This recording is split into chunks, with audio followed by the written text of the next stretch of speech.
Behold, just as the infamous pirate king Roger faced his execution, his brother, Lothar, found himself pursued by those eager to capture him for a bounty.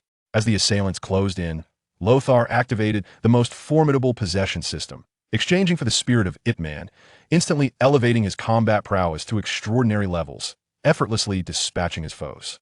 Soon after, he encountered the navy would he, accompanied by a young girl, successfully elude capture and reach the harbor. The sea breeze caressed the air, carrying a faint hint of saltiness.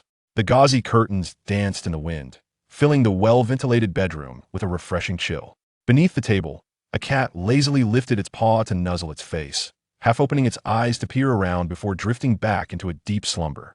This morning was ideally suited for lingering in bed. Yet Lothar hurriedly packed his belongings. She was being pursued. Should they catch him, it would not be a mere jest, but rather a descent into a dank, foul prison, perhaps even the infamous underwater penitentiary, for which escape would be a distant dream. Hurry, Lothar! Those madmen are almost here. The young girl outside anxiously peered about, urging him on. I know. Lothar lazily waved his hand, shouldering a small bundle as he exited the bedroom. These scoundrels are despicable. They come to capture you for a bounty right after Roger's death. How shameless. The 10-year-old girl trailed behind, grinding her teeth in indignation. Lothar chuckled softly, understood those individuals were drawn by the tantalizing reward. In comparison to his brother, the pirate king Roger, his own abilities were nearly negligible. Despite 16 years of relentless training, he begrudgingly acknowledged that he lacked the potential to become a formidable force. Quickly, I can only take you to the harbor from there. You must rely on yourself. Once you leave Lowtown, make sure to take care of yourself. Tears welled in her eyes as she spoke. Lothar, bemused, quickened his pace to console her, had no desire to be turned over to the navy. Jinx, do not worry about me if you stay with me. You will also be ensnared. No, with Roger gone, you are my only family, Jinx declared with unwavering resolve. Lothar shook his head, unable to refuse her. Genuinely needed this young girl to guide him to the ship, for he was utterly unaware of its location. After covering a few hundred meters, Lothar paused, casting a complex glance back at his homie had lived there for 16 years, the first 10 with that middle-aged man, and the latter 10 in solitude. He pondered how it was possible for the illustrious Roger to have such a markedly inferior brother, yet it was a reality. Existence implies reason, Lothar understood. He was not of this world, having opened his eyes to the truth. He had experienced joy and excitement. This was the world of the Pirate King, and he had an extraordinarily formidable brother. He was the brother of Roger the Pirate King, sharing the same surname and blood. He had been taught by Roger since childhood. Yet, despair loomed as he discovered that he possessed no martial talent whatsoever. Throughout those 16 years, he had fervently followed his mentor's methods, running, doing push-ups, enduring the sweltering heat while wrapped in heavy blankets, and braving the winter in a tank top and shorts to forge his will. Yet he remained weak. It was perplexing. Anyone else who trained so rigorously would, at the very least, emerge as a notable warrior. Yesterday marked the day of Roger's execution, and Lowtown had been teeming with people, but now it felt somewhat desolate. From his second-floor bedroom, Lothar could clearly see Roger on the execution platform, observing his calm acceptance of life and death. Had known this day would come. Upon the demise of Roger, calamity befell him. The naval government would spare no one closely associated with the Pirate King, and Xiaoyao was of paramount importance, even if he were but a frail, ordinary man, utterly defenseless. Rorzan, cease your gaze and flee. The anxious little girl, Jinx, implored, tugging at Rorzan. She had already heard the rapid footfalls echoing down the alley. As Jinx pushed Rorzan, she failed to notice the young man's sudden tremor. A peculiar expression flashing across his face. Emerging from the alley was a throng of young men, each wielding long swords and bearing fierce visages. Rorzan, do not even think of escaping. Stand still, or we shall slay you. Your brother is dead. Surrender at once. Even before they arrived, their belligerent taunts instilled terror within the petite Jinx, causing her to tremble. You scoundrels! Have you forgotten how Roger once taught you? Jinx, displaying remarkable bravery, shouted in indignation. Instantly, this group encircled Rorzan, and upon hearing Jinx's words, some displayed signs of guilt indeed. Their swordsmanship had been honed under Roger's tutelage. Yet, the allure of the bounty was too tempting to resist. Rorzan, with a bounty of 110 million. You pose a grave threat to the Navy. We are left with no choice. We apologize, one of them explained, though the greed was palpable in their expressions. Rorzin paid little heed to their ramblings. He was enraptured by a wondrous system interface. Just moments before, after being pushed by the little girl, a cold electronic voice resonated in his mind. Congratulations, host. The ultimate possession system has been bound. Potions can be exchanged for the power of possessed spirits, or currency obtained from defeating foes can be exchanged. For the first possession, a spirit can be designated. Following this, a vibrant interface materialized. 1,000 gold level, 10,000 gold level up to a staggering 1 billion gold level. A smile graced Rorzin's face. These levels were marked by hues of red, orange, yellow, green, blue, and purple, each representing spirits of varying prowess. Before him stood over 20 pursuers, and he conveniently possessed 10,000 gold. Then I shall not be modest. I exchange for the red-level spirit, Yip Man. I shall take on 10. As soon as he concluded his thought, the system interface erupted into a crimson vortex, and a serious-looking man, clad in simple garb and holding his stance, approached him, instantly merging with his being. Buzz. Rorzin felt a jolt in his mind, and in an instant he felt transformed, having practiced martial arts since childhood, tirelessly striking wooden dummies and refining his techniques. He had ultimately become a master. He had triumphed over the Japanese army's leader, traversing to Shanghai to establish Wing Chun. In a daze, he was Yip Man. All martial arts principles and every detail of his achievements flooded his consciousness. With a heart full of righteousness and a dedication to his homeland, he had become a master. Within the blink of an eye, Rorzin's expression turned solemn, his gaze sharp and authoritative. What's happening with this lad? He suddenly seems like a different person, questioned one of the pursuers. Who cares? Capture him. The bounty is enough to sustain a martial arts school for a lifetime. Charge. Capturing him means a lifetime of wealth. The crowd, in a frenzy, brandished their swords and rushed toward Rorzin. Rorzin stepped forward, shielding the little girl behind him, and declared with gravity, to blind virtue with greed, to lay hands upon the brother of one's former master, is an act of injustice. Once, you revered my brother as your leader, yet now you turn against me. This is betrayal. Since you have shown disloyalty and injustice, I shall not hold back. With that, Rorzin strode boldly ahead, arms wide, positioning himself amidst the throng. Has this fellow gone mad? Does he dare to face us all alone? Who in Rodtown doesn't know he's a novice? Quickly, capture him. The swordsmen laughed, their eyes filled with disdain. But in the next moment, as they swung their blades, they were left dumbfounded. One sword slashed horizontally from the left, and as Luo Chun shifted his foot, his elbow rose to strike the bridge of one man's nose, causing blood to spurt forth. Following that, his elbow descended to crash into the man's chest, and with a resounding thud, the individual collapsed to the ground, trembling and howling in pain, rendered incapable of further combat. This scene left everyone in shock. Was this truly the inept Luo Chun? With just 2 moves, he had taken one down, and he did so with such finesse. Luo Chun extended his right hand, fingers curling inward. Come, let's continue. Damn this kid. The crowd's anger flared, and they charged forward with their swords raised. In the blink of an eye, a throng surged towards Luo Chun. His expression grew more serious, and his movements swifter. Though he lacked innate martial talent, years of rigorous training had not been in vain. Utilizing Wing Chun as taught by Yip Man, in an instant, 5 men before him were left bleeding profusely from their noses, collapsing onto their backs. Wing Chun may appear defensive, yet its techniques are lethal, not mere theatrics. Luo Chen's strikes were precise and targeted, causing the crowd to stagger back in astonishment. Seeing them retreat, Luo Chun withdrew his hands. 3 seconds later, the opponents, gasping for breath, shouted and charged once more. Luo Chen's eyes narrowed, and he stepped forward. Bang, bang, bang, bang. With each step he took, 2 fell beside him as he advanced. Only the wails of the fallen remained, some with noses bleeding, others with dislocated arms, and some with distorted thighs. Luo Chun showed no mercy. The force he employed would leave them incapacitated for months. You aren't Luo Chun. Who on earth are you? The fallen man gazed at him in terror. This was not the Luo Chun from his memories. Wing Chun, Yip Man. Luo Chun cast him a fleeting glance, seized Jinx, and vanished in an instant. On the way, Jinx kept glancing at Luo Chun, utterly perplexed. What's wrong with you? Luo Chun, feeling exasperated, asked. Are you really that spring, Yip Man? Jinx asked, dazed. Luo Chun replied, exasperated. I am Luo Chun. That was merely to intimidate them. Are you truly that foolish? But you are different from before, Jinx remarked, puzzled. This was not the same Luo Chun he had known. Just consider me possessed by a spirit, Luo Chun replied, rolling his eyes as he quickened his pace. Rogtown was teeming with naval patrols. Making it impossible to walk openly, they had to seek out hidden alleyways to circumvent consuming, but safe.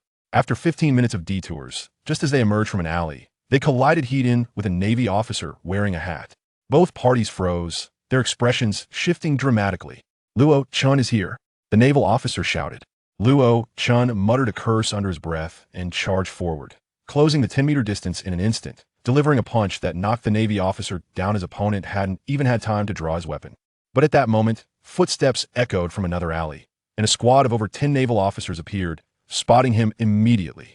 It's Luo Chun, fire, the leader commanded without hesitation. Luo Chun had no time to turn. He swiftly scooped up the little girl and dove back into the alley from whence they came. Bang, bang, bang, bang. Gunfire erupted, bullets whizzing past his feet, shattering the walls of the alley and sending debris flying. Quickly, I know another route, Jinx urged. Though his eyes were filled with tension, there was no trace of fear. Luo Chun nodded. Indeed. He swiftly lifted Jinx and dashed through the alleyway. A squad of over a dozen Navy personnel rushed to the alley's entrance, but the two had already vanished from sight. Alert the other divisions to intensively patrol this area. They cannot have gone far, the leader commanded, his gaze fixed on the alleyway, his voice resonating with authority. The architecture of Rogtown was densely packed and lacked order, chaotic in its design, with numerous winding alleyways, some of which even the homeowners were oblivious to. This way, the little girl, well acquainted with the surroundings, directed. The two squeezed sideways, pressing their backs against the wall as they maneuvered through. Jinx's childhood escapades of navigating alleyways with friends were proving invaluable now.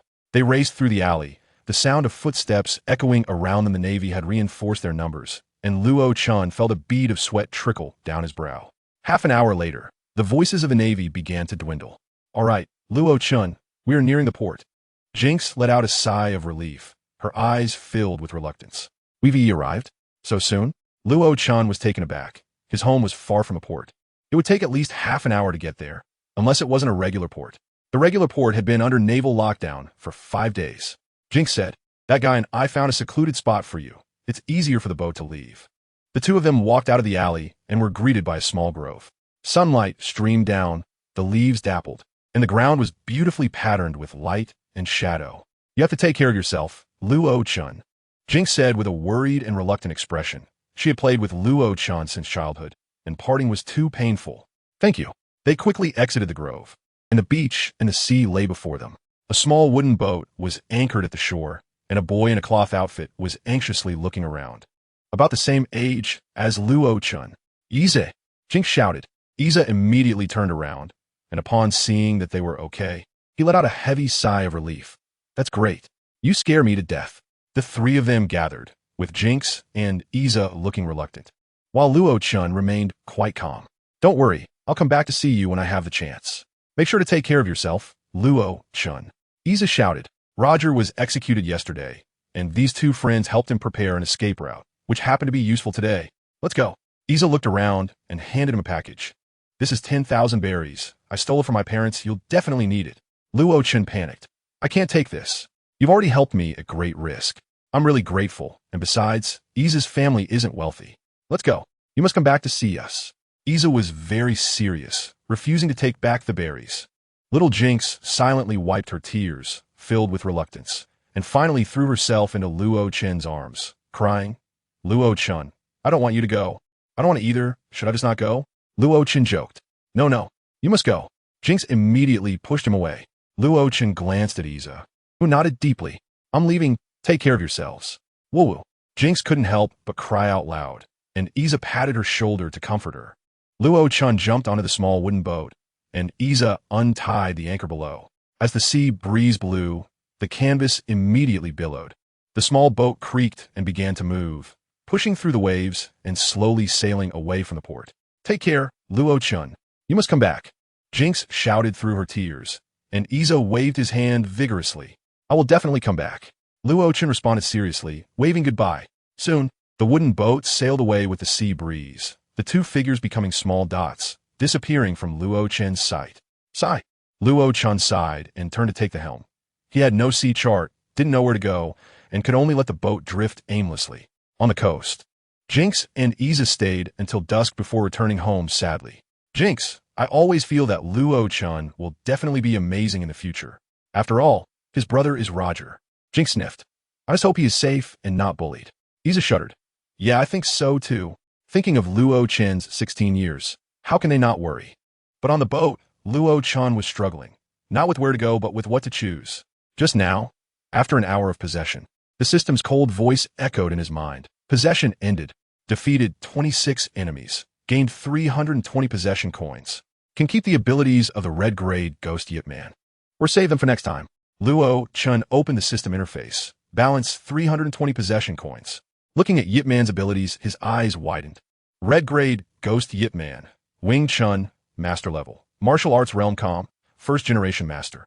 Just 2 abilities, but the exchange price was over 300. Especially the realm. Just enough at 320 coins. Which one to choose? Or should he choose neither? Luo-chan was conflicted, given his mediocre talent. Wing Chun was very tempting. But he wanted that master mindset even more. Psychological quality is so important in a fight. I'll hold on to it for now. Luo-chan temporarily chose not to select. The boat drifted around the island of Rog Town, heading in an unknown direction. Half an hour later, Luo-chan squinted his eyes, looking serious and helpless. 2 warships had followed behind the boat at some point and were rapidly closing in. After all, he was only 16, and in his previous life, he was just a college student who had never seen war and rarely argued. Watching the distant warships cutting through the waves, his mind went a bit blank. What to do? Luo-chan was sweating nervously. The wooden boat Isa gave him was just a regular cargo ship. How could it compare to a warship? It was a dream. 1 round of gunfire could take him out. As they got closer, Luo-chan gritted his teeth. His psychological quality was still too poor. Exchange for calm, master mindset. Crack. A light sound, and Luo-chan's expression changed. His panic vanished, replaced by an unflappable calm. With his mood stabilized, Luo-chan looked at the warships less than 3 kilometers away and even smiled. What am I nervous about? I still have 35,000 berries in my pocket. He had the possession system. Spending some coins to possess again would allow him to gain a powerful soul, and this crisis was a sure thing. On the 2 distant warships, at the front stood a sturdy naval major, his expression calm. Major Monarch, thanks for this cooperation. Major Lena, stop talking nonsense. Hurry up and get off my territory after this is done. The blonde, crew-cut Monarch coldly retorted. Don't be so aggressive. The Pirate King's brother is not ordinary. My methods are gentle enough. Lena laughed easily. Kidnapping civilian family members to force confessions is called gentle. The Navy's justice will eventually be ruined by scum like you. Monarch scoffed, turning to look at the small wooden boat ahead. He couldn't be bothered to deal with him. Rog Town wasn't big. Finding the relatives of the suspect wasn't difficult. And threats were a common method for the Navy to extract confessions. Lena came from headquarters to capture Luo-chan, using extremely ruthless methods, kidnapping Jinx and Isa's family. Extracting everything he wanted to know, convenient and quick, wasn't it? But in Monarch's eyes, it was too despicable, and he looked down on it from the bottom of his heart. 5 minutes later, the 2 warships surrounded Luo-chan's small wooden boat from left and right. Kid, stop the boat. The game is over, Lena said with a smile. But his eyes were cold. Monarch remained silent, just watching. The scene before him was beyond imagination. The boy on that shabby wooden boat was actually calm, even smiling faintly. This psychological quality was fiercer than any pirate he had ever captured. After all, he was the brother of the Pirate King, and if the Navy caught him, the outcome would definitely be miserable. The Navy had just dealt with Roger, and now was the time of their greatest momentum. They were extremely ruthless against pirates. Luo-chan was sitting on the rickety chair of the wooden boat, with his legs crossed, facing hundreds of Navy personnel, 2 majors, and 2 giant warships, looking absurdly calm. No wonder he's Roger's brother. Monarch was a bit impressed. He had heard that this kid had no talent and couldn't even beat the local thugs. But now this momentum was definitely the demeanor of a master. The wooden boat simply wouldn't listen to Lena, continuing to move forward. Lena's eyes turned cold, and he threatened, Luo-chan, stop the boat. Otherwise, I'll sink you in the next second. Huh. Luo-chan finally spoke, smiling. Navy? Major? Or 2? It seems the Navy really values me. 2 majors were enough to deal with a 30 million bounty pirate, yet they came to capture him. Someone who couldn't even tie up a chicken? Lena was too lazy to talk nonsense, waving his hand. Sink him. No. Monarch's face changed drastically, shouting loudly. He sensed something was off from Luo-chan's calmness. This kid was too calm, completely abnormal. But the Navy on Lena's ship didn't listen at all. And with a loud boom, a black cannonball was fired directly towards the wooden boat. Whoosh! The cannonball was extremely fast, arcing through the air, and crashed violently into Luo Chen's wooden boat. Instant explosion. But next, everyone present was dumbfounded. Possession of orange grade soul. If you listen closely, you can hear what Luo Chen just said. At the same time, the system erupted with dazzling orange light, and in the orange vortex, a cold white figure leaped out, merging with Luo Chen. Orange grade soul, by phone, consumes coins 23,000 berries. This time it's a random summon. Soul, consuming all randomness, with maximum risk. But Luo Chen is steady as a rock, completing the possession. In the next second, he merges completely with by phone, skills, and inner strength all at hand, and the weapon appears directly in his hand. The system is just that awesome. At this moment, he is by phone. By phone is a big shot from Qin Shimingyu. His lightness skill is the best in the world. His speed is absurdly fast. He can control the wind to fly, and his martial arts are explosive. Luo Chen didn't expect the orange level to be so powerful. This master is simply tailor-made for now. The cannonball hit the wooden ship, flames shot up to the sky, and the ship was instantly wrecked. But amidst the sea of fire, a bird's cry echoed. Luo Chen's body soared like a bird, arms spread wide. Not a single flame touched him. 2 seconds later, he was standing on a white bird. Caw! The white bird spread its wings, staring at the giant ship below. You say it's over? Luo Chen locked on Elena, his tone sharp and heavy. No, this is just the beginning. Everything has just started. Luo Chen, can you run away? Where can a broken bird take you? Lena shouted, his body forming an illusion, shave, vanishing and reappearing in midair, moonwalk. In 3 seconds, he was right in front of him. Luo Chen was extremely cautious. The people of the pirate world are outrageous. Their physical quality and abilities far exceed those in martial arts, and the major is incredibly strong. Not to mention, there's another one below. Lena's punch was fierce, but Luo Chen smiled calmly, leaning back in front of his fist. Suddenly his head vanished. In the next second, his face was right in front of Lena, still smiling. You're too slow. The two crossed paths. Lena struck at the empty shadow, but Luo Chen was already behind him, crossing his arms and hovering in midair. The white bird flew away and circled. Bang, bang, bang. Lena turned in the air, shocked to see Luo Chen 5 meters away. Devil fruit?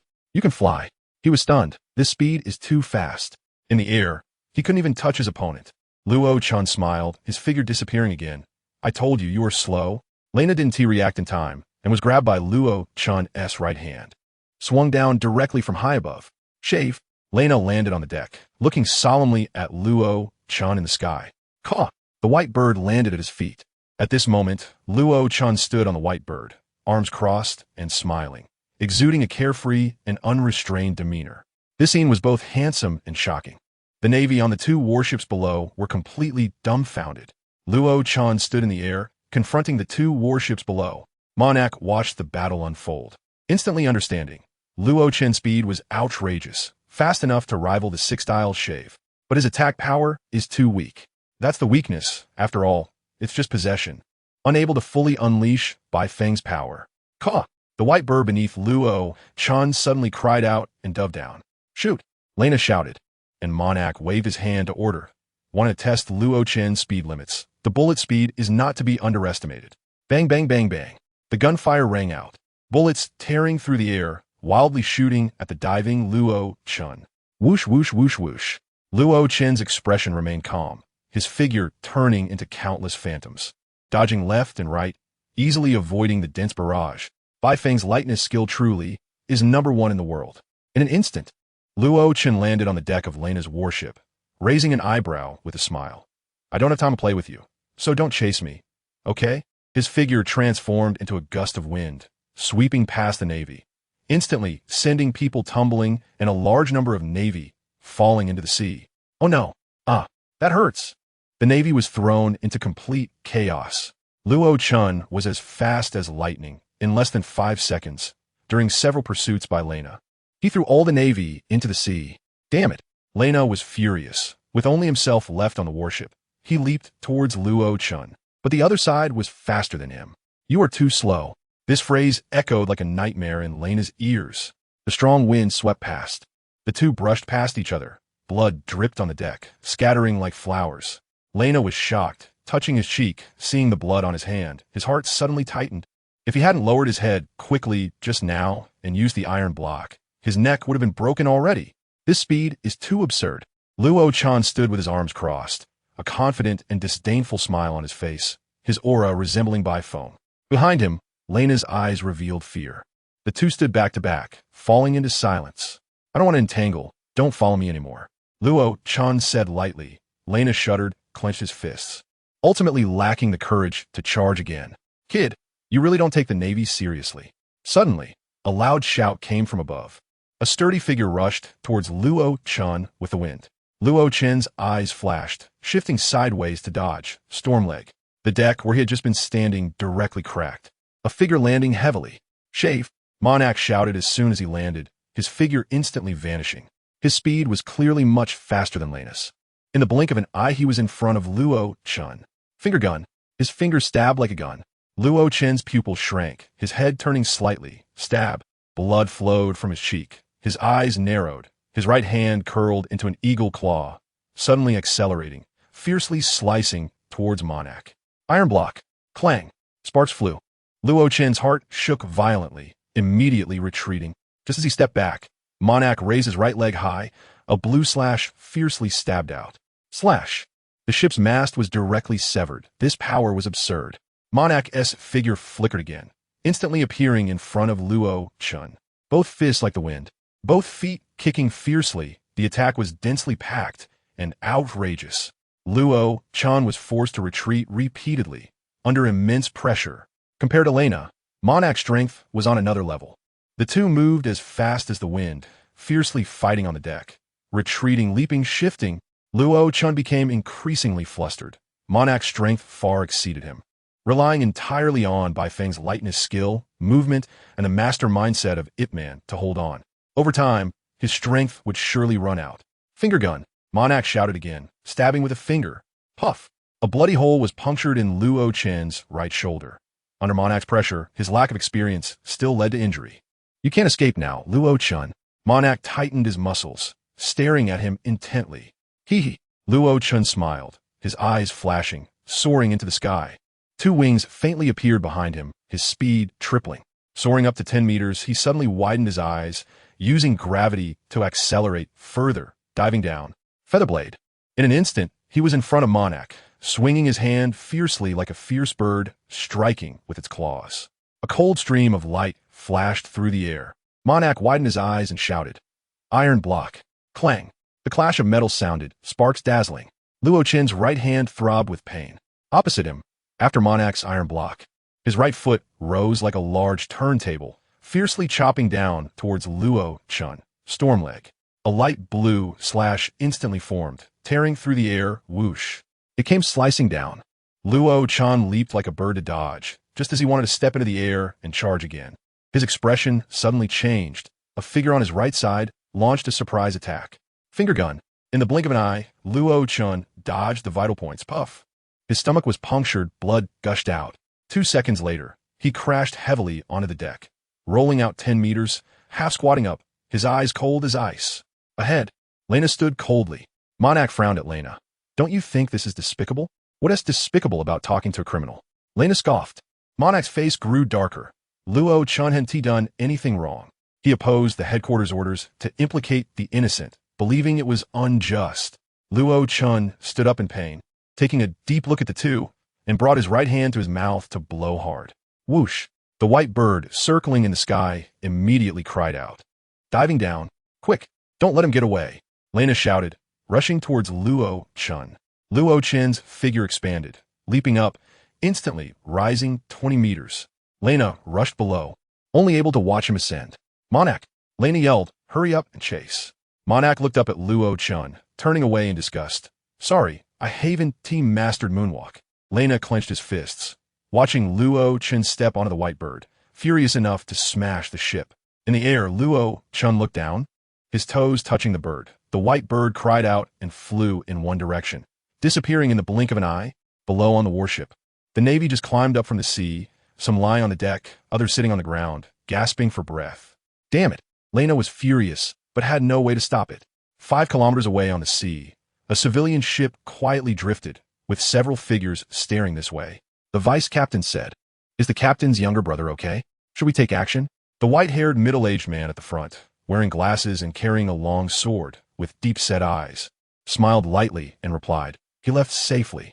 Also, I'm no longer the vice captain." "Vice captain," said the young man, looking sad, while the red-nosed boy behind him tugged at him and shook his head. "Roger's younger brother is fine. We should leave now," the middle-aged man said with a smile, his eyes filled with the weariness of seeing through it all. "Let's disperse. You all have your own matters to attend to. I also need to go see someone I've never had the chance to meet." The others exchanged glances and fell silent. The pirate crew was filled with expectations when it was formed, but the end meant separation.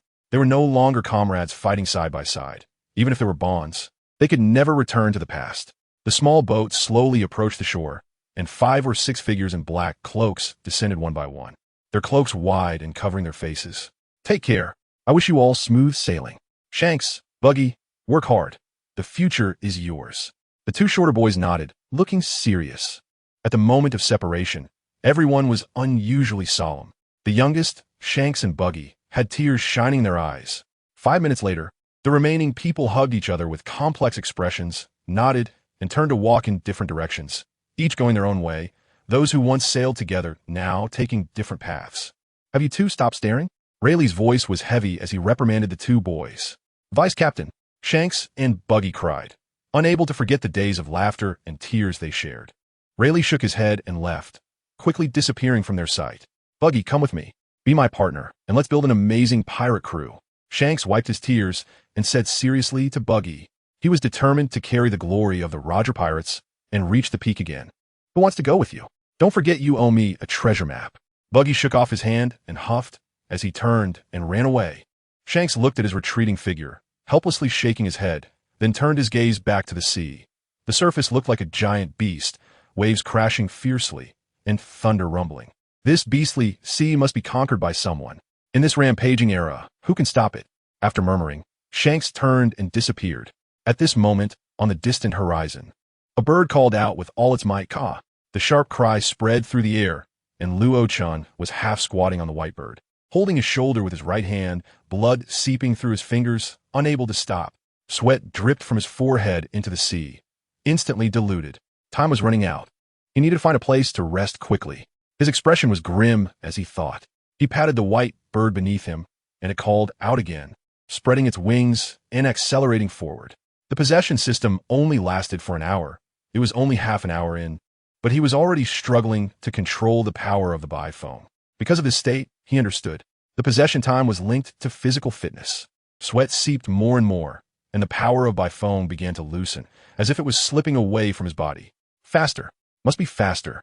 The vast sea was now extraordinarily calm, the sun warm, everything peaceful, but Luo-chan felt he could see his imminent fate on this boundless sea without a place to land. Even the strongest power would lead to death. The small boat had already been blown to the bottom by the 2 majors, and he was left with only the gold coins that Eyes had given him and his own. "If I don't find a place before the power of biphone disappears, I'm done for." The life and death crisis loomed over him, and his heart raced. "Hurry, hurry." He urged his internal strength, and the white bird screeched, soaring high, rushing towards the sea ahead. 3 minutes later, Luo-chan felt weak all over. The power of biphone was down to less than 50%. Exhaustion and pain had drained his energy. "Keep moving forward. I can't die here."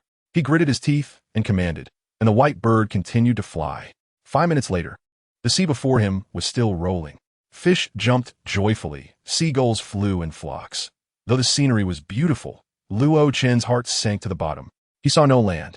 The possession time was almost up, at most 5 minutes, and the power of biphone would disappear. His shoulder wound had not been treated and was already numb. His right arm completely lost feeling. "Keep flying. It's not the last moment yet." Luo-chan was drenched in sweat, but did not give up. The white bird flew swiftly over the sea, but its speed was slowing down, getting closer to the sea surface. This bird was also at its limit, ready to fall at any moment. 3 minutes later, Luo-chan's eyes suddenly lit up. There was a small black dot on the horizon. A ship. It was a ship. The white bird also chirped joyfully, accelerating towards the horizon. 1 minute later, the white bird let out a mournful cry, slowly descending towards the ship below. Luo-chan had also reached his limit. The power of Bifone quietly dissipated, and darkness enveloped him. This was a small cargo ship, mostly manned by sailors and workers. The most notable thing was that the captain was a girl of about 16 or 17, with pink hair cascading down her shoulders, looking pure and delicate, standing at the bow of the ship, gazing at the sea, lost in thought. Suddenly, a cry came from the sky. The girl turned her head, her mouth opened wide in surprise. What is that? She saw a giant white bird falling from the sky.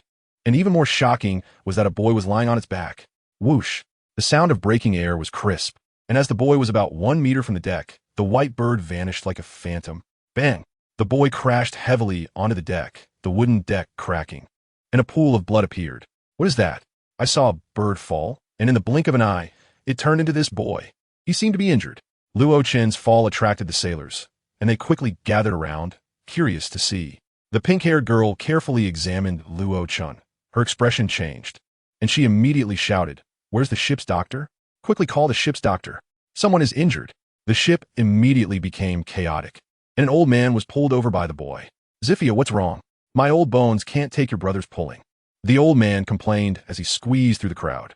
Zifia ignored his complaints and said clearly, "Fred, quickly take a look at him. He seems to be seriously injured." Fred squeezed into the crowd, saw the unconscious Luo-chen, and murmured, "Where did this kid come from? His clothes are clean. He doesn't look like someone pulled from the sea. From the sky. He fell from the sky." Someone nearby pointed to the sky and shouted excitedly, "A boy fell from the sky, and a beautiful girl saved him. This gossip is enough to talk about for a month." From the sky? Fred looked up at the sky curiously, shook his head, and squatted down to examine the injuries. After a while, he frowned. "The injuries are not severe, just too much blood loss. Fortunately, we found him early. If we had been a moment later, even a god couldn't save him. First, stop the bleeding." The wound seemed to have been pierced by a sharp object on his shoulder, just grazing an artery. "This kid is lucky. If it were any later, he would have been finished." Fred clicked his tongue and quickly treated the wound. After an hour of fussing, Luo-chen's wound was wrapped in bandages, and Fred wiped his sweat, telling everyone to take him to a room. Seeing that everyone was taking him to the basement, Fred frowned again. How can a seriously injured person go to a dark and damp basement? We need to find a place with ventilation and sunlight. Everyone looked at each other. The only sunny bedroom on the ship was Zifia's. "But she's a girl. Let him go to my room," Zifia said decisively. Saving people is the priority. Amidst the chaos, Luo-chen was placed in Zifia's room. After everyone left, Zifia curiously looked at the sleeping boy. Full of questions. The man on the bird? How did that bird disappear? For the next 3 days, Zifia took care of Luo-chen. The people on the ship watched and whispered privately, "I think the captain has taken a liking to this kid. She's taking care of him too meticulously. That kid is indeed handsome. It's normal for a young girl to have a crush." Old ship Dr. Fred coughed twice and shared his insights. "That kid looks decent, and he has a unique aura. It's probably this aura that attracted Zifia. At her age, it's normal to yearn for love." 2 days later, Luo-chen opened his eyes, looking at the unfamiliar ceiling, his head throbbing. "You're awake?" Zifia exclaimed, stepping forward. "Where am I?" Luo-chen was dazed. "Did he cross over again?" "On my ship. You fell from the sky and fainted. I saved you." Zifia handed him a glass of cool water. Luo-chen took it and gulped it down, feeling extremely weak. Closing his eyes to recall, he suddenly opened them wide. The navy, a sharp glint flashed, then quickly calmed down. "Thank you so much for saving me." Luo-chen looked at Zifia and was immediately stunned. Pink hair cascading down, skin like ice and snow, exquisite and cool like a snow lotus in the cold wind. Absolutely stunning. "It's good to see you awake. I was so worried. Can you tell me your name?" Zifia asked with a smile. "Luo-chen." A week passed in the blink of an eye, and Luo-chen had become familiar with the people on the ship. The sailors were all very cheerful, broad-minded like the sea, and extremely optimistic. "Luo-chen, aren't you going on a date with the captain today?" The old ship's doctor, Fred, teased Luo-chen every day. "Brother Luo-chen, I think sister really likes you. You should seize the opportunity." Zifia's 10-year-old brother, Doran, spoke in a childish voice, causing everyone on the ship to burst into laughter.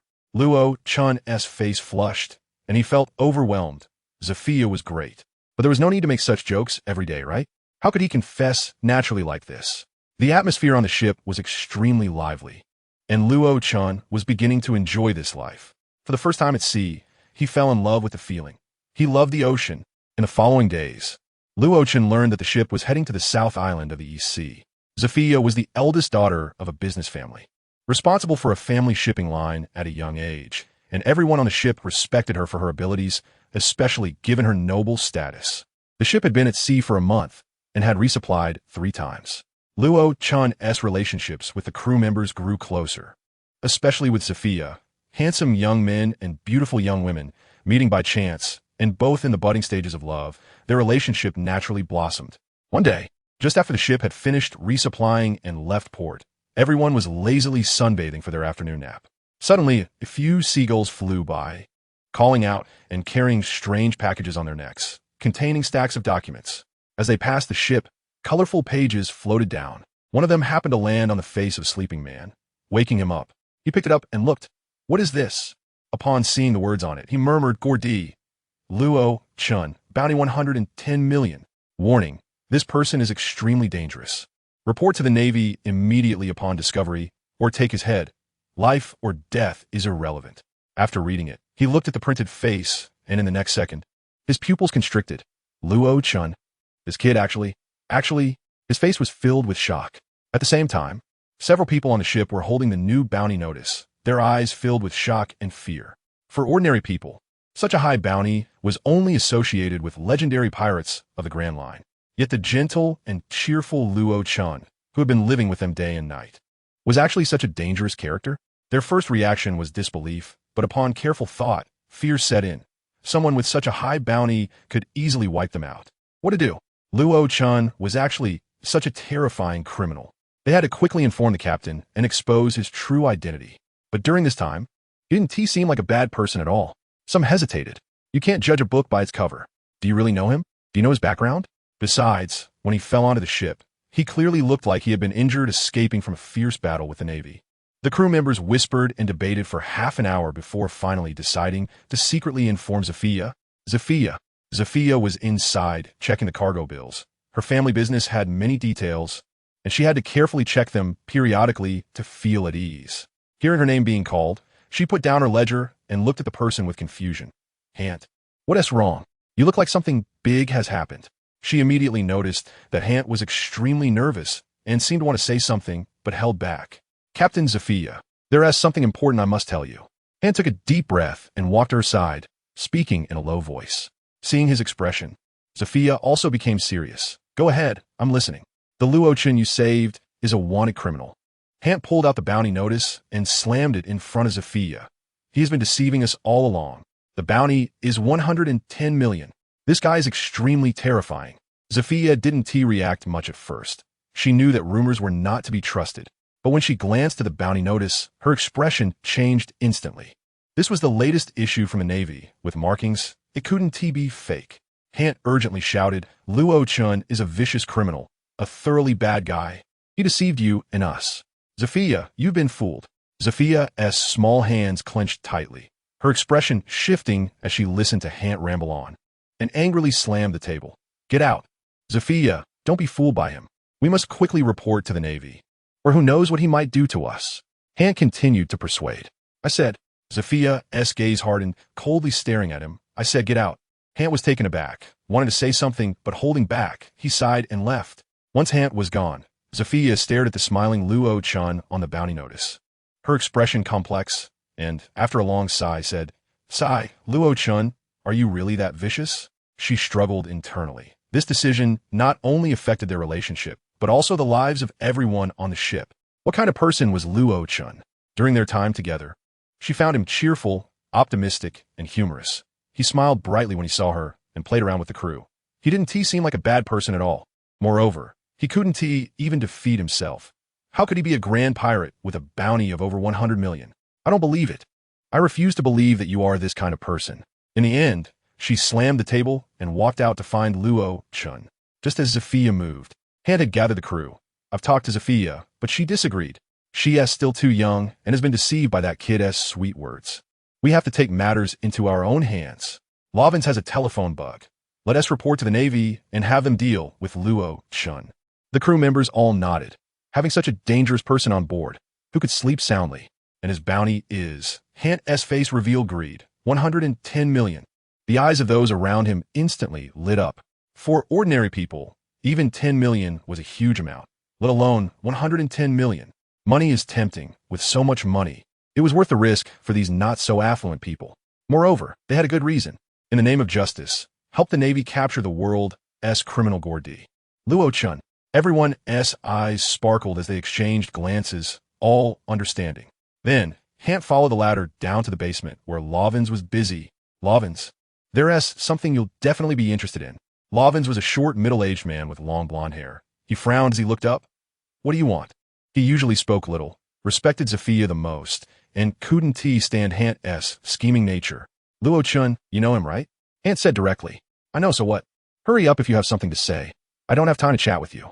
Lovins replied impatiently. He had a lot of work to do. That guy is a world criminal, and his bounty is 110 million. Hant dropped this bombshell. Oh, then what? Lovins paused his work, showing a bit of interest. What do you want to do? Go arrest him? Become a bounty hunter? Not quite. Don't be fooled by that kid's delicate appearance. He must be someone we can't afford to provoke if the Navy has put such a high bounty on him. Hant shrugged, showing some self-awareness. Does Zafia know about this? Lovins asked. Hant's expression changed, and he forced a smile. Of course she knows. I told her before coming to you. That's why I'm here. Lovins glanced at him, disdainfully laughing. Save your tricks. Zafia will come directly to me if there's something. If you have something to say, just say it. Hant suppressed his anger. I've discussed it with the others. We will report Luo-chan to the Navy and let them deal with it. Even if we can't get the full bounty, the reporting reward will be considerable. Hee hee. After hearing this, Lovins laughed. It was a good plan, and while Luo-chan was decent, the money was even more tempting. He casually tossed a telephone bug to Hant. Hant was taken aback, then immediately smiled. Don't worry, you won't miss out on your share.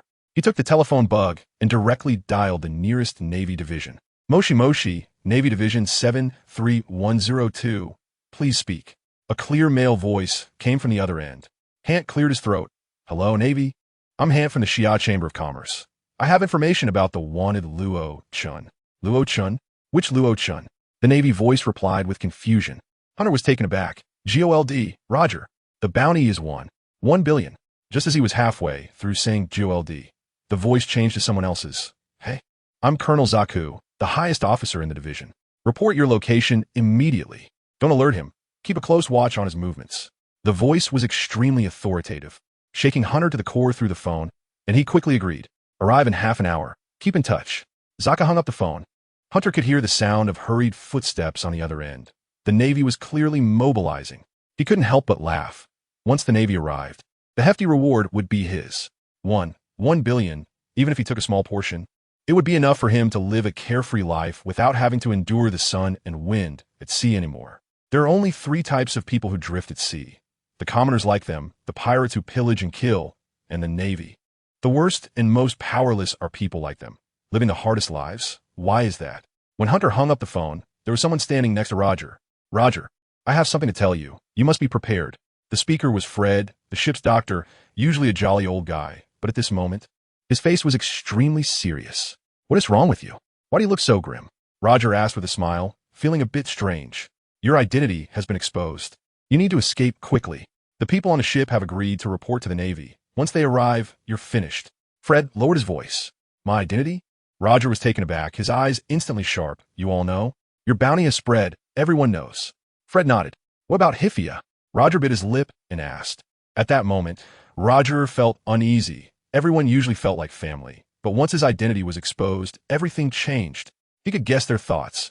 Some were greedy, some were hesitant, and some were scared. Hifia sent me here. She told you to take care. Fred looked at him deeply. Roger's chest relaxed. He felt much lighter, and his expression improved. Someone was betraying him, but there was also someone who believed in him and helped him. She said, always trust you. Fred sighed and patted his shoulder. Roger's shoulder trembled, his heart heavy. Repaying a beauty's kindness is the hardest.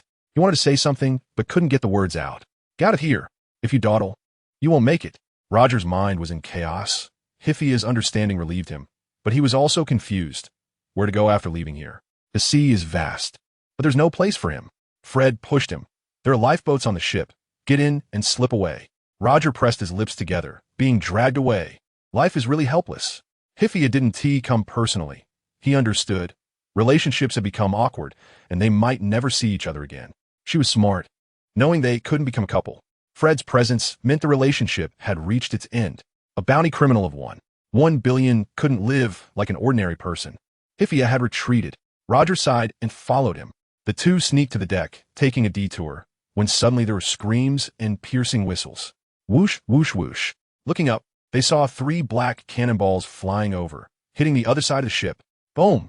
The sea exploded, the ship creaked, and it shook violently. Captain, pirates! My God, pirates!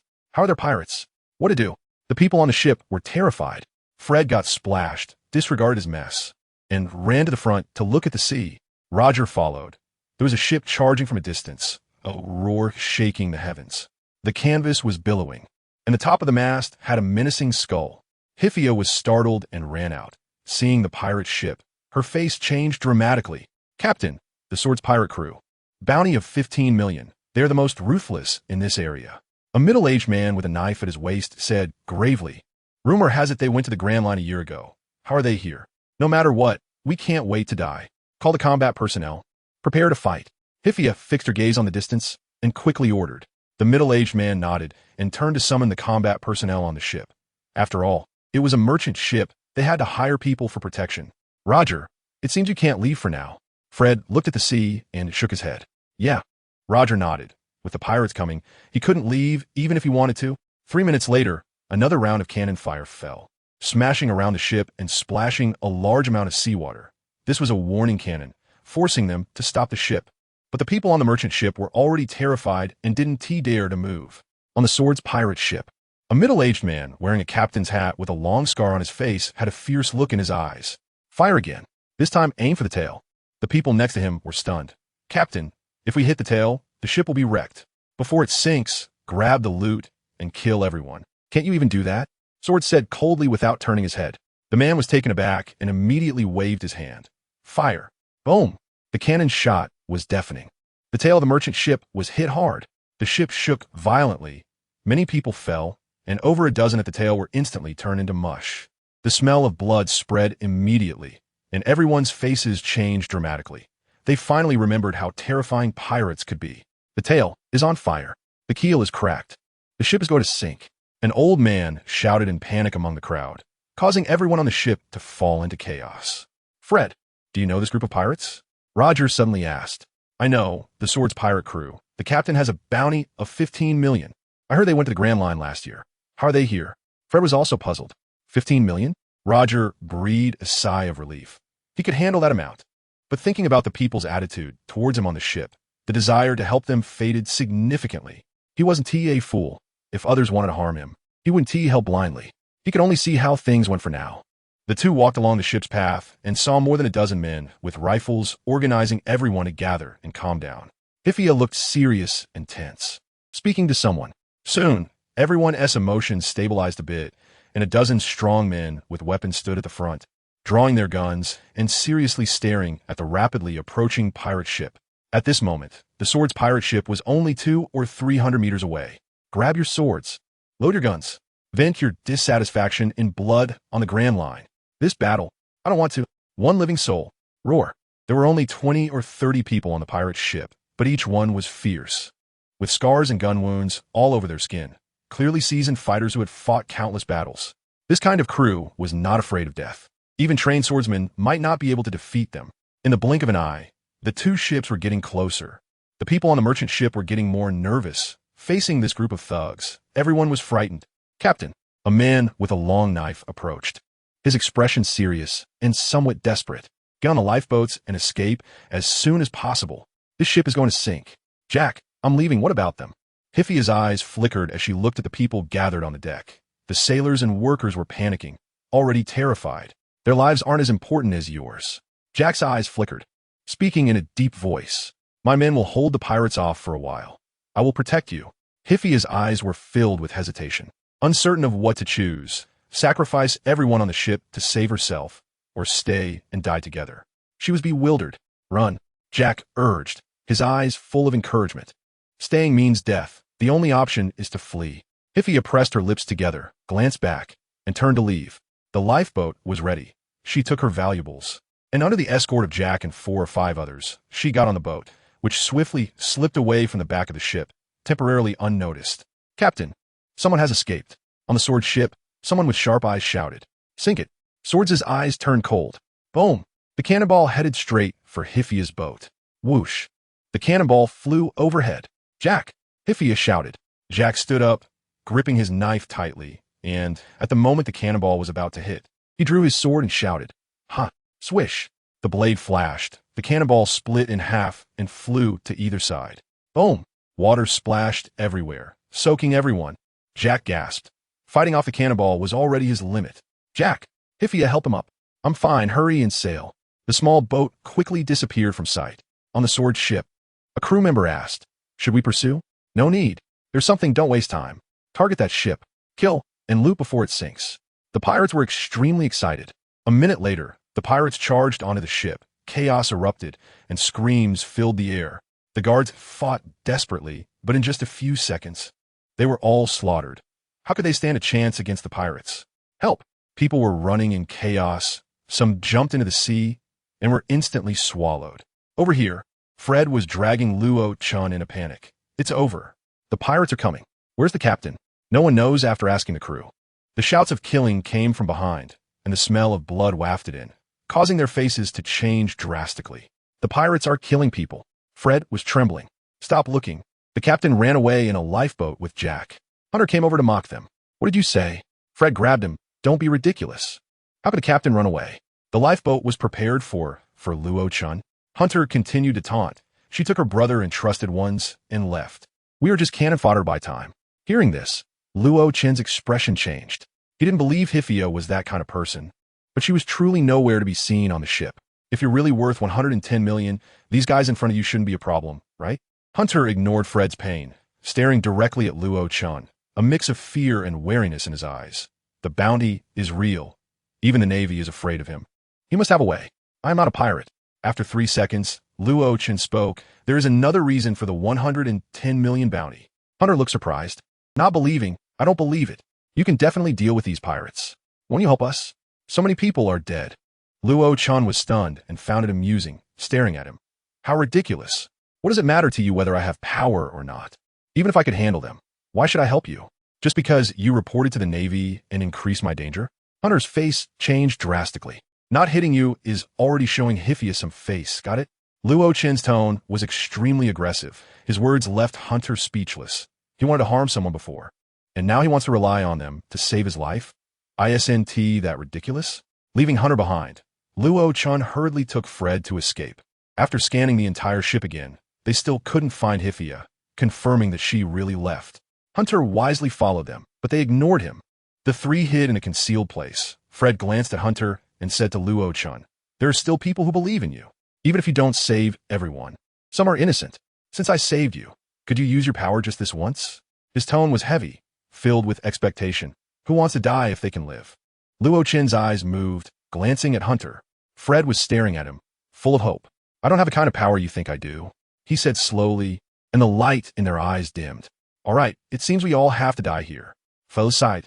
Hiding here, they could hear the pirates controlling the situation outside, catching those who were hiding. "Hurry, catch the rats on the ship and kill them directly. Don't hesitate." The pirates' shouts came, making the 3's hearts tighten. They were too close, so they quickly held their breath. Luo-chan examined Fred and Hunter closely.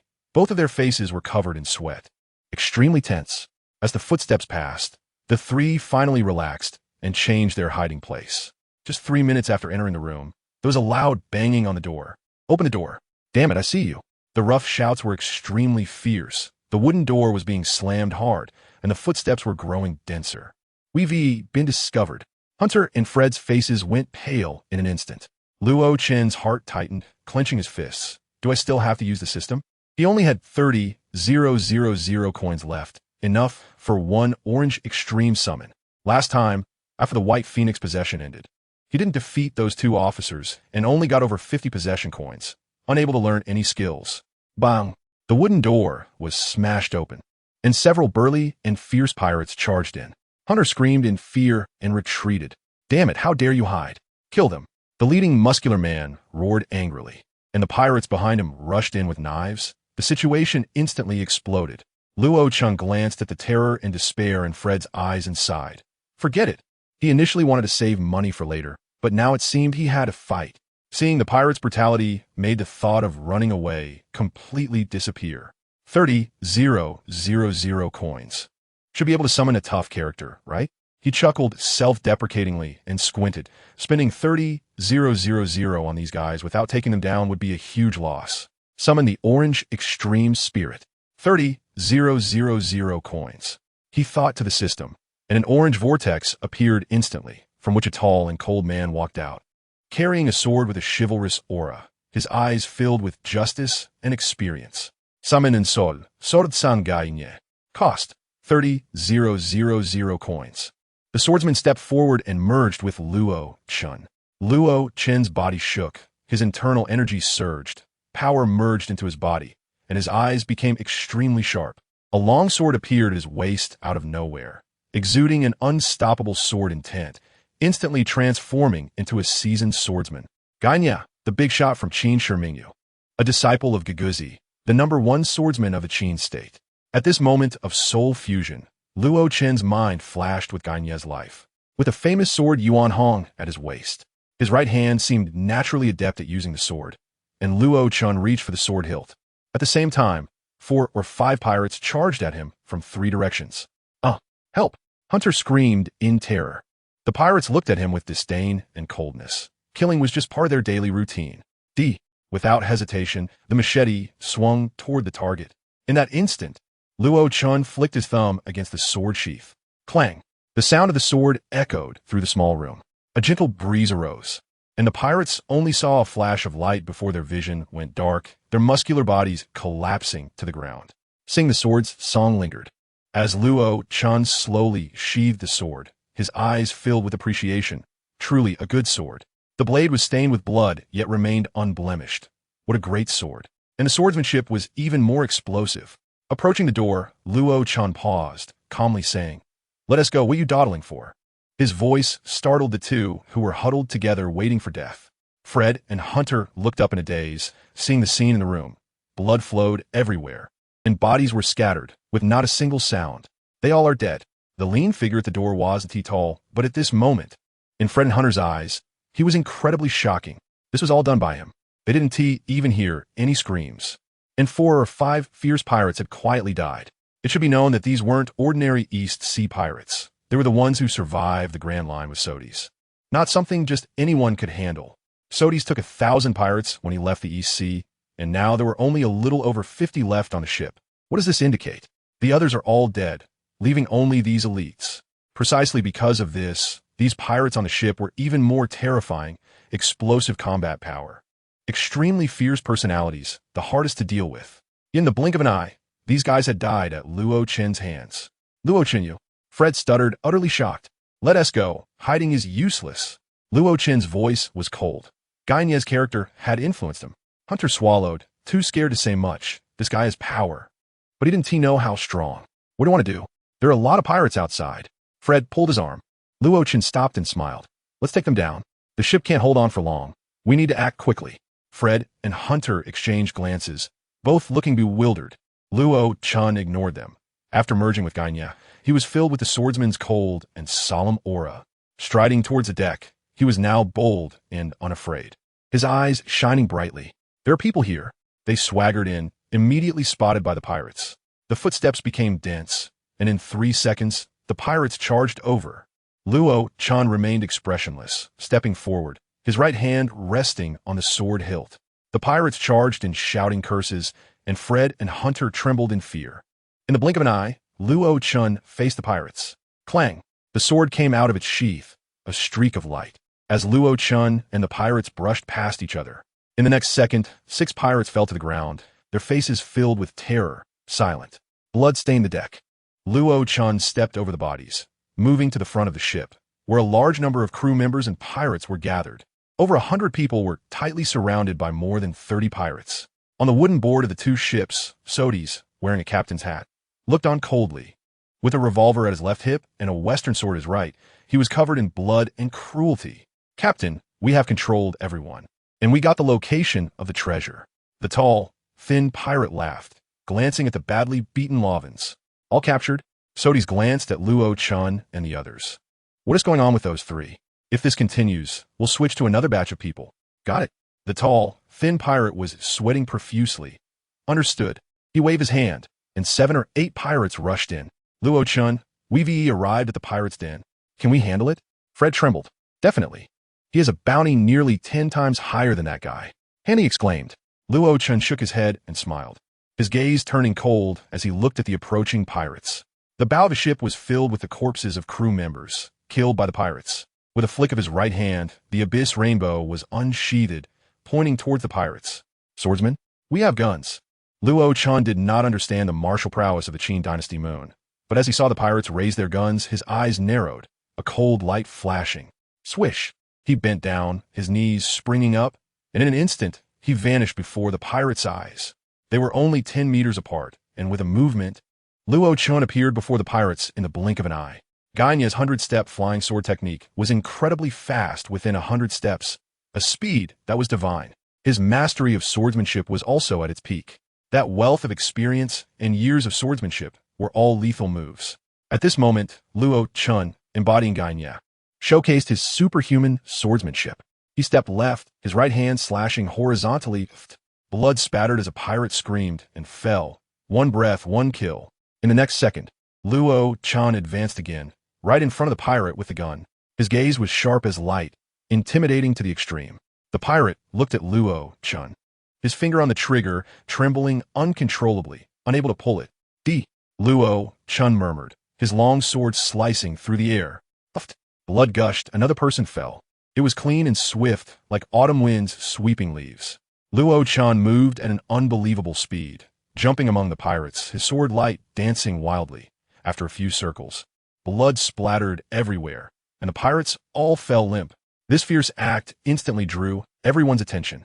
Sword's eyes narrowed, recognizing from afar that Luo Chun was extraordinary. This swordsmanship, so neat. Definitely not an ordinary person. Who is this kid? Swords became cautious, stepping onto the merchant ship, waving his hand, saying, "You go kill him." The pirates guarding the ship exchanged glances and charged forward with their weapons. They had clearly seen that scene. This kid's swordsmanship was explosive. Shoot first. Aim at him. Several people whispered and nodded. Click. The guns were loaded, and Luo Chun spun his long sword, his eyes sharp as knives. He bent down to gather strength. Ready to charge. Fire. The pirate shouted, his finger pressing the trigger fiercely, the gunfire sounding dull. Bang! Luo Chun bent down and charged, like a leopard pouncing on its prey, jumping left and right. Ding! A bullet grazed past his face, hitting the metal behind him with a sharp sound. At that moment, his perception and reflexes were explosive. His movement and conditioned response were out of this world. It was as if he could see the bullet's trajectory, even though it was invisible to the naked eye, entirely relying on instinct. He jumped left. Luo Chun leaped onto the railing. The pirate acted quickly, turning the gun to shoot again. Luo Chun's eyes focused. His feet jumped up to the sky, dodging once more. He then landed on the deck, only 20 meters away from the pirates. Luo Chun whispered, his figure flashing and charging again. Shoot! Shoot quickly! The pirates panicked. This person could easily dodge bullets? Ridiculous. Bang, bang, bang. Bullets fired in rapid succession, and Luo Chun charged even faster, his right hand's long sword shining with cold light.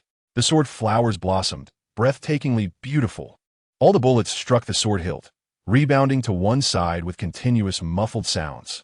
In just 5 seconds, 3 waves of attacks, Luo Chun leaped over 50 meters, reaching the pirates. This speed, this reaction, left everyone dumbfounded. Kill him. The pirates gaped, roaring. Just as the words fell, Luo Chun spun the abyss rainbow in his hand, and the sword flowers bloomed again. At the same time, his body surged forward, instantly sweeping past the pirates present. A series of sounds. The pirates clutched their necks or chests, falling down in disbelief. So fast a sword. Sword's eyes shrank in shock. He no longer hesitated. Having seen Luo Chun's explosive strength in the 2 battles, his subordinates couldn't withstand it. Who are you?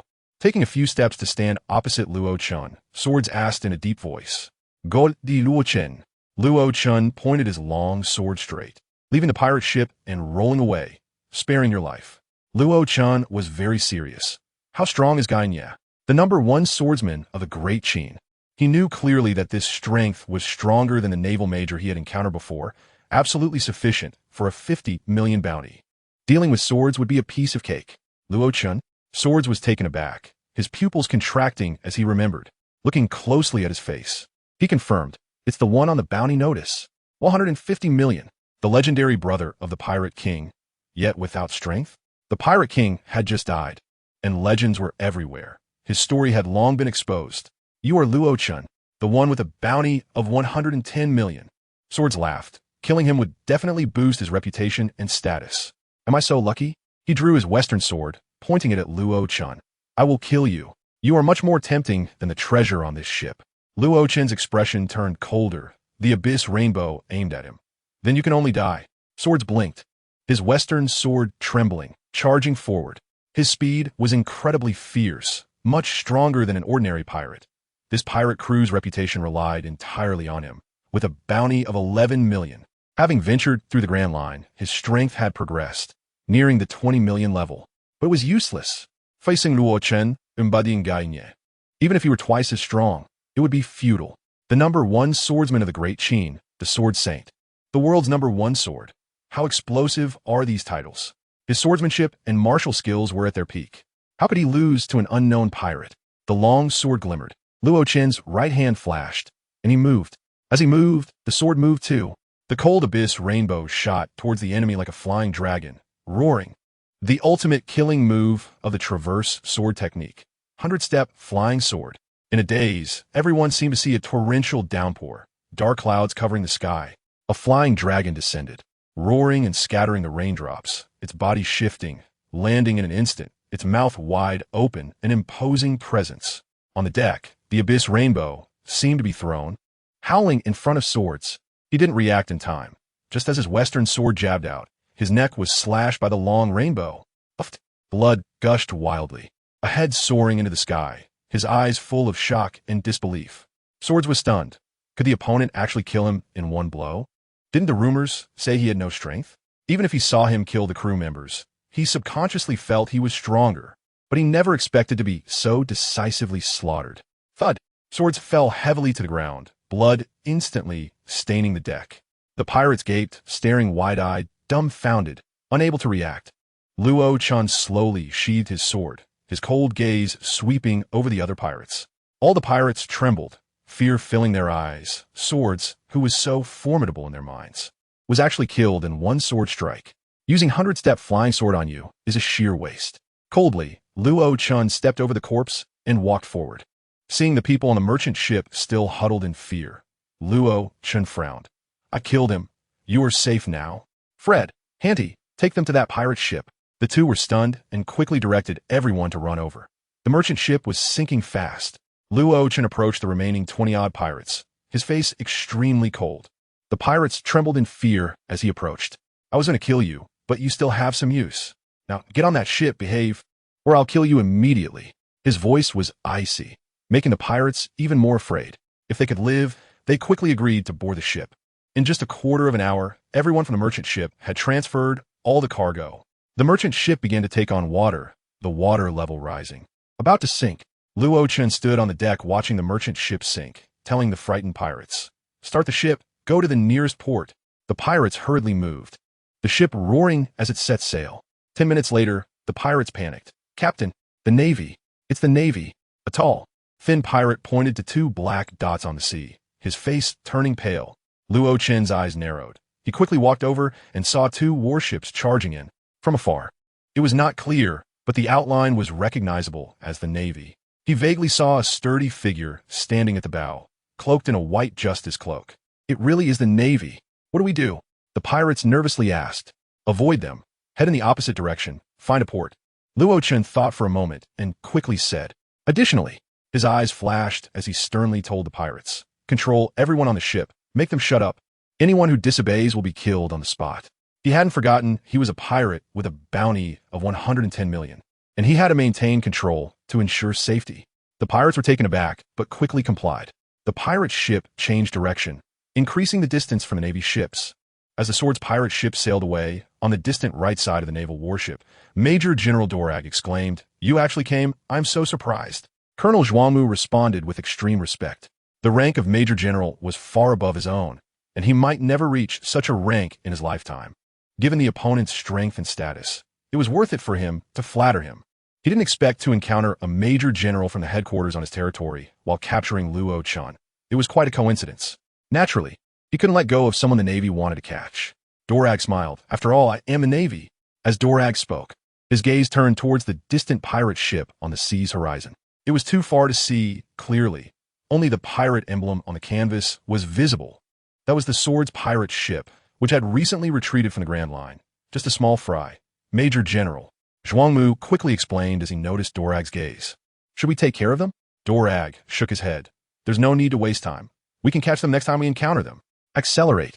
We can't let Gold Luo Chun escape. Zhuangmu's expression turned serious as he stood at attention. Yes, Major General. He was determined to follow this Major General's orders. His sudden arrival in the East Sea clearly indicated orders from above.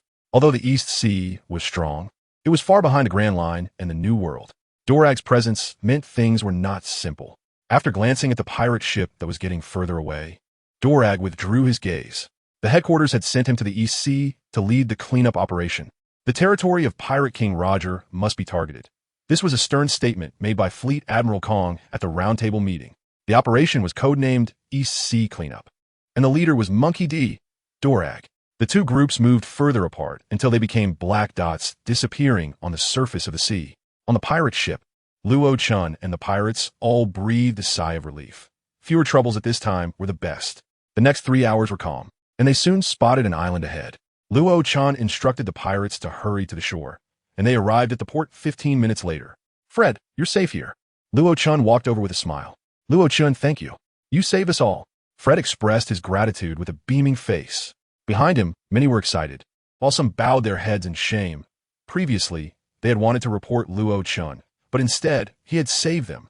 Ordinary people still had kindness in their hearts, and they felt particularly guilty at this moment. Let's part ways here for now.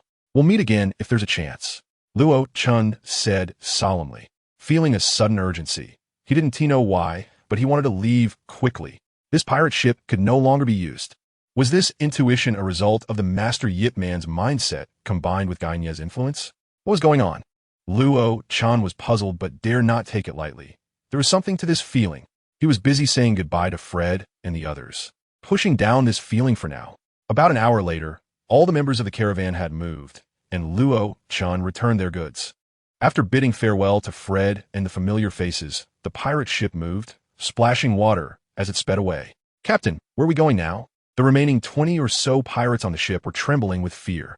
At this moment, although Gai Nie's influence had faded, Luo Chun still exuded an aura like a reclusive master, leaving the pirates unable to see through him.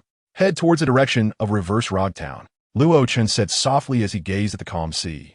The sunlight sparkled on the surface of the water, but Luo Chun felt a storm brewing beneath the surface. Something doesn't feel right, he murmured, suddenly jolting. Not good. The naval warships he had brushed past flashed through his mind, and his eyes lit up instantly. It was those two warships. There must be formidable people on board. No wonder Gai Nie and Yip Man's instincts warned me. Luo Chun finally figured it out. Feeling relieved, now that he knew the problem, he could respond. Captain, there's an island ahead. Should we resupply? A pirate came over with a bitter face after 3 hours at sea. They hadn't eaten all day, and being with this killing star was too much pressure. Their physical energy was depleted, and they were starving. Keep going, Luo Chun replied coldly, too lazy to pay them any mind. The pirates looked even more miserable. Someone wanted to speak, but was quickly pulled back by a companion, not daring to say anything. Luo Chun ignored them and checked the gains from Gai Nie's influence. Influence coins, 5,600. Luo Chun's eyes widened to the number, overwhelmed with joy. Yip Man only got a few hundred for dealing with small fries, but this time, he took down the Sword's pirate group and directly earned 5,600, truly worthy of Gai Nie. He praised inwardly and began looking at the skills. Ghost Valley Traversing Sword Technique, 100 Steps Flying Sword, Yuan Hong Sword, Long Rainbow Piercing Sun. There were only 3 skills, but the prices were astonishing, much more expensive than Yip Man's. After all, the martial power of Qin's Moon was on a much higher level than Yip Man's. After looking through everything, he realized that 5,600 wasn't enough to learn everything. Luo Chun smiled bitterly. These skills were incredibly powerful. Mastering them would make him equivalent to a bounty of 20 to 30 million in the pirate world. In the East Sea, that would be considered mid-tier, enough to enter the Grand Line. 100 steps, flying sword. 3,500. Yuan Ongswalt, 2000. Long rainbow piercing sun. 3,000. Luo Chun licked his dry lips. Conflicted, he wanted to learn all three, but the coin difference was too great. Having a sword technique without a sword was useless. This meant he could only choose one between 100 steps, flying sword, and long rainbow, piercing sun. It was too difficult to decide. The 100 steps flying sword was an unparalleled technique, while the long rainbow piercing sun was a unique killing move created by Gai Nie, both incredibly powerful. After hesitating for a long time, Luo Chun chose the 100 steps, flying sword, and Yuan Hong sword, deducting 5,500 influence coins. Congratulations on learning the 100 steps, flying sword, and Yuan Hong sword. A cold electronic voice echoed, and Luo Chen's head felt dizzy as a flood of information surged into his mind, instantly merging. 3 to 4 seconds later, he opened his eyes, and his right hand held a shimmering long sword. It was Yuan Hong. 100 steps, flying sword. He instantly mastered it. Luo Chun murmured, his eyes bursting with sword intent. This was the first time he learned a system skill, and he realized how powerful the system was. Previously, the mindset was manageable, but mastering a sword technique that required countless hours of practice was achieved in an instant. Unfortunately, he lacked internal martial arts and heart techniques. With his current body, combined with his sword technique, he could at most exert the strength of 1.5 million pirates. This was only a rough estimate. How it would perform in actual combat was still uncertain. He had little combat experience growing up, lacking real-world experience. Previously, he had only borrowed strength by possessing others, which was far different from fighting with his own hands. Slowly drawing out Yuan Hong and looking at the gleaming blade, Luo Chen's eyes glinted sharply. After 2 seconds, he sheathed the sword, his aura returning to calm. He walked towards the ship's storage room, intending to find some treasure. After 2 battles, he had exhausted all his wealth and was now practically broke. The pirate storage was located in the basement under the deck. Luo Chen walked in and lit a candle, frowning at the sight. Is this it? He had expected swords, such a villain, to have a lot of stock. But the storage held only 2 or 3 piles of gleaming treasures, totaling at most 5 to 600,000. Returning to the deck, he called over a pirate, his right hand resting on the sword hilt, his gaze icy, scaring the other party nearly to the point of collapse. Why are there so few treasures on the ship? Where are the others hidden? The treasures were all plundered by other pirate groups when we first entered the Grand Line. What S in the storage now was obtained after returning to the East Sea from small pirate groups. The pirate, terrified, spilled everything without daring to hide anything. Luo Chun released the sword hilt, speechless. How unlucky. He returned to the storage, packed all the treasures into a black bag, and slung it over his back. The bag wasn't large, but most of it was metal, making it quite heavy. After returning to the deck and setting the bag down, he sat cross-legged. A nearby pirate wanted to speak, but Luo Chun interrupted coldly. Keep sailing, no need for chatter. After 3 days of sailing, nearing the most remote area of the East Sea, Luo Chun finally stood up, approached that island. He pointed to a small island ahead. The pirates rejoiced. They hadn't eaten for 3 days. This killing star really knew how to steer the ship away. Half an hour later, the ship approached the island. Just as the pirates were about to disembark, Luo Chen's cold gaze swept over. You all hurry up and leave. Don't let my whereabouts leak out. The starving pirates were taken aback. Some wanted to explode in anger, but were quickly shushed by their companions. Shh, there's another island over there. Let us go there. Offending him means death right now. The man reacted quickly, seeing that Luo Chen's sword had been drawn half an inch, and hurriedly swallowed his words. Don't worry, we absolutely won't say anything. We'll leave right now. The pirates flattered with grins, and the navigator turned the helm, and the ship immediately set sail. Luo Chun stood on the shore, watching the ship disappear from sight before turning to enter the island. At this point, the sense of danger had diminished by more than half, but it was still present. 3 days ago, he had mastered the 100 steps flying sword, reducing the danger by 30%. After 3 days of sailing, it decreased by another 40%. Now only 30% remained. With a flicker in his eyes, Luo Chun walked towards the village in the island. The island was not large, just one street, facing the sea in front and surrounded by woods and mountains in the back. Luo Chan first found someone in the village to exchange some treasures for 100,000 berries in paper currency. Since the system only recognized berries, there was no other way. Even on the sea, money was needed, and fortunately, the villagers felt that hard currency was more valuable. Then he found a bar to eat like crazy. Having been hungry for 3 days, the pirates weren't the only ones. After eating and drinking to his fill, he found an inn to sleep. Waking up in the afternoon of the next day, it was time to find a ship. Narrowing his eyes, Luo Chan asked the villagers which family had a sailing ship. A sailing ship? Are you planning to go far? The village chief thought for a moment and slowly said, if you're going far, a regular fishing boat won't do, at least a sailboat. Yes, I need a sailing ship. Luo Chan nodded. Then only the Roger.It family has one. They have a sailboat, but it hasn't been used for many years. The village chief said after some thought. Thanks, village chief. Luo Chan said and walked toward the Roger.It family. Roger.It was the richest person in the village, with walls surrounding his house. A yard of 400 to 500 square meters, like a beautiful garden, with a stone-paved path and a 3-story villa. Luo Chan went directly to find Roger.It, explaining his intentions. You want my family sailboat? Roger.It looked at him in surprise, sizing him up. Yes, my ship was damaged, and I just drifted here yesterday. Luo Chan nodded. I see you have a sword. Drifting at sea, not like a pirate nor a navy. Could you be a pirate hunter? Roger.It asked curiously. Luo Chan's eyes flickered, and he smiled. Yes, I'm a pirate hunter. Last time I ran into a tough character, my ship was damaged, and I barely escaped. Being a pirate hunter isn't safe. Roger.It sighed. All right, I'll sell you the ship for 200,000. My father spent 700,000 to build it. The keel is super sturdy, very durable. It just sat idle after he passed away, as no one in the family could sail it. Luo Chan nodded. Buying a ship for 200,000 was a huge profit. All right, where's the ship? In the small harbor behind the island. Although I don't use it, I often have people maintain it since it was left by my father. After all these years, it's almost the same as when it was first brought back. Roger.It led Luo Chan to the small harbor. A few minutes later, they arrived. The so-called harbor was just one side of the island, where the terrain formed a bay, and the ship was quietly anchored there. From a distance, Luo Chan was satisfied. Roger.It didn't lie to him. The canvas and outline were intact, not dusty. Clean, as if it were a new ship. The design was vintage with the bow and stern narrowing towards the middle. Quite interesting. The bow was adorned with a sculpture of a giant dragon leaping. This dragon was added by my father, and the ship is called the Flying Dragon Rogan. Roger.It said as he took out a whistle and blew it. Hush! A sharp whistle sounded, and the Rogan stirred from afar, cutting through the water and heading towards them. Here it comes. Let's go take a look. Luo Chan nodded.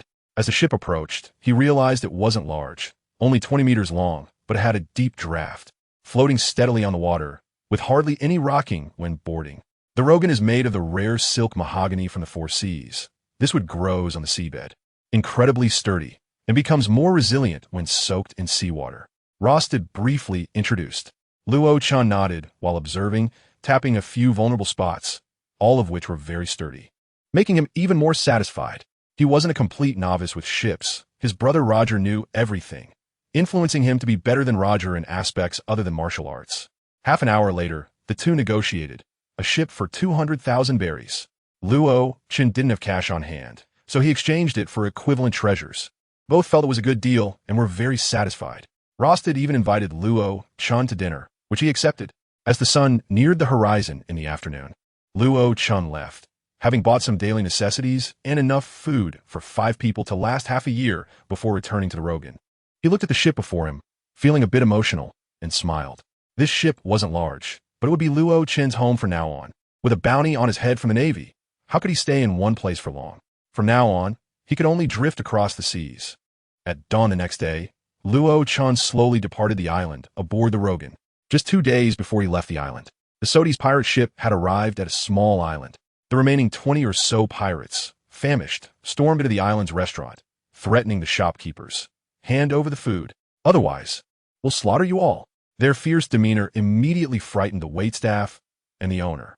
The food was quickly served, and they devoured it ravenously, sighing in relief and satisfaction after finishing. That bastard made us starve for 3 days, almost starving us to death. Next time we see him, we must kill him. The pirates complained, but fear lurked in their eyes. They were just venting verbally. If they really had to find Luo Chan, they wouldn't even dare to borrow some courage. While they were grumbling, a young man who had been sitting quietly in the restaurant suddenly spoke up. Where is that bastard you mentioned? Huh? The pirates jumped in surprise and turned their heads sharply to look. They saw the man wrapped in a black cloak, obscuring his figure and face. With a deep and serious voice, exuding mystery. Who are you? The pirates shouted, daring to inquire about that killing star. Don't you fear for your life? Who am I? The man in the black cloak smiled, not answering, mumbling to himself. Not being with you all, quite cautious. This kid is not ordinary, quite smart. He then stood up, and the pirates realized this guy was over 2 meters tall, impressively built, exuding an overwhelming sense of pressure. He then pulled down his hood, revealing a face covered with intricate runes. I am Rear Admiral Dorag of the Navy headquarters. Pleased to meet you. As soon as these words came out, the pirates' faces changed instantly, and the knives in their hands clattered to the ground. A second later, the Navy ambushed outside, rushed in, countless long guns pointed at them. In fact, that day Dorag had brushed past Luo Chun and later arrived at the site of the sunken merchant ship, immediately realizing something. Reflecting on the sequence of events, he directly locked onto the Sodi's pirate group. For the Navy, capturing this group of pirates was challenging for the Eastern Seas junior officers. But Rear Admiral Dorag could handle it easily. In just 5 hours, he figured out their movements and followed closely. After asking a few simple questions, Dorag's eyes flickered, and he smiled. So, that guy's on a nearby island? Yes. Navy officer. The pirates hurriedly flattered. Rear Admiral, should we go capture him immediately? Colonel Zamu respectfully asked. Hee. Dorag chuckled, a shrewd glint in his eyes. No need. That guy has probably already run off without a trace. Luo Chun, I underestimated you. By the time Dorag captured the Sodi's pirates, Luo Chun had already sailed far away from that island, aboard the Rogan. At this moment, if the Navy's people weren't foolish, they should have captured those pirates by now. Feeling the warning in his heart completely dissipate, Luo Chun finally smiled. The entire time, he had been using the Sodi's ship to sail, driving the pirates away from the small island. Was all to make the Navy focus on the Sodi's ship. This way, he could have a buffer. Luo Chun wasn't foolish. Once his whereabouts were known to the Navy, how could he escape? Continuing to use the Sodi's ship would eventually lead to capture. If a tough character came, he would definitely end up here. The warning in his heart had not disappeared, proving that he guessed correctly. Only now that the warning had dissipated did Luo Chun finally breathe a sigh of relief. Standing at the bow of the Rogan, looking at the calm sea, he pondered. What should I do next? A flicker of confusion crossed his eyes. Escaping from Rogtown, being saved by Hifia, wiping out the Sodi's pirate group, and now. The experiences in such a short time surpassed those of the past 16 years combined. This life was too thrilling, and he didn't know whether to feel excited or scared. After a moment of daze, he looked up, a smile appearing in his eyes. But this feeling is quite exhilarating. He smiled and began to think about the future. If I remember correctly, Roger has a son. Now I have the ability to protect myself. Although the possession system is costly, the power it provides is truly explosive. The ship sailed slowly, and an hour later, a commotion erupted ahead. Another pirate? Luo Chun frowned as he looked at the chaotic sea ahead. 2 ships were locked in combat, one of which was flying a skull flag. The era initiated by Roger was still unstable, and these pirates were truly greedy, both foolish and fierce. Puriskum. That's why he hated being a pirate. The pirates he had encountered so far, except for Roger, were all ruthless scoundrels, bottomless wicked types. Being a bounty hunter, smashing these disgusting creatures, and then heading to the South Sea, Roger's wife and child must be rescued. Before his eyes, Roger's hearty laughter seemed to appear, and Luo Chun smiled as well. His brother treated him exceptionally well. With a big age gap, Roger spoiled him, just like real brothers. Soon, the Logan approached the chaotic scene. Luo Chun tightened his grip on the Yuanhong sword. His eyes filled with killing intent, and put on a mask, a face crafted by his master on the island. The visage of the great sage equal to heaven. Dressed in a black robe with a Monkey King mask, this was the current Luo Chun. Seeing you pirates makes me sick. Both sides were fiercely fighting, blood flowing freely, when suddenly a grim voice echoed. The pirates were startled and turned to look, especially the leading female pirate, who raised her large machete and glared at the source of the sound. On the bow of a small boat stood a figure in a black robe with a monkey face. Get lost. I don't have time for you. Starry roared. A bounty of 3 million on Starry, and you don't have time? I do. Luo Chun took out the bounty notice and smiled lightly. You're a bounty hunter? Starry's expression changed. Correct. But unfortunately, the reward is your head. Luo Chen's expression turned cold. Bending his knees, he leaped from the Logan and instantly charged into the melee. Starry grew fierce, waving her hand. Kill him. Dozens of pirates immediately shifted their targets, weapons raised, charging towards him. Luo-chan narrowed his eyes, leaning slightly forward, murmuring, "Those who go forth will be invincible. No enemies in sight. Anyone blocking my path shall die." His voice suddenly turned fierce, and Luo-chen's speed surged, leaving a trail of light behind. The long sword swung out, crackling with electricity, and instantly passed through a dozen pirates. Whoosh! A gust of wind passed, and the pirates' forward motions froze, their eyes filled with shock, disbelief, and fear. A torrent of blood sprayed, staining the deck, as over a dozen figures collapsed, lifeless. Wow! This decisive and ruthless swordsmanship stunned everyone present. All eyes turned to Luo-chan. The pirates were terrified, and the people on the civilian ship breathed a sigh of relief. Who are you?"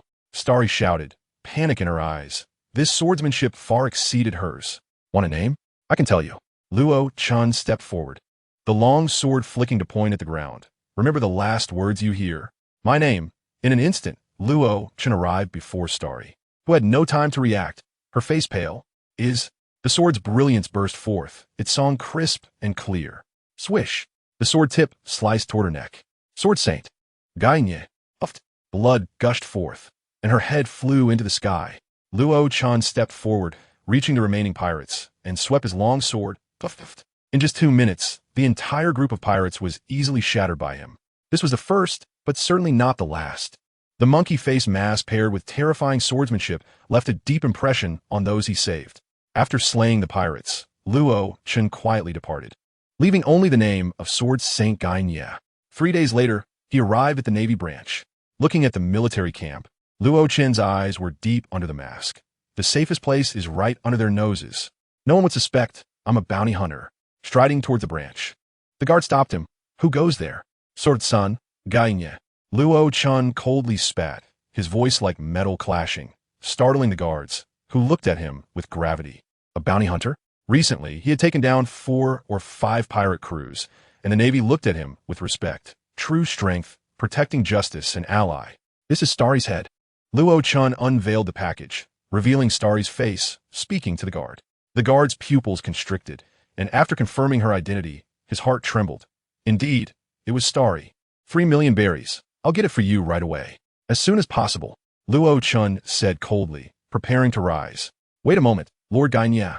The guard suddenly spoke, forcing a smile. "Would you be interested in joining the Navy? With your skills, you'd be a sergeant right away. With your abilities, earning military merit would be easy. Kill a few pirates and you can get promoted. Your future would be great." Luo-chen's eyes moved beneath the mask, a hint of interest curling his lips, but his voice remained cold. "Not interested.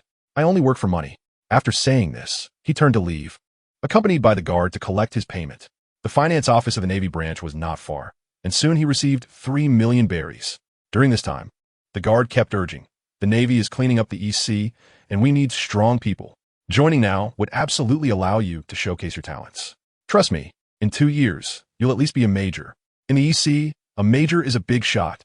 Gai Nie, you will definitely succeed." Faced with the guard's enthusiasm, Luo-chan replied with one sentence. "I'm only interested in money. Money can make the devil push the mill." He needed money. Only with money could he exchange for power and survive in this chaotic world. After being delayed by the guard for a quarter of an hour, Luo-chan finally exited the Navy base. Seeing the guard's reluctant expression, he shuddered inside, shaking his head as he left. Too much is as bad as not enough. Wearing a mask to conceal his identity and relying on strength to intimidate, they wouldn't be curious about my face. But if I really joined the Navy, there would be many restrictions and the higher-ups would eventually suspect me. It's best to keep a distance from the Navy, neither too close nor too far. This was the first pirate transaction. In the next 3 months, Luo-chan headed towards Rotown, taking down dozens of pirates with bounties over 1 million. This record made him famous among civilians and the Navy. The higher-ups in the branch began to pay attention to him. Killing 1 million bounty pirates once could be luck, but doing it so many times without injury was definitely a display of strength. At this time, the Navy was in need of such talents. Meanwhile, the pirates also began to be wary of this cold, ruthless figure wearing a monkey face mask and carrying a long sword. a powerful bounty hunter, posing a huge threat to them. In a certain sea area of the East Sea, Luo Chun sat on the deck, sipping good wine. After several killings, he had saved 35 million, directly transforming from a pauper to a person of moderate wealth. Without strength, being a bounty hunter would just mean delivering heads. But with strength, this was simply a path to sudden wealth. Luo Chun stood on the deck, spirited and proud, having never saved more than 4 digits in his previous life. How could he have seen tens of millions in savings? I want to save money, he shouted fiercely. Only with money can there be a sense of happiness. A flush appeared on his face as Luo Chun shouted out loud. The drunkenness made Luo Chun act recklessly, venting endlessly toward the vast sea. These days had been too intense. His brother was gone, the Navy was hunting him, friends dispersed, and the system suddenly crashed down. Without any power, he had somehow become a strong person, a bounty hunter at sea. This was something he, at 16, could never have imagined. Everything was too bizarre, too absurd. Luo Chun had been suppressing his feelings, confused about the future, doubting his power. He had once been unsure of what to do, but recently had started to gain clarity. That day, receiving the bounty in front of the Navy was both an experiment and a gamble. He wanted to see if he could confront the pursuers without hiding, if he dared to fight. Approaching the Navy base, his heart was particularly calm. He confirmed it. The system was indeed powerful, and he had changed. The Master Realm allowed him to remain unflustered, able to overcome any obstacle. So he was exhilarated, going wild, not only because of the huge sum of money, but also because he had gotten stronger. He was extremely happy. After drinking alone, he soon passed out. The Logan sailed with the sea breeze, not knowing where it was headed. The next day, the morning sun shone brightly, and Luo Chun woke up in the glaring light. Headache. He rubbed his temples, recalling what had happened before. After gulping down some water and washing his face, he finally felt awake. The money was still not enough. He needed to save more. The ghosts he had summoned before were at most at the 10,000 level, which was already impressive. What about those at the million or even billion level? He really wanted to see how strong they were. He was super excited. Just looking at the price was different. If he could summon them to fight, could he gain the abilities of those fierce ghosts? He had long desired that. Then he set sail, steering the Logan through the waves of the East Sea. 3 months flew by. His reputation grew louder. His strength shook the scene, and he crushed 3 pirate crews worth around 5 million each, totaling 15 million. Weak pirate crews would flee at the first sight. Even the weaklings dared not approach. There had been no business for 3 months. Luo Chun felt helpless. Having too loud a reputation wasn't a good thing. Saving money became difficult. That day, he headed to the nearest naval base to exchange the bounty for the pirates he had recently defeated. It took 3 days to arrive. He had practically traveled all over the East Sea. Carrying a black package and wearing a monkey mask, he entered the base. The East Sea Navy was already familiar with him. Inside, they were spreading the word. That pirate hunter with a monkey mask had incredible swordsmanship and unfathomable strength. Always frightening. He walked toward the finance department. The layout of the base was clear. Most of it was the same, with special arrangements according to the terrain. The bounty of 5,500,000 for Sluru. With a cold tone, he placed the black package on the table. As the black cloth was lifted, a gruesome face was revealed. The examiner looked closely and nodded in confirmation. The pirate crew had scattered when Sluru died. The Navy had spread the news early, and the information was reliable. The head was exactly the same as the face on the bounty notice. It's him, the examiner said, handing Luo Chun 5,500,000 berries. Thank you for your hard work, pirate hunter Gai Nie, the examiner said with a smile. Luo Chun nodded without saying a word and turned to leave. Wait a moment. Our colonel is interested in you. Can you come have a cup of tea and chat? The examiner spoke again, smiling brightly. Luo Chun frowned. He didn't want to deal with the Navy too much. Not interested. He shook his head and walked away. Just as he reached the door, 2 soldiers suddenly blocked his path, hands resting on their gun barrels. This threatening action made Luo Chun's pupils shrink. What do you mean? Don't get me wrong. Colonel Xiaoyao just wants to meet you. He has always been curious about the sword saint Gai Nie, who is famous in the East Sea. The examiner continued to smile, but Luo Chun felt something was off. Sure enough, a dense sound of footsteps came from outside the finance room, and after a loud shout, the patrolling Navy blocked the doorway. This was intimidation and also a threat. Luo Chun's gaze tightened, seeing it all clearly, seeing him standing still. The examiner smiled and led the way. Luo Chun slowly put his hand behind his back and then let it down. Meeting the colonel was fine, just don't play tricks. His tone was cold. Don't worry. Colonel Xiaoyao is very hospitable. The examiner smiled warmly, waving for the soldiers at the door to step back, leading Luo Chun toward Xiaoyao. 5 minutes later, they arrived at a door on the 3rd floor of the base. Knock, knock, knock. He knocked, and a muffled voice came from inside. Come in. Luo Chun squinted and pushed the door open. The room was simply furnished. A wooden table, chairs, a bookshelf, a few potted plants, nothing else. Sword Saint Gai Nie? A middle-aged man in the room raised an eyebrow and looked over. Colonel. Luo Chen's face under the mask was cold, and he nodded indifferently. In the Navy's impression, the mysterious pirate hunter sword Saint Gai Nie was always this indifferent. Xiaoyao didn't team mind, smiling and gesturing for him to sit across. I've always been curious about you. Since we met by chance, I wanted to see you. Hope you don't mind. Luo Chun nodded, sitting down without any courtesy, remaining silent.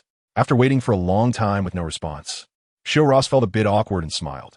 Gai Nie, aren't you going to say something? What is there to say? Luo Chun retorted. Like your background, birthplace, master, etc. Xiaoyao asked softly, his eyes shifting. In fact, the Navy usually liked to gather information on powerful pirate hunters. Recently, the East Sea was short-staffed, and these hunters who floated between the Navy and pirates were the best recruitment targets. Using positions, money, or even beauty, the Navy had already drawn many hunters into their ranks. Various divisions were curious about this mysterious and powerful sword Saint Gai Nie, always wanting to investigate his background. But he seemed to have appeared out of nowhere with no prior information, like he had fallen from the sky. Very strange. Background? Birthplace? Luo Chen's tone carried a hint of laughter, mixed with anger. Colonel keeping me here is just to investigate my background, right? Xiaoyao was taken aback. Laughing. I'm indeed curious. He stared deeply at Luo Chen's mask. After all, you are an excellent partner. One cannot let someone of unknown origin be a partner, right? What do you like under the mask? What if you were a pirate? That would be very interesting. Isn't that the case? Finally, Xiaoyao looked at him with a playful gaze, saying loudly, A pirate? Haha, are you kidding? Who doesn't know that I, Gai Nie, never goes easy on pirates? Luo Chun said coldly. Want to know my identity? I can tell. My hometown is not in the East Sea. I just arrived recently. I learned swordsmanship from the South Sea. My master is Gaguzi, and my sword technique is Shushan Swordplay. Feel free to investigate. Luo Chen's tone was extremely cold, clearly displeased with being investigated. Don't be angry. The Navy is cautious. Please be understanding. Xiaoyao noted the keywords, his eyes flickering, laughing heartily. Not in the East Sea. No wonder we couldn't find anything. South Sea? Gaguzi? Shushan Swordplay? He mentally noted, planning to report. Any division could find out. Is there anything else? I've delayed long enough. Luo Chun urged, and Xiaoyao came back to his senses. You might find it inconvenient, but Xiaoyao suddenly became serious. Please take off your mask. That imposing aura surged, and Luo Chun squinted. He really suspected me. He was on full alert. Impossible. I'm not a Navy. Don't go too far. His tone hardened, hand resting on the sword hilt, sword energy erupting, and Xiaoyao became serious. As expected of Gai Nie, that sword intent. Impressive. But today I must see your true face. Xiaoyao stood up, drawing a western sword to stab. Luo Chun felt the air surge violently, sharp winds crashing in. Making a move? Ing. The Yuan Hong was drawn, retreating 3 steps, Sir Flowers blossoming, the tip of the sword steady. Dang. The clash of swords echoed, sparks flying. 2 swords collided. Xiaoyao's pupils shrank suddenly. His hand trembled on the sword, a massive shock. He had struck first, but the opponent had countered first, as if waiting for him. The immense force surged in, almost making him unable to hold the sword. This strength, Xiaoyao instantly judged, he was not as strong. A swordsmanship master. I'm leaving. Luo Chun sheathed his sword and turned to leave. Xiaoyao watched his retreating figure, retracting his sword. His right arm's cells trembled. The wooden chair beneath him shattered after 3 seconds with a buzz. The force was perfect. The swordsmanship shook the scene. Where did this guy come from? He glanced at the golden snail, not issuing orders to stop him. He wasn't sure if the opponent had held back. If that was everything, he would have to catch him even if he turned hostile.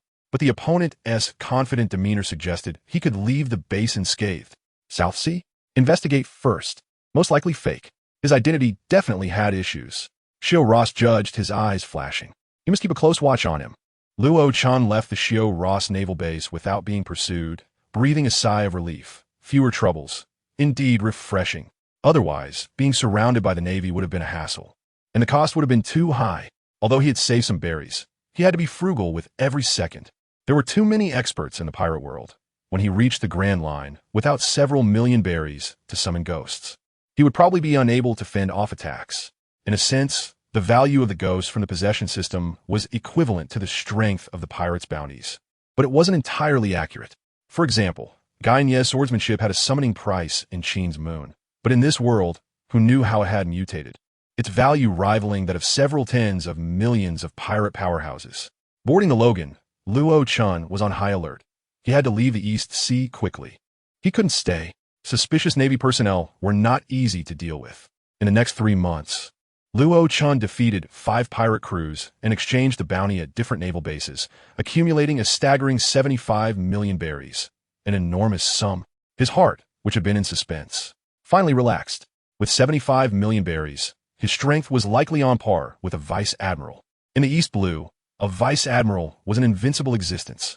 Luo Chun gave himself a 3-day break, docked a ship on a small island, and relaxed, going to a quiet bar to listen to the violin and watch beautiful women dance to cultivate his feelings. After 3 days, he continued his journey to the Grand Line. He knew that to get to the South Blue, he had to go through Upside Down Mountain, where there were reverse sea currents connecting to all 4 seas. Of course, he had only heard about it and wasn't sure how it really was. To reach Upside Down Mountain, he had to pass through his hometown, Rogtown.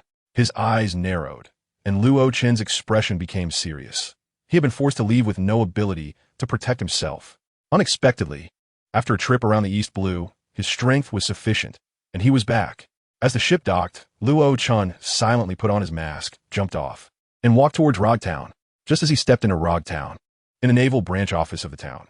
So you suspect that this guy named Gai Nie is actually a pirate, disguising himself as a bounty hunter to hide his identity?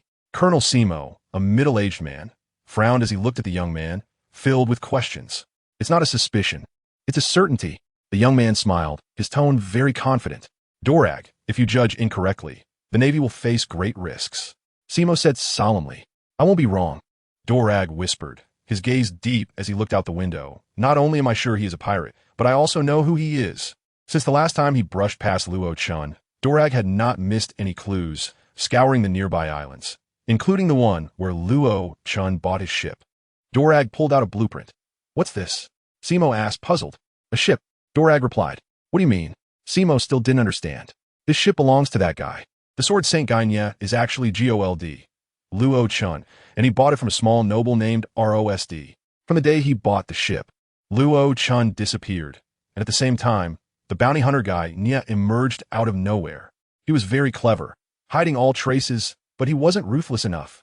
Dorag said softly, his eyes filled with interest. You mean? The famous sword Saint Gai Nie is actually Gold, Luo Chun? Simo was shocked. Dorag did not respond, his eyes flickering, a smile appearing on his face. An interesting guy, Dorag murmured, taking out a small transponder snail from his pocket. Report his location. He gently asked the transponder snail. Simo looked at him with curiosity, completely bewildered. Rogtown. The transponder snail emitted a deep voice, and Dorag raised an eyebrow and smiled, ignoring Simo, waving goodbye as he walked out of the office. He had been watching Luo Chun for a long time, but found no clues. That guy was too clever, seemingly having evaporated from the world since that day. However, recently, the bounty hunter sword Saint Gai Nie had entered his sight. When this guy sought evidence, he happened to be nearby, witnessing the identity error with his own eyes. There was no Gai Nie in the South Blue, and it was impossible for there to be one. He still remembered the certain tone from the South Blue branch. Indeed, Gai Nie's identity was fake. This made him curious. Why would a bounty hunter wear a mask to hide his identity? There must be some intriguing story behind it, and it was definitely thrilling. He first investigated sword techniques, but found no leads. Then he looked into the ship. Immediately, everything clicked. It turned out to be one person disguised as another. He then connected all the clues, contacted witnesses from the Merchant Guild to obtain evidence, and confirmed that the sword technique of sword Saint Gai Nie was identical to Luo Chen's. It was the same person. Until today, Dorag was completely certain, because the other party was right in Rogtown, in his hometown. How interesting, too interesting. Such a captivating guy. He really didn't want to capture him for the Navy. But precisely because he was interesting, he was more dangerous. Compared to Roger, your secretive methods were even more unpredictable. Gold, Luo Chun. Luo Chan stood on the street, his mood complex. He had not been away from the home where he had grown up for long. Yet what had happened felt like it occurred in another lifetime. Clashing with the Navy, engaging in a battle of wits and courage, saving the Merchant Guild. These were things the young Luo Chan would never have dared to imagine. During this time, not only had his strength skyrocketed, but his inner self had also grown much stronger. The mindset of a master subtly pushed him towards maturity and perfection. Before him was a two-story loft, a living room on the first floor, a bedroom on the second, a small wooden house that, although small, was particularly warm. Luo Chan stepped inside. The door was unlocked. He had left in such a hurry that he hadn't considered these things. He scanned the room. The furnishings had not changed, just as they were when he left. But strangely, the house was particularly clean. A wooden house that hadn't been lived in for a long time should have accumulated dust and insects. Yet there were none. It was obvious someone had cleaned it. Who? Luo Chan thought to himself, feeling warm inside. Even though he had left, Jinx and Eyes had not forgotten him. He understood their intention in cleaning the house. This was a prayer and a hope for the return of their partner. Silently, he went upstairs and entered his own room. The furnishings were still simple. A single bed, a small table and stool, a wardrobe. On the table was a photo frame. Luo Chan looked at the photo frame, and his expression darkened. Inside were two people, a young man and a 3 or 4-year-old child, looking quite innocent. The young man had a mustache and smiled brightly. The child was riding on his neck with a twisted expression. Brother, Luo Chan murmured, his eyes moist. The young man in the photo was his brother, Gold, Roger. This was a photo of him at 3 or 4 years old with his brother, and they had never taken another one after that. After Roger's death, this photo became his only memory of his brother. He walked over, carefully placed the photo into his bag, and looked around one last time for anything he wanted to take, resolutely turning to leave. This time, if he left, it would probably be a long time before he could come back. He went down to the first floor and out the door, carefully locking it, moving slowly and deliberately. Just as he was locking the door with his back to the street, a figure suddenly appeared, a tall figure with faint runes on his face, a justice cloak billowing behind him, and a sharp navy uniform full of righteousness. The newcomer was followed by 5 or 6 naval officers, though fewer than 10 in total. They were extremely imposing. As soon as they appeared, the entire street fell silent. That was a rear admiral from the Navy headquarters. The hidden pirates among the crowd were well aware of military ranks. The young naval officer in the lead was actually a rear admiral. Why did a rear admiral come here? Whispers floated into Luo Chan's ears, and he tensed up. Then Luo Chan twisted the lock with a firm twist. The click of the lock sounding as he slowly turned around, a hint of helplessness on his face. So you found me after all? He had been careful, thinking every aspect was perfect, yet he was still found. Locked up? You're quite serious about this, Dorag said with a smile, his tone not at all like that of an enemy. He was curious and admired this young man who had been able to manipulate the East Blue Navy at just 16. If it weren't for coincidences, he wouldn't have been able to uncover his true identity. This is my home. I have to take it seriously, Luo Chan replied earnestly. Will there be a chance to come back? Dorag casually asked.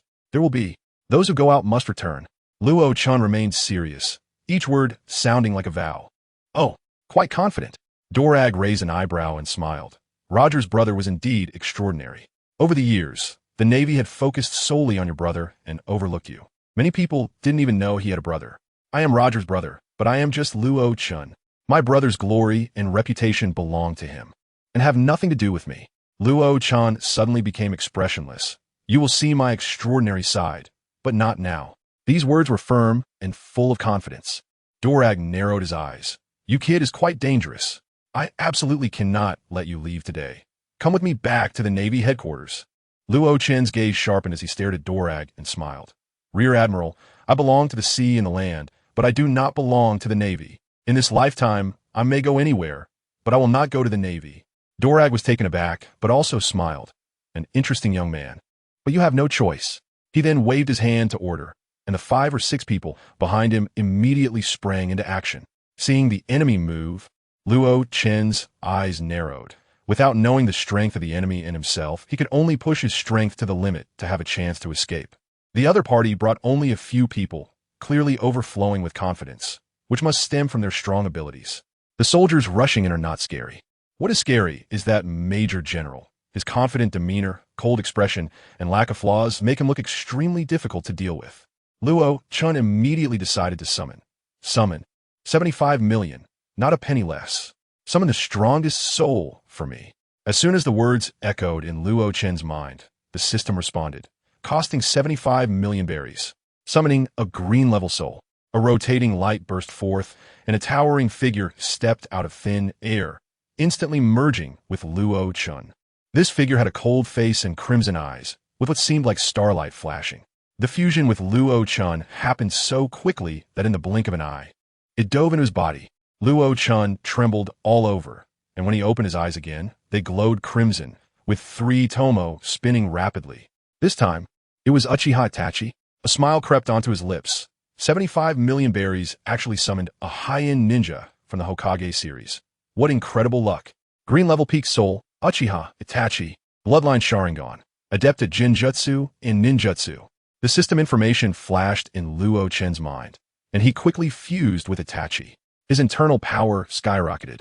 Flowing through his limbs and bones, his physical strength increased dramatically in an instant, incredibly fast. Temporarily possessing the Sharingan, Luo Chun saw the approaching navy moving in slow motion. The next second, Luo Chun moved. The abyss rainbow sword sang as it was drawn. The sword light exploded, and Luo Chun took a big step forward. Arriving in front of the navy in just a few steps, his speed was almost like teleportation, closing the 10-meter gap in an instant. The navy was stunned. An even scarier sword light followed. One sword unleashed blue energy, illuminating the cold of the 9 provinces. The blue light reflected in everyone's eyes, mesmerizing. Luo Chen's expression was extremely calm. With the Sharingan and Itachi's lifetime combat experience, his combat power was at its peak. Swish! The 2 sides brushed past each other. Luo Chen didn't T-stop, moving past the attacking navy. Puff! Blood sprayed wildly, and the navy fell to the ground screaming. Under this divine-level sword technique, they couldn't T-withstand even a single strike. Seeing this scene, Dragon's pupils shrank. The intel said this kid was at most 40 to 50 million. He was overestimated, but he knocked down a school-level officer with 1 blow. This kid still has hidden strength. 1 strike took out 5 school-level officers. Too terrifying. With his power at such a young age, his potential rival's that of Roger. Definitely worth over 100 million bounty. I underestimated you. Dragon stepped forward, his justice cloak billowing, his expression serious and focused. Navy, report your name. Luo Chun stepped over the screaming officer, his long sword pointing straight at Dragon. Though familiar with anime characters, he really couldn't recognize him in person. Monkey D. Dragon, Navy Major General. Dragon said solemnly, Luo Chun, I am acting on the orders of the Admiral. I will arrest you today. Surrender. Hearing the name, Luo Chun was taken aback. Dragon. He never expected that this incredibly powerful figure would be the future leader of the Revolutionary Army, known alongside the Pirate King as one of the most notorious criminals. Interesting. I didn't expect to run into you here. Luo Chun smiled, feeling calmer. Suddenly encountering a strong enemy actually excited him. Being able to spar with a young powerhouse from the anime. Isn't that exhilarating? You know me? Dragon raised an eyebrow. The famous Major General Dragon. Who doesn't know him? Luo Chun chuckled. Dragon was even more confused. This was his first time executing a mission away from headquarters. The so-called fame was only known within the Navy. Who outside recognized him? Luo Chun didn't waste words, narrowing his eyes. The 3 tomo spinning faster. In their first encounter, he wouldn't go all out. He would definitely test the waters first. With a flick of the abyss rainbow sword, the sword sang clearly, creating beautiful sword flowers. The next second, Luo Chun moved. His steps were light and strange, seeming slow but actually incredibly fast, instantly rushing to Dragon's face, thrusting the sword directly at his neck. Whoosh! Dragon dodged like the wind, but immediately after, the sword shadows came crashing down like a storm. He was shocked. This kid's swordsmanship was impenetrable, with overwhelming pressure, forcing him to retreat. Tot. One attacked while the other dodged, and in the blink of an eye, they had fought 100 meters away.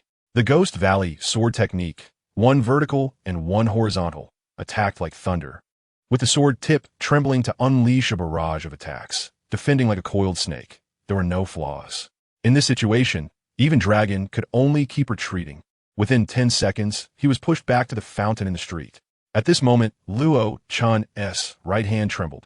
unleashing an even fiercer sword technique, instantly stabbing out 36 sword flowers, covering all 36 spots on Dragon's body. This sword technique was incredible. Dragon narrowed his eyes. This time he wouldn't dodge, allowing all 36 sword flowers to strike him. The moment the sword flowers bloomed, Luo Chun's pupil shrank. Did it pass through? The sword shadows directly passed through Dragon's form. At the same time, a large hand came crashing down on him. This was Dragon's hand, bringing a gust of wind from above. Luo Chun felt the surrounding space was sealed by this palm, almost collapsing. Buzz. Luo Chun narrowed his eyes. In the moment of confrontation, he realized how fierce the opponent was. He suddenly raised his hand, spreading his 5 fingers and also slapping forward. Boom! The 2 palms collided fiercely, and the stone slabs under Luo Chun instantly shattered and exploded with debris flying.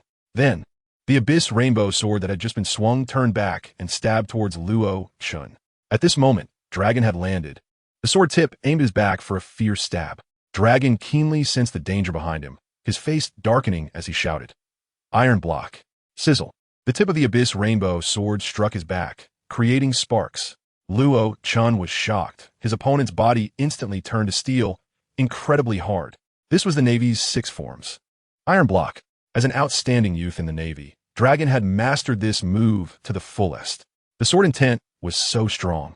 Dragon felt a sharp pain in his back, his eyes immediately turning serious. After a quick exchange, both jumped back, staring at each other from a distance of 5 zhong.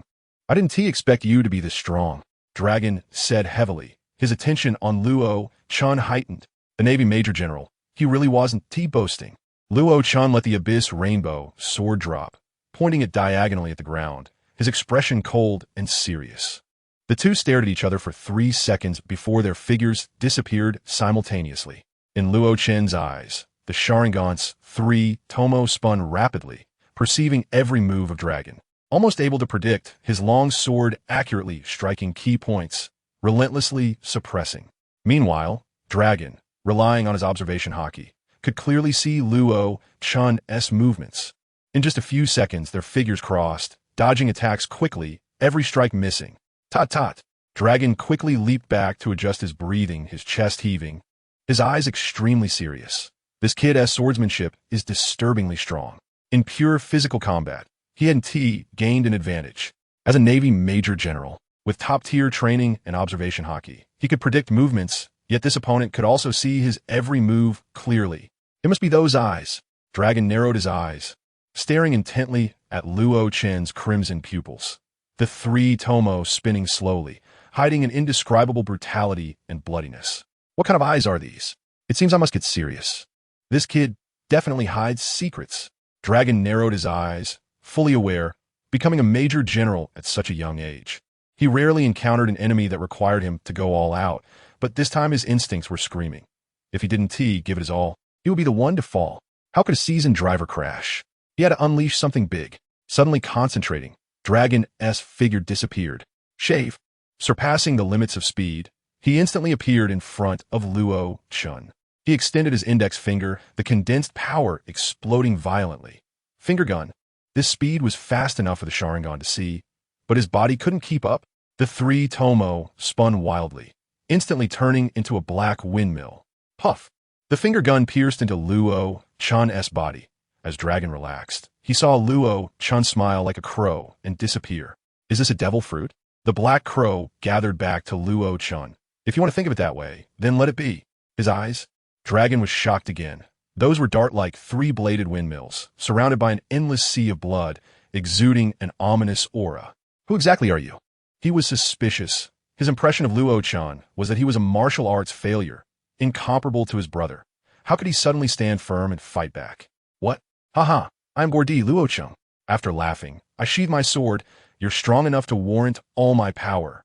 Seeing Luo Chun's serious expression, Dorag raised his vigilance. He actually isn't using his sword?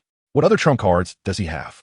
One must know, Uchiha Itachi's talent is explosive, not just illusion techniques. Ninjutsu combined with the Sharingan. He's practically a walking weapon. Tap, tap, tap. Luo Chun's hands dropped, his steps floated forward, moving at an outrageous speed. Shadow clone jutsu. With hands forming seals rapidly, with a bang, 3 Luo Chun's appeared, all coldly charging forward. What the heck? Dorag was dumbfounded. It was his first time seeing 3 clones at once, unable to distinguish between the real and the fake. The clones rushed in an instant, kunai glinting coldly. The attacks fierce and overwhelming. Dorag dodged and leaped into the sky. The last Luocheng remained expressionless, hands forming seals. A cold voice rang out. Fire style, great fireball jutsu. Poof! Luocheng spat out a massive fireball, the temperature high enough to distort the air, the impact incredibly strong, barreling towards Dorag in the sky.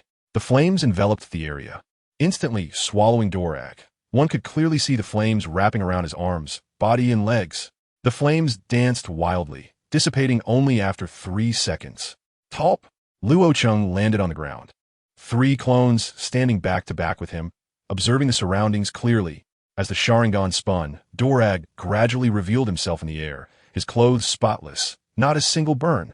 Dorag also landed. Devil fruit? Flames?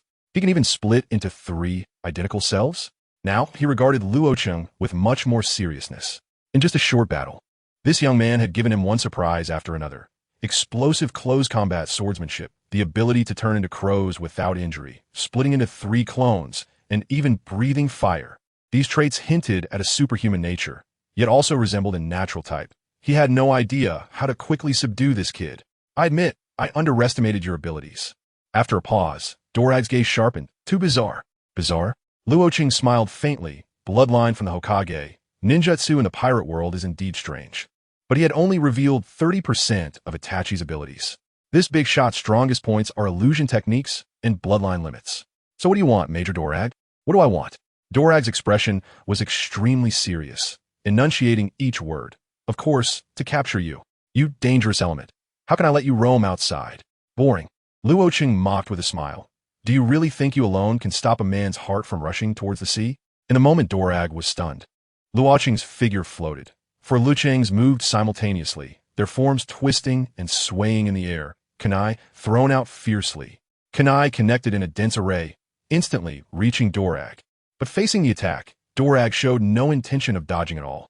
His figure flashed, directly passing through the kunai, and in another flash, he leaped over. Luocheng's expression changed. He never expected him to charge so boldly.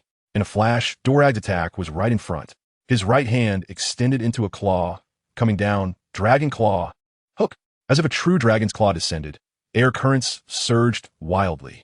The space and time under Luocheng's feet slowed down, feeling completely locked in, unable to evade.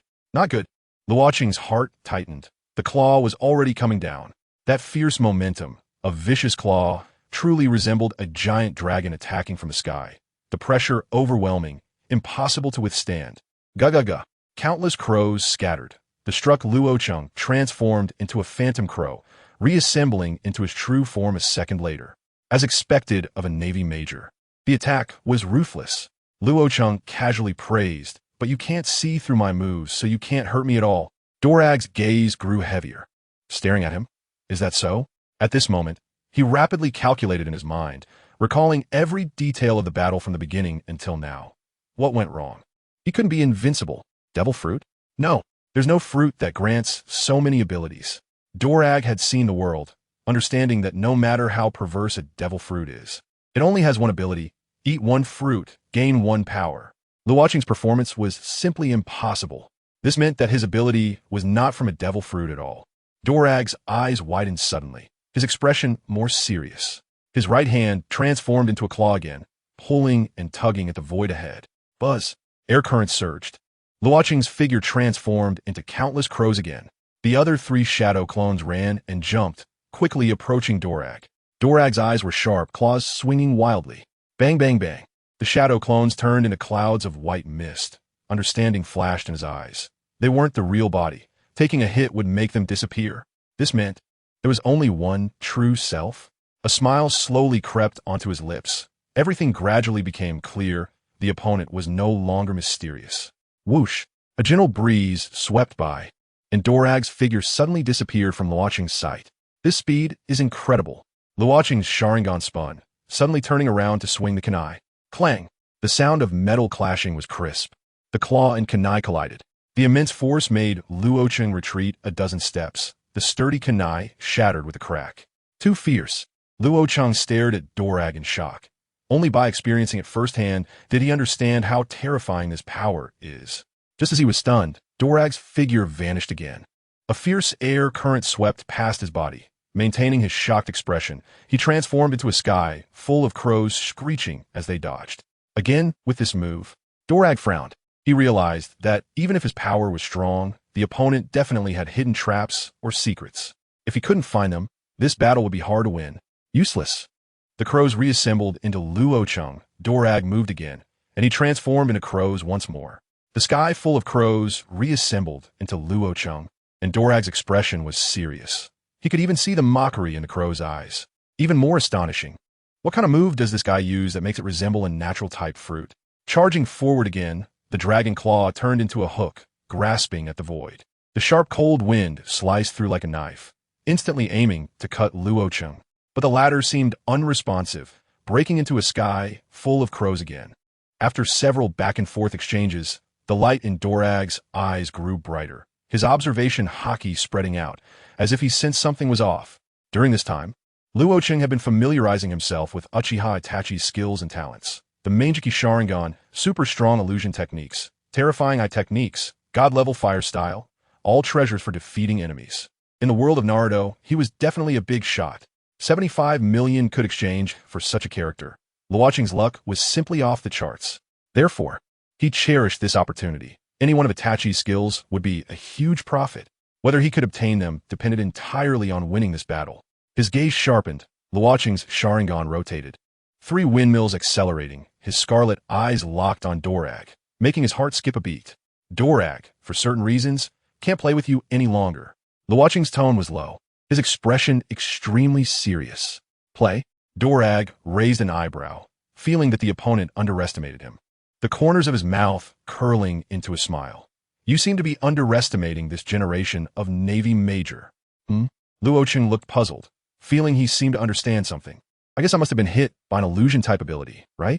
Dorag's eyes flashed with sharp light. His body suddenly shook violently, unexpectedly breaking free from Luocheng's illusion. This surprised Luocheng, who then revealed an interesting smile. As expected of Dorag, he swung his long sword, creating a series of sword flowers, while his other hand formed seals. And 3 seconds later, 3 Luochengs appeared, each holding a long sword, surrounding Dorag from all sides. You're getting a bit carried away. Having strength is good, but unclear positioning is troublesome. Watching Luocheng charge forward, Dorag shook his head, actually not dodging or evading. Within 3 seconds, Luocheng closed the distance. The 4 figures flashed. Swords passing through Dorag. 4 sword lights exploded. Dorag's figure was sliced open. But just as the long sword passed, Luocheng's Sharingan spun rapidly, alarms ringing in his heart. Do you know how fast the wind is? How fast is the wind? Luocheng was stunned. In the blink of an eye, all 3 shadow clones bang, transformed into white mist. Immediately after, he felt a chill run down his spine, hair standing on end, a wave of fear enveloping his heart. In the silence, a tall figure appeared behind him, casting a shadow over him, his imposing figure cloaked in a billowing cape. It was Dorag. Too fast. Luochen's heart raced as he quickly formed seals with his right hand. But just as he completed the seals, Dorag struck. Bang! A white mist dispersed, and Dorag held a piece of torn cloth. Interesting, this is an illusion. His eyes narrowed as he searched around, but Luocheng had already vanished. Hiding behind a building, Luochen's heart raced. As expected of Dorag, too terrifying. The ninja's body duplication technique is truly useful in battle. He narrowed his eyes and formed seals again. In the blink of an eye, a shadow clone appeared. The 2 exchanged nods, and the shadow clone dashed out while Luocheng hesitated before calmly following. Ninjas never act recklessly. Battle relies on environmental judgment, timing, and intelligence. The same ninjutsu, when used by a genius compared to a useless person, yields vastly different results. The moment the shadow clone appeared, Dorag noticed it. His figure twisted and vanished, reappearing before the shadow clone to strike down. Bang! The shadow clone exploded into white mist, and Dorag frowned. His observation haki was just beginning to develop, and the range was limited. Otherwise, he would have caught that kid long ago. Clones, illusions, substitutes. And that strange eye technique, it's really troublesome. After fighting this long, he had to admit that Luochen's potential might rival Roger's. Suddenly, Dorag's eyes flashed, and he spun around. At that instant, Luo Chan leaped high into the air, hands transforming into shadows, quickly forming seals. His mouth inflating as he inhaled deeply before blowing out. Fire release, great fireball technique. Wow! A massive flame surged towards Dorag like a torrent, its speed overwhelming, instantly engulfing him. Huff! Luo Chan landed heavily, exhaling, his gaze serious as he stared ahead. An ordinary person would have turned to ash being consumed by flames over 10 meters high, but Dorag was different. In fact, since arriving in this world, he had no idea what abilities Dorag possessed in the original story. Only knowing this guy was extremely dangerous, even more so than his deceased brother. The title of the world's #1 criminal was not just for show. The flames raged around Dorag, but when the fire extinguished, Luo Chen's pupils constricted. He clearly saw the man's body, burned yet gradually materializing from nothing, ultimately unharmed. He was completely unscathed. The great fireball technique was utterly useless. It couldn't even singe a single hair of Dorag's. The next second, danger approached Luo Chen. That swift figure floated in front of him in an instant, moving faster than teleportation. Luo Chen didn't even catch a glimpse. Too fast. Who could withstand such speed? In an instant, Luo Chen's heart raced, and in a reflex, his kaleidoscope Sharingan jolted violently. He fixed his gaze on Dorag, their eyes locked, and 3 pinwheels spun rapidly. Tsukuyami. Luo Chen's voice was icy, cold sweat beating on his body as he quickly distanced himself from Dorag. That last move was a life-and-death moment. He was certain that if Dorag touched him, he would be severely injured. After all, he wasn't Uchiha Itachi. He didn't have a robust physique to withstand the output. Just like a fragile mage, being touched would lead to certain death. Meanwhile, Dorag, in the blink of an eye, found himself in a different place, bound to a cross, unable to move, the sky above resembling a blood-red pupil, eerie and bloody. He realized that was the color of Luo Chen's eyes. Another illusion? Quite something. Dorag clicked his tongue in amazement, still unaware of where the illusion originated. No, it was the eyes. Suddenly seeing the crimson sky, he understood, a smile creeping across his lips. But because of this, he admired even more. Just by looking into his eyes, one would be pulled into the illusion space. This guy is incredible. Then, he saw a cold figure approaching him. Puff! The figure, devoid of emotion, thrust a kunai violently into his body. In an instant, it felt as if Dorag was being torn apart, his whole body shuddering. Sweat pouring from his forehead. It was too real. The pain was tearing at his soul. He thought it would end in one blow. But the next wave of agony made this young naval prodigy's face change drastically. He was suffering the worst torment of his life. This would make Dorag remember Luo Chan for a lifetime. Outside, only a few seconds had passed, but Luo Chan warily noticed Dorag's eyes snap open, his face pale, expression disoriented as if severely injured. He breathed a sigh of relief. Tsukuyami was effective. Luo Chan felt a surge of joy, his eyes widening as he prepared to cast again, but a sharp pain shot through his forehead, causing him to grunt. Dorag took advantage of this moment to catch his breath. Both of them stood still, quietly confronting each other. After several seconds, Luo Chan lowered his hand from his right eye, noticing blood streaks between his fingers, his heart sinking.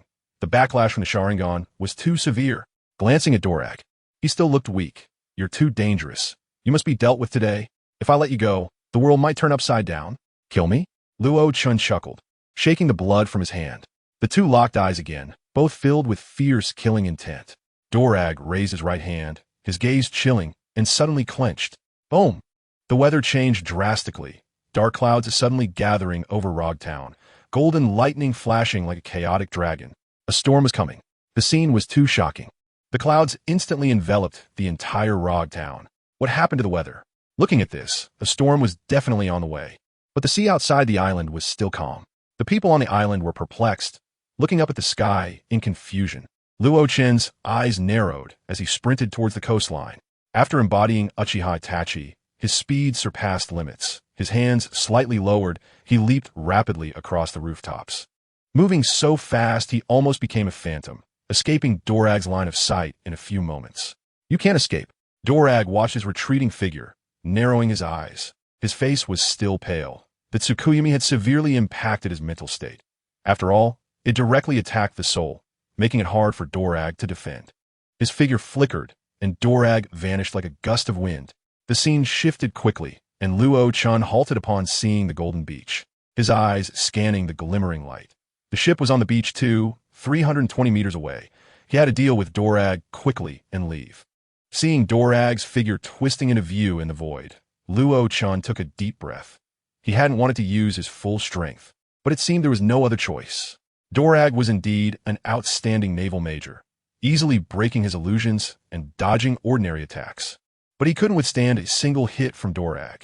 This situation was too awkward. He had started with the advantage, but now the scales were slowly tipping.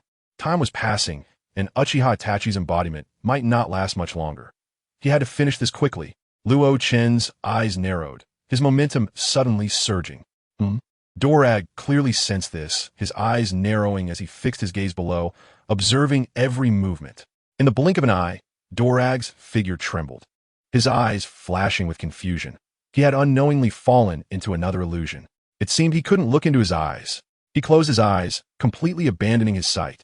But this did not affect his combat ability. Relying on his observation haki and keen senses, he could still clearly perceive the other's movements. At this moment, Luo Chun spoke from below. Dorag, this is my final strike. If you catch it, you win.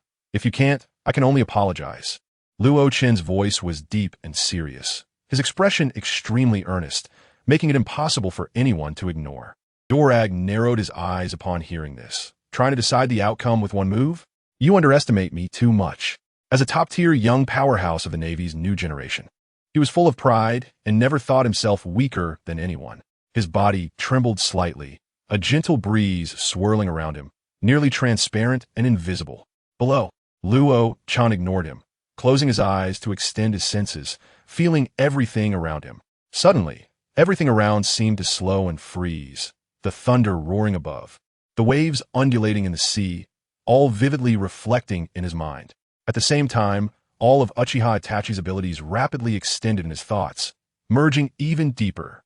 Luo Chun suddenly opened his eyes, the three pinwheels spinning rapidly, his crimson eyes turning even redder, like dark blood. Amaterasu, he whispered, his gaze locking onto the void where Dorag was. To the naked eye, clusters of black flames ignited out of thin air, instantly engulfing Dorag. What is this? Dorag was astonished. As soon as he made contact, the flames began to scorch his clothes. The high temperature scorched his skin, causing it to wrinkle, and the pain spread throughout his body, making him panic. In an instant, Dorag's figure became ethereal, starting to move rapidly in the void to escape.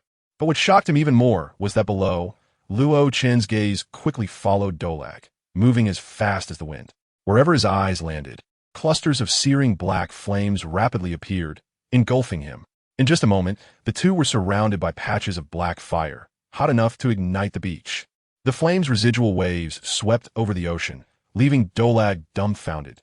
This ghostly fire could even burn seawater. What on earth is this? Dorag's heart trembled as he noticed the fire on his arm could not be extinguished, spreading rapidly. In 3 seconds, it had reached his elbow. This is terrifying. His eyes widened as he activated his ability, and his sleeves seemed to be cut off by an invisible knife, turning to ash in mid-air. Who? He looked at Luo Chun, whose eyes were blood-red, and where his gaze fell, black flames surged forth, the attacks incredibly fierce. This kid is too explosive. The black fire could incinerate everything, burning it all to cinders. Several times he wanted to rush forward at top speed, but the black fire blocked his way like a wall.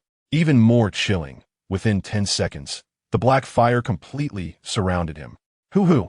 Luo Chun was breathing heavily, bloodshot eyes, pale face, staring intently at Dorag 20 meters away.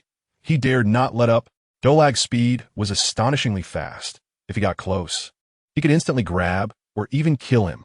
Luo Chun knew that being pushed to this extent, if Dorag unleashed his full firepower, his attack power would be absolutely terrifying.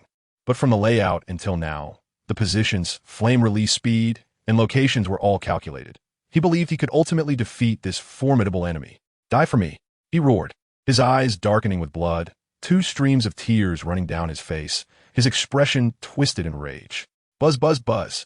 The black fire in the void trembled, a larger mass exploding downward towards the encircled Dorag. Oh no! Seeing the fireball above and the dense black flames around him, Dorag's heart raced, his sense of crisis skyrocketing. The next second, the sky full of black fire completely enveloped Dolag. Hoo. Luo Chun gasped wildly, the blood red in his eyes fading to pitch black. Taking one last deep look at Dolag wrapped in black fire 20 meters away, then turned and ran, disappearing in the blink of an eye. 15 seconds later, Luo Chun ran 1,000 meters away, chakra covering his feet as he fled. Run. Get away quickly. He felt that even if he unleashed the Amaterasu, he might not be able to defeat Dolag, this naval elite. 30 seconds later, Luo Chun slowed down.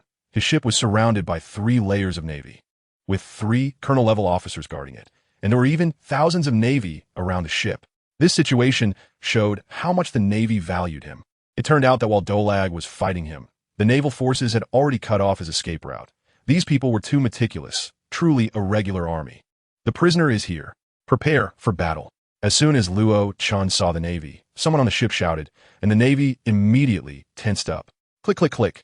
A series of gun bolts sounded, countless long guns aimed at Luo Chun, a chill rising from the depths of his heart, making his whole body shudder. His eyes narrowed, glinting with cold light. His speed not only did not decrease, but instead, with a low roar, soared to its limit.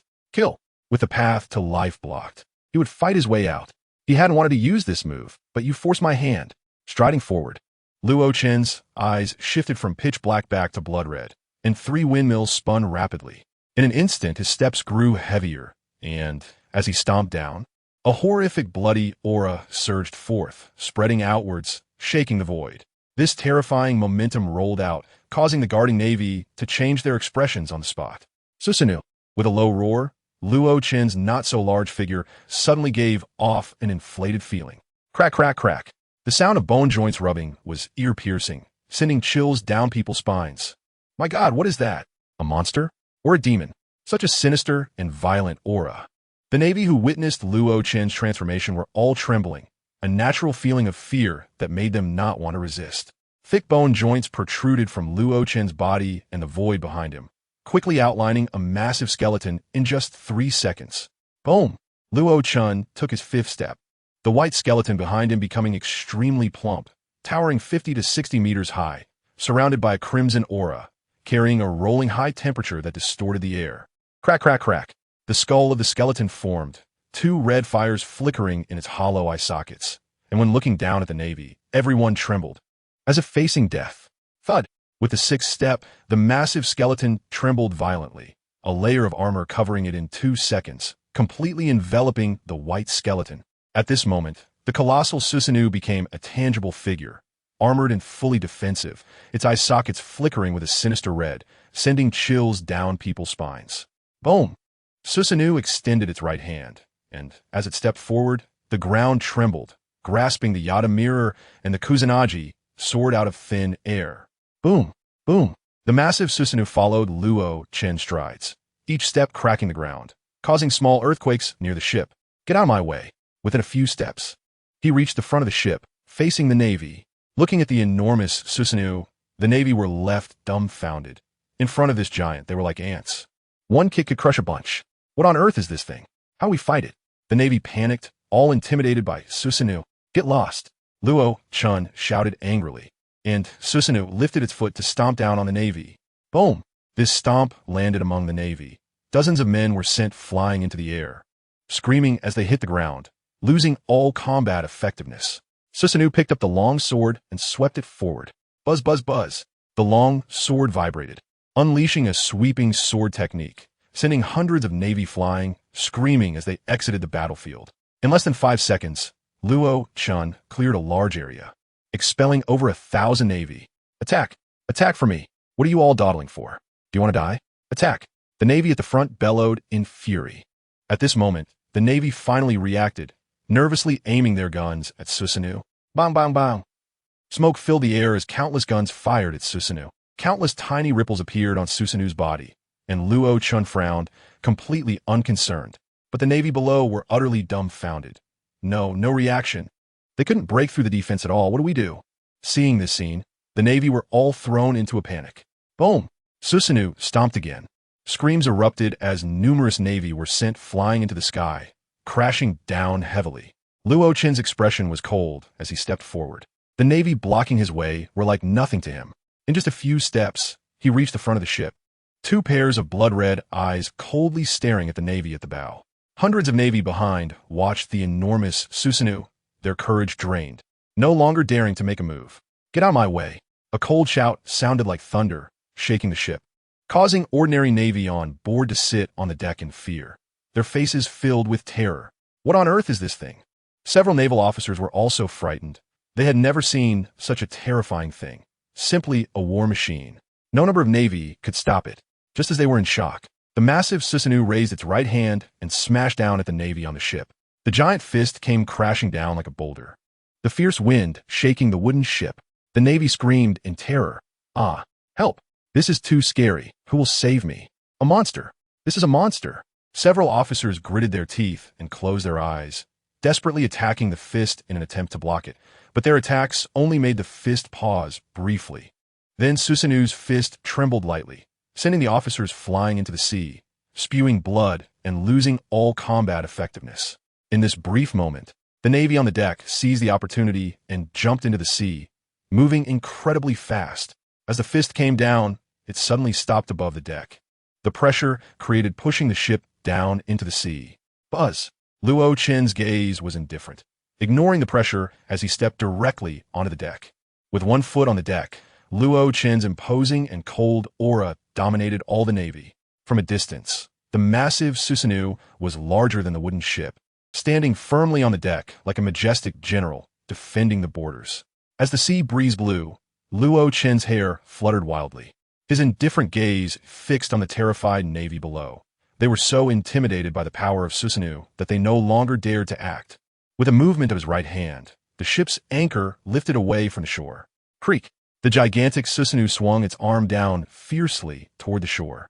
The terrifying force pressed down like a mountain, and with a loud boom, it crashed onto the beach, the recoil instantly sending the remaining Navy flying into the sky, only to crash back down hard.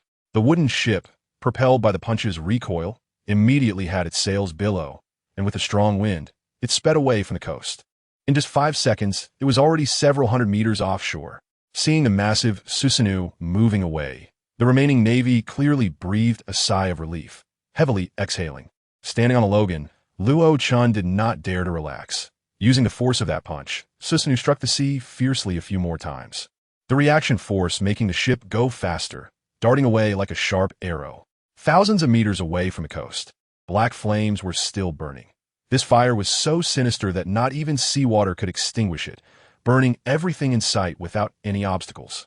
Suddenly, from within the tightly wrapped flames, a painful groan emerged, followed by a black hand thrusting out violently. Soon, another hand quickly followed, the arms shifting between solidity and illusion. Although the black fire was fierce, it struggled to harm it. 3 seconds later, 2 hands forcefully broke free from the flames, and a figure stepped out. He appeared naked in the void, all his clothes burned away, but his aura was violently explosive. A few black flames still swirled around him, refusing to be extinguished. But Dorag did not care about this terrifying fire. Enduring the burning pain, he raised one hand high into the sky and roared. Roar. Instantly, dark clouds gathered over the sea, countless lightning bolts flickering within the ominous clouds, brightening and dimming. The black clouds pressed down, making it hard to breathe, and the dense lightning suddenly enveloped the Logan. Luo Chen's indifferent eyes looked up. The massive Susanoo trembled, the empty eye sockets aflame with red fire. Also gazing at the lightning in the sky. Still not giving up? Dorag? He muttered softly, remaining still, but the light in his eyes grew sharper. Rumble. The thunder from the dark clouds roared even louder. Release. On the shore, Dorag's face was icy as he roared. Rumble. Lightning thundered and roared through the clouds. And 2 seconds later, these lightning dragons could no longer contain their fury and dove fiercely downwards. Crackle. The lightning twisted like a swimming dragon, carrying the power to destroy everything, striking towards Susanoo. Dorag. The 3 words escaped Luo Chen's lips, his eyes growing colder. Behind him, Susanoo waved its massive hand. The Kusanagi, sword slicing through the void, fiercely chopping toward the overwhelming lightning. Boom! The 2 attacks collided violently, exploding into a massive blast. Countless lightning bolts wrapping around the Kusanagi sword. Just upon contact, they were cleaved apart, but scattered lightning surged along the sword towards Susanoo. When the lightning reached his wrist, his thick arm suddenly trembled violently, directly shattering the lightning. Then Susanoo roared angrily. Roar. The voice shook the heavens, almost dispersing the dark clouds. He swung his sword again toward the clouds. Crack! The sky seemed to shatter. The dark clouds forcibly split apart. Susanoo then swiftly swung its sword toward the figure in the flames on the beach. Swish! The sword's shockwave rippled through the void, instantly reaching Dorag. His pupils constricted, and he raised both hands in front of him. Boom! Sand and stones flew everywhere, and Dorag was violently blasted away. On the deck of the Logan, Luochen's face turned pale, and he spat out a mouthful of blood. The Susanoo behind him began to shatter, leaving only a white skeleton in 1 second. Go! He whispered, controlling Susanoo to strike the sea surface. The enormous reaction force sending the Logan darting away like a sharp arrow, quickly distancing itself from Rogtown. On the shore, the Navy hurriedly ran toward the place where Dorag had flown out. When they reached him, they saw the black fire burning on him and trying to be extinguished, but the weakened Dorag shouted, "Don't touch it. This fire can burn everything. It's extremely dangerous." The hands of the Navy members immediately froze. Cough, cough. Dorag suddenly coughed violently, large mouthfuls of blood splattering onto the beach, a sight that was terrifying. "Admiral! Dorag! The Rear Admiral!" The Navy shouted anxiously. This was a Rear Admiral from the Naval Headquarters, and if something happened here, they couldn't afford the responsibility. "I'm Fine. Just a minor injury." Dorag waved his hand, his eyes complexly gazing at the black fire still burning on him. The trouble was with this fire and that guy who got away. Indeed, compared to his serious injury, that kid who escaped was far more dangerous. It's hard to imagine how someone Luochen's age could possess such terrifying power. Luochen, who had already distanced himself from Rogtown, felt his whole body go weak and collapsed, the Susanoo behind him completely disintegrating. Damn, that was close to death. He spat out 3 mouthfuls of blood, his face as white as paper. The possession time had not yet expired, although the fight had lasted long. It had actually been less than half an hour since encountering Dorag until the end. Chakra was down to about 20, but the burden on his Sharingan was too high, leaving his mental and physical state severely damaged. He needed to use chakra to heal within half an hour, or it would affect subsequent actions. Luochen's eyes flickered, and his masterful mindset allowed him to calmly plan, no longer caring about where the Logan was heading. Closing his eyes for 3 seconds, he entered a deep meditative state. Possession time unknown. He had to seize the moment to recover. At the same time, while Luochan was healing, the Naval Headquarters was awakened by the sound of the transponder snail. BRRR, BRRR. The station Navy picked up the phone, their voice steady. "Hello, Naval Headquarters. This is Dorag." The voice on the other end was very weak, lacking energy. Upon hearing it was him, the station Navy immediately perked up. "Rear Admiral Dorag. Request the headquarters to send support." What? The station Navy did not hear clearly and was momentarily stunned. "Request the Naval Headquarters to send support. I've been seriously injured." Dorag suppressed his anger, glancing at the numerous injured behind him, and said coldly, "And there are a lot of naval personnel heavily injured. Hurry." After saying that, he hung up. He initially did not want to ask for help, but seeing the strange black fire on his subordinates and himself, he truly had no choice. This fire was still burning. He had been using his fruit ability to protect the burned areas, but several spots were already heating up, and the skin was wrinkled. This fire could even burn intangible elemental powers, sending chills down Dorag's spine. He could only let the headquarters send someone to handle it. Otherwise, he didn't know when his injuries would heal. The Naval Headquarters was in complete chaos. The excellent Rear Admiral, top-tier powerhouse Dorag, had been seriously injured while executing a mission in the East Sea and was actually asking for help. This was simply absurd. It should be known that sending these Rear Admirals out was partially to let them earn achievements for promotion, and with their strength, they could easily handle most situations. Asking for help was a huge embarrassment and would affect their promotions. But this was Dorag. The top Rear Admiral actually asked for help. In the office of the Fleet Admiral, the burly tough guy, Fleet Admiral Steelbone Kong, said lightly, "Dorag has requested assistance." As he spoke, he glanced at a middle-aged Vice Admiral. The Vice Admiral sensed it, looked at Kong indifferently, and continued to focus on eating his donut. Next to him, Admiral Sengoku had a black line on his face, nudged him, and apologetically nodded to Kong. In a room with the strongest forces of the Navy, 3 admirals and more than a dozen vice admirals. With his strength, even if encountering a strong enemy in the East Sea, he wouldn't need to ask for help. This meant that there was an opponent in the East Sea that even Dorag found difficult to deal with. Sengoku said solemnly, "When we received Dorag's call, we already knew the cause through the intelligence system." Kong's eyes flickered as he pulled out a piece of information and threw it out. Everyone looked over, and it was actually a bounty notice. The most eye-catching part of the bounty notice was the bounty amount of 110 million.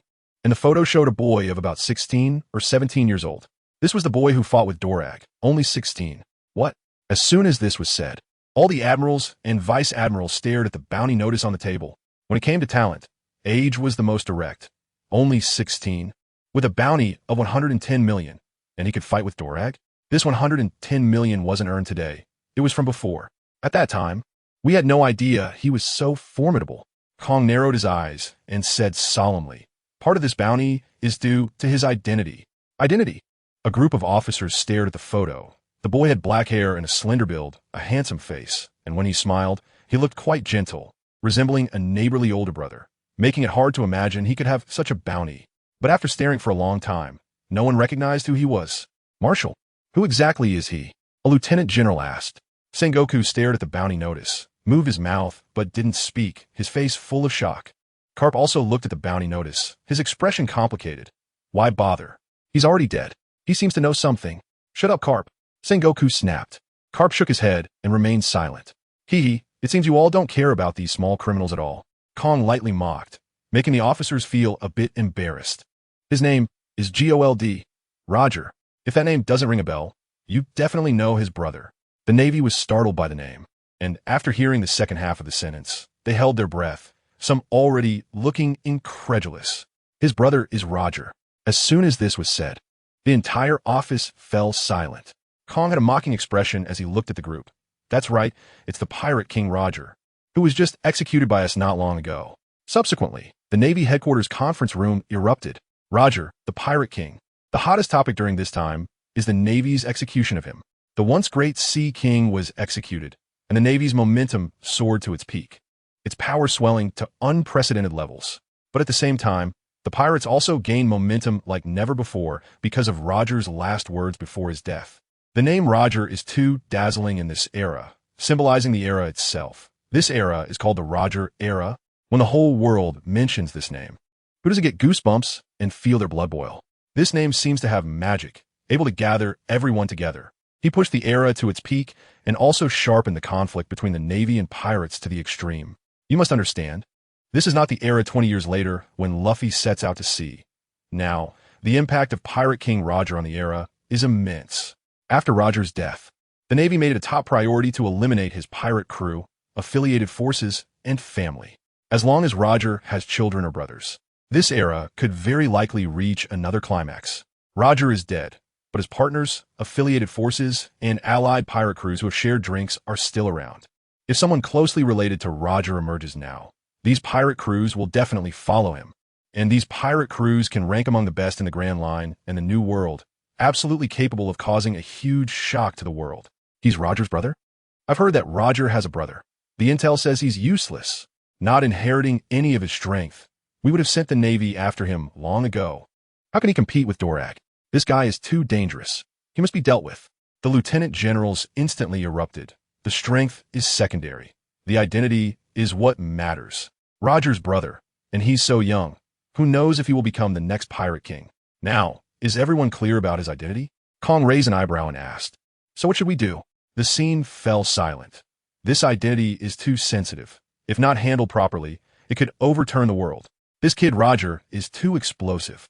If he enters the Grand Line or the New World, wouldn't Roger's old crew go crazy? Roger's crew isn't large, but their influence is deeply rooted, even more terrifying than Whitebeard, a subordinate of the Pirate King and a fanatical follower. Just one of them would be enough for the Navy to have a hard time. I suggest, place a high bounty on him outside the Grand Line and send elite forces to eliminate him on the spot. A young officer shouted, "Oh, a high bounty?" Kong smiled playfully. "How much are you suggesting?" 600 million. The young lieutenant general answered immediately. If the bounty is too low, no one will act. A high bounty can keep us focused on him and lure out ruthless people. The officers present all nodded. This tactic can mobilize bounty hunters and civilians to chase Roger, ensuring the Navy's victory. Suddenly someone shouted, "I oppose." Everyone turned to see it was Sengoku, and they immediately became serious. "Sengoku, why do you oppose?" Kong asked.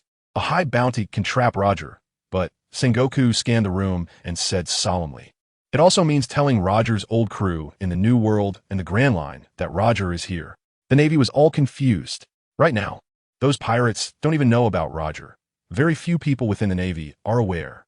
Roger's reputation is thunderous, but Roger's brother is virtually unknown. If we hadn't looked closely, we wouldn't even know he existed. Once the high bounty is released, isn't it like the whole world is shouting this kid has an unusual identity? If those pirates find out, the consequences are unimaginable. If the bounty is high, hunters will act, but they will be scared. How many dare to take action against Roger's brother? After this discussion, the Navy was all stunned. The officer who spoke earlier also fell silent. Compared to Sengoku, he was far off. "Then what do you suggest we do?" Kong asked again. Sengoku took a breath and spoke again. "I suggest that Roger's bounty remains unchanged, and the headquarters sends experts to capture him. Additionally, his identity should be classified as top secret. We need to block the news and issue a gag order. Finally, the people sent must be at least lieutenant generals. If necessary, even admirals can be dispatched." Once this was said, all the officers were shocked, and then they felt it should be done this way. Roger's identity is worth the Navy taking such precautions. Being able to nip danger in the bud is worth any cost. After Sengoku finished speaking, he fell silent, while Carp beside him looked disheartened and uninterested. "No one opposes, then let's adjourn." Kong glanced at everyone, smiled, and gave the order. "Oh, quickly support Dorag. Carp, can I trouble you to make a trip?" Meeting adjourned. After a few words, Kong left, but no one moved in the conference room. They all stared at Sengoku. Everyone knew Sengoku would soon take Kong's place, and a while later, the appointment letter would come down, making him the new marshal, while Kong would go to the world government as the commander. Chasing Roger is a troublesome task. Just look at how badly Dorag lost. So it must be taken seriously, and the gag order must be issued quickly. Roger's news can only be known to a small circle. Sengoku calmly ordered, and everyone nodded in agreement. Kong was no longer in charge, and many matters were now handled by Sengoku. Soon the meeting ended, and Carp set off for the East Sea. Back at headquarters, the young, black sunglasses wearing Kizura stretched and boarded his warship. "Sigh, what a busy life, making me chase that kid. Tracking's my least favorite thing. Headache." He looked troubled, lacking confidence in himself, just treating it as a trip. 2 days later, a large number of elite Navy arrived at Lowtown. The colonel stationed there was startled when he saw the two disembarking. "This identity is too explosive. My God, how come these two are here?" The two who got off, the one in front wore a dog hat, had a square face, looked dignified, and was burly, radiating an aura. "It's Carp." The other wore sunglasses, had a cape, walked unsteadily, appearing nonchalant and lacking presence. But everyone present instinctively lowered their heads upon seeing him. One hero lieutenant general, one admiral. Who could withstand this weight? As soon as Carp got off the ship, he headed straight for Dorag. "Dorag, are you hurt?" Kizuru followed, curiously peeking inside. He knew Dorag. Although he hadn't been promoted to admiral and was still young, his strength was not far from his own. He felt that in 2 or 3 years, he would catch up to him. How could someone like him be injured? Soon the two met Dorag, and their expressions changed at once. He looked fine, but there was sweat on his forehead, and his face was pale, which startled both of them. Carp's sharp gaze fixed on the few flames flickering on Dorag's body, and he directly asked, "What is this?" He reached out to grab. "No, father." Dorag quickly dodged, gravely saying, "This black fire is very sinister. It can burn anything, and it doesn't extinguish even when it meets water. It's extremely terrifying." "Fire? Black fire?" Carp asked in confusion, then became serious. "Is it that kid's ability?" "Yes." "It's too scary." Dorag nodded seriously. Then Carp said no more. His right hand instantly enveloped in dark, armed haki, which quickly covered his arm, and without hesitation, he slapped at the fire on Dorag. Sizzle, sizzle, sizzle. The armed haki collided with the flames, immediately producing white smoke and making weird sounds. "This fire is truly sinister," Carp said, reaching out to grab, and the black fire went out with a poof. With a quick shake of his hand, he extinguished the remaining flames. Phew! Seeing the fire completely out, Dragon let out a long sigh of relief. This fire had been a nuisance for a long time, and he feared that one day he would be burned to ashes. "Father, Your dominance is incredible. Once you become stronger, even this fire won't be able to touch you. Carp waved his hand dismissively.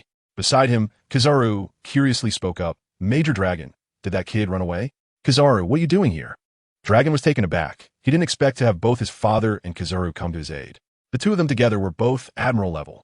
They were ordered to pursue that kid. Sigh, what a headache. Kizaru shrugged, looking helpless. That kid is super strong. Be careful, Admiral Kizaru. Dragon thought for a moment and decided to remind him. Kizaru's eyes sparkled, and he nodded with a smile. All right. He was quite curious about Liu Kang. That black fire looked terrifying, and he wasn't sure if his ability would be effective against it, but he wasn't worried. After all, his fruit speed was incredible, and very few could react in time. Get ready. Come back to headquarters with me. You need to rest and recuperate from your injuries. Carp pulled out a donut and started munching on it. At the same time, far from Rog Town, Liu Chen's sharp gaze swept over several nearby pirate crews. He glanced at them and slowly made his way toward his ship, his eyes landing on the magnificent mountain before him. Reverse Mountain, he had arrived. It was hard to describe how magical this mountain was. Water flowed upward, with powerful currents crashing down and splashing everywhere, filled with terrifying energy, stretching endlessly. 2 days ago, Liu Kang had begun to recover from his serious injuries. The time he could possess another's body had not been shortened due to his injuries, and he had managed to hold on for an hour before it ended. Phew, he let out a light breath, feeling a bit relieved. Time was up, but the major injuries had been healed. Moreover, after Itachi's possession ended, his Sharingan was gone, and the mental exhaustion he had suffered was greatly reduced, leaving him only a bit tired. Casually fixing the ship's helm, Liu Kang fell into a deep sleep, only waking up the next afternoon. Dragon, looking out at the sea. His expression was serious. The ocean was vast, and the world was big. Encountering someone like Dragon had forced him into this situation. Although Dragon would become powerful in the future, he wasn't at his peak yet, and he was already this strong. After waking up, Liu Kang realized a big issue. He was out of money. The 7.5 million he had painstakingly saved was all gone after one battle. This meant that if he encountered a strong enemy again, he would undoubtedly die. Without enough money to summon a strong soul, he wouldn't be able to withstand it. This was too deadly. What a headache. Just thinking about it made him realize that after summoning Itachi and dealing with Dragon like that, the Navy would definitely not let it go, and trouble would be unavoidable in the future. Change ships? No money. Summon a powerful soul? Still no money. Money, money, money. All about money. Liu Kang was going crazy. He had clearly left that materialistic society, so why was he still worrying about money? Sigh. Let's see what rewards he got from this battle.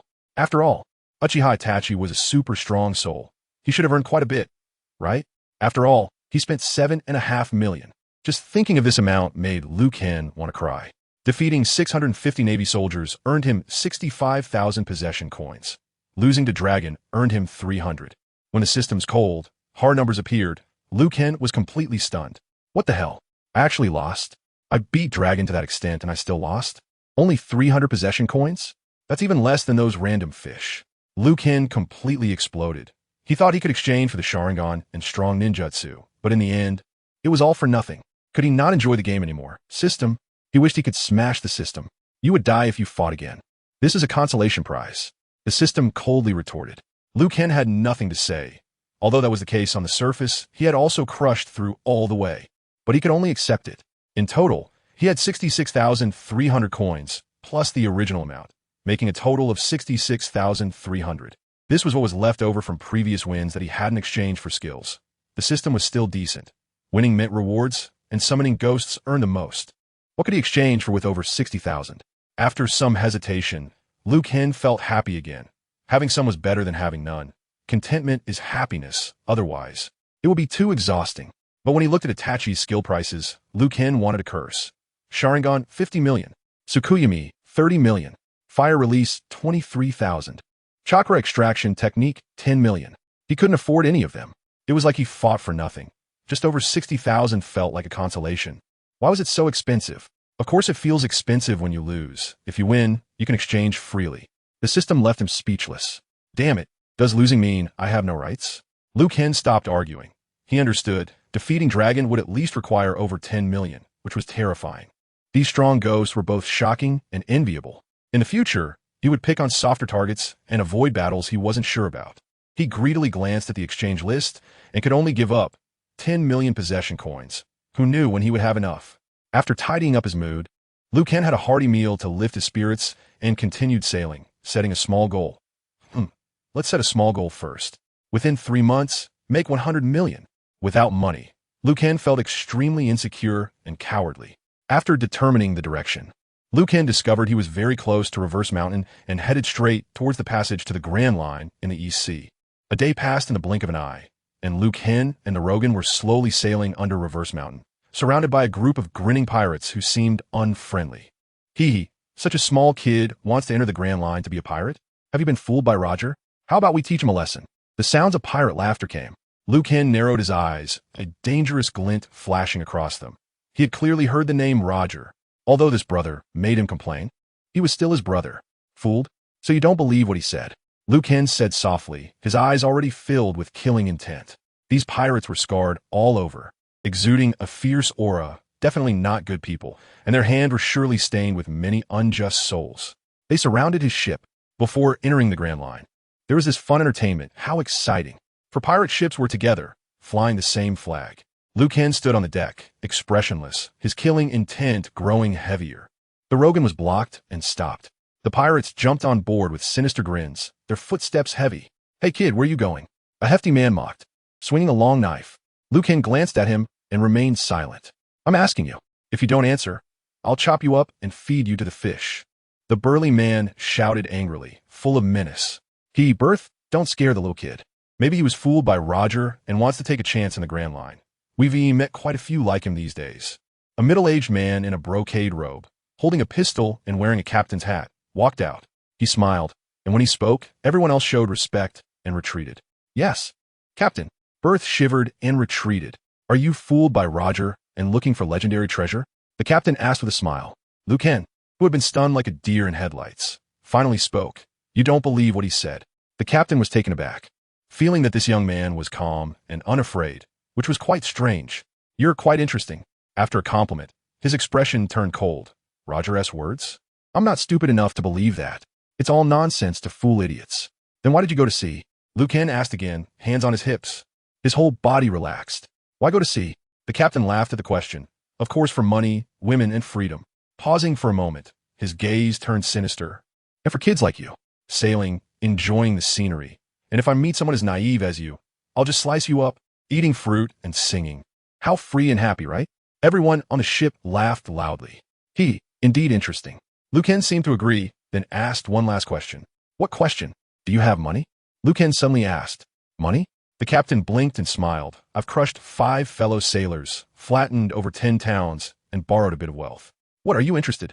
The captain found this young man quite interesting. Most kids his age would fear them, but this kid had enough guts. He was thinking of playing with this kid a bit before killing him and dumping him in the sea. I'm quite interested. How about you give me all your money? Liu Chen's eyes lit up. After all his efforts, he was just lacking money to fill his pockets. And now someone was handing it to him. This group of pirates was nothing in his eyes.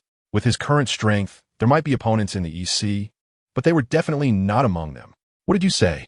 The captain was stunned. Was this kid crazy? Don't want to give it? Liu Chen's tone suddenly turned cold. His right hand trembled, and with a clang, the long sword was unsheathed.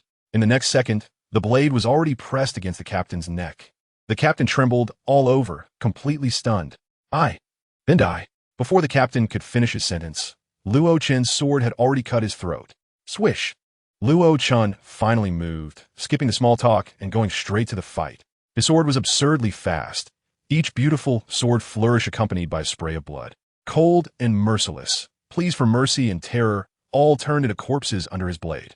Liu Chen stepped forward, and behind him, the bodies piled up like a mountain.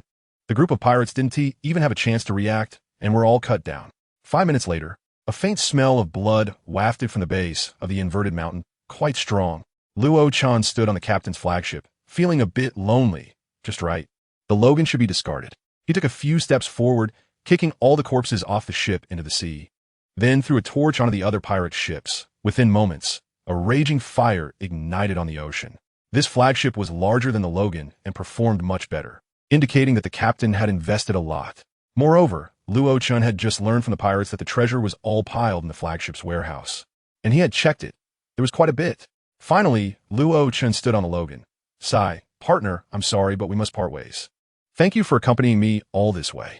He sighed, tossing the torch onto the Logan, which instantly burst into flames.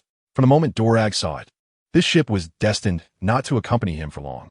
Luo Chun turned and did not look back, his figure a bit desolate and lonely. This is how life is. There are always things you don't want to do, but you force yourself to face them, and that's what it means to grow up. He took a few steps under the pirate flag, and with a swish, swish, swish, several sword lights slashed the menacing skull flag into pieces that floated down. From now on, you will be called the Logan. Luo Chen's voice was a bit low, his mood seemingly not very good. Being Roger's brother gave him a lot, both good and bad. The moment Roger died, it was destined that he would have to flee endlessly, either grow stronger and overturn all pursuers, or be caught and killed. Luo Chun had never given up on living, nor would he remain weak forever. He also longed for strength, wanting to become the pirate king like Roger.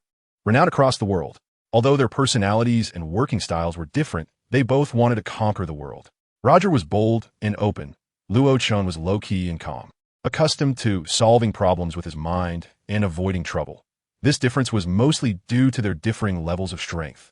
With the first ship gone, Luo Chun felt downcast. This was the beginning of his sailing journey, but to leave no trace, he could only let it sink into the sea. My ship will always only be the Logan. Luo Chun muttered softly, his eyes flashing with light. Some people, some things, even if they're gone, will forever live in the heart. In fact, they have always been there. In the future, his ship might change, but the name will always be the Logan. It can only be the Logan. Luo Chun silently pulled out the wine from the ship, poured himself a few bowls, and drank deeply. After a few bowls, he suddenly felt particularly refreshed. People say wine is a good medicine that can cure all sorrows, and it really is quite interesting. Ha ha ha. Why be so sentimental? Sailing should be joyful. Hasn't he always been like this? Suddenly standing up, he threw the wine bowl out of the ship, his expression returning to calm. Let's see what's in the warehouse first. He had just taken a rough glance earlier and hadn't counted the amount of treasure. Luo Chun stepped into the basement, secured the sails, not afraid of being blown off course. Soon he arrived at the warehouse. Inside, candles were lit, and the pirate warehouse was always guarded to prevent their own people from stealing. This kind of pirate crew was just a bunch of rogues gathering for money. Unrelated to dreams. System, tally the total amount of treasure in the warehouse. Luo Chun walked to the pile of treasure and silently thought. Ding! The system's cold voice sounded. Total treasure amount 60 million. Would you like to store in the system? 60 million. Luo Chun laughed, looking at this golden pile. He knew it was worth a lot, but he didn't expect it to be this much. What a surprise. Killing and arson for wealth. A horse doesn't get fat without night grass. Robbing these bastards is indeed a shortcut to getting rich. He smiled and instructed the system, 5 million for backup, and 1 million converted into easily carried belly. The system was really convenient, especially when it came to managing money. With a flash of golden light, all the treasure in front of him disappeared, and he held a stack of belly. The system balance also increased by a string of numbers. Luo Chun had no disappointment. He saved money mainly to become stronger, as long as he had enough to spend. With his 50 million, safety was guaranteed, and he had confidence. 50 million was enough to summon a decent soul. A green level soul was definitely much stronger than the previous third level. Now to the South Sea, Luo Chen's eyes flashed, and he stepped out of the cabin to lower the sails. The Logan roared, the sails filled with wind. It suddenly accelerated, rushing towards the magnificent inverted mountain. Half an hour later, the ship shook with a boom, and Luo Chun, with a smile on his face, found the ship actually soaring into the sky. The yellow river twists and turns from the sky. I never expected that I, Luo Chun, could also sail on the waves and soar into the clouds. Ha! Those who have never experienced it can't even imagine. While sailing, all you could hear was the rushing river water, and the sky was all blue. That feeling was so expansive, as if his chest had been opened, and he could breathe in more air. His mood was incredibly pleasant, and his vision widened. Ah! In the rapids, Luo Chun drove the Logan, excitedly shouting, all the way up into the clouds. The rising river of the inverted mountain was incredibly fast. Not knowing where the power came from, it was so exhilarating, rolling forward. An entire hour later, the river's momentum finally slowed down. Luo Chun looked back and felt like he was standing in the sky, a bit dizzy, so magical. He smiled and sighed. The ship's speed slowed down, and the Logan reached the top of the inverted mountain. Luo Chun stood at the bow, clearly seeing that there were actually 4 routes leading down. There was the Grand Line, the West Sea, the North Sea, and was that the South Sea? Luo Chan locked onto his target at a glance, and without hesitation, turned the ship's wheel with a creaking sound. The Logan changed direction towards the descending river leading to the South Sea. When the ship's speed was at its lowest, he had already stepped onto the riverway leading to the South Sea. Creak, creak. The sound of wood rubbing came, and the bow of the ship began to tilt down. Luo Chan took one last look at the riverway of the Grand Line. His eyes flashed, and he suddenly turned. Wait for me to finish my business. Then I'll come and meet you. The legendary Grand Line. Just how magical is it? The Logan vibrated with a buzz, plunging down, roaring down the South Sea riverway. The speed of descent was much faster than the ascent, and under the added gravity, it was ridiculously fast. The roar of the river crashing filled his ears. Luo Chan gripped the mast, laughing heartily. No wonder he was fascinated by sailing. It's so exhilarating. In his previous life, he loved watching martial arts, wielding a sword and drinking while wandering the world, with clear grievances and friendships. A man should be like this. In this life, sailing the seas on a ship gave him the same feeling. Their wine and their sword, how could it not be enjoyable? All the way heading towards the South Sea, leaving behind Luo Chen's carefree laughter. Half an hour later, the Logan rumbled and shook, finally stabilizing. It had arrived at the South Sea. Luo Chen's eyes sparkled, unable to forget the important mission of coming to the South Sea. This irresponsible man. He shook his head, his gaze deep. This trip was definitely venturing into a den of wolves, but it had to be done. A man in the world must do certain things, even if it means risking his life. What you couldn't handle, I'll help you with. Others? No need to bother. A cold glint flashed in his eyes. He wouldn't take a step back on this matter. The sails billowed, and the Logan sailed deeper into the South Sea. 20 miles away, the sounds of shouting and killing shook the heavens, and the fierce pirates surrounded a cargo ship. Shouting wildly, the smell of blood attracted carnivorous fish swimming greedily by the ship, their mouths watering. Damn it.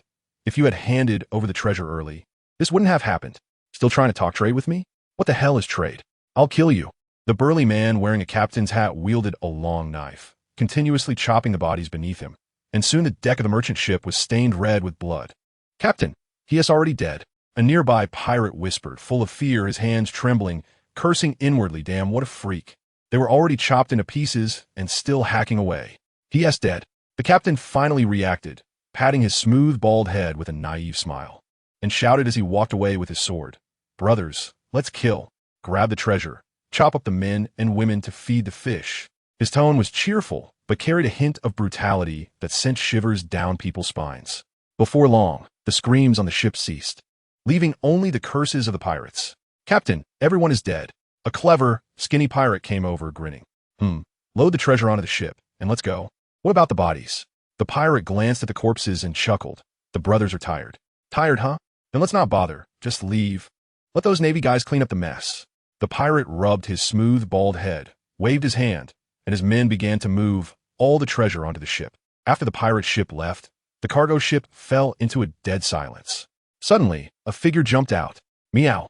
A light and agile sound echoed. It was a cat.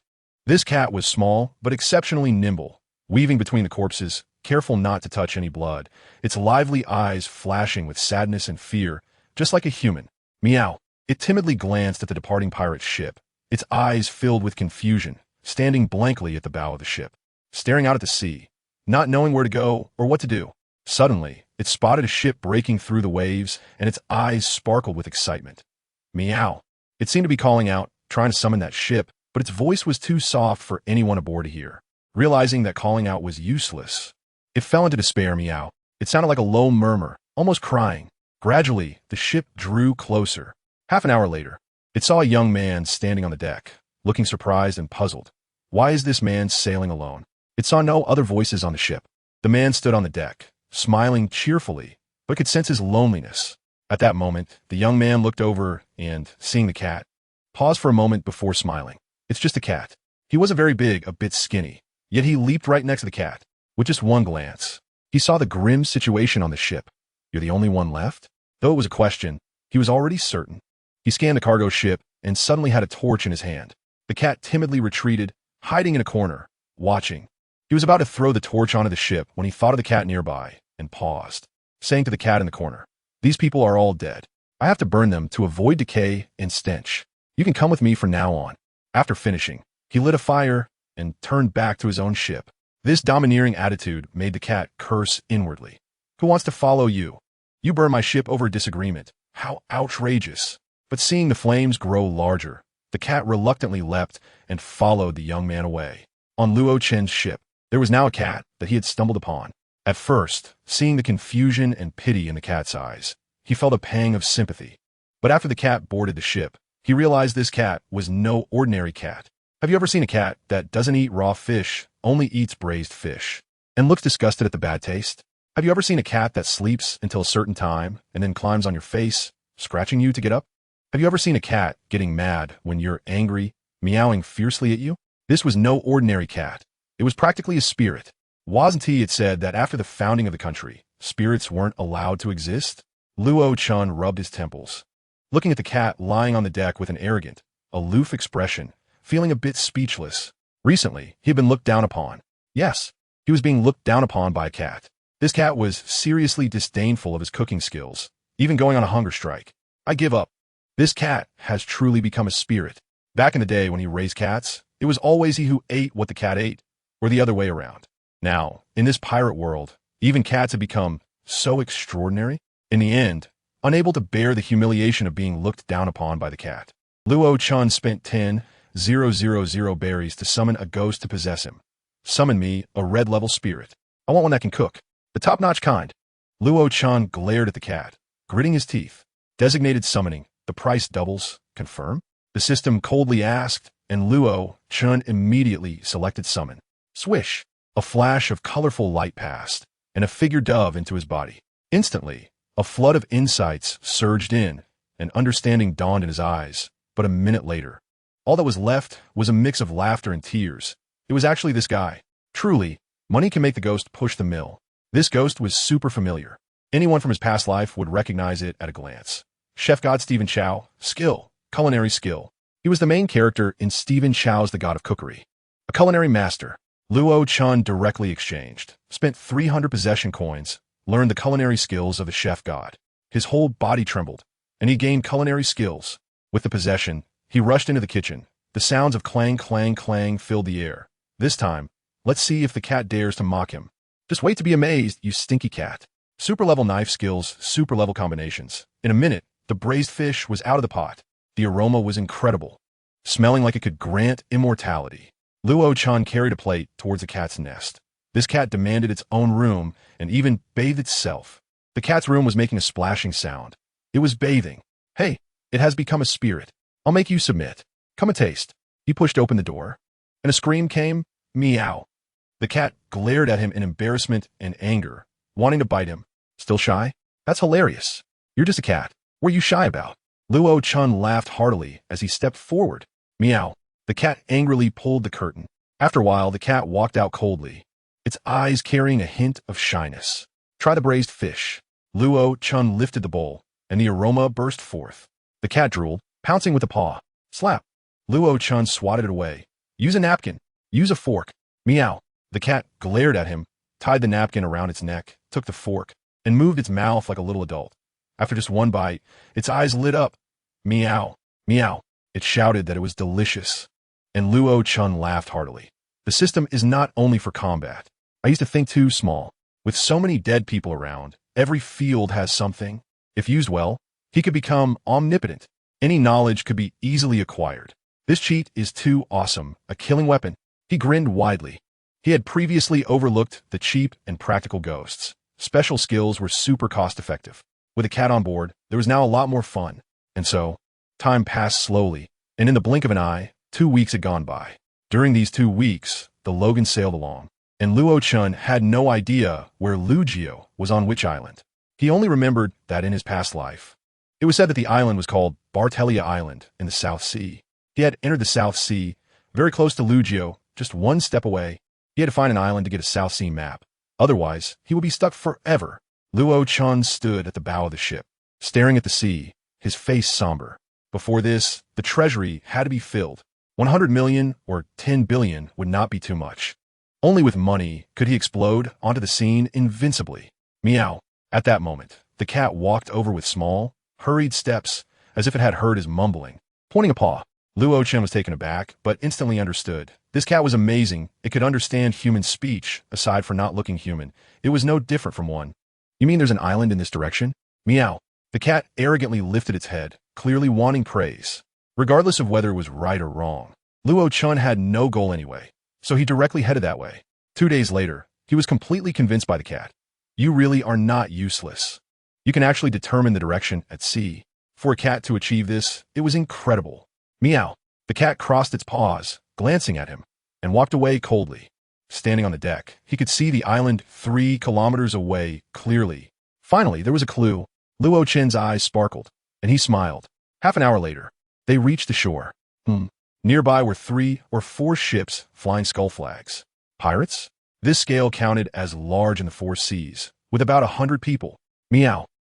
Just as the cat was about to disembark, it suddenly began to tremble, looking at the skull flags with fear in its eyes. What's wrong? Luo-Chen crouched down, worried.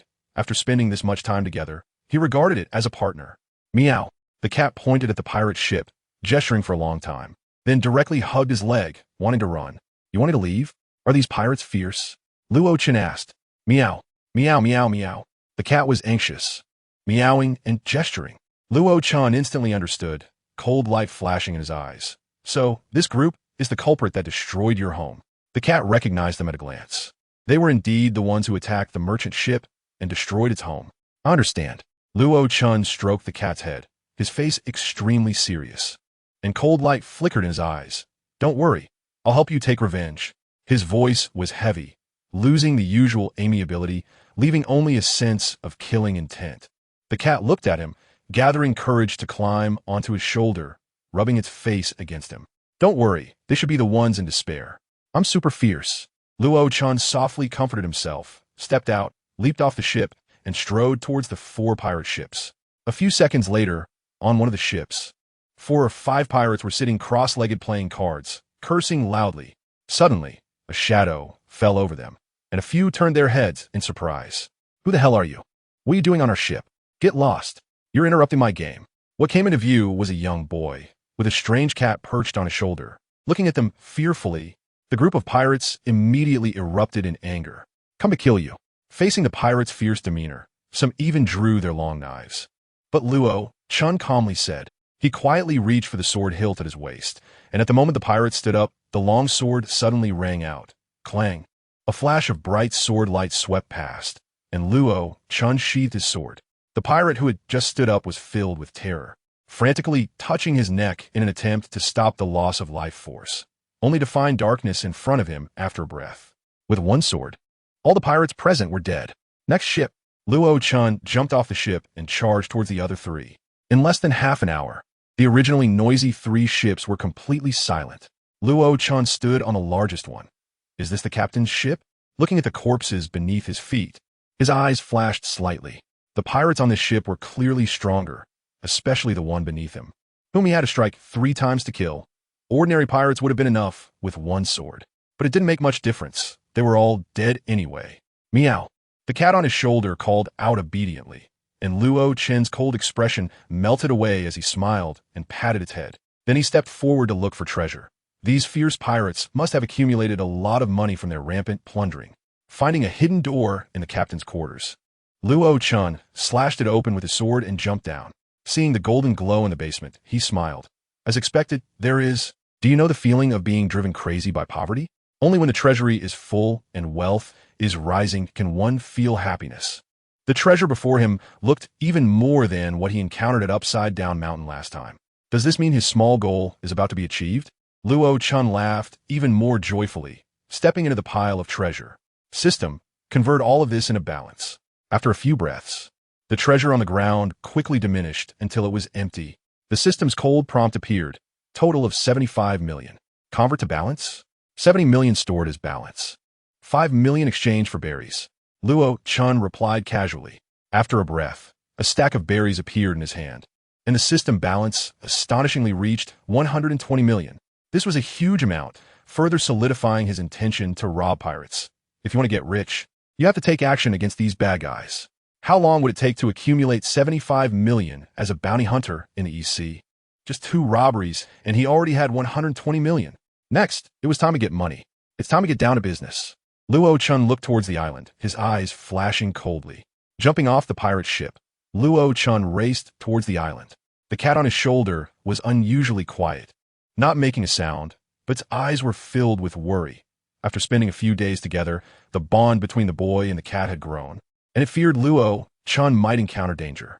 Passing through the coastal jungle, Luo Chun quickly saw the town at the center of the island. The originally peaceful town was thrown into chaos by this group of people. The ruthless pirates showed no mercy, slaughtering the village upon arrival, first scaring the villagers, then forcing them to hand over their possessions, refuse, or hesitate. It's a dead end. Blood flowed like a small river along the pebble path of the town. A faint, bloody smell filled the island, making it suffocatingly tragic. We're just here to rob money. We want nothing else. Hand over your wealth, and we won't hurt you. At the back of the crowd, a big man shouted loudly. In front of them, the villagers huddled together in fear, clutching shovels and hoes as weapons. Faced with danger, the group did not back down, choosing to stand their ground. Between the two groups, dozens of corpses lay scattered. Stop wasting time. A broken village taking 2 hours. I am Busa. A burly bald man stepped forward, brandishing his machete at the villagers. Give me 2 more minutes. If you don't hand over the money, you'll all be slaughtered. Captain. As soon as these words were spoken, all the pirates panicked. Pirates are also graded by the severity of their crimes. Though their captain was fierce, he was still considered to leave a line compared to the top-tier, ruthless ones. Those guys were under the Navy's watch, with blood on their hands, and would destroy islands and slaughter villages at any moment. They had always avoided large-scale killings, fearing the Navy would target them with their strength. If the Navy truly surrounded them, it would be a dead end. But this time the captain actually, no more nonsense.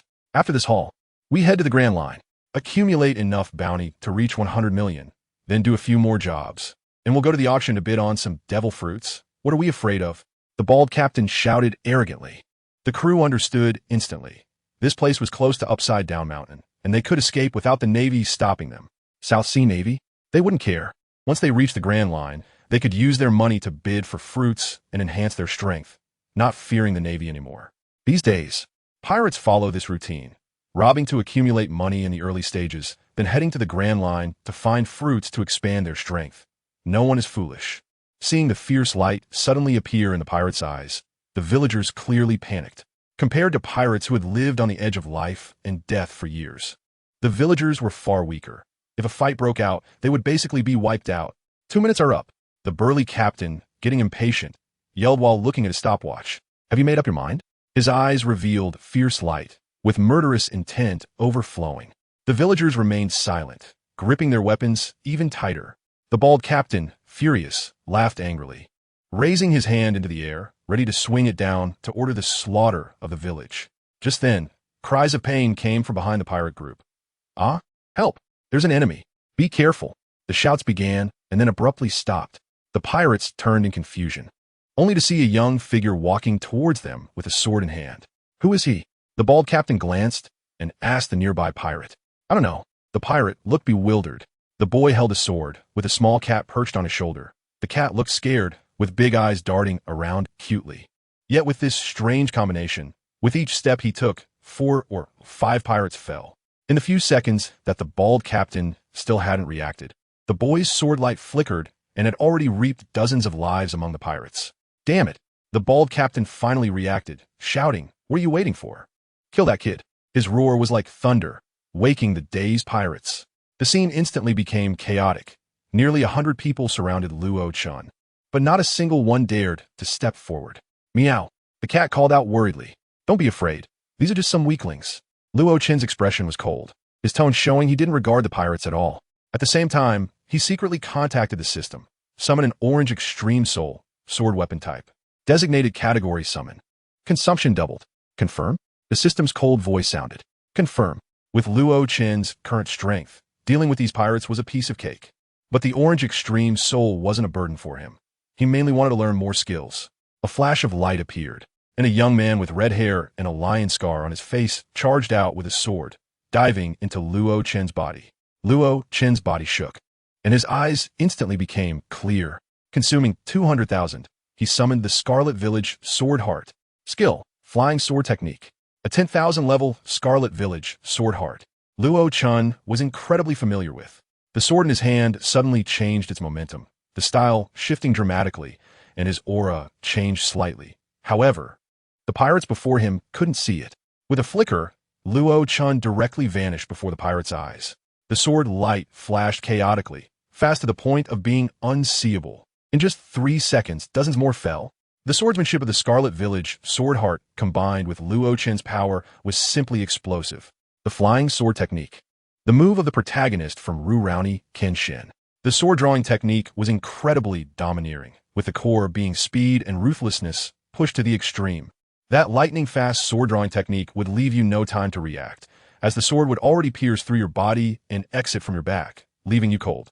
Now that Luo Chun possessed the sword heart, he instantly integrated the flying sword technique, mastering it perfectly. Fast, accurate, ruthless. Luo Chen's eyes radiated killing intent as he zipped past a dozen pirates in an instant. Dragon soaring flash. The sword light sparkled like a blooming flower, and screams erupted, instantly clearing a large area around him. Damn you, kid. The bald captain was trembling in fear, looking at the approaching Luo Chun, feeling a chill in his heart. His subordinates were all elites who had crawled out of life and death situations, yet they couldn't even withstand a single breath and were all lying down. Who on earth is this kid? Dragon hammer flash. Nine-headed dragon flash. Luo Chun unleashed sword techniques in succession, drastically reducing the nearly 100 pirates rushing at him. His swordsmanship was explosive, moving at lightning speed, as if a tiger had entered a flock of sheep, with no one able to stop him. After several seconds, Luo Chun had mastered the flying sword technique to its peak, fully integrating with his sword heart. With each step he took, there were 3 or 4 screams of despair. In the end, only more than 30 pirates remained, and seeing the corpses all around, they were completely terrified. Ah, he's not human. He's a devil. Too strong. We can't fight back at all. In the face of this divine-level swordsmanship, they had no power to resist. Captain, what should we do? Some pirates cried out, their voices trembling. The bald captain's eyes were fierce as he touched his bald head, brandishing a large knife and charging to the front. He scanned the corpses on the ground, his murderous aura intensifying. You little brat. Who are you? Quite ruthless. There's no need to know who was about to die. Luo Chun replied coldly, not even looking at him, slowly sheathing his sword. This group of pirates had lost their courage and were no longer a threat. You got guts. Damn it. Who do you think I am? I'm the notorious killer Arno with a bounty of 35 million. The bald captain roared in rage, striding up to Luo Chun, his knife flashing as he slashed from a tricky angle. The latter's eyes flashed, his footwork slightly shifting, dodging the attack. His right hand resting on the hilt of his sword, not making a move. It seemed he was brewing something, allowing the bald captain to continuously swing his knife while he kept evading. However, it was clear to see that although Luo Chen's figure was moving constantly, his shoulder remained steady, never shaking at all. After 10 seconds, Luo Chen's eyes grew brighter, and the momentum he was accumulating seemed to have reached its peak at that moment. Just then, the bald captain lunged forward. In terms of strength, based on the bounty, they were actually not far apart. But in terms of techniques, they were worlds apart. Suddenly, Luo Chen's eyes narrowed into a slit. The next moment, with a clang, the Abyss Rainbow Sword was drawn. A dazzling and sharp sword intent surged forth, and just the aura seemed capable of severing a person's head. In front of the bald captain, a beam of sword light rapidly expanded. Then, he saw a faint figure swiftly pass through the center of his body. I'm fine, Arno exclaimed in terror. Just then, he heard the sound of a long knife being sheathed behind him. The moment that sound disappeared, he fearfully covered his neck. There, a thin slit rapidly enlarged, crimson blood gushing forth. The lightning-fast drawing technique. Murmuring, Luo Chen's eyes focused. Among the flying sword techniques, the most famous was undoubtedly this drawing technique. The moment the sword was drawn, the enemy's life and death had already been determined. This domineering and swift drawing technique instilled fear in countless people. The Kiryu sword heart could be called the sword drawing master precisely because of this technique. At the same time, the drawing technique was also the foundation of all flying sword techniques. Just a preliminary attempt with this swordsmanship brought Luo Chen surprise. Indeed, very strong. Strong enough to directly kill this 35 million bounty pirate, whose strength was not much different from his own, with just one cut. The Zongheng sword technique was also strong, but excelled in the intricacy of its moves. However, compared to the domineering and sharpness of the flying sword technique, it still fell short in some aspects. Both sets of swordsmanship were vastly different in style, yet equally formidable. Of course, the Zhongheng sword technique also contained an extra hint of righteousness and chivalry, uprightness taken directly, which indeed was not as lethal as the drawing technique. After dealing with Arno, Luo Chun narrowed his eyes, taking a single step forward, charging once more into the remaining pirates. After a breath, screams of agony echoed continuously. Luo Chun would not let these brutal pirates go. Killing one person saves thousands. Why not? He was not a do-gooder, nor was he a savior. But when faced with injustice, one should step in, since he encountered these guys. Killing them was nothing out of the ordinary. As the saying goes, if one is self-sufficient, one can help the world. Although it lacked some of the blind righteousness, it added a touch of rationality and self-preservation. Within his capability, he would think about the surrounding matters. This was the way of dealing with the world, and also the way of survival.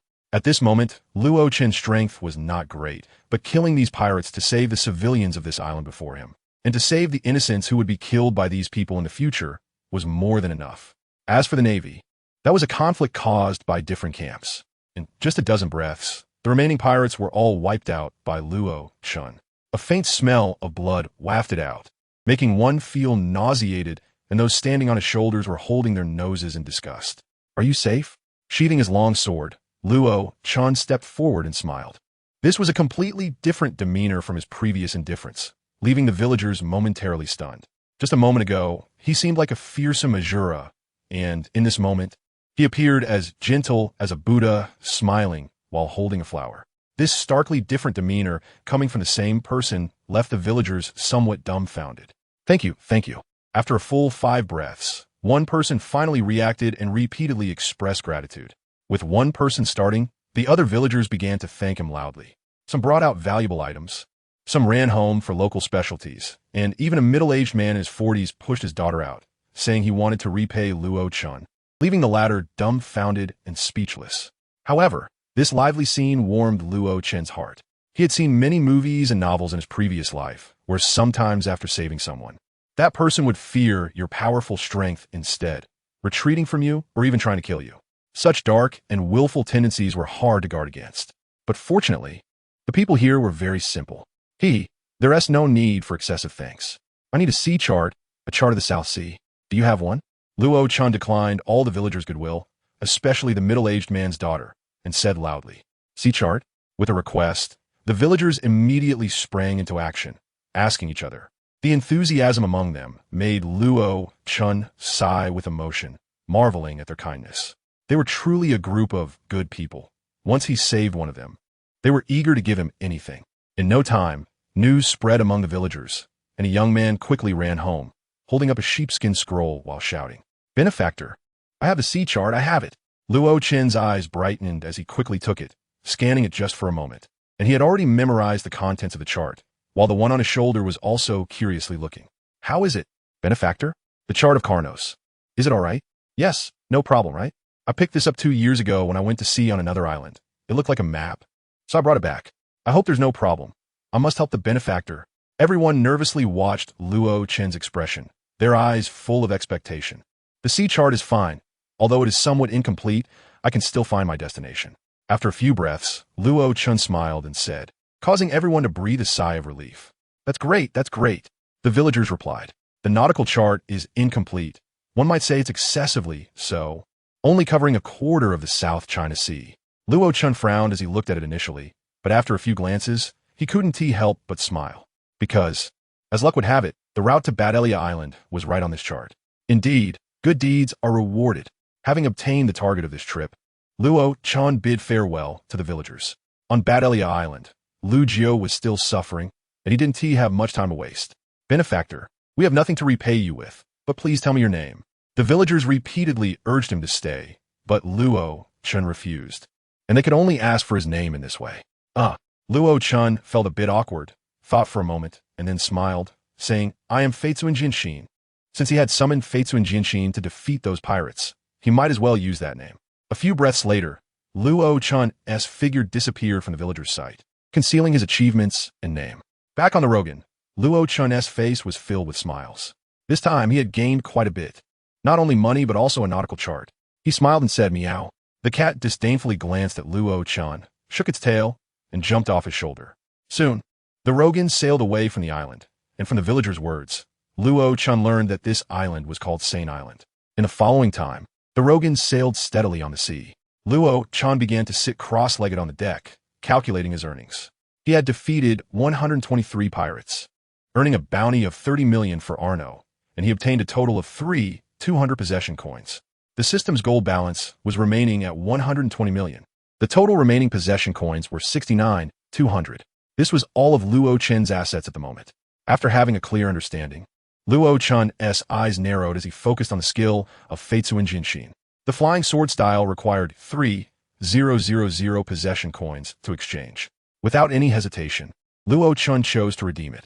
The flying sword style exhibited terrifying power when used by Feitsuan Jinshin. However, this was only the case for Feitsuan Jinshin, with its techniques being exquisite, precise, and fierce. As his own strength increased, this set of sword techniques would undoubtedly unleash even more powerful force in his hands. Moreover, this was a system sword technique with numerous sword moves, including breath cultivation and realm improvement, etc. Although in the pirate world, these aspects would be significantly limited, they were perfectly suitable for him at the moment. From the beginning, Luo Chen's positioning of the system was not to instantly make himself powerful, to take a big bite at once, but to use the system step by step from weakness to strength. Furthermore, the system could not truly make him invincible instantly. Even if he summoned an extremely powerful character, summoning a purple-level soul, it would still have time limitations. After all, it was not his own strength. What Luo Chen wanted was truly his own power. In his mind, the techniques of the flying sword style flowed rapidly, and after 3 breaths, he had mastered them all. The advantage of the system lay in the fact that he did not need to cultivate these techniques anymore. Once redeemed, he possessed these powers. Coupled with 16 years of physical training, Luo Chun's strength had temporarily reached a minor peak. Now, even without using the system's powers, Luo Chen's swordsmanship could already defeat pirates with bounties in the range of 50 to 60 million. Of course, he had yet to encounter any devil fruit users, so he was uncertain what would happen when facing such enemies with vastly fluctuating powers. Slowly exhaling a breath, after running the breath technique of the flying sword style, Luo Chen ultimately gave it up. In terms of mental cultivation, Gai Nie's Ghost Valley breathing technique was more balanced and peaceful, with a long breath flow, which was also beneficial for the body. In contrast, the flying sword style had a brutal and violent style, with some practitioners even practicing themselves to injury. In the end, Jinshin seemed to have been seriously injured because of the excessive power of the techniques. However, with his physique, he could withstand this violent power. Luo Chen was not worried. People in the pirate world generally had strong physical qualities, far surpassing those in Jinshin's world. Next, he continued to accumulate wealth, sweeping through and summoning powerful figures to enrich himself. He aimed to elevate his strength to the level of 100 million pirates. Badalia Island is located in the central-western part of the South China Sea. From this incomplete nautical chart, Luo Chen saw that to reach this island, he would have to cross at least 7 islands. Judging by the scale on the map, it would take about 5 months, almost half a year. With a slightly grim expression, Luo Chen was very worried if Lu Jiao could hold on until he arrived. In the original story, it took a full 2 years before Lu Jiao gave birth to Ace and then died. The entire world didn't even know of Lu Jiao's existence, nor was it aware that the Pirate King had an orphan like Ace. The forced non-reproduction caused Lu Jiao's body to suffer too much, and thus, she had already left right after giving birth. But in this world, I cannot tolerate such sorrow. Clenching his fists silently, Luo Chen's expression became serious. Since Roger was dead, it was only right for him to handle all subsequent matters. In fact, he didn't even know when and how that old man got involved with Lu Jiao. If he hadn't known the original plot, Ace might have still ended up beside Garp, and Lu Jiao would inevitably die. The old man doesn't believe me, yet he believes that Garp. It makes me very sad. A smile appeared on his face as Luo Chen gripped the long sword in his hand, and his gaze turned sharp as he looked ahead. Half a month had passed since leaving Sane Island, and during this half month, he had eliminated 4 notorious pirate crews, with each crew numbering over 500 members. Yet he left not a single survivor. The brutal and cold-blooded killings, along with his extraordinary swordsmanship, earned him the title of Blade Draw Master. In this half month, his system balance rapidly increased, and now it had reached a terrifying amount of 220 million. With more money he naturally felt bolder, and at this moment, Luo Chun feared nothing. Ahead of him, a pirate crew was sailing straight towards him. The opening of the Great Age of Pirates had also led to a rapid increase in the number of pirates, and with these ruthless pirates, Luo Chun's wealth accumulation speed was exceedingly fast. 13 minutes later, the Rogan brushed past the approaching pirate ship. At that moment, both sides looked at each other. Pirates were not a friendly group, and more often than not, they would fight to the death upon meeting. In this vast sea, they were competitors. At a glance, the opposing pirate ship did not have many people, only about 20. But each person's eyes were strikingly bright, full of energy, making Luo Chen's eyes narrow slightly. It was clear that this group of pirates would not be easy to deal with. At the same time, the opposing pirates were also looking at Luo Chen's ship. When they saw there was only one person, the pirates raised their eyebrows and laughed. A ship with just one person? This is interesting. Luo Chen did not respond, merely watching the group of people calmly. From them, he sensed a strong smell of blood. You've killed many people? He asked indifferently, his right hand already resting on the sword hilt. Killing? What pirate doesn't he kill? One of the green-haired pirates laughed cruelly, a vicious smile appearing on his lips. You haven't killed anyone yet, have you? As he spoke, his expression turned ferocious. The surrounding pirates burst into laughter, eager to see Luo Chen frightened. However, they were disappointed. Luo Chen's expression remained unchanged. Then today, I'll have to send you back home, he said lightly, and in the next moment, Luo Chen bent his knees slightly and leaped into the air, instantly landing on the enemy's pirate ship. You want to attack? Are you crazy? The pirates mocked him incredulously. You should know we have a bounty on our heads. Before they could finish their taunt, Luo Chen drew his sword. A brilliant flash of sword light cutting down two pirates. In an instant, the expressions of the pirates changed. What the hell, this swordsmanship? Luo Chen stepped forward, swinging his sword casually, his speed like a shooting star. Dragon head flash. Dragon soaring flash. Nine-headed dragon flash. In less than 5 breaths, half of the pirates were already dead. Noisy. They were just a bunch of lackeys whose names I didn't even care to know. Luo Chen's indifferent words sent the pirates into utter fear. The dead pirates were the strongest in their crew, including their captain. Yet, they couldn't withstand a single blow from this person. I remember now, he is. At that moment, the terrified pirates suddenly shouted, Batozai. Recently, there were rumors of a murderous demon named Batozai appearing in the South Sea. He was cruel by nature, never leaving a single survivor, and his swordsmanship was so extraordinary that few could match him in a single blow. Even more terrifying, he only hunted pirates. As soon as he heard of vicious pirates committing crimes, he would pursue them until every last one was killed. They had scoffed at these rumors, not believing them. After all, their captain was a notorious pirate with a bounty of 30 million berries and was famous throughout the South Sea. Not to mention the cadre members with bounties of 20 million berries. They were not some garbage pirate crew that relied on numbers. They were elite. However, at this moment, facing Luo Chen, they realized that the power they were so proud of was nothing but trash in front of him. Please don't kill me. Mommy, I want to go home. I'm so scared. Help, someone save me. This group of pirates who once swung their blades at the innocent were now trembling in fear before Luo Chen, crying for their mothers. However, he merely swung his blade coldly, his figure darting past the remaining pirates, and in the next moment, all the pirates fell to the ground. Even the peak pirate crew of the entire South Sea, known for their total bounty of 70 million berries, was annihilated by Luo Chen. He didn't even know the name of the pirate ship. As usual, he stepped into the basement of the pirate ship. He had gone through this process many times over the past few months, each time yielding great rewards.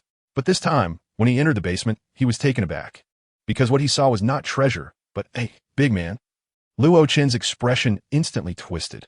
What the hell? Are these pirates sick? They're so twisted they don't have treasure, but a big guy. Indeed, in the basement, a robust man was sitting cross-legged, his head bowed as if he were asleep. Luo Chen's mouth twitched, unsure of what to say. He had specifically looked around the basement for treasure, but found only a small pile. From his experience in these recent robberies, or rather, borrowing from the pirate crews, this pile of treasure was at least worth over 10 million. Damn, over 10 million, what a miser. Luo Chen was quite disdainful. Over 10 million was heavy for him to carry. Striding forward, Luo Chen directly addressed the system. System, deposit this pile of treasure into my balance. Total of 11 million has been deposited. The host now has a balance of 231 million. Hearing this large sum, Luo Chen's expression improved somewhat. Forget it. After all, a mosquito is still meat, I won't quibble over it. Taking another glance at the big man sitting on the ground, his hands and feet shackled. Head bowed, Luo Chen grimaced and prepared to leave. This guy was truly a big man. He was at least 2 meters 5 tall, with a robust physique, taking up at least 2/3 of the basement space, like a tower. Just sitting there, the big man was already at Luo Chen's waist. Moreover, his bare arms and upper body were solidly muscular, resembling granite, providing a strong visual impact. What kind of hormones did he take to get so strong? After glancing enviously at the big man, Luo Chen turned to leave. But at that moment, the big man looked up, the shackles clanging loudly. Luo Chen then noticed that the big man was bound by numerous chains, which wrapped around his body, binding him tightly, leaving only the area above his chest unbound. Did you save me? Saved you? Luo Chen looked puzzled. He was just here to get money. What did saving anyone have to do with him? Thank you. Can you help me break these chains? The big man's voice was very weak, and Luo Chen noticed his pale face and dry lips, as if he hadn't had water or food for a long time. However, Luo Chen didn't refuse. It was just a simple task, drawing the Yuanhong sword. In a flash, the chains on the big man sparked and broke into 2 segments. All right, you can get up now, Luo Chen said, rolling his eyes and preparing to leave. The big man's muscles were too enviable. Wait a moment. Can you cut this iron rope mixed with sea prism stone on my hands? The big man extended his hands, revealing his thick wrists bound by iron ropes at least 5 centimeters in diameter. Seeing this, Luo Chen's mouth twitched. What the hell? Such a thick rope? Who the hell is this guy? Why is he treated so seriously by those weaklings? A look of seriousness appeared in his eyes. This hulking figure was actually bound by sea prism stone. Although it wasn't pure handcuffs, those iron ropes wrapped around him, combined with the ropes on his wrists, proved that this big man was extraordinary. This guy is also a devil fruit user. With a wave of his hand, Luo Chen's sword flashed again, accurately cutting the ropes. And the big man's hands separated, breaking the sea prism stone ropes. Slowly pulling off all the chains on his body, the big man attempted to stand up. But he was too weak, and suddenly sat back down. Boom! The basement shook, and Luo Chen's eyes trembled. How heavy is this guy? Just sitting down was enough to rock the entire ship. I'm sorry, I haven't eaten or drunk anything for a month, and I really have no strength. A month? Moo. Are you kidding me? Luo Chen looked at the big man in shock, unable to believe this fact. Is there really someone who can survive a month without food or water? Can you carry me out? I need to replenish my food and water. The big man was quite polite, and Luo Chen couldn't bear to refuse. In the end, he bent down and signaled for the big man to come up. Come on up. The big man cracked a smile, looking rather awkward but somewhat honest. Then he leaned on Luo Chen's shoulder, and suddenly, Luo Chen felt his body sink. So heavy, how much do you weigh? Unable to help himself, Luo Chen complained. About 400 or 500 pounds, I guess. The big man said shyly. You need to lose weight. Luo Chen rolled his eyes, somewhat speechless. The big man felt embarrassed. His physique was perfect, just a big frame. Carrying the heavy big man out of the basement, when they reached outside and saw the bodies sprawled all over the deck, the big man's eyes narrowed slightly, and he looked at Luo Chen with some surprise. I'll go help you find something to eat. After saying that, Luo Chen went into the kitchen. After a while, Luo Chen came out carrying food. The big man's mouth was clearly watering. He had been hungry for too long. Is there any water? He asked while shoving food into his mouth without looking back. Thud! Luo Chen placed 2 jars of wine on the deck and gestured. There's no water, but there are 2 jars of wine. The big man was taken aback, then laughed heartily. Wine can also be drunk like water. Then, he grabbed a jar of wine with one hand, lifted it, and poured into his mouth. Luo Chen's eyes twitched violently. This guy really drinks wine like it's water. And most importantly, Luo Chen's pupils contracted. This guy's recovery speed is so fast. Just a moment ago, he was too weak to move, but after eating a few bites of food, he could already lift this jar of wine that was half his height. After eating for a full hour, the big man finally let out a sigh of relief, calling it comfortable, and stopped this endless eating spree. I'm full. So refreshing. Ha ha ha. With a loud laugh, the big man stood up, looked down at Luo Chen, and extended his large hand like a fan. Thank you, kid. My name is Jason Statham, and I appreciate you saving me. Luo Chen. Luo Chen reached out and shook hands with Jason, but couldn't help but complain inwardly. Jason Statham? If he remembered correctly, there was a famous movie star with that name in his past life, right? I have nowhere to go. Since you saved me, let me protect you from now on. Jason grinned again and smiled at Luo Chen. Protect me? Luo Chen showed a questioning look. Don't worry, I'm very good at fighting. Protecting you is definitely no problem. Jason grinned again, comparing his fist, which was as big as a sandbag. Then, as if to prove his strength, he glanced at the dead pirates on the ground with a look of disdain. With guys like them, I could take on 10,000. Then, he awkwardly added to Luo-chan, I just need you to feed me. As if reminding him, he added another sentence.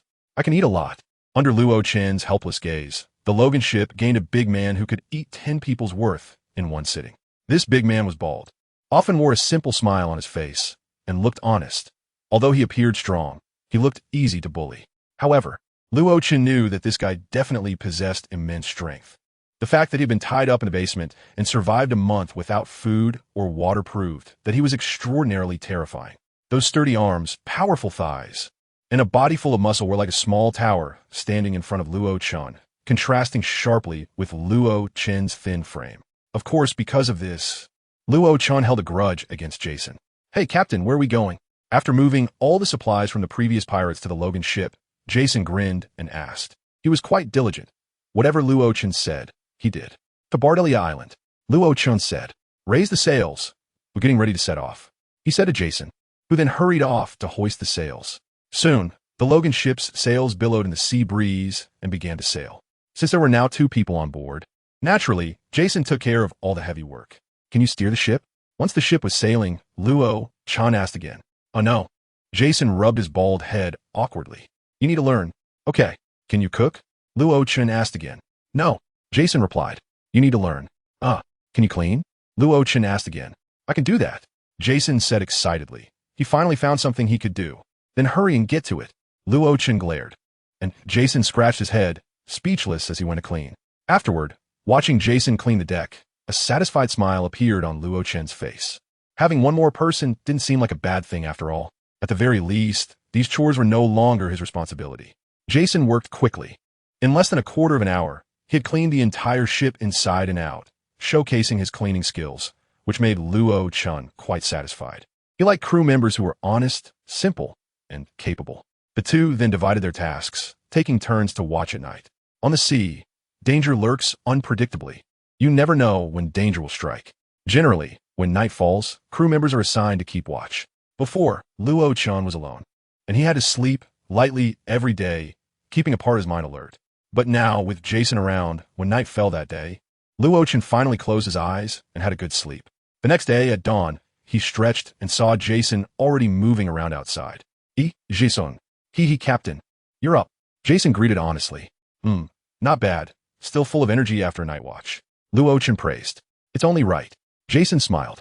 At this moment, Jason's eyes were bright, showing no signs of fatigue from staying up all night. In 2 days, we'll reach the next island. Looking at the map, Luo-chan's eyes flickered as he murmured. It would take about 5 months to reach Luju, and during this time, he was trying to shorten the journey as much as possible. It can be said that he hardly made any stops along the way. Aside from being delayed by the slaughter of vicious pirates, he even made very few supplies for the ships. However, this time, he had to stop. According to the nautical charts, A-List Island was the only supply point within this stretch of journey, which accounted for 1/3 of his time to reach Bardelia Island. This meant that he would at least drift on the sea for about a month. Jason, call me when we reach the island, Luo-chan shouted, and the latter responded before heading to the bedroom to play. Recently, he seemed a bit gloomy and not very happy. In the blink of an eye, 2 days passed. During these 2 days, the sea was calm, and they did not encounter any pirates, which made Luo-chan feel a bit bored. He wanted to kill some pirates to expand his system balance, but unfortunately, there was no hope. 2 days later, with Jason's loud shout, Luo-chan also looked towards the bow of the ship. Captain, we've arrived. Ahead is A-List Island. Since that day, when Luo-chan mentioned learning to sail, Jason had been diligently studying. By this time, he stood at the helm, hands swaying, appearing quite relaxed and absorbed. It was hard to imagine a burly man squinting his eyes at the helm while humming a little tune. It was truly a beautiful scene, and suddenly, Luo-chan felt the atmosphere of the pirates had changed. Luo-chan walked to the bow and looked ahead. With a glance across the sea, he could see an island in the distance. Compared to the islands he had seen before, A-List Island appeared to be more than twice its size, and its liveliness and prosperity were naturally much higher. If he had to describe it, among the islands Luo-chan had seen, perhaps only Logtown could compare. We've arrived. Let's buy some supplies and rest on the ship for a night before we set off, Luo-chan said to Jason. Don't we get to play for a few more days, Captain? Jason asked, puzzled. There are important matters to attend to. We can't waste time, Luo Chan explained lightly. Falling into silence again, the Logan slowly approached the shore, and Jason dropped the anchor, tightly securing it to the dock. All right, Captain, he shouted to Luo Chun from below. Nodding, Luo Chun jumped down, with Xiao quietly perched on his shoulder. Once both of them landed on the shore, they looked towards the interior of the island. The noise of people mingled, and the crowd was bustling. With a glance across the not-so-large shore, Luo Chun could see no less than 4 ships. What a prosperous little town, Luo Chun sighed, a smile appearing on his face. Of course, A-list Island should be one of the most prosperous islands in the South Sea, Jason said with a smile. Nodding, Luo Chun and Jason walked toward the interior of the island. As they entered the town's center, continuously searching for the necessary items for sailing, Xiao on Luo Chen's shoulder became restless. What's wrong? Meow. It stretched its claws and pointed to a sweet shop on the side of the street, showing an expectant expression. Huh. I really don't understand who is the master here. How about I start calling you Little Master from now on? Luo Chen laughed helplessly. Meow. Looking innocently at Luo Chen, Zhao's face appeared adorably, as if it were acting cute. Jason watched the pair with curiosity. During this time, he had become very aware of the captain's exaggerated indulgence towards this creature. Moreover, its intelligence exceeded his imagination. It felt as if it were a person. Eventually, the two sat down at the sweet shop and began to enjoy the sweet treats. I really can't get used to this sweet food, Luo Chen frowned, staring at the pastries before him. He didn't like sweets, while Jason and Little Master across from him were enjoying themselves, eating with gusto. Really sweet, Jason exclaimed. Meow. Little Master also called out, looking quite comfortable. Luo Chen rolled his eyes in annoyance, no longer wanting to engage with the two. After a while, the two left and began to officially purchase the necessary supplies for the ship. With nearly a month's journey ahead, the quantity of food was a very important factor. Additionally, some clothing was also necessary. After almost finishing the entire street, Luo Chun and Jason exchanged awkward glances. They both felt that this kind of shopping was not suited for men. Meow. At this moment, Little Master called out, pointing at itself with a proud expression. You mean, you want to handle it? Little Master nodded proudly, wrapping its paws around itself. Luo Chun and Jason were momentarily stunned and, half believing, followed the little one's guidance and started to act. Less than half an hour later, Jason had a huge package nearly the height of a person on his back, with each hand carrying another bag. That should be enough. Luo Chun nodded in satisfaction, looking at Jason, who was sweating profusely, and comfortingly patted his shoulder. You've worked hard. Not hard. It's what I should do, Captain, Jason said with a simple smile. I like your effort. Keep it up, and you will definitely achieve great things in the future, Luo Chun praised. Jason smiled awkwardly, not responding. He found the captain a bit neurotic at times. The two began to walk towards the ship. They had to drop off the massive supplies first before doing anything else. Luo Chun planned to listen to some music, sing a song, and then soak in a hot spring, which would be perfect. But just as the three were walking towards the Logan, suddenly, Luo Chen's footsteps halted. Jason also squinted his eyes and stopped moving forward. After a brief moment of stillness, bang, a figure flew out from in front of them with a scream and fell heavily to the ground. Help, help! Someone's been killed. The man who fell to the ground cried out, his face bruised and bloodied, looking quite miserable. This grim sight immediately caused those around to step back. I gave you face by eating your food, and you still dare to take my money. Look at my face. Don't you recognize me? You still dare to ask me for money.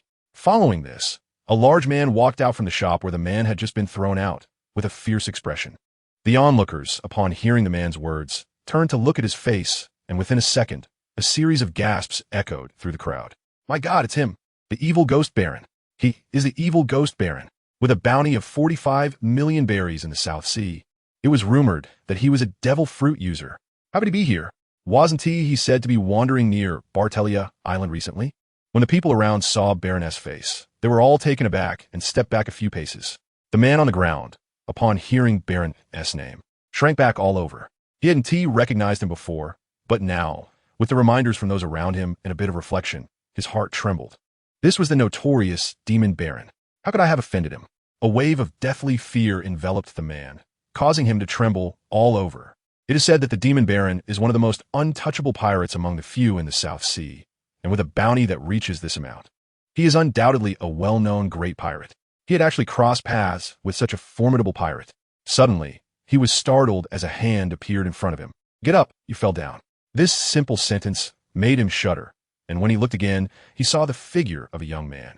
At that moment, the entire place fell silent. The onlookers were all dumbfounded. The Demon Baron was a notoriously fearsome figure throughout the South Sea. Even pirates would try to avoid facing him. But now, someone dared to intervene in the affairs of the Demon Baron. The man stood up in a daze, feeling a force propelling him to rise. Once he stood, he saw Baron S face across from him and trembled again. Spare me, he stammered involuntarily. But at that moment, Baron did not turn his gaze towards the man. Instead, he fiercely fixed his stare on the young man who had helped him up. Baron felt that someone was provoking his authority, and this was something he could not tolerate. In the South Sea, Baron was the highest-ranking pirate, sitting at the throne, and no one dared to defy him. Even the Navy would retreat upon seeing him. What are you looking at? Suddenly, a hearty voice rang out, distinct from that of the young man. The 3 words made everyone around cover their mouths. He would be killed. My God! People shifted their gaze to the other side, landing on the burly man with a huge package on his back. Just at first glance, everyone was stunned. This man was so robust. Baron S' physique could also be considered imposing, but in front of this burly man, he seemed to shrink. What did you say? For a moment, Baron seemed unable to believe his ears. What was happening today? First, a clueless little brat saved the person he wanted to beat up, and then a simple-minded strong man came along, actually saying such a thing to him. I said, what are you looking at? My captain. Is that what you're looking at? Mind your attitude. Your fierce expression will scare him. Jason thought Baron didn't understand and actually explained it in a dazed manner. Baron fell silent, but everyone could sense the anger building within him, reaching its peak.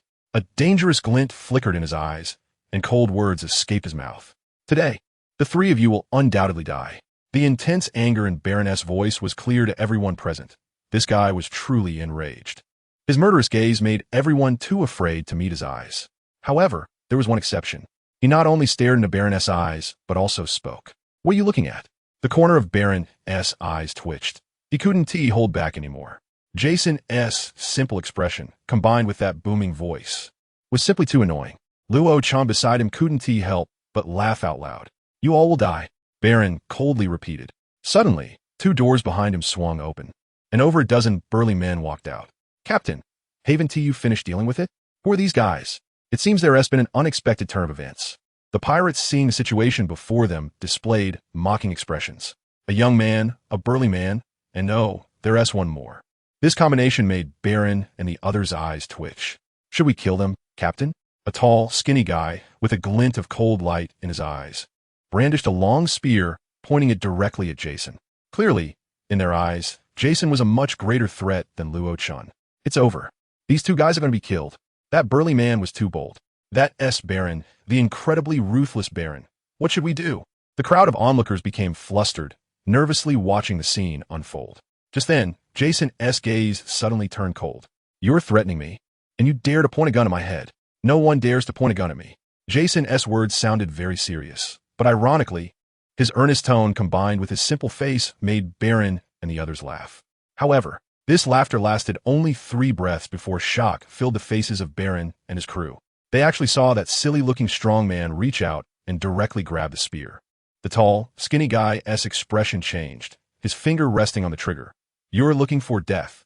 Without hesitation, he pulled the trigger. Bang! The dull sound of the gunshot rang out, and some onlookers couldn't bear to watch and close their eyes. You dare to shoot at me, I'll kill you. Jason S' palm blocked the gun's muzzle, and his simple expression suddenly turned cold. What? The skinny guy was shocked. This shot didn't take down the burly man. What terrified him even more was that his gun had exploded. How could this be possible? Jason S' hand had directly blocked the gun's muzzle, and the shot never left the chamber. Crack, crack. Next, Baron and his crew witnessed a scene that left them dumbfounded. The steel long spear was easily crushed by Jason's grip as he twisted it, turning it into a twisted mess. The skinny guy stepped back in fear. He had never seen anyone with such strength. I told you, I'm going to kill you. Jason's tone turned cold as his large hand grabbed the skinny guy's head. Then lifting him up, the skinny guy was hoisted off the ground. Damn it. Let him go. Baron's face changed as he shouted and charged forward to stop Jason. He saw his crew member being gripped by Jason's immense strength, and his head was beginning to deform. However, the latter simply waved his hand dismissively. Really, it was just a casual wave. Then, in everyone's eyes, Baron was sent flying. He even crashed into the ground 30 to 40 meters away and rolled for nearly 10 meters before getting up, already bruised and battered. The pupils that were once filled with arrogance were now filled with shock. "You're going to die." Jason held the skinny guy up higher and higher. "No, don't." The tall, thin man became terrified, his legs kicking wildly as he felt an overwhelming force about to crush his skull. This force was truly terrifying. There was a deep-seated fear within him that made him shiver all over. At that moment, the thin man felt that if the burly man made even the slightest move, the fire of his life would be extinguished. So strong. The group of pirates led by Baron finally panicked, drawing their weapons from their waists and approaching Jason. However, facing more than a dozen of them, Jason remained unfazed, holding the thin man with one hand and then suddenly swinging him. Bang! The dozen or so people were directly thrown away by Jason, crashing violently against the wall of the shop behind them. Everyone gasped as they saw that after hitting the wall, these people did not immediately fall down, but were stuck to the wall due to the immense force. As if they were a painting. Luo-chan narrowed his eyes at this scene. Hitting someone like a painting, this guy's strength is truly terrifying. Achieving such a level requires not only immense strength, but also perfect control over that strength. After a full 3 breaths, these dozen people finally fell to the ground, screaming in pain. Their bones had been shattered significantly from the impact, and the wall behind them was cracked and nearly collapsed. What a powerful guy. At that moment, the onlookers were all shocked. This burly, honest-looking man actually possessed such power. Then they saw the burly man, lifting the thin man with one hand and swinging him towards the ground. Slap! Blood immediately gushed out from beneath the thin man, who trembled a few times and became silent. Just like that, Jason killed him without the slightest hesitation. "You bastard!" Baron changed color, a chill rising in his heart. He knew very well what kind of power his crew had. Each one was a powerful individual with bounties in the tens of millions. Yet, in just one swing from this man, they had completely lost their combat ability. Although part of it was due to their carelessness and lack of defense, ultimately, it was because this seemingly honest and burly guy was too strong. "What are you looking at?" This phrase echoed in Baron's ears, making him grit his teeth. "You are too despicable." Baron erupted in fury, suddenly standing up, disregarding his current predicament. After a shuddering motion, he coldly declared, "Let me show you my true power." After a breath, amidst the astonished gazes of the crowd, Baron's figure began to swell. Brown fur sprouted from his skin, his feet transformed into clawed paws, and at that moment, his hands also changed into the forelimbs of some animal. A tail like a whip extended from his backside. This non-human appearance immediately filled the onlookers with fear. "This is a devil fruit." Luo-chan narrowed his eyes, looking at Baron. "A Zoan type," he muttered. Just based on this transformed appearance, it was clear that Baron had consumed a Zoan-type devil fruit. Zoan-type fruits greatly enhance a human's speed, strength, and reflexes. It can be said that for someone who focuses solely on physical techniques, combining it with a Zoan-type fruit makes them nearly invincible. Baron, with a bounty of over 40 million, indeed had some skills. Just based on the devil fruit alone, he was already at a much higher starting point than other pirates. However, then Baron unexpectedly made a sound that caught everyone off guard. Meow. This. It turned out to be a cat. Luo-chan's mouth twitched as he glanced at the small creature squatting on his shoulder. The latter curled its lip and ignored Luo-chan. "I will kill you." Baron's voice was sharp and fierce. If this was indeed a cat, it was undoubtedly a vicious one. His claws tapped on the ground, and he moved at lightning speed, his entire figure becoming as light as a swallow. With just a bend of his knees, he was already on the rooftops on either side of the alley. Jason looked up and watched as Baron dashed and leaped across the street. At that moment, as Baron ran, his speed increased, and, after 10 meters, he had transformed into a blur, moving so fast that he was almost invisible. So impressive. The onlookers exclaimed in astonishment. They could only see a streak of phantom-like movement. Baron was about 50 meters away from Jason, and in just 2 or 3 seconds, his figure had sped up so much that Jason's view was filled with the remnants of his sprinting. Suddenly, a sharp cry rang out. Meow. Jason looked up at the spot where the sound came from. There, 2 sharp claws gleamed with bright light. Claw strike shattering. Baron shouted lowly, using the speed he had just attained to unleash the full force of this attack. "You're dead. No one has survived my attack yet." He recognized Jason's strength, so he started with his strongest attack. After a breath, Baron was already able to shift positions quickly in midair. Although the movement was slight, it made it difficult for the enemy to figure out from which angle he would appear. Suddenly, he twisted his body. Jason unconsciously turned his gaze to the left. But at that moment, Baron's figure changed and came straight at him from the front. Haha, you guessed wrong. Two sharp beams of light suddenly sliced through the air, seemingly capable of tearing apart space itself. However, at the same time, Jason's right fist suddenly shot out. The muscles on his thick arm bulged, and veins popped out like dragons. Bang! His punch landed directly and fiercely on Baron's nose. Crack! A crisp sound of bone breaking echoed, causing the crowd to instinctively cover their noses, as if they could faintly feel Baron's pain. That feels great. Luo Chen's eyes twitched. Jason's punch was sudden to the extreme. To outsiders, it looked as if Baron had come forward to take the hit. However, Luo Chen could see that Jason was genuinely strong. He couldn't understand why he had been imprisoned by those pathetic pirates in the basement. At that moment, Jason's head was still turned to the other side. Slowly turning his head, Jason spoke seriously. I also ate a devil fruit, sorry. This statement sounded more like a tease. Yet Luo Chen looked at Jason deeply, unsure of what kind of fruit he had eaten. The power emanating from him was truly terrifying. Baron was unexpectedly punched by Luo Chen, seemingly caught off guard. He was sent flying backward for about 100 meters before crashing into the wall with a bang, causing it to collapse. Seeing the scene, the crowd of onlookers was left dumbfounded. What incredible power! The Baron pirate crew, at this moment, was completely wiped out. The top and most vicious pirate crew in the South Sea was reduced to near ruin just because of a phrase. What are you looking at? This strong man. Who is he? So powerful. After scanning the surroundings, Jason saw that the enemies were all lying on the ground. Then he scratched his head and returned to his honest demeanor. Jason, it's time to go, Luo Chen said lightly at that moment. Oh yes, Captain. He was still that honest big man. The decisiveness and toughness from earlier had disappeared. With a distressed expression, he picked up 2 large packages weighing at least 1,000 pounds and stepped forward, gently following Luo Chen as they disappeared from sight. The crowd watched these two, quietly making way. Those with keen eyes even directed their gazes towards the young man walking ahead. It was clear that among these two, the young man held the main position. This meant that this young man might actually be stronger than the big man. Once on the Logan ship, Jason reported the 3 large packages he had procured into the cabin, 3 packages as tall as a person, which completely filled the basement. All right, let's set off. We're going to soak in the hot springs and then buy a few outfits to wear. Luo Chen stretched lazily and smiled. Jason wiped the sweat from his forehead and nodded excitedly. Jason, your clothes might be hard to custom make. After all, Jason's build was too massive.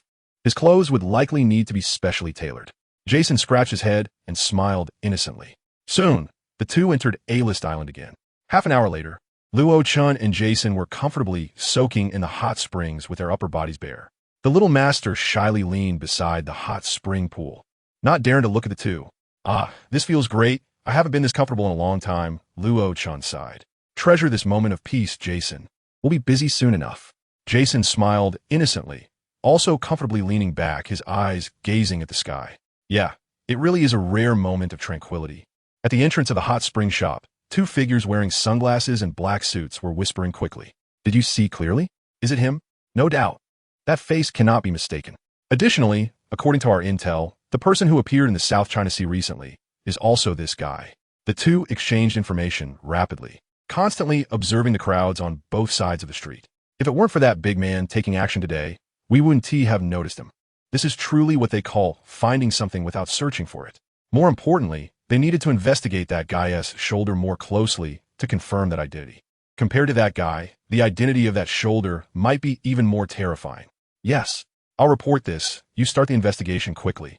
After a few words, the two nodded and then vanished down the street. One of the figures, after winding through an alley, left the vicinity of the hot spring shop.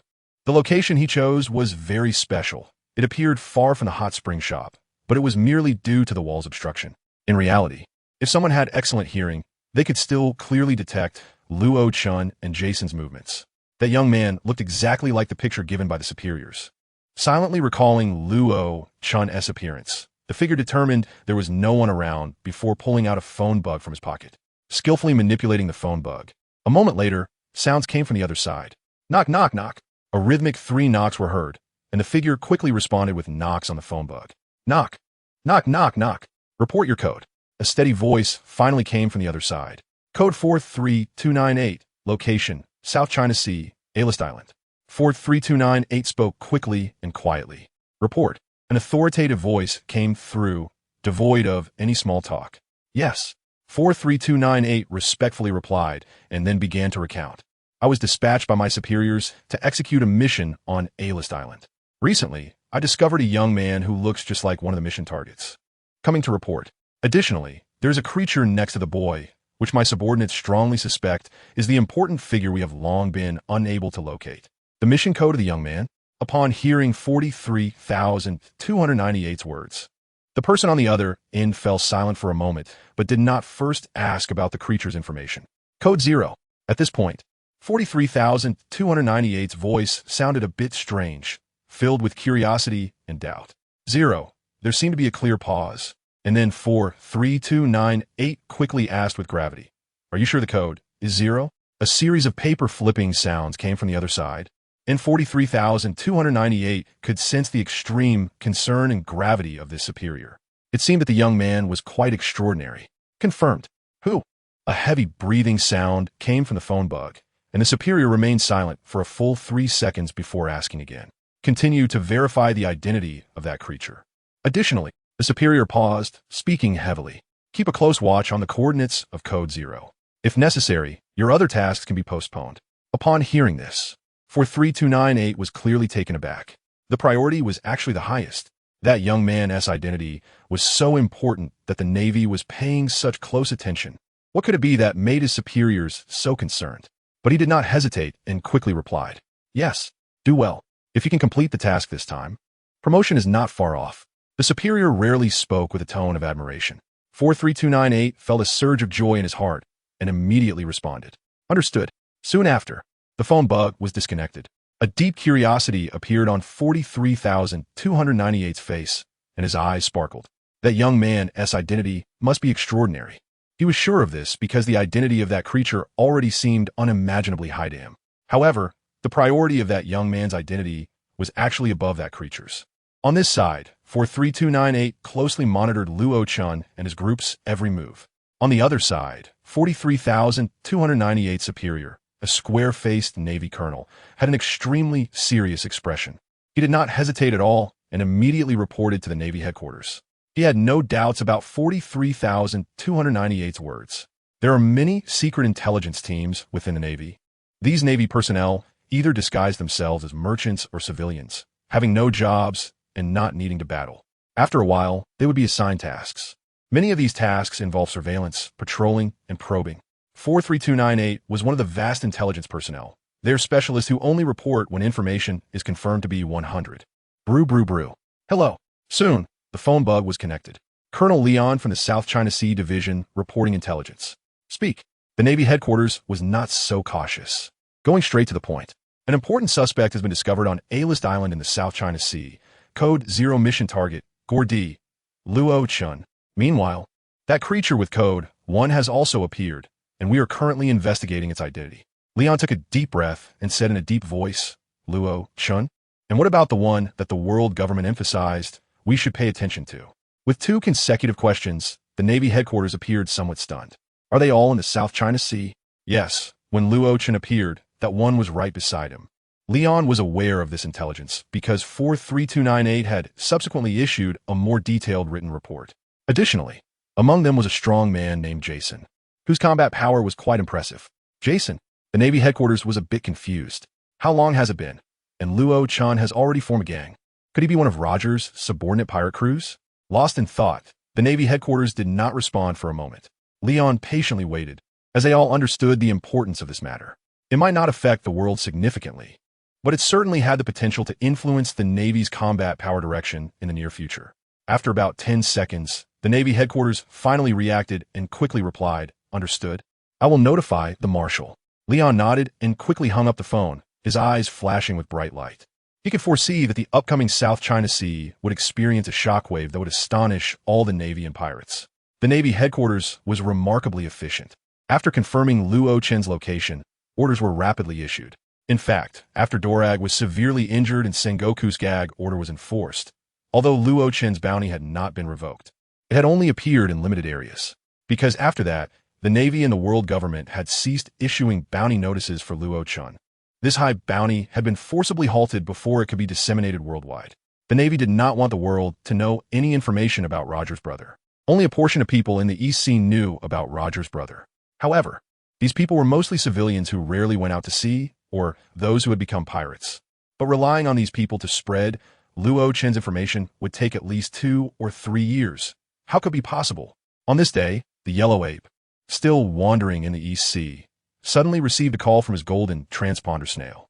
Yawning, the yellow ape wearily answered the call. "Hello, Admiral Yellow Ape. The Marshal has issued an order for you to head to the South China Sea." "The South China Sea? For what?" the yellow ape asked in confusion. "Target mission Luo-Chen has been discovered, currently located in the Yellow Sea." With a flicker of his eyes, the yellow ape nodded. "I see. But is there no specific target location?" "The South China Sea is quite vast. South China Sea, Bartelia Island." After that, the call ended, and the yellow ape slowly stood up, stretching. After resting for such a long time, it was nice to move around a bit. Capturing Luo-Chen was just a way for this admiral to exercise. The current Admiral Yellow Ape was at the peak of his combat power.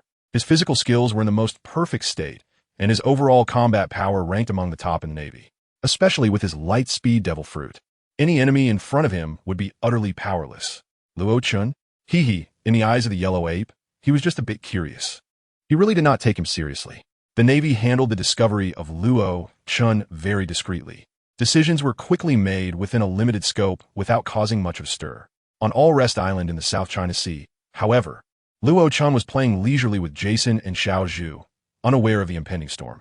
They did not notice that several shadows subtly appeared around them, silently observing them for a moment before quickly retreating. These actions were done with incredible stealth, not arousing the awareness of Luo-Chen and the others. The professionalism of the intelligence personnel was evident. They had already confirmed that the identity of that one was the target with the codename One. Notify the world government that the matter they had been handling has yielded news. Soon, 2 sentences were transmitted, and a faint tremor began to ripple quickly. On this day, on All Rest Island, Luo-Chen, Jason, and Xiaoyao played until midnight before returning to the ship and falling into a deep sleep. The next morning, the Logan set sail, as usual. The Navy did not take unauthorized action. They continued to try to keep Luo-Chen's information as hidden as possible. On the Logan, Luo-Chen sat cross-legged at the bow, while Xiaoyao was dozing off beside him. Facing the raging waves of the sea, their faces were serene, as if they were feeling something. Behind them, Jason's tall figure quickly moved across the deck, holding a mop, broom, and other items, cleaning the ship. "By the way, Jason," Luo-Chen suddenly remembered something and called out. "Yes, Captain," Jason replied loudly. "After cleaning up, plant the orange seeds we bought as well." "Yes." Jason diligently carried out the most laborious tasks. Watching Jason work hard, Luo-Chen felt a sense of satisfaction. This guy would surely achieve great things in the future. He was truly capable. It would be hard to find such a good crew member again. He was really an honest guy, and Luo-Chen found himself liking him a bit. Following that, they sailed across the sea, heading straight for the second supply point on their journey. With just 3 turns, they could reach Bartelia Island.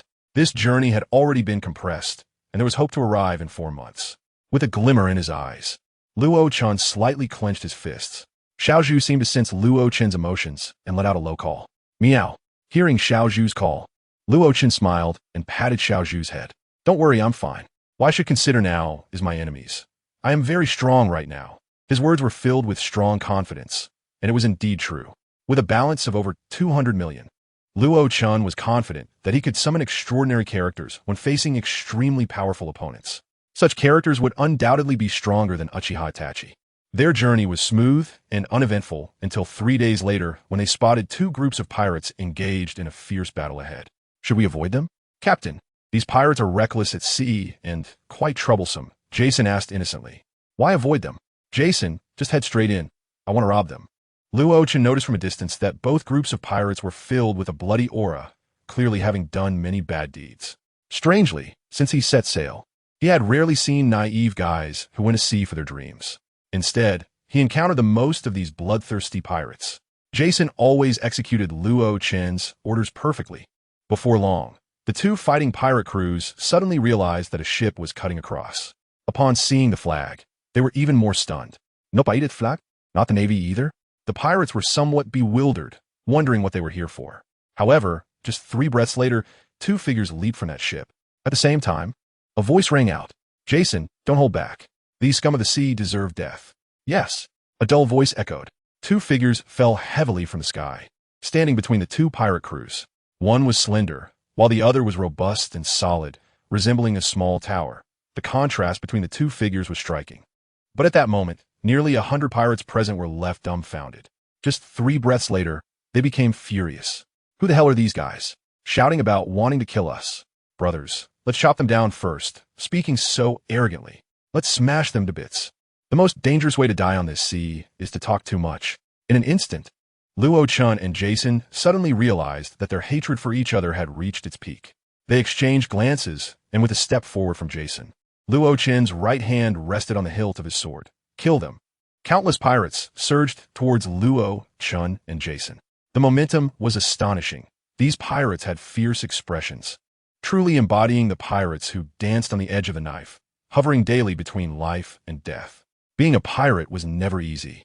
Most people risked their lives to venture out. 2 breaths later, the attacking pirates were sent flying back again. It was as if an enormous force wielded a giant hammer, sweeping the advancing pirates back in an instant. This was Jason. He merely swung his arm, and that massive power resembled a monster. Ah! The pirates screamed as they crashed into the back, and some were directly knocked off the ship by the force, falling into the sea with a plop. However, this strike only ignited the ferocity of the pirates. Is strength useful? Kill him. The roars of the captains and officers from both sides echoed, and in the blink of an eye, the atmosphere exploded. At that moment, a brilliant flash of sword light appeared. No one saw what the sword looked like, but it had already returned to its sheath. They saw the cold-faced youth gently push the hilt. With a clang, the sword was completely sheathed. But in the next moment, a series of screams erupted, and blood bloomed like flowers. This sword directly took the lives of a dozen people. In an instant, the entire ship fell into silence. All the pirates felt as if they had been doused with a bucket of cold water. Draw the sword. The pirates on both sides. Witnessing the power of this strike, immediately someone screamed in terror. Recently, a demon has appeared in the South Sea, rumored to face any pirate. No matter how strong the opponent is, he only strikes once. Just one strike is enough to end your life. The brilliance of that strike, the appearance of that sword, no pirate has ever seen, because those who have seen are all dead. On the sea, the most talked about figure recently is this mysterious swordsman. He only targets pirates, and none who have faced him have lived to tell the tale. Such cruel and powerful methods instilled deep fear in countless pirates. Every night, they prayed not to encounter this brutal guy. But unexpectedly, today they ran into him. No one knows the identity of the swordsman, nor does anyone know his appearance. But among pirates, it is rumored that as long as you have seen his methods, you will immediately recognize his identity. Swordsman, we did not provoke you. Why do you attack us? One captain shouted in fear. He was terrified. He had long heard of the swordsman's power. The last person he wanted to provoke in the entire South Sea. With a fierce gaze and hands stained with innocent blood, how could I spare your life?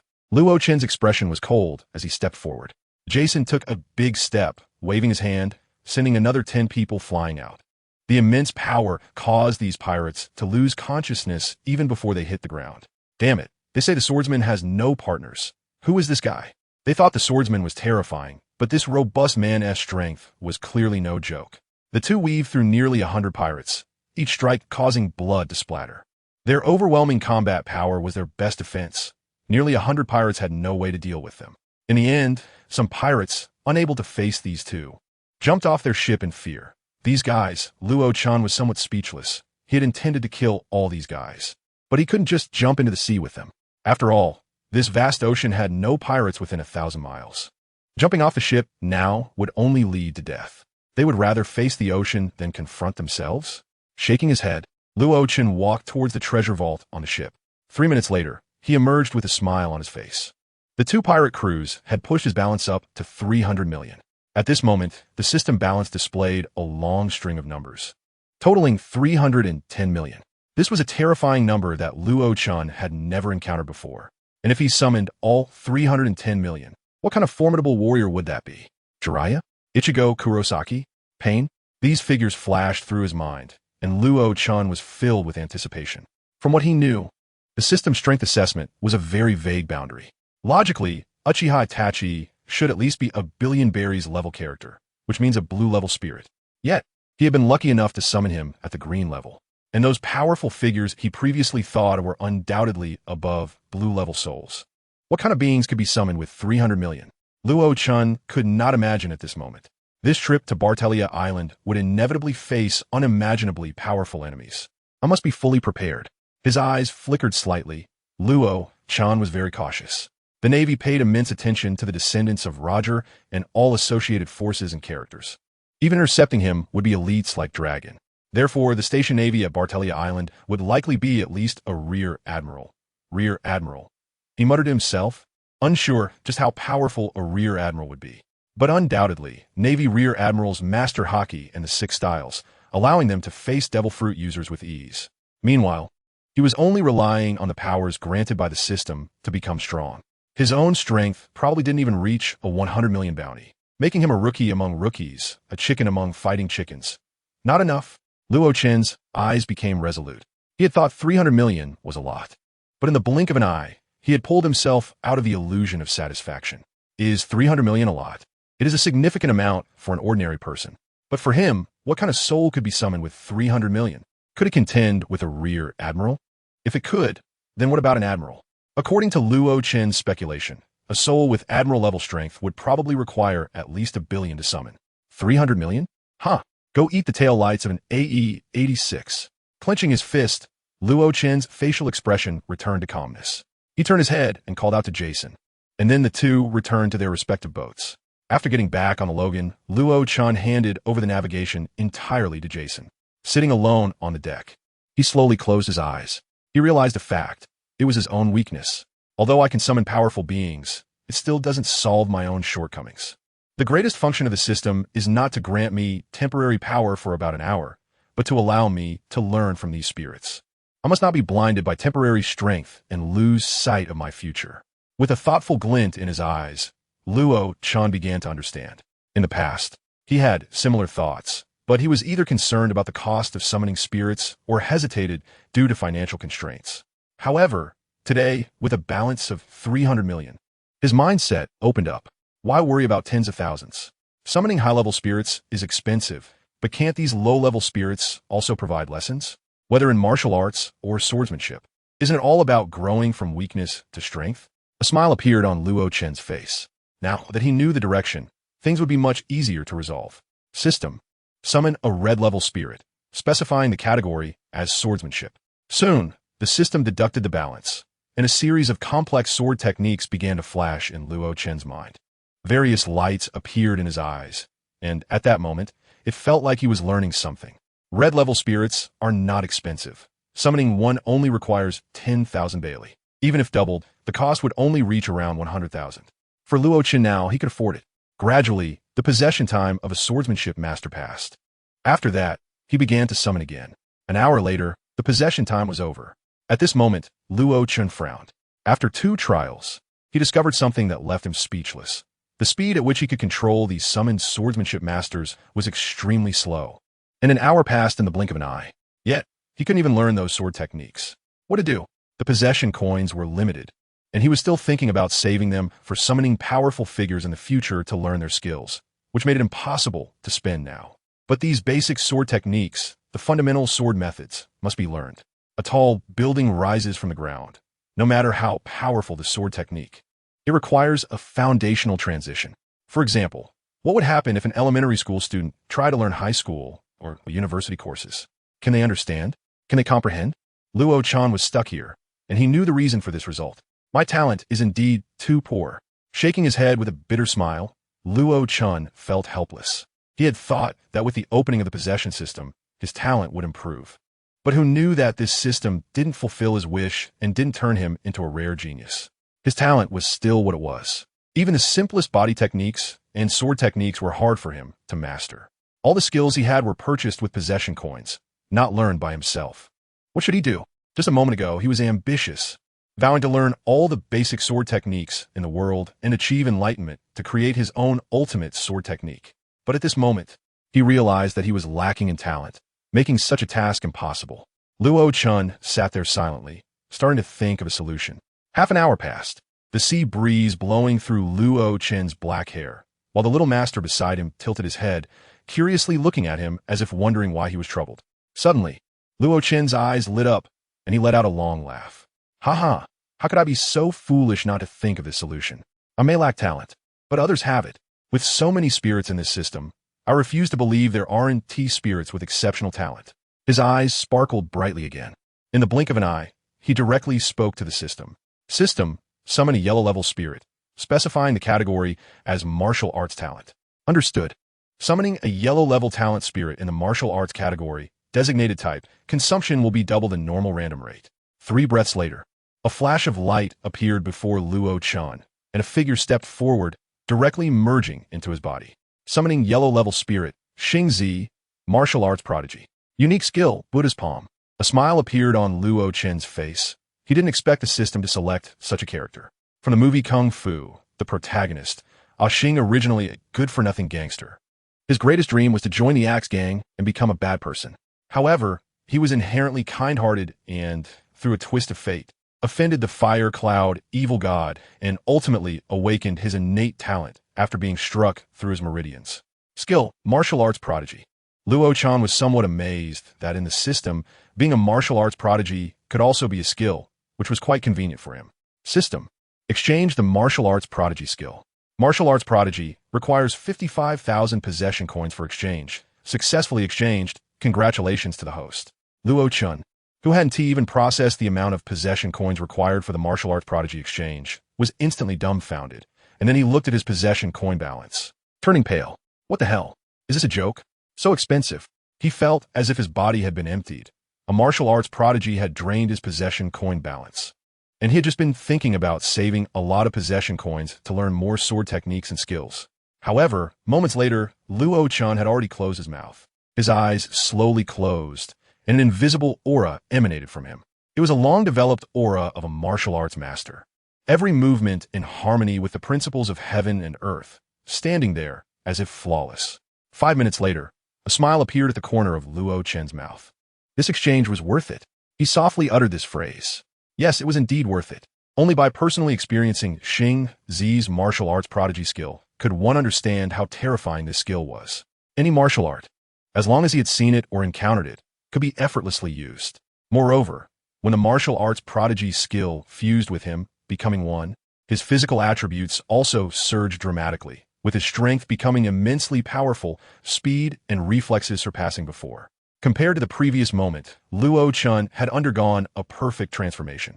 Because the martial arts prodigy skill came with a special attribute, it opened up his Ren and Du meridians, with the Ren and Du meridians unblocked. The innate true chi within him flowed endlessly, providing an inexhaustible source of internal energy. However, unfortunately, I haven't learned any inner power techniques. Shaking his head, Luochen felt no regret. He maintained a smile. At this moment, he could magically introspect his body internally and see, at the dantian, remnants of true chi in various meridians, as well as some dark green spots on his limbs. He knew that those dark spots were impurities caused by long-term dietary habits, late nights, or inhaling toxic gases from the air. With this skill, my talent has become perfect. I only need to exchange some powerful internal energy, and in an instant, I can cultivate it to perfection. Perhaps internal energy does not play a significant role in the world of pirates. However, it can still strengthen my body and enhance my combat power at this moment. And now, my eyes slightly narrowed, Luochen slowly closed his eyes. But there are more important things to do. Falling into silence, Luochen seemed to wither away. He was contemplating the formidable power of the Buddha palm that Xingzi could perform in Kung Fu, which everyone could see clearly. Have you ever heard of a palm technique that descends from the heavens? Yes, he is currently comprehending this set of palm techniques. If it were the old him, he wouldn't even qualify to learn this set of techniques. His aptitude was too poor, so poor that the system couldn't be bothered with him. So poor that Roger had given up on saving him. But at this moment, he is a martial arts genius. As the hour was nearing its end, Luochen opened his eyes, which sparkled brightly, and his right palm moved subtly. At that moment, a noisy voice came from ahead. Captain, luck isn't great.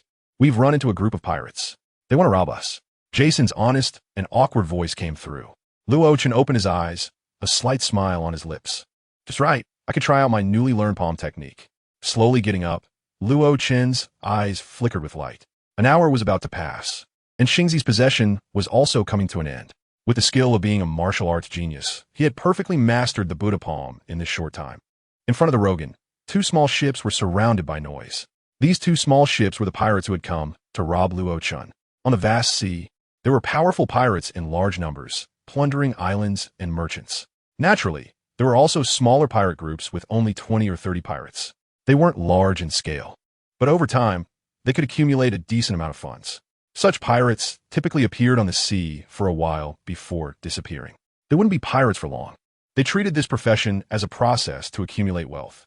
Taking a few steps across the bow of the ship, Luo Chun already saw the pirates on the opposite side, each with fierce faces, shaking their machetes to intimidate him. Hand over the treasures on your ship, and we can let your small ship of just 2 people pass. A middle-aged man with a captain's demeanor and a cigarette dangling from his mouth said with a smile, looking harmless, "You want to rob our treasures?" A smile appeared on Luo Chen's face. "That's right. Hand over your wealth, and we can spare your lives." The captain nodded. "Captain, why waste words with them? Let me go and beat them up." Jason scratched his head and said honestly. One sentence raised the pirates' hatred levels, and they all stared at him with bloodshot eyes. "No rush. Let me handle this." Luo Chun pulled over the impatient Jason and stopped him. How would he let Jason go? This time, he planned to test his new palm technique.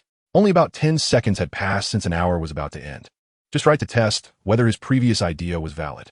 "You, with your anxious appearance and physique, really know how to joke." The captain took a breath, pinching the cigarette with his fingers and pointing at Jason. Jason glared at the captain while Luo Chun smiled. Under the captain's control, the pirates suppressed their anger and were waiting for Luo Chun to speak. If they could resolve the conflict without bloodshed, they would be very willing. After all, their small pirate ship couldn't withstand losses. In the blink of an eye, time quietly passed. Luo Chen's eyes suddenly brightened, and his smile grew wider. "Perfect. My predictions were entirely accurate." With the aid of Xingzi's ghostly possession, coupled with the martial arts genius skill he had already exchanged for, at this moment, the Buddha palm technique was perfectly mastered by him. The smile on his face grew more pronounced, as if he had discovered a path to wealth. The Buddha palm was priced at an astonishing 100,000 in the system's exchange platform. This means I saved 100,000 possession coins by comprehending it myself. Even if Xingzi's soul returns at this moment, Luo Chun can still clearly sense the existence of this skill. The memories related to it remain in his mind. However, it feels as if he has just learned it and is still somewhat unfamiliar. But this is not a problem. As time passes and he practices repeatedly, he will surely become familiar with it quickly. "Hey kid, I've given you so much time. Have you thought it through?" The captain finished a cigarette, looking somewhat impatient. "Yes, I've thought it through." Luo Chun nodded and smiled at the captain. "I don't know if you've heard of a move that descends from the heavens." "What?" The captain was a bit stunned, not immediately understanding what Luo Chun was saying. But the next moment, his mouth dropped open, standing at the bow of the Rogen. Luo Chun simply bent his knees slightly. The next second, he soared into the air like a bird. At that moment, Luo Chun felt the wonderful benefits of opening the run and do meridians. The instant he moved his feet, he felt his body become lighter. He was sure he had never learned any lightness skill. However, in that instant, it felt as if his meridians, bones, and flesh were inflated, becoming lighter and lighter. At the same time, he felt a powerful force rapidly gathering with his movements. This was the strength of a martial arts genius after opening the run and do meridians. A flash of understanding crossed Luo Chen's eyes as he extended his palm. First, he stood tall in front of his chest, his expression solemn, like an angry Vajra. At that moment, Luo Chen's leap had already reached over 100 meters into the air, and his figure was at its highest point. The next second, he tilted his head down and slowly pressed forward with one palm. The target of his palm was the part where the 2 pirate ships were connected. Gradually, Luo Chen's descent speed increased, becoming faster and more urgent. An invisible wind pressure steadily pressed down towards the sea with his fall. Buzz, buzz, buzz. The 2 ships began to tremble violently, and the wind rose out of nowhere, causing the pirates to panic. "Captain, the wind is too strong. Such great wind pressure is coming straight at us. It's that kid. I saw him fly up and then come crashing down. My God, what is he trying to do? Flying so high? Is he a devil fruit user?" The pirates instantly became noisy. The captain's face turned pale, shouting loudly, "Calm down. Stay still. I want to see what this kid is up to." His words were full of authority, immediately calming the pirates, who all stared blankly at the sky. On the Rogen, Jason watched Luo Chun soar into the air, his eyes twitched, and he quietly moved the Rogen back several dozen meters. He had a vague feeling that the captain flying into the sky would not do anything good. Finally, in the blink of an eye, Luo-chan was less than 30 meters away from the pirate ship below. Seeing the pirates being pressed down by an even stronger wind pressure, yet still not fleeing, Luo-chan was a bit stunned. You actually dared to face the power of the Buddha's palm. I admire you. Suddenly, Luo-chan pushed down hard with one palm. Buzz! A massive palm pressure that shook the hearts of countless people thundered down from the sky. In an instant, nearly 2/3 of the pirates on the ship were directly knocked to the ground by this palm pressure. Poof! A mouthful of blood sprayed from their mouths, splattering into the air. However, the splattered blood seemed to be squeezed by an invisible force, crashing down again. At this moment, Luo-chan's Buddha's palm was only 20 meters away from the deck. Press! His hand pressed down again towards the ship. Boom! The power of the Buddha's palm, cultivated from a height of 100 meters, erupted completely at this moment. A gigantic palm, about 40 meters in size, appeared in the void and slammed down towards the two pirate ships. The pirates screamed in terror, seeing this scene as if they were witnessing a deity, filled with endless fear and panic. In the next moment, the palm pressed down upon them. Rumble! The two ships exploded at that moment. Their hulls were crushed as if a giant hand had slammed down on them, shattering the once sturdy vessels into pieces. At this time, Luo-chan was only 10 meters away from the deck, slowly retracting his palm and holding it in front of his chest. His speed suddenly decreased, and he floated down like a leaf, swaying gently onto the broken ship. Scanning his surroundings, Luo-chan's eyes were filled with astonishment. This power is truly terrifying. The two small ships were completely destroyed by a single palm, and nearly 30 members of the pirate crew were directly incapacitated. All of this happened in less than 10 seconds. The peak power of the Buddha's palm is unleashed from a height of 300 meters, and now, I have only displayed 1/3 of it. But even this 1/3 is already so horrifying. At the junction of the two ships, a massive palm print was imprinted. The areas touched by this giant palm were all shattered. Beneath his feet, a tattered ship captain's hat lay there, and when Luo-chan looked down, he also saw half a cigarette, but, looking ahead, a smile appeared in his eyes. A hand suddenly reached out from beneath the broken deck, and then a bruised face appeared before him. It was the middle-aged captain. What is this?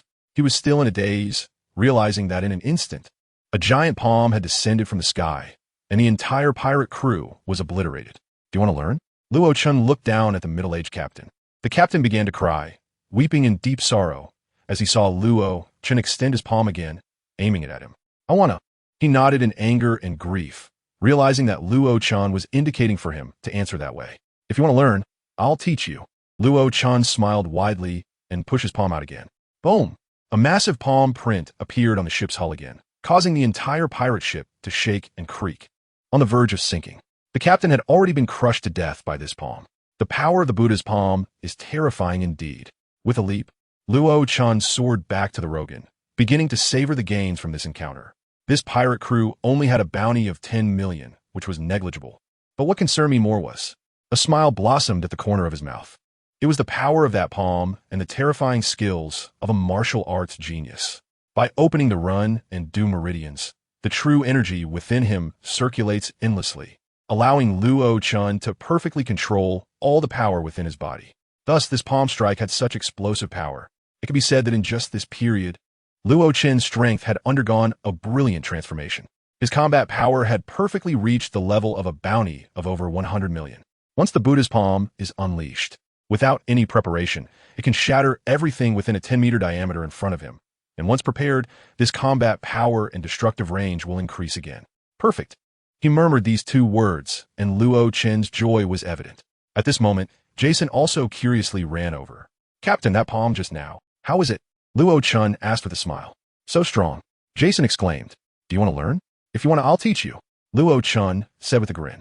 Can I learn too? Jason became excited. A technique that could destroy a pirate crew with a single palm. He dreamed of learning that.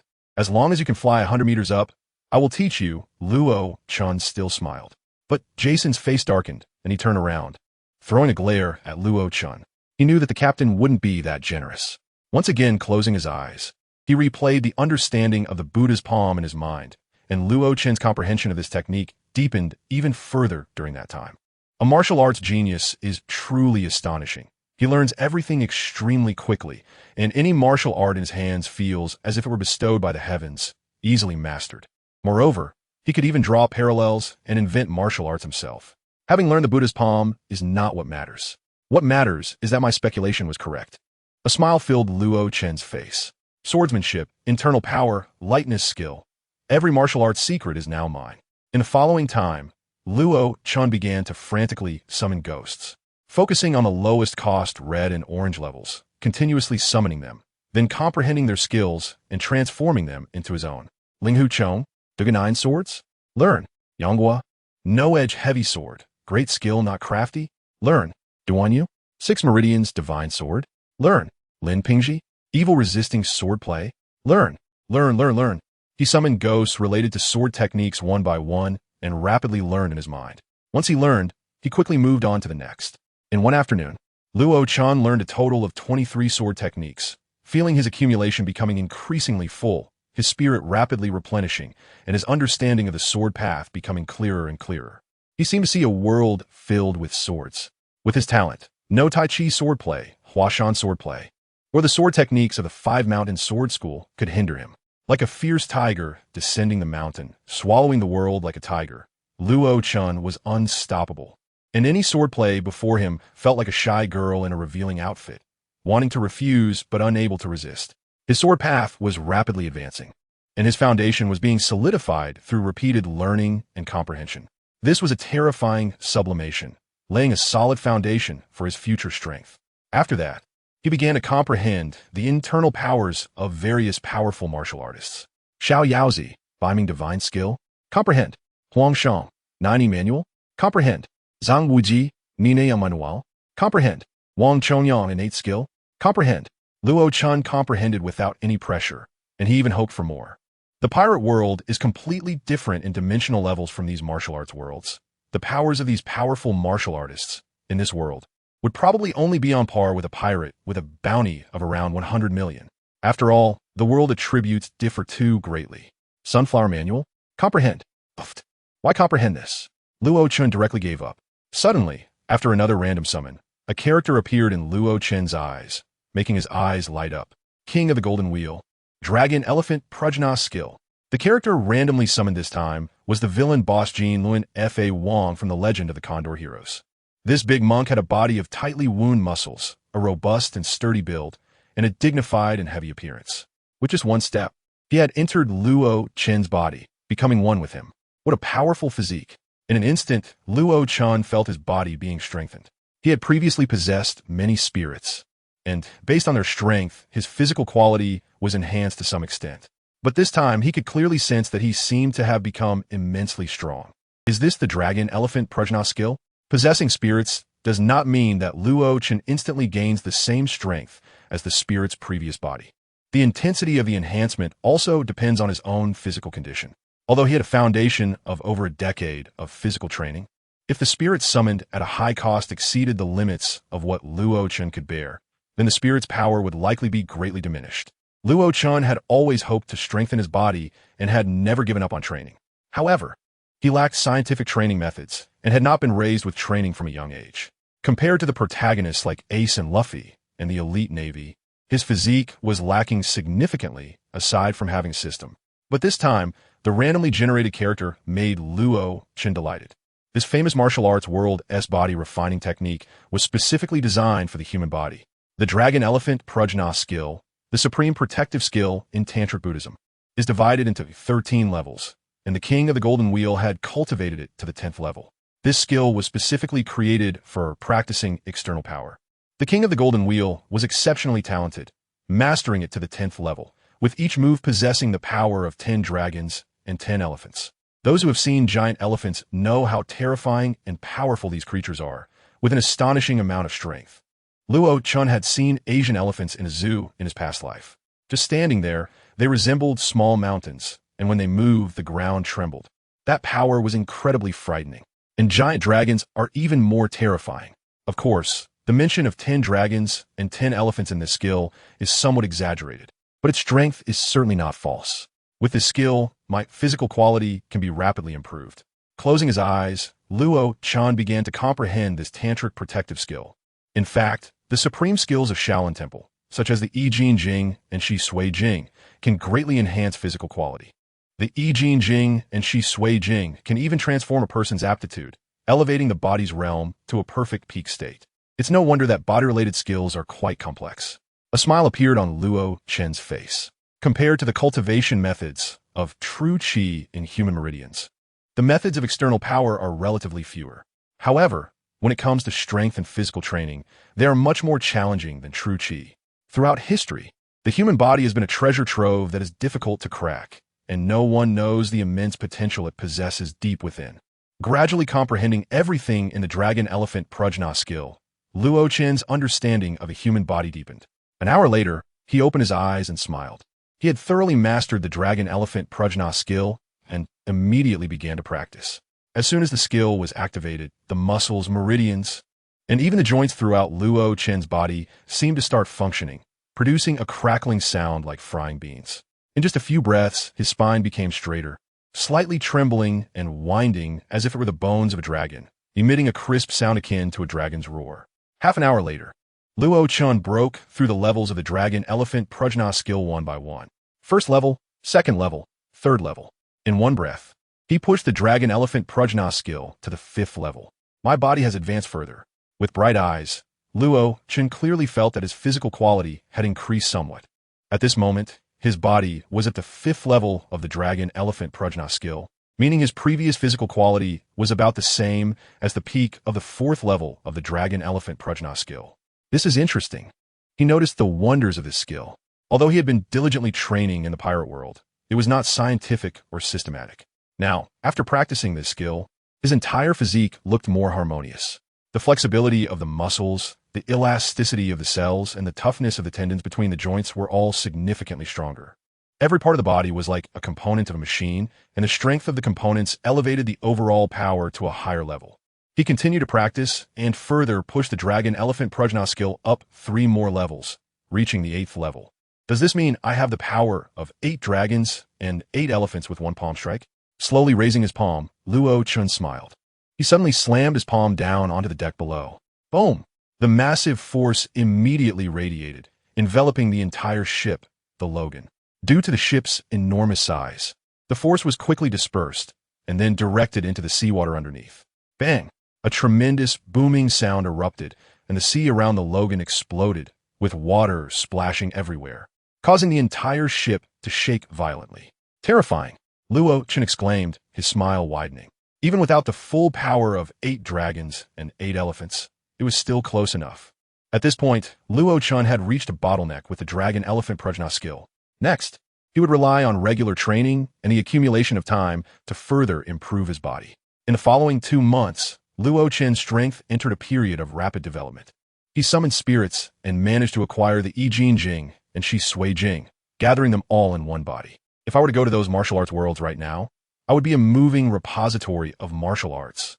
One day, Luo Chen stood at the bow of the ship, facing the sea breeze, looking at the vast ocean, and suddenly thought. 2 months had passed, and he had undergone significant changes. Compared to before, the aura of a martial arts master was even more pronounced. Standing there, he seemed as if he was one with the heavens and the earth, his entire presence outstanding and dazzling like the moon surrounded by stars. At this moment, he embodied multiple martial arts. The 9 Yang Manual, 9 Yin Manual, Biming Divine Skill, the 8 Desolations and 6 Harmonies, and the Dragon-Elephant Prajna Skill. These coveted skills from the novels of Old Master Gene were all gathered in his mind. One could say he was a treasury of martial arts. A living treasury. During these 2 months, he had also encountered pirates 8 times, accumulating a system balance of 500 million. This was a huge sum of money, bringing comfort to Luo Chen's mind and body. For him, who had always derived a sense of security from wealth, this was a very happy moment. Of course, all of this was for the impending storm. Luo Chen sensed that this would be the most challenging battle he would face. The Dragon-Elephant Prajna skill, Yi Jing Jing, Shi Sui Jing. My current physical condition has far surpassed the past. In terms of swordsmanship, he was also proficient in multiple schools, leveraging his talent as a martial arts prodigy to integrate these techniques seamlessly. As for internal power, Luo Chen pondered. In the martial arts world, this mysterious power originating from the human body has always been extremely difficult to cultivate. If Luo Chen had to choose one to practice, he would have likely mastered it to an extraordinary level during these 2 months. because his run and do meridians had long been connected, and he had opened up his innate potential. As long as he practiced his techniques, he could quickly fill his body with true energy. However, Luo Chun thought about the future. He was gathering the talents of martial arts and numerous internal power manuals into one. So, why couldn't he comprehend for himself and create an internal power manual that belonged to him? In recent days, he had meticulously studied a total of 306 internal power techniques, memorizing each one and thoroughly understanding the internal structure of his body. Furthermore, through introspection, he concentrated all the meridians in his body at the back of his head and drew a meridian map. Perhaps he could start writing his own internal power manual. From ancient times to the present, learning is easy, but innovation is difficult. Following the path of predecessors to reach the peak is undoubtedly more challenging than forging a path of one's own. At this moment, Luo Chan was determined to take such a path. He wanted to create a space that belonged to him. However, the creation of this internal power would inevitably be a long process and could not be accomplished overnight. As long as he made a little progress each day, that was improvement. Without accumulating small steps, one cannot reach 1,000 miles. Dripping water can penetrate stone, so why should he be anxious? His strength greatly increased, and even his realm had reached another level. His vision expanded, becoming open-minded, and his thinking developed in multiple directions, far surpassing his former self. This was the power of the system. With the help of the system and his own thoughts, Luo Chan had acquired all the foundations of a strong person in a short period. From now on, he would not be left behind at the starting line, but instead stood at a position equal to, or even surpassing, many geniuses. The Logan ship continued onward, and 3 days later, finally arrived at the transfer station. "Captain, how long will we stay this time?" Jason asked, scratching his head. It must be said that sailing on the sea was quite boring, especially during this time. Their captain had been meditating day and night or doing some strange movements, completely ignoring him. The only companion Jason had was a very clever but extremely aloof creature, which he could hardly get a response from, no matter how much he teased it. This made things awkward. On the vast ship, Jason felt extremely lonely. "Half a day. Time is tight. We must hurry." The sense of urgency grew stronger, and Luo Chen's expression became somewhat serious. The closer they got to Bardelia, the more clues Luo Chen discovered. When they first entered the South Sea, the pirates were quite active. They would be seen almost every little while. But upon reaching this point, the number of pirates Luo Chan saw had drastically decreased. Even at the harbor of this island, there were only a few small pirate ships. What could be the reason for these once active pirates becoming nearly invisible? With such questions in mind, the Logan ship slowly approached the island's harbor. This was the third transfer station island leading to Bartelia, named Yasser Island. Jason secured the ship's anchor tightly, and the two entered the island. With the experience from the last time, this procurement was noticeably quicker. In less than half an hour, Jason already had a huge package on his back. An hour later, Jason stuffed all 5 large packages into the storage room of the Logan ship and let out a heavy breath. At that moment, the two could finally take a short rest in an unnamed bar on Yasso Island. Soft, slow music played, and on the small stage in the center of the bar, a scantily clad dancer slowly swayed her body. "Not bad, not bad, really nice," Jason smiled broadly, looking quite foolish, even drooling a bit. Seeing Jason's pig-like expression, Luo Chan could only shake his head helplessly. He had just glanced at the dancer, who was just average-looking but had a striking figure. "After finishing our drinks, we should leave. We're not far from Bardelia Island now." Hearing Luo Chen's words, Jason wiped his drool and nodded earnestly, reluctantly taking one last glance at the dancer. "Are you guys going to Bardelia Island?" At that moment, a man at a nearby wooden table suddenly interjected. "Yes, what's wrong?" Luo Chen asked. "It's not very peaceful there right now." The man shook his head. At this time, another person chimed in from the other side. "There are a lot of Navy forces gathered there now, and it seems even the senior official from the naval headquarters have come over. The nearby sea area has been completely cleaned out by this group during this time. Damn it, just thinking about it makes me mad. I was doing just fine in that sea area, and they forced me to leave." Suddenly, a burly man slammed his cup down and cursed loudly. "Ha, old Reyes. What are you doing as a pirate when you have nothing to do? Almost got taken down by the Navy, huh?" Someone nearby immediately laughed. "What the hell? You don't understand anything. Being a pirate is a dream. It's a pursuit of the sea and freedom. You guys don't get it all. Once I rest for a while, I'm setting sail again. This time, I'm going to the Grand Line." Old Reyes cursed. Despite the exchanges with these civilians, old Reyes, as a pirate, did not get angry. Luo Chen's eyes flashed as he looked at old Reyes a few more times. This burly man was full of a strong sea aura, yet he bore no ferocity. Indeed, he was the first serious pirate Luo Chun had seen in a long time. Dreams, the sea, freedom? Luo Chun murmured. He vaguely remembered what that guy had said to him before going to sea. Luo Chun, ha ha ha, don't stop me. Chasing the sea is chasing dreams. It's chasing freedom. That was a man's yearning for freedom. Ha ha ha. At that time, he had tried to dissuade that guy for 3 days and 3 nights. When he was trying to dissuade him, he only had one sentence. You'll die. But that person would rather die than not go to sea, because this was the pursuit of freedom. This was the pursuit of dreams. In the past, Luo Chun did not know what a dream was. What could a person pursue in the name of a dream? In his previous life, it was more about struggling helplessly for survival. Where was there any time to think about dreams? When you were frowning over a small sum of money needed for a month's rent, when you were torn between eating 1 bun or 2 steamed buns today, when you were running around all day yet still being scolded by your boss, how could you have the leisure to search for dreams? Dreams, most of the time, were just thoughts. Too many people lived just to survive and lived a difficult life. However, when he came to this world, his birth and being raised by that person to be self-sufficient changed everything. He understood and saw. He knew what a dream was and saw what a person could do for their dreams. Luo Chun, tell me, what is your dream? That night, as the candle flickered, Roger's expression became serious as he gazed intently into Luo Chen's eyes. The less than 10-year-old Luo Chun was taken aback. He swore he had never seen Roger look so serious. After careful consideration, Luo Chun spoke up. I want to save the whole world, unify the world so that there is only one landmass, and beyond that is the vast ocean where the fish people live. At this moment, Luo Chun also clearly remembered Roger's expression. It was one of confusion and bewilderment, nothing but confusion. Perhaps he didn't understand what he was saying. But having a dream is enough. Just work hard for it.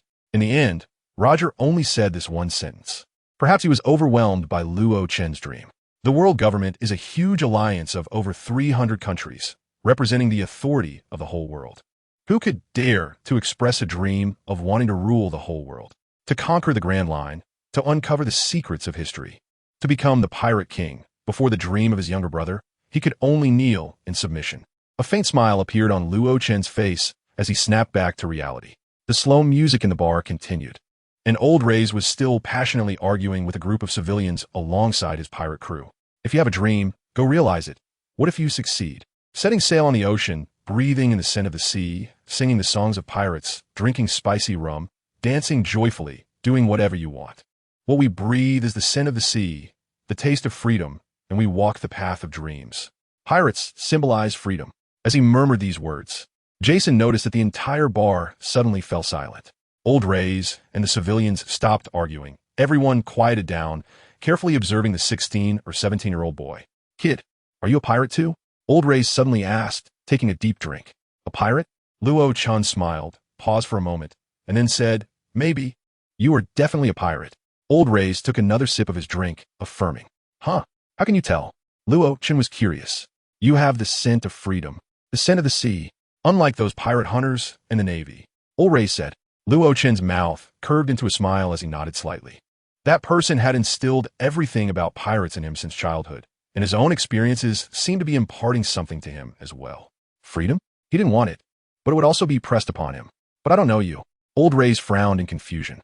I've drifted in the South Sea for 5 years, been a pirate for 5 years, and I still can't recognize which pirate crew you belong to. He carefully observed Luo, Chun, and Jason, even including the young man on his shoulder, but still couldn't figure out who they were. Tell me your name, kid. Luo Chun was taken aback, thought for a moment, and then smiled. They recently gave me a name. What? Old Rays asked. The people around perked up their ears to listen. What this kid had just said was an extremely deep understanding of pirates. It was as if dreams, the sea, and freedom had perfectly merged into this kid. Such a person must be a pirate, a born pirate.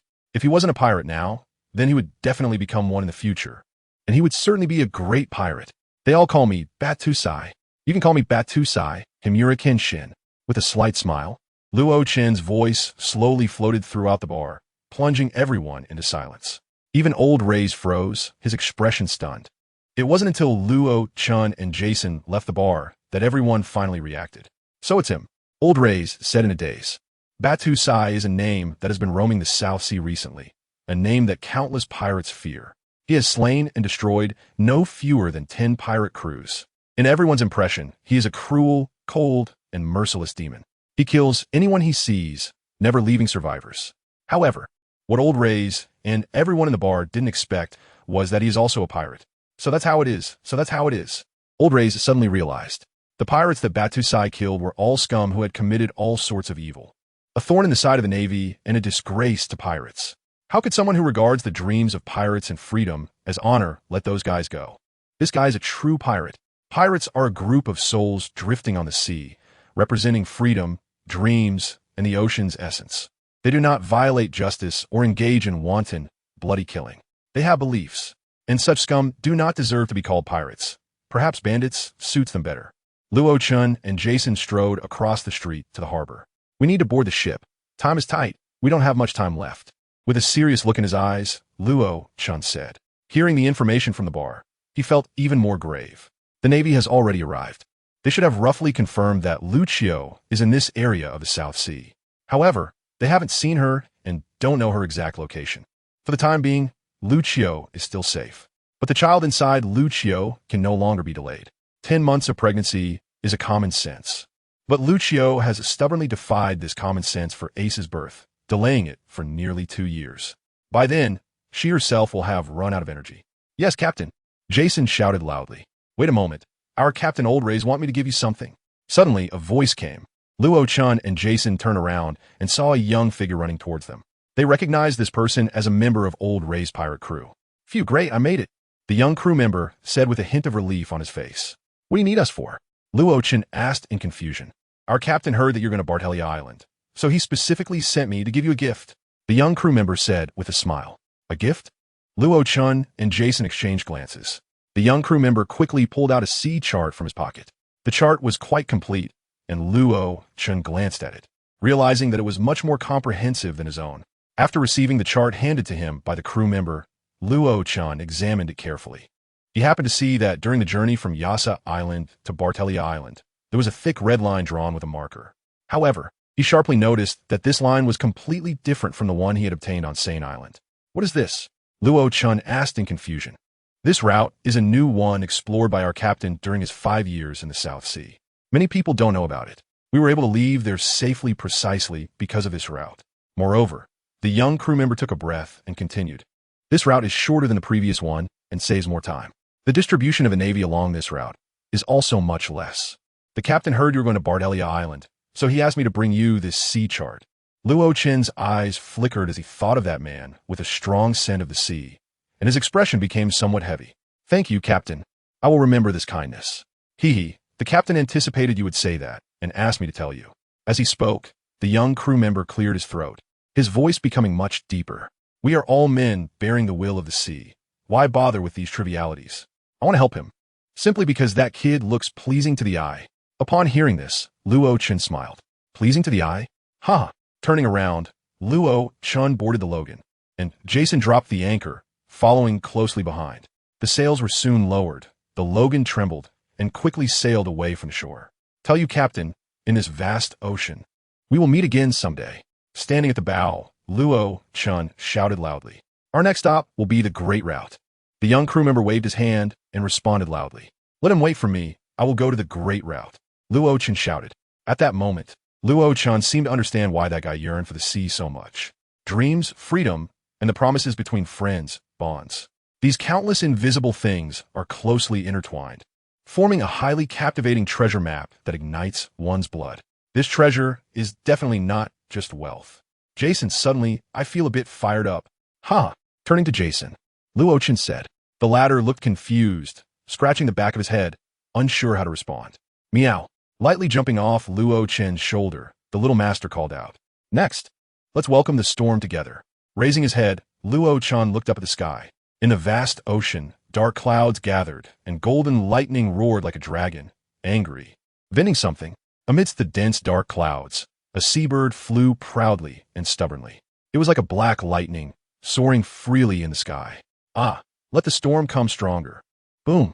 Heavy rain poured down, and Luo Chun stood on the deck, letting the rain soak him completely, his eyes shining brightly, as dazzling as the stars. Jason, change course. We are heading to Bardelia Island. With a loud shout, Luo Chen's voice tore, through the angry thunder, blooming across the sea. "Yes, Captain," Jason shouted loudly, his burly figure standing in the rain, maneuvering the Logan, swiftly navigating through the storm. On the sea chart, Old Rice marked not just a route that could shorten the journey here, but also many lines throughout the South Sea. These lines, some thick, some thin, seemed to have vitality, tenaciously showcasing the experience of an old pirate. After the rain cleared, about half an hour later, the Logan sailed out of the area, shrouded in dark clouds. Spreading out the sea chart, Luo Chun carefully examined it again. After a long time, a smile appeared on his face. "With this sea chart, my chances of rescuing Lu Jiao and leaving safely have greatly increased. Moreover, this route." His gaze sharpened as he looked at the thick line. Although it had many bends, it strangely shortened the journey by nearly a third. It would only take about 7 days to reach Bartelia Island. 7 days, just 7 days. Shortly after, he summoned Jason over. "Captain, you called for me." Jason scratched the back of his head, smiling foolishly, and sat down on the deck. "I have something I want to ask you." Staring at Jason's face, Luo Chun said seriously. Seeing Luo Chun's expression, Jason became serious as well. "You can say it. First, I need to know your strength. How strong are you really?" "My strength?" Jason was taken aback, then pondered for a moment before speaking. "Specifically how strong, I don't know, but I am a power user who has eaten the power fruit. I can amplify my strength up to 500 times, and I can also control and weaken the enemy's strength, or at least that should be possible." "Very strong, right? A power user?" Luo Chun was momentarily stunned, but upon recalling Jason's terrifying strength, it felt natural. "In fact, until now, I have never fought with all my strength. The last time was because that group of guys exhausted my power and then ambushed me, causing me to faint. When I woke up, I found myself inexplicably on that group of pirate ship." Scratching his head, Jason felt a bit embarrassed. "Right now, I need you to help me with something. It's very important to me." Luo Chun continued, speaking to Jason. "Leave it to me, Captain. You saved my life. For you, I can give my all." Jason said earnestly, "It's not that serious. If everything goes according to plan, our chances of success are very high." Luo Chun waved his hand. At this moment, a little creature approached and called out, "Yes, and you too, little master. This time, I'll trouble you both." Luo Chun smiled. Then the two of them, along with the little one, quickly began discussing on the Logan. The Logan sailed steadily and swiftly on the sea, and in the blink of an eye, 3 days had passed. During these 3 days, Luo Chun rehearsed the upcoming plan in his mind repeatedly and discussed it with Jason and the little master until it was finalized. The Navy did not know what Lu Jiao looked like, nor did they know her exact location. They only roughly locked in an area. This area is a vast space centered around Bartelia Island, radiating to the surrounding seas. In such circumstances, the chances of safely bringing Lu Jiao out are extremely high. However, the first priority is to ensure their own concealment. The Navy does not know anything about Lu Jiao. They should only have obtained a preliminary piece of information and are not certain about the specific details. Therefore, the first thing we need to do is to conceal ourselves. Yes, after excluding Lu Jiao, they need to head to Bartelia Island, where the Navy is concentrated, and the first thing to consider is themselves. All along, I have been a key target of the Navy, and those of you with me must have long entered the Navy's sight. This is not even worth thinking about. After entering the South Sea, it was obvious that most people did not recognize me, Luo Chun, which already hinted that the Navy must have implemented a unique plan against me, defeating Dorag and escaping the Navy's pursuit. Such a strong individual would normally lead the Navy to increase the bounty significantly, wishing for the whole world to search for me. But they haven't. Not only that, but after arriving in the South Sea, I didn't even see a single bounty poster of myself. The Navy deliberately concealed everything about me. With deep-set eyes, Luo Chun immediately made this judgment. What are they afraid of? Afraid of me being known to the whole world? After pondering for 2 full days, Luo Chun came up with the answer to this question. Roger, the Navy is capturing me because of him. Therefore, the reason they're cautious of me must also be because of him. No, more accurately, it is because of that group of guys who once served under him. Luo Chun understood. A powerless self, even with great influence, is still limited. How could a rebellious pirate possibly listen to someone who has no power at all? But when he shows his formidable strength, it's a different story. What would those guys think when they see that Roger's brother is also a powerful pirate? The consequences of this are something the Navy cannot afford to bear, and they dare not face it. So they shrank back, hiding and concealing all their information. Alone, he silently bore it all, preparing to secretly resolve the troubles he had caused. This would inevitably increase their focus on him. At this very moment, there might even be Navy forces behind him. Along the way, he did not deliberately hide himself, not even wearing a mask.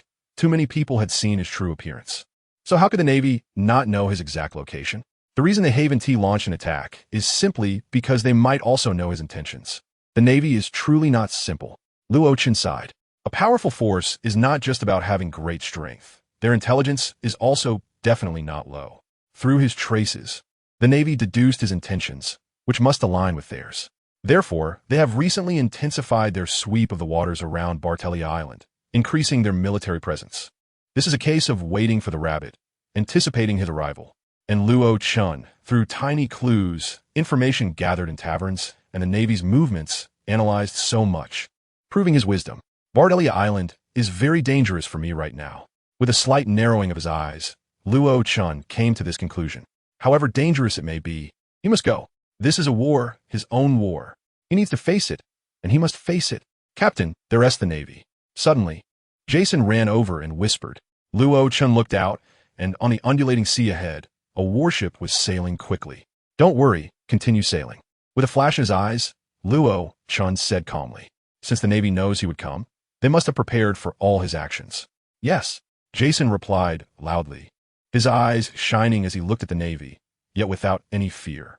Soon, the Logan brushed past the Navy, and both sides exchanged glances from a short distance apart. Major, should we interrogate them? A soldier on the Navy ship loudly asked the blushing colonel who was drinking. Interrogate? Interrogate what? The major shouted, pointing at the Logan. Look at those two ships, just two people. What is there to interrogate? The soldier replied in a low voice, Sir, we have been instructed to pay attention to all passing ships during this time to prevent pirates from entering. Stupid. It's obvious. Why interrogate? The major cursed angrily. The soldier's eyes flashed with helplessness. This drunkard didn't he even know how he got promoted. Recently, a new batch of commanders arrived in the South Sea. These guys were all temporarily assigned from the Navy headquarters, and they all had one common trait. They were high-ranking offspring with strong skills. Their personalities were also varied. Some were serious and stern, while others were cunning. But some, like the one in front of him, were just mediocre, spending their days drinking and chasing women. Truly a leech. Do you know why I outrank you? As the Logan slowly faded from view, the major's words reached the soldier's ears.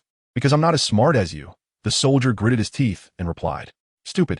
Because you're foolish. Some things you should manage, and some things you shouldn't. You can't grasp the distinction between what to manage and what not to. After mumbling that, the major closed his eyes and fell asleep. Scum. The soldier spat at the snoozing major. On the Logan, which could only be seen from a distance, Jason looked at the increasingly distant warship and scratched his head. Captain, they didn't even pay us any mind. I know.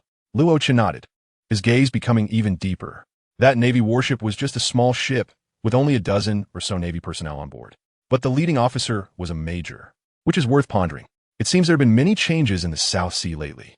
Luo Chen sighed lightly, his expression becoming much more serious. At the same time, on Bartelia Island, a large Navy warship slowly approached the shore, followed by 5 or 6 medium-sized warships. On the port side, thousands of Navy personnel stood in 2 lines, their expressions serious. This formation seemed to be welcoming someone's arrival. Soon, the warship docked. A tall figure emerged from the cabin, his justice cloak fluttering in the sea breeze.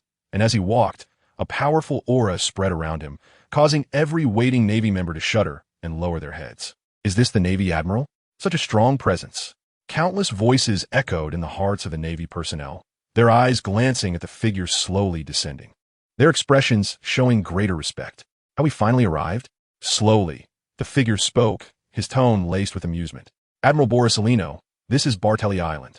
A sturdy vice admiral beside him said in a deep voice. Is the heir of the pirate king here? Borsalino raised an eyebrow and asked curiously. The information is not certain, but the Navy won't overlook any details. The vice admiral replied coldly. Also, Admiral Borsalino, this isn't the right place to discuss these things. Pouting, Borsalino felt bored and took a step, jumping off the ship. His figure slowly descended in midair, and halfway down, his entire body suddenly flashed with dazzling golden light. This golden light was so bright that the Navy personnel observing him couldn't help but close their eyes. Just then, that shining golden light suddenly moved. In the blink of an eye, it crossed thousands of meters and arrived at Bartelia Island. As the golden light faded, Borsalino's figure gradually revealed itself. Is this the strength of an admiral? So fast that the Logia type glint fruit, so fast it's like the speed of light. Truly powerful. When will I have such strength? The Navy personnel became excited and began to whisper. The few vice admirals following Borsalino had dark expressions, but there was nothing they could do. After all, he was the Navy's strongest combat force, and they couldn't control him. Moreover, this operation was merely to cooperate with him. Is the wife of the pirate king here, on this island? Borsalino murmured, a smile appearing on his face. Very interesting. I didn't expect the deceased Roger to leave a seed in this world. But Borsalino paused. Just a seed of evil. What a pity. Most of the Navy didn't know where this information came from. They only knew that the pirate king Roger had a wife, and that she happened to be giving birth around this time. With this intelligence, it is enough for the Navy to do many things. First, delineate a rough area. Then focus on pregnant women who have recently given birth, analyze in detail, and assess the possibility that they are Roger's children. The purpose of Kizaru's arrival here, aside from capturing the expected appearance of Roger's son in Sengoku's analysis, is to hunt down the so-called offspring of Roger. The world cannot allow that guy to have descendants. Justice does not need them. Well then, Kizaru waved his hand, and immediately a nervous major ran over. Any recent news? Report, Admiral. We have searched 5 nearby islands, including Bartolomeo Island, 3 times, and found a total of 245 pregnant women, with 45 having recently given birth. 45 who recently gave birth? Kizaru smiled. These people can be monitored less closely. Huh. The major showed a puzzled expression. Mainly, keep an eye on the pregnant women who will give birth in a month. Kizaru ordered with a wave of his hand. Yes.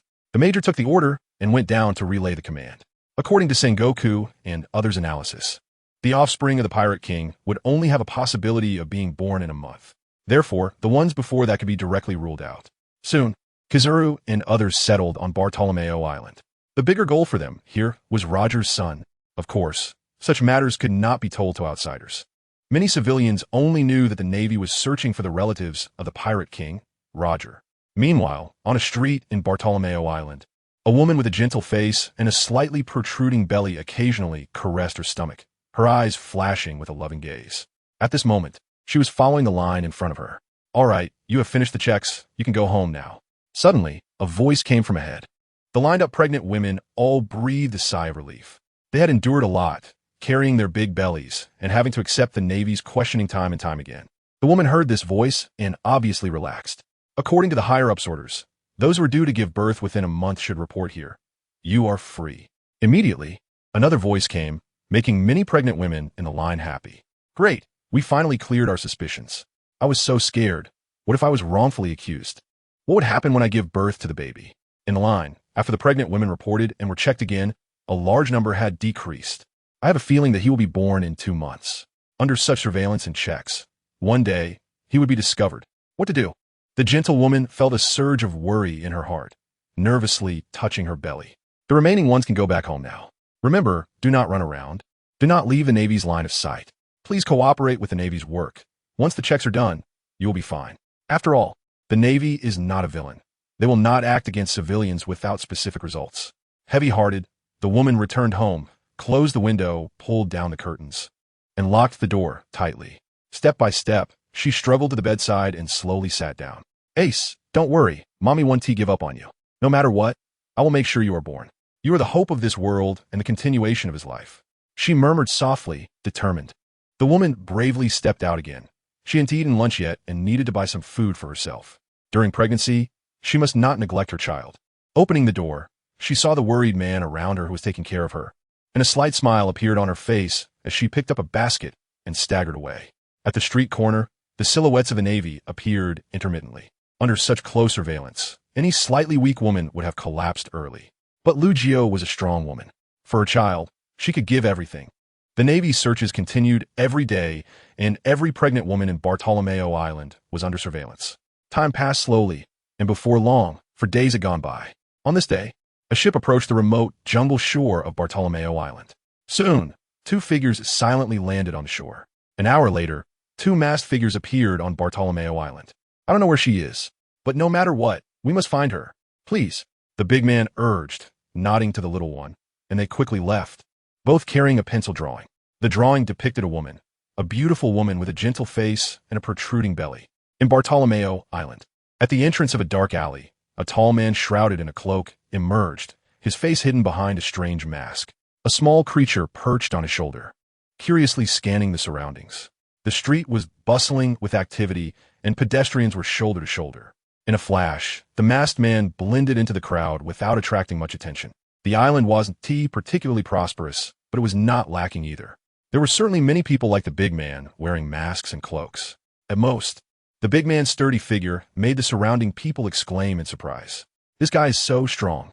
Listening to the discussions around him, the big man looked down from a height, scanning the area, and at this moment, Roger's voice echoed in his mind. Our target is a woman, and she is pregnant. She is alone.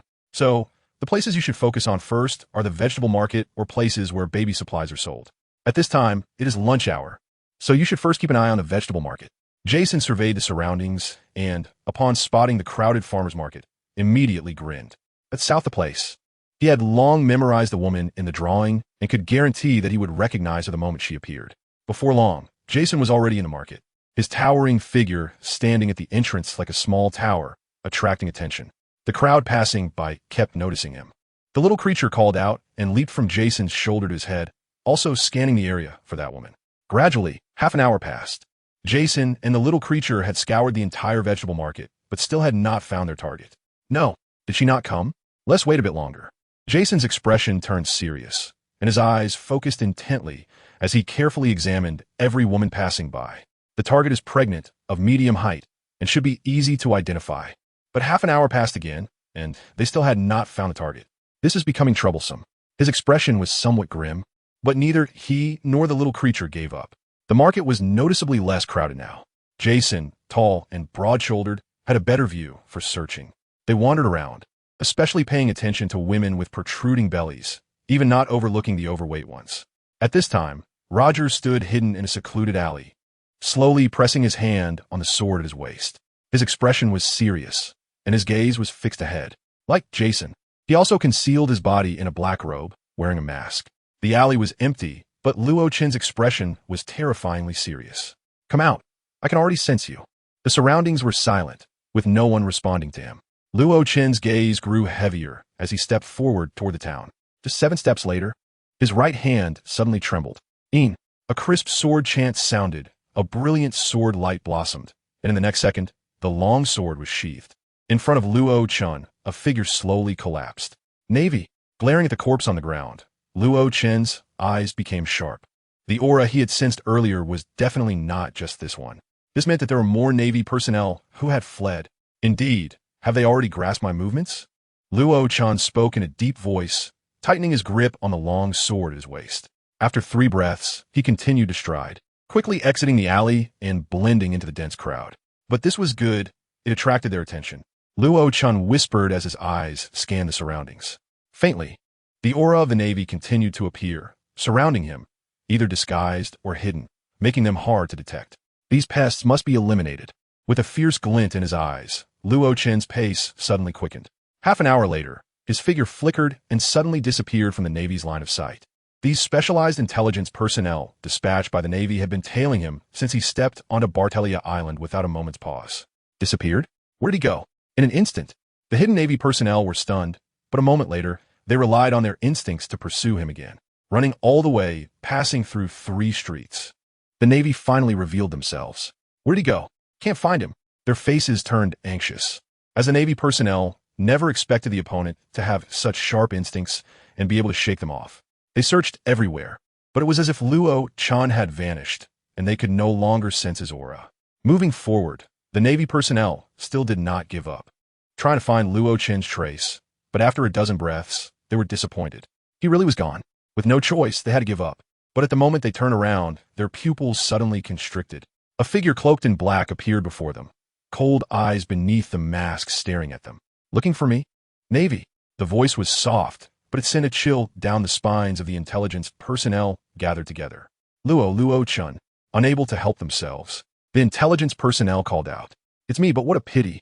The hand pressed at his waist suddenly trembled. A flash of sword light flickered, and Luochen's figure transformed from stillness to motion. In the next second, he was already standing behind the Navy, lightning-fast sword-drawing technique. Bang, bang, bang. A series of thuds echoed as the intelligence personnel tracking Luo Chen all fell silent. Huff. Slowly exhaling, Luo Chen leaped a few times and quickly vanished from the spot. Once again stepping out of the dark alley, Luo Chen clearly felt no longer the prying eyes watching him.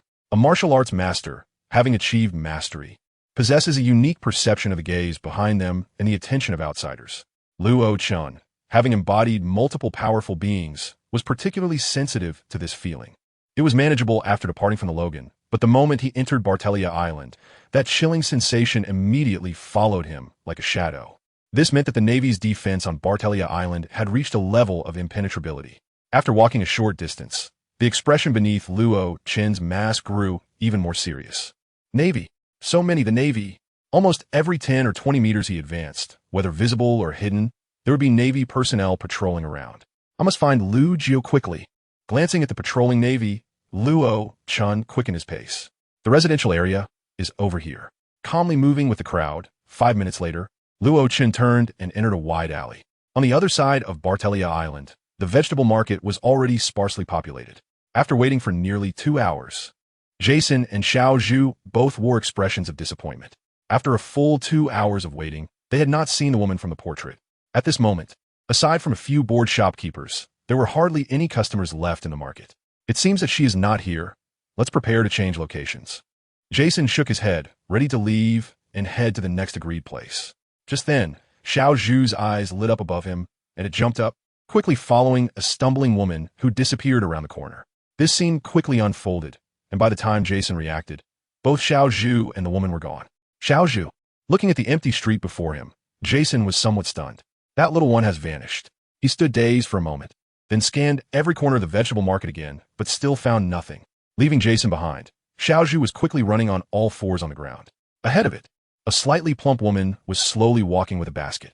Compared to Xiaoyau's speed, this woman seemed very inconvenient and walked very slowly. In just a short while, Xiaoyao had already caught up to a spot not far behind her. Suddenly, the woman stopped, as if sensing she was being followed, and became a bit wary. She slowly turned around, wanting to see who was tailing her. Xiaoyao did not run away, but stood quietly in place, looking up at the woman who had turned around.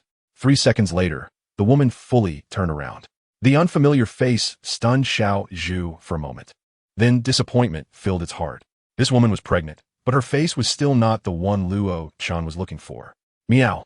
Disappointed, Xiaoyao was about to turn away. But at that moment, the woman exclaimed in surprise. Oh, it's just a cat. If I remember correctly, my neighbor Jiu Lu has always been alone. She's also pregnant. Having a companion should make things much better. Hearing these 2 sentences, Xiaoyao, who was about to turn away, paused and stopped. Lu Jiu? Jiu Lu? These 2 names sound very similar, and they must be related in some way. Moreover, they are both pregnant.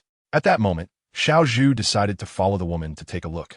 So, when the woman bent down to pick it up, it did not resist but meowed and obediently curled up back. Somewhere in the residential area of Bartelia Island, Luo Chen turned a corner and stepped in here. Compared to the bustling downtown area, the residential area appeared much quieter, with pedestrians walking down the street in silence, all hurriedly trying to get home. Step by step on this street, Luo Chen scanned the nearby residential houses with his eyes. Through the window and by the sound, he could quickly discern the number of people in the room and what they were doing. With the meridians of Ren and Du opened, and mastery of skills like Dragon Elephant Prajna, Yi Jing Jing, and Shisui Jing, these attributes had already elevated his physical capabilities beyond many others in an instant. The quiet street made it easy for him to judge these details. Gradually, Luo Chen closed his eyes as he walked. The sound of arguing, playing, laughter, and the breathing of someone sleeping quickly entered his ears. He first analyzed the quantity and actions of the targets through sound. When it was confirmed that there was only one person, he would then use his eyes for final confirmation. This process became more familiar to Luo Chen with each repetition. Soon, he had walked through an entire street. Not here. His expression slightly heavy, but he wasn't too disappointed. Bartelia Island wasn't large, but it wasn't small either. There were at least 8 such residential areas. Turning around, he left this place and proceeded to the next street. Time passed slowly, and before he knew it, a day had gone by, and it was dark. He quietly chose a small tavern, sitting in a secluded spot to take a break. A day had passed, and he had no gains. Meanwhile, there was no news from Jason either. Can't rush it. The Navy's range is much larger than mine, and they have to rule out the nearby islands. I only have this island, so I should be faster than them. With a calm expression, Luo-chan finished the drink on the table. Those pesky followers from earlier had all been shaken off. For the next period, he just needed to be more careful. And he wouldn't be targeted by the Navy. This meant that for the time being, he was safe. Moreover, he had not discovered any signs of those people transmitting messages to the outside world. Randomly finding an inn, Luo-chan began to rest. Meanwhile, in another part of the island, beneath a sturdy tree, Jason was biting into his food with a frustrated expression. A whole day had passed without any news, and he had even lost the little master. The captain would surely skin me alive if he found out. No way. After finishing my meal, I'll continue searching. After a few big bites, he downed a barrel of liquor and stood up again. At the same time, in the Navy station. Are you saying that a group of our intelligence personnel was silenced during the day? A young man with a colonel's insignia on his shoulder frowned, questioning the soldier before him. Yes, the number is around 13, with clean cuts, suspected to have been killed by sword. The soldier replied in a low voice. Taking a deep breath, the colonel covered his forehead, feeling quite a headache. Increase vigilance. This area of the sea has not been peaceful lately. The Navy's actions against pirates have also led to retaliation from the pirates. Many Navy personnel on nearby islands have also been killed. Tell the soldiers to be careful. Searching is important, but their lives are also important. Yes. The soldier stood at attention, saluting respectfully. Dismissed. The colonel waved his hand. The soldier turned and left quickly. What a mess. Originally, battles were supposed to happen at night, but now they're daring to do it during the day. Are they pirates? They really are audacious. The colonel looked at the written report on the table, his expression grim. Admiral Kazuru had gone to inspect the situation on other islands, leaving a vice admiral to oversee this island. But can he really deter those audacious and reckless pirates? After frowning and thinking for a while, the colonel took out a transponder snail. Notify all posts guarding the island's exits to the sea. During this period, I want to allow a single mosquito to fly out of our sight. Yes, Colonel. Unbeknownst to him, the defenses of Bartelia Island became even tighter. The morning sunlight filtered through the gaps in the branches, casting mottled shadows on the ground, forming mysterious patterns. Around 5 or 6 o'clock, teams of Navy personnel appeared on the streets, their expressions solemn as they patrolled back and forth. The residents of Bartelia Island were already familiar with the situation. At first, they would feel fear and apprehension, but over time, they realized that these Navy personnel were just searching for something, and they became accustomed to it. On the streets of the island, Navy personnel could be seen every few dozen meters. At this moment, the island was completely occupied by the Navy. In fact, the number of Navy personnel might even exceed the number of residents. Luo-chan was now standing at the starting point of another residential area, slightly closing his eyes as he walked forward. As Navy personnel walked by, he maintained a calm expression, ignoring them, and they merely glanced at him a few times before continuing on without questioning him. After a morning's time, this street had been thoroughly searched by Luo-chan. At noon, he had lunch and then headed to another residential area. As before, he completed the search of the third residential area without finding any trace of Lugio. A day passed like this, and Luo-chan remained calm, brushing past the Navy on the street before returning to the inn to rest. In contrast, Jason was now at his wit's end. It had been 2 days, and he still had no news of the little master, and he hadn't even found anyone resembling her. Oh no, what should I do? He walked down the street with a dejected expression, anxious in his heart. His tall and robust figure drew attention as he walked down the street, and soon he had covered half the street. Suddenly, a shout stopped Jason in his tracks. Please pay attention here. A Navy officer was standing on a high point with a loudspeaker, calling out loudly. Tomorrow morning at 8. Please have all pregnant women gather here for verification. We hope everyone will cooperate. The residents were reminded that all pregnant women must arrive. Those who miss the deadline and are found by the Navy will face more trouble. We hope everyone cooperates. Once their identities are confirmed, they will no longer be subjected to any questioning and will still be under Navy protection. Soon, a large crowd gathered, some faces filled with interest, others looking troubled, and some frustrated. This news quickly spread through the crowd, making it known to everyone on the island. Jason, hearing this news, immediately brightened up. Finally, some good news. He sighed with relief. With new information, Jason quickly sought out an inn, took a nice shower, and fell into a deep sleep. On the island, in a residential area, a soft-featured woman with a prominent belly was moving around in her room, preparing food for herself. Behind her, a small cat was staring intently at her every move. This woman looked exactly like the one in the picture. This is Lu Jio. She is the target he is looking for. The little master showed a smile. It had been observing this woman for some time and was very certain that this person was indeed Luo Chen's target. The gentle temperament and faintly extraordinary presence, along with her resilient character, deeply touched it. What kind of woman is this? Alone, facing the scrutiny of the Navy, yet unfazed. Instead, she lives according to her own thoughts in an orderly manner. Her nerves are thicker than any man's, and she is bolder too. Before he arrives, I must protect her, protect this woman. The little master silently made a decision in his heart. Just at first glance, he was attracted to this woman. A gentle yet strong woman who earned his admiration. If he could be as strong as her, would the outcome be different? Unconsciously, the little master became lost in his memories. Haha, thankfully I have you, Xiaomi, with you by my side. I won't feel so lonely. Lu Ju looked at the little master, whose gaze was drifting, and suddenly smiled broadly. Meow, the little master called out. Tomorrow there will be another inspection. These Navy personnel are becoming increasingly troublesome. In the blink of an eye, Lu Jio's expression turned serious again. With repeated inspections, perhaps they could hide it for a while. But with the Navy's repeated verification, it would eventually reveal some clues. What to do? There was some anxiety in Lu Jio's eyes, but she remained calm. Bartelia Island is almost surrounded by the Navy. One could say that this sea is almost entirely the Navy's territory. This is the very center of their encirclement. There might still be hope to escape Bartelia Island, but escaping the Navy's encirclement is far more difficult. Meow. At this moment, the little master called out, seemingly to comfort Lu Jio. You want me not to worry? Haha, what a clever one. Lu Jio seemed to understand and smiled as she spoke. Meow, meow, meow. The little master gestured with its paws. Oh, you mean someone is coming to rescue me? This time, Lu Jio was surprised. The little master nodded, affirming Lu Jio's question.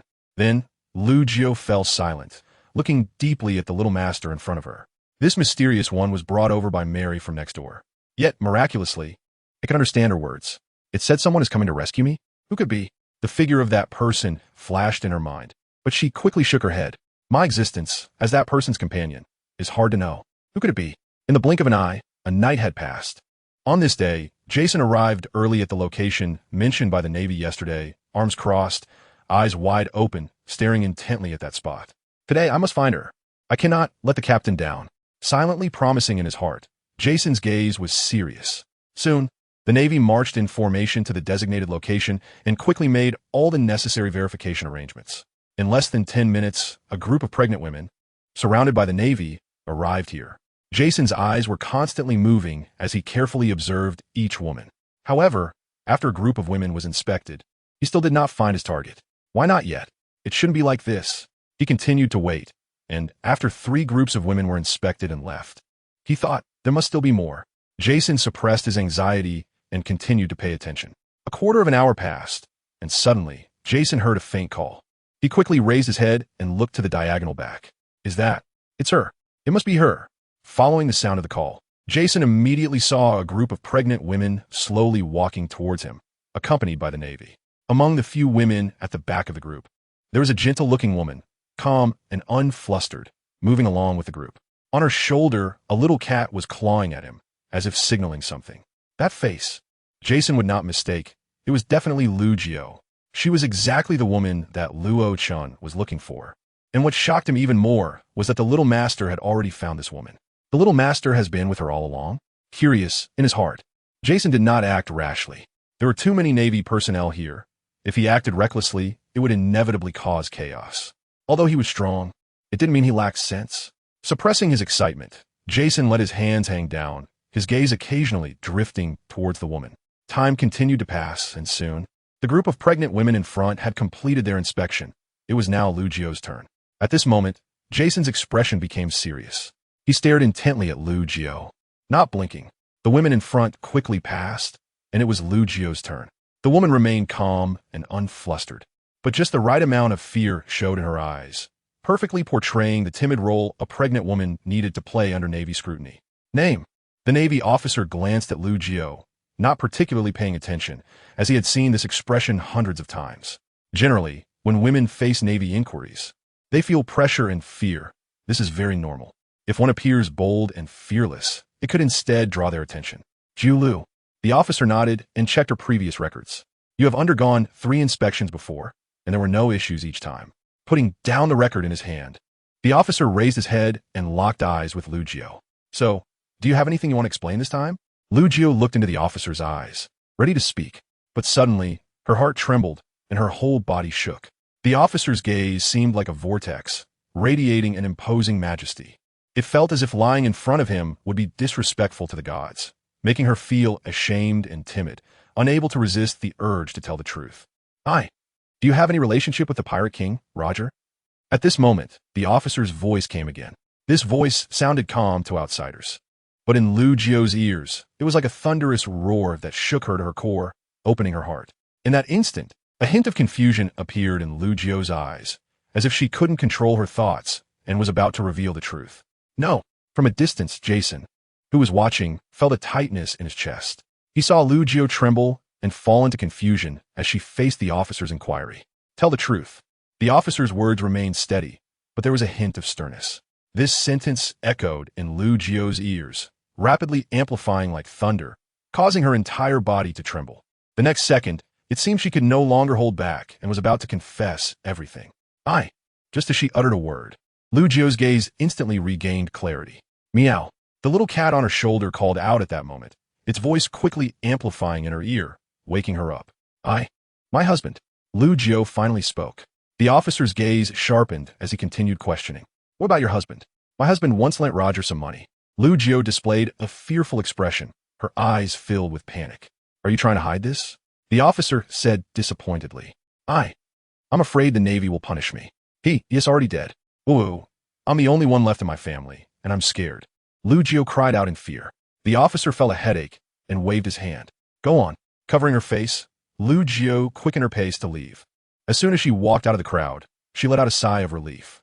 The gaze of that Navy officer seemed to contain immense power, and his voice was even more terrifying, as if every word he spoke carried great authority that made it impossible to lie in front of him, filling people with pressure just by standing before him. She steadied her emotions again and patted the little master's head on her shoulder. Thank you, little one. Meow. The little master mewed softly. If it weren't for this little one just now, she would have definitely been exposed. Soon, Lu Jiu quickened her pace and walked towards home. Meanwhile, Jason, who had been watching Lu Jiu, was also preparing to follow her. But at that moment, someone patted him on the shoulder. Who? Jason tensed up and turned around suddenly. As he turned, he saw a face similar to his own, wearing a mask. I'll tell you a few things. You stay close to her and protect her. A young voice quickly came from under the mask. Jason was taken aback, recognizing it as Luochen's voice. This is a phone bug for you. When it rings, you take Lu Jiu and the little master off this island. The serious voice came again, and Jason's heart tightened, unable to help but ask, what about you? I'll hold back the Navy. The calm voice came, and Jason's heart shook. But they have a general, and even the Navy conducting the inspection are all vice admirals. Jason lowered his voice and said excitedly, I'll go with you, or we can leave together. Jason, listen to me. But the next moment, Luo-chan interrupted him. As long as you, the little master, and Lu Jiu are safe, I'll be fine. But that's a general. Jason still didn't believe it. I have a plan. Luo-chan said in a deep voice. So, just listen for my signal. Shoving the phone bug into Jason's arms, Luo-chan turned around, and in an instant, his figure disappeared from Jason's sight. Watching Luo-chan's back, Jason gritted his teeth and clenched his fists. Captain, you must be safe. Although they hadn't spent much time together, and sometimes this captain seemed a bit neurotic in his eyes, there's no doubt that a deep bond had formed between the two of them. He had already regarded Luo-chan as his partner. When they were on the ship, Luo-chan had revealed Lu Jiu's identity to them, and from the very beginning, he had known the importance and danger of this mission. Gritting his teeth, Jason began to step forward, quickly chasing after Lu Jiu's figure. He followed along the way, not rushing to approach directly. At this moment, Lu Jiu didn't know his identity. Going up rashly could easily arouse the Navy's suspicion. It wasn't until Lu Jiu entered her own room that Jason scanned his surroundings and then stepped forward to knock on the door. Who? A gentle female voice soon came from inside the door, but the person inside did not rush to open it. Jason's expression remained calm, and he did not respond, but continued to knock. Knock, knock, knock. There was no sound from inside, and after 5 or 6 breaths, a call came. I'm here to find you. Jason's steady voice then emerged as he entered the room. 3 breaths later, the door finally made a sound and opened. Who are you? Lu Jiu looked at the tall, burly masked man in front of her with a puzzled expression. "Hello, you can call me Jason," Jason said with a smile. Then took off his mask. "Meow, meow, meow." The little master waved its paws on Lu Jio's shoulder, its expression proud as if saying how great it was. "Yes, yes. Yes, you're great. You found it so quickly," Jason replied helplessly, understanding what the little master was saying. Then the little master gestured towards Lu Jio, seemingly explaining something. After listening, Lu Jio nodded and pulled Jason into the room, then closed the door. The room was quite simple, with a bed, a table, a chair, a few pots of flowers, a wardrobe, and a dressing table. Nothing more. Lu Jio sat on the bed and then apologetically said to Jason, "The room is small. There might not be enough space to sit. I'm sorry." Jason awkwardly waved his hand while sitting uncomfortably on the small chair. "It's my fault for being too big," he. Then, the two observed each other without speaking for a moment. "Your name is Jason?" After a while, Lu Jio asked hesitantly. "Yes, Jason Stinson," Jason said sincerely. "I don't know you," Lu Jio replied, puzzled, then paused and looked at Jason, asking, "Do you know Roger?" "Roger?" Jason was taken aback and then shook his head. "I don't know any Roger. The captain sent me to help you." "Captain?" Lu Jio asked curiously. But Jason did not explain. "Before leaving this island, I'm responsible for your safety." "Oh, right." And this, Jason pointed at the little master. "Little master, is that its name?" "Excuse me for being presumptuous, but is it just you two?" Lu Jio hesitated for a moment before asking. Of course not." Jason shook his head. "We should count the captain as well." "So that's 3. Lu Jio breathed a sigh of relief. If it were just the 2 of them, the chances of escaping would be minimal. "Can you tell me the identity of your captain?" After a moment of silence, Lu Jio asked again. She could tell that the 2 of them meant no harm to her. In fact, she keenly sensed a subtle respect from this burly man, which made her curious. Who exactly was it that knew about her and came to rescue her? After a slight hesitation, Jason said, "The captain didn't say whether to tell you his identity, but I can answer this question. His name is Gai Nie." Upon hearing this name, Lu Jio was stunned. "Gai Nie." She whispered it softly, and a beautiful smile blossomed on her face. "So it's him? All right, I'll follow your lead." Decisively, Lu Jio made this decision. She had heard this name before. Her husband had once told her this line. "Lu Jio, I have a brother. His name is Roger. If you ever meet him, you'll recognize him at first glance, because he looks a lot like me. However, that kid is much more handsome than I am, haha." She had heard this name before. It turned out that the one coming to rescue her was the brother of that person. "Roger," she murmured, not expecting that she would have the fortune to see that person's brother in her lifetime. Even amidst the encirclement of the Navy, he could still come to her. It seems her little uncle is not an ordinary person. Outside Lu Jio's door, in a secluded corner, a figure hidden under a black cloak breathed a sigh of relief. With Jason protecting them, they should be safe now. Slowly removing the mask, Roger's eyes sharpened. "The next steps are up to me.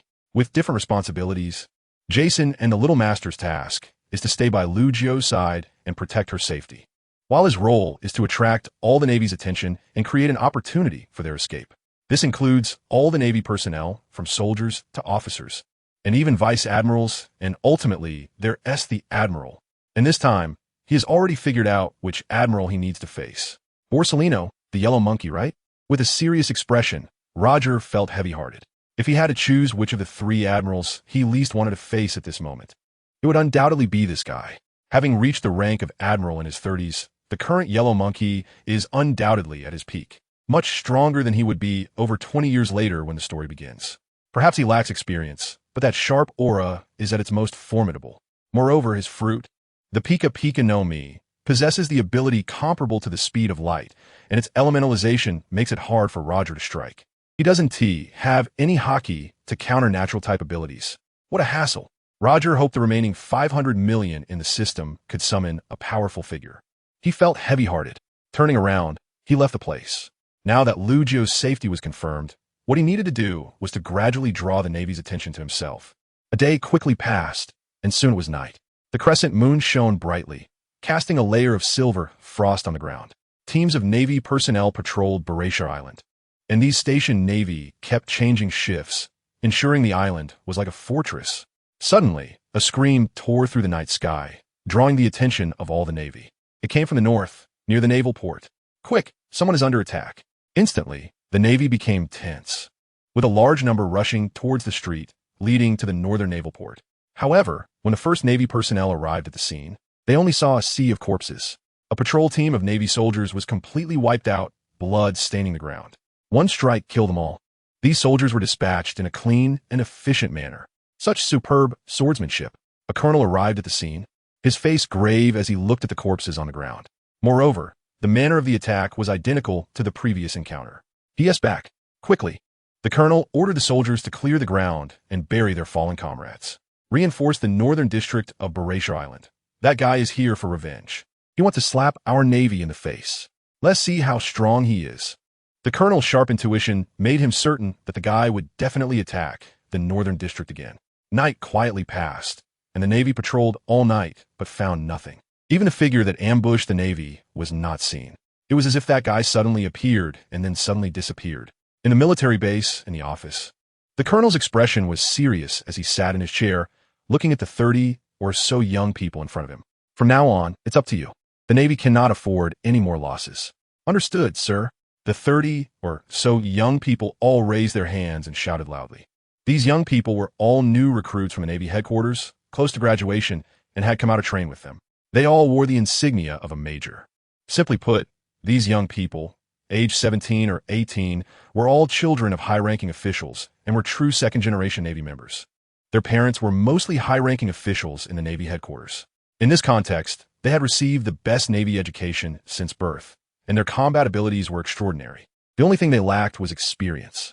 However, a lack of experience did not mean that these young Navy majors were not intelligent. In fact, compared to ordinary Navy officers, they were even sharper. After arriving at BrotherRochen's Island, they had been mostly idle, more to let them witness the complexities of the outside world, and then to practice applying the knowledge learned in class and from books. This time, the higher-ups decided to deploy them. Go ahead and try to make this a success. The colonel waved his hand. The nearly 40 majors saluted again and then left. Soon, the majors went their separate ways. According to the orders from above, each major officer led 10 to 15 Navy personnel, starting to patrol back and forth on BrotherRochen's Island. During the day, the atmosphere of Navy vigilance could be felt across the entire island. Even the usually lively sounds on the streets seemed to have quieted down a lot. As night quietly descended, the Navy became even more vigilant.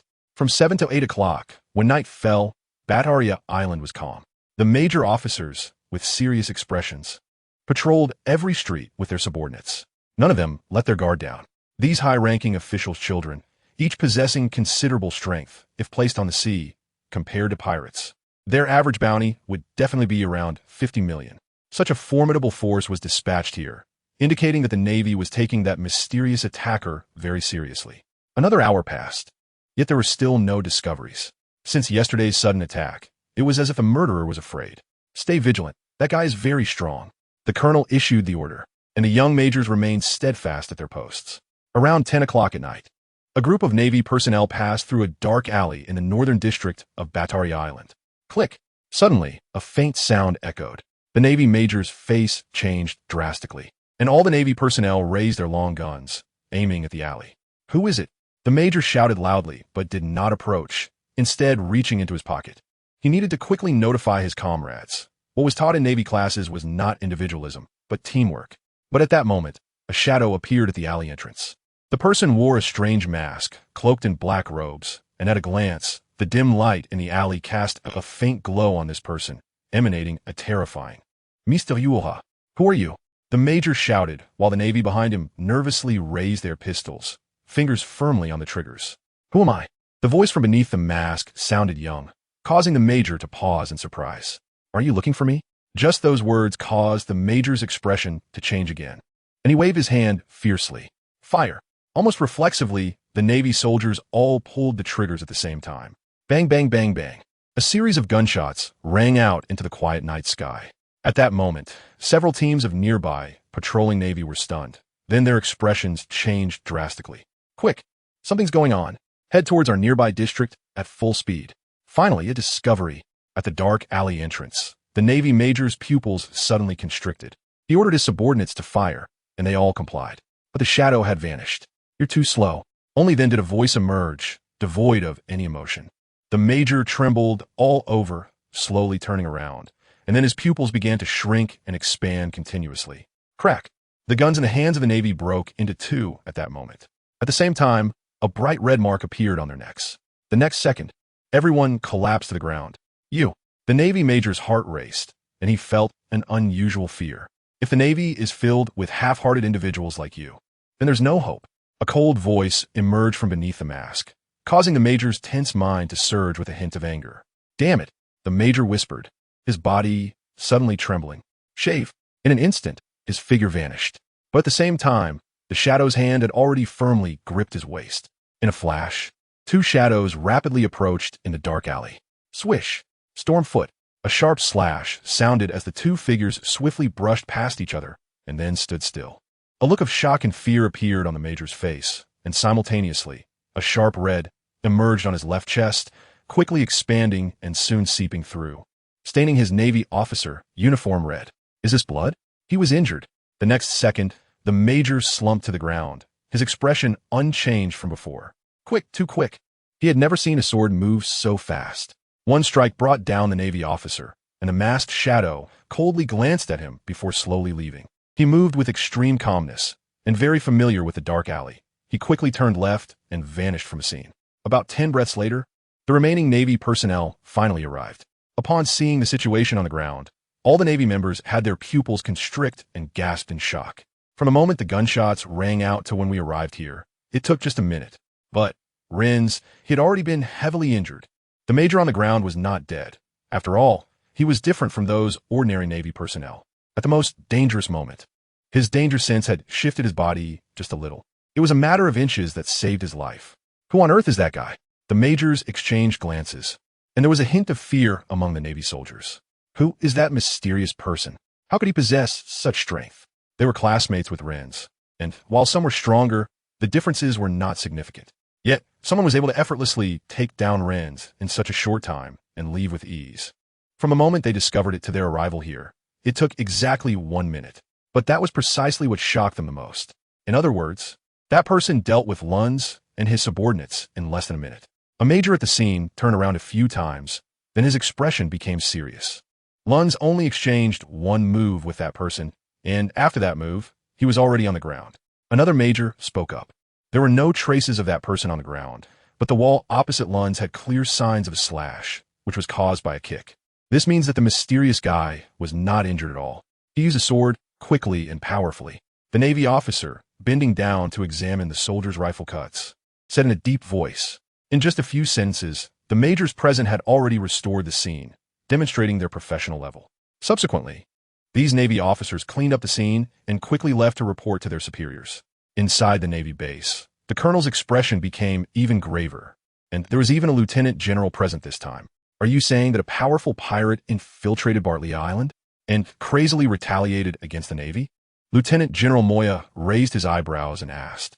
Yes, Lieutenant General Moya. The major took a deep breath and spoke.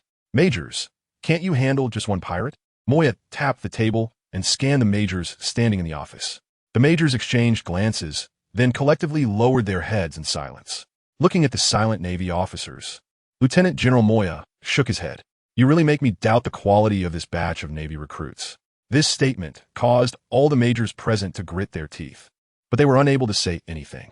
That mysterious guy is really strong. One major couldn't help but argue. Moya's gaze darkened, and then he leaned forward slightly. Do you know? Major, young major. The major raised his head, facing Moya without fear, locking eyes with him. Perhaps you just graduated and still don't know how the Navy operates. Moya's eyes became oppressive, and in the major's view, the other party's gaze seemed to become extremely intimidating. In an instant, his heart began to panic, and even worse, he developed a sense of fear towards this lieutenant general before him.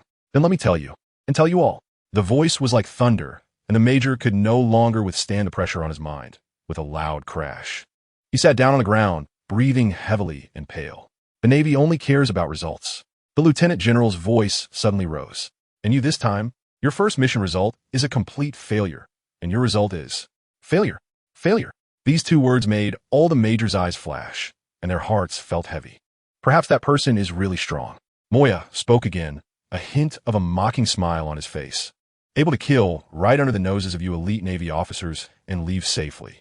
Of course he is strong.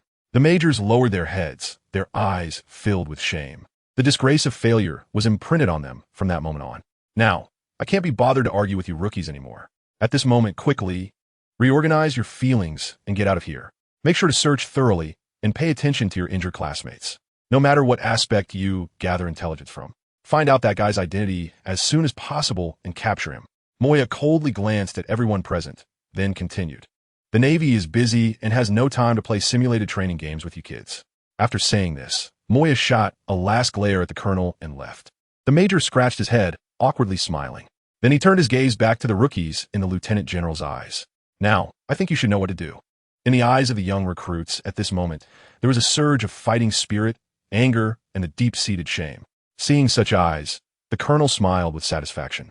Just last night, he clearly saw that this group of guys returned with expressions of fear. How could this be? A Navy officer, the future of the Navy, actually scared by a mere pirate? That guy, I will not let him go. Damn it. Lund should be awake now. I want to get useful information from him. That guy, I must catch him myself. Disgrace should be washed away. The Navy never admits defeat. Strong voices resonated from this group of Navy officers, making the colonel's smile grow even brighter. Thus, all the majors left with high spirits, continuing to execute their tasks.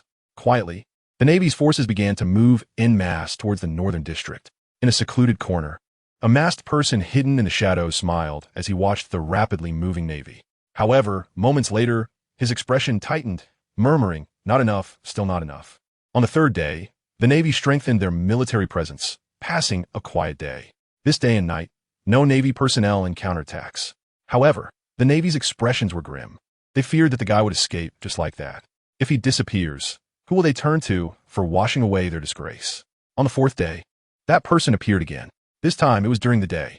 Openly, enveloped in a black cloak, the mysterious man, one person with one sword, swept through 2 squads of elite Navy officers, then floated away. However, the Navy officers were not afraid. They began to feel blood surging with excitement. The fact proved that the guy did not escape. He actually dared to confront the Navy head-on, wanting to hit them in the face.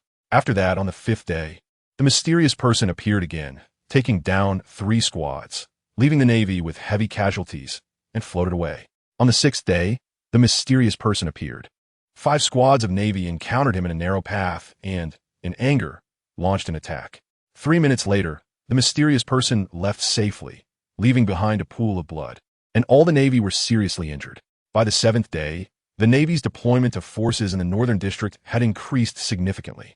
But also on this day, Jason, who was protecting Lu Jiao, suddenly trembled. Time fast-forwarded to the 7th day since Jason and the others arrived at Bartley Island. It was noon on the 7th day, and Lu Jiao, Jason, and Xiao Zhu were gathered around a small round table having lunch. Suddenly, Jason's originally honest expression changed, and his demeanor became serious in an instant. Lu Jiao saw the expression of this honest man and felt puzzled. "What's wrong, Jason?" At the same time, Xiao Zhu, who was drinking milk beside them, also raised his head, his eyes filled with seriousness. Brew. The phone bug rang. Jason, who was eating heartily, quickly put down his chopsticks and took out the phone bug from his pocket. For 7 days, the phone bug had been quiet, but at this moment it rang. "Hello." He answered quickly, his voice heavy. "Action." On the other end of the phone bug, a youthful voice came through, making Jason breathe a sigh of relief while also deepening his mood. He had been closely observing the changes in the southern district of Bartley Island over the past few days. From the moment he arrived, the southern district had naval patrols every few dozen meters. But by today, the number of Navy personnel had sharply decreased. He could see clearly how the Navy was being redeployed each day. Jason understood in his heart that this must be the work of Luo Chun. To make their escape easier, Luo Chun chose to face the Navy alone. Jason was well aware of the level of danger involved. "Are you safe?"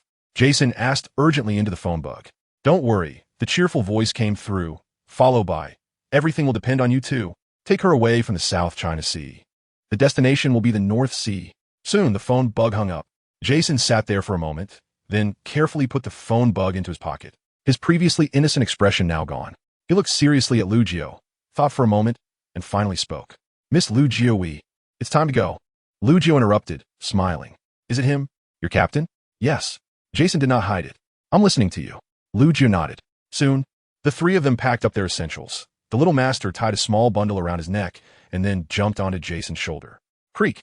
The wooden door creaked, and the 3 of them appeared on the street the next second. Next door, the pregnant Mary was taking a walk outside and was taken aback when she saw Jason and Lu Jiao, then smiled and asked, "Lu Jiao, are you out for a walk too?" "Yes, I haven't been out in a long time. I'm feeling a bit stifled, Lucio said, a hint of affection on her face as she rubbed her round belly. Haha, this time of pregnancy is tough, Mary replied with a smile. Then looked at Jason with curiosity. Who is this? This is my brother. He has come to take care of me for a while, Lucio said calmly. Jason gave a simple smile. Mary nodded, not suspecting anything. Then, Lucio bid farewell to Mary, and the two of them continued without showing any signs of panic, turning left down the street. After a quarter of an hour, they arrived at a dirt road leading into the southern woods. There are Navy personnel. Looking at the group of Navy stationed in front of the woods, Lucio showed a worried expression. Meow. The little master pointed at Jason. The latter nodded and said seriously, leave it to me. They had never expected to leave the island so easily, and a forceful breakthrough was one of the most important methods. Striding forward, Jason quickly approached the stationed Navy. The Navy who first spotted Jason became alert. Who are you? This area is off limits. Turn back. Although they were shocked by Jason's sturdy physique, they still issued a warning. Jason did not respond. Instead, he quickened his pace, and in just a few large strides, he was already 10 meters away from the Navy. At this moment, the Navy finally realized something. Click, click, click. A series of gun chamber sounds rang out, and all the Navy pointed their guns at Jason. Stop. Take another step forward, and we will open fire. Jason paused, coming to a halt. The Navy relaxed slightly upon seeing his cooperation, but in an instant, they suddenly felt the ground shake. The tremor was so abrupt and heavy. In the next moment, a massive shadow loomed over them. The burly man had already come to stand right in front of them, face to face. Some sharp-eyed Navy members were shocked to see a giant pit where the man had just stood, with the ground around it shattered as if it had been blown apart by a bomb. Fire! A panicked voice immediately rang out, but it was too late. All of you fall down, Jason shouted, swinging his arms violently. His massive frame and strong arms moved like a bulldozer at that moment, crashing through everything. In an instant, the Navy had no idea what was happening before they were sent flying uncontrollably. Moments later, they crashed heavily to the ground, losing consciousness. Each swing of Jason's powerful arms sent 4 or 5 Navy members flying, and after 6 consecutive swings, all the Navy were lying on the ground without a sound. His immense strength caused the Navy to lose consciousness the moment they made contact with him. The officer in charge of guarding the area had already been killed in the first wave of contact. Since following Luo Chun, Jason hadn't fought much, but each time he did, it was almost a one-hit kill. Just how strong was he? Perhaps, just as he said, he himself wasn't sure. This was also why Luo Chun was so confident in Jason. Perhaps against a general or a vice admiral, Jason might struggle. However, when it came to breaking out, leaving things in his hands was definitely fine. As for the frontal combat, let him handle it. After taking care of the Navy, Lucio and the little master quickly caught up with Jason. The three of them looked back at the rear, then swiftly entered the small woods, their figures disappearing from view. On Bartlea Island, in the northern district, on a rooftop, the sea breeze was blowing, and a figure cloaked in black robes and a mask slowly appeared. Looking at the port in front, where Navy personnel were patrolling back and forth, the figure in the black robe murmured, "There are quite a few people. But what is there to fear? Leave the front to me. Jason, little master. Everything will depend on you two." Slowly, the figure in the black robe took off the mask, revealing a young and handsome face. It was Luo Chun. Suddenly, a strong wind blew up, causing his black robe to flutter. The winds changed and dark clouds descended over Bartlea Island. Boom! With deep-set eyes looking down, Luo Chen's voice was solemn. "The wind has risen, and a storm is coming. This wind comes because of me." Boom! Thunder roared in the sky, and golden lightning danced like a dragon among the dark clouds, its fierce roar twisting through the air. Over the island of Bartlea, the weather changed abruptly. Standing on the rooftop, quietly observing the patrolling Navy below, Luo Chen's gaze gradually became sharp. "Let us get started. The storm is here." After taking a deep look at the southern district, Luo Chun leaped several times and vanished from sight. From the very beginning, he had made this plan. On Bartlea Island, the naval forces were originally balanced, with each of the 4 districts having nearly equal military strength. To ensure that people like Lu Jio in the southern district could leave quickly and safely, he had to divert the Navy from other parts. However, to achieve this, sacrifices were necessary. Someone needed to attract hatred and capture the attention of all the Navy. In 7 days, with his powerful combat capabilities, Luo Chun accomplished this goal. The Navy thought he was a pirate trying to slap them in the face. In their anger, they wanted to catch him and retaliate. But the result was inevitable. The Navy's faces were swollen from the beating. Hidden in the shadows, Luo-Chun moved like the wind, and his strength was overwhelming. These young Navy members were no match for him.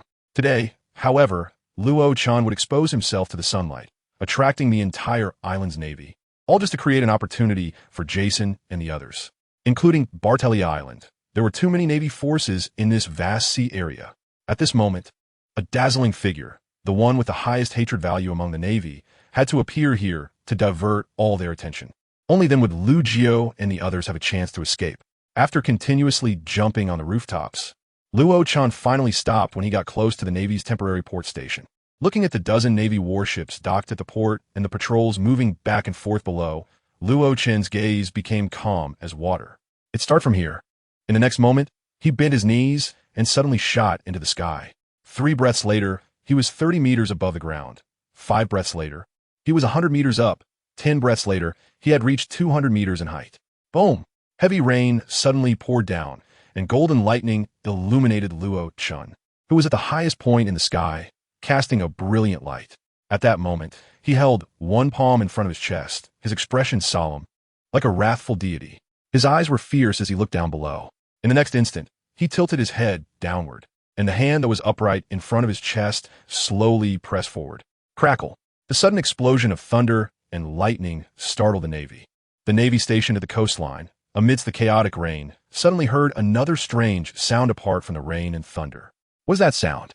The sound, akin to something falling from the sky, was odd and hard to describe. It felt as if something was dropping from above. Whoosh! A Navy member raised his head, and the dense rain formed thick lines, cascading to the ground. Then, beyond the heavy curtain of rain, the Navy saw a shadow. It's a person. In an instant, all the Navy members who saw the figure in the sky had their pupils constrict. Buzz, buzz, buzz. At that moment, the air began to tremble, and a massive wind pressure formed, suddenly pressing down toward the ground. Boom! In less than 2 breaths, the continuous curtain of rain suddenly distorted. The raindrops on the ground seemed to shatter under the immense pressure, being forced upward, scattering in all directions. Like the divine palm. A voice echoed from the sky, as if a deity was whispering. All the Navy members heard this commanding voice and then looked up in a daze. Buzz, buzz, buzz. The eerie air pressure grew heavier, even distorting the air itself, causing some Navy members to be suddenly knocked to the ground, unable to rise. Heavens, what is this? Trembling voices emerged as people saw a massive ethereal hand appearing high in the sky, pressing down with the descending figure. Enemy attack. At this moment, all the Navy finally realized what was happening. One by one, they were pressed to the ground by this wind pressure, unable to utter a sound. Whoosh! A series of sharp whistles began to spread throughout the port. The originally calm patrolling Navy, upon hearing this abrupt signal, immediately froze, their expressions changing drastically. In the sky, Luo-Chun's palm suddenly pressed forward. Buzz! The ethereal palm formed in the air sped up, crashing toward the ground. 3 breaths later, a thunderous sound echoed across the entire Bartelia. Boom! The ground around the coastal port, within a radius of about 200 meters, collapsed entirely, leaving a massive palm print as if it were stamped on the ground. Hundreds of Navy personnel were severely injured and unconscious beneath this palm, including 15 majors and 3 colonels among the high-ranking officers.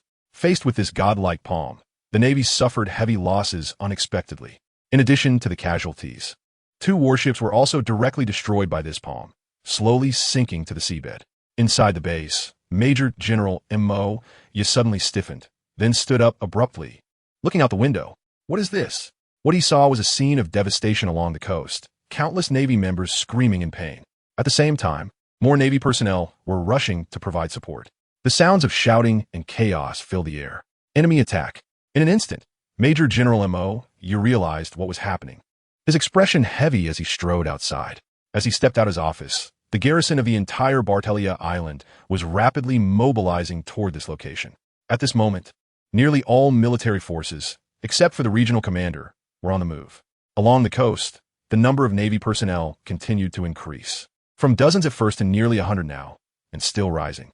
However, when all the Navy arrived on the scene, they did not act recklessly.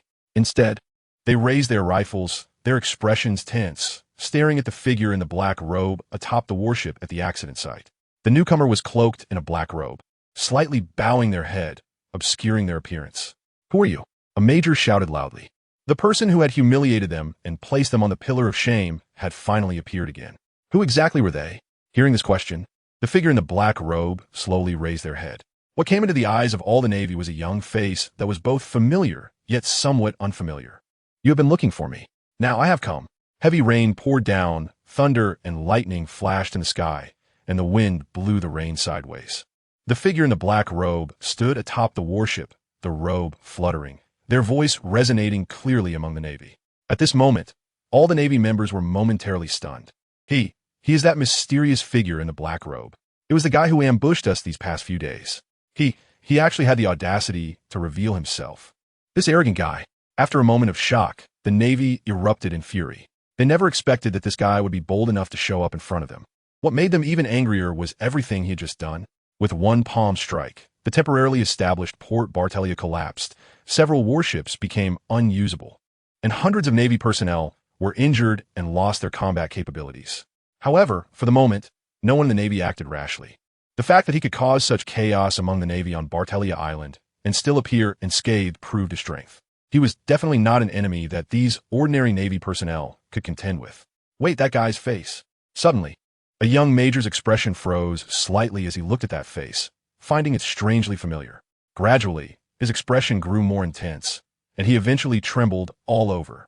I remember now. He is.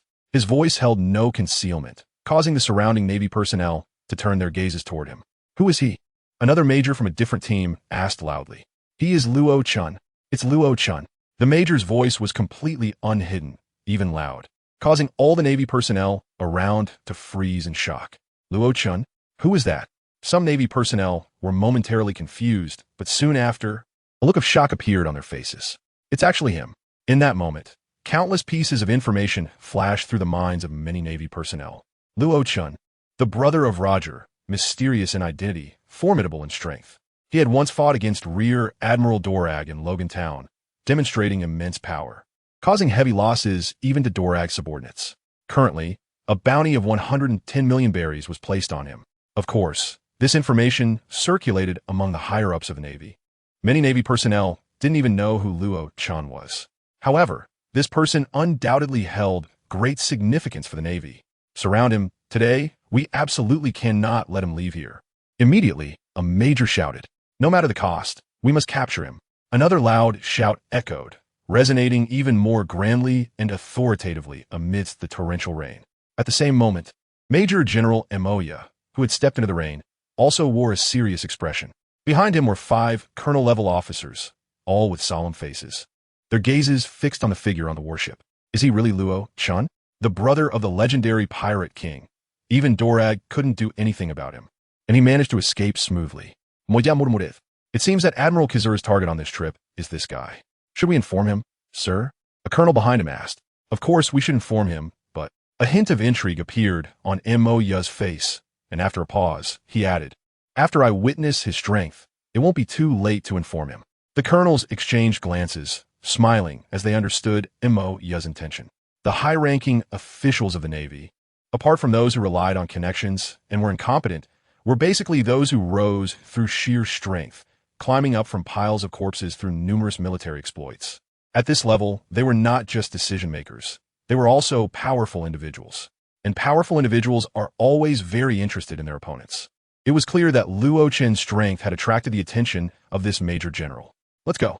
Follow me to witness what extraordinary abilities the brother of the pirate king possesses. Major General Emoya said, and the group stepped forward. As this group appeared, the Navy personnel instinctively made way, and the atmosphere, which had been fervent just moments ago, suddenly calmed down. Major General. At the same time, Luo-chen also saw the Navy stationed on Bartella Island. He noticed that on both sides of the waist of the opposing officer, there were short swords, and the sturdy figure with a square face exuded great authority.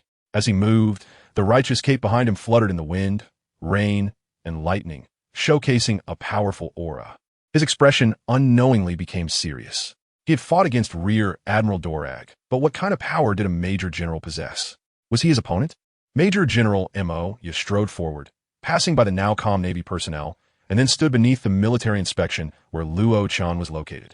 He looked at the scene, now reduced to ruins, and a hint of surprise appeared in his eyes. Did you cause this, Luo-chan?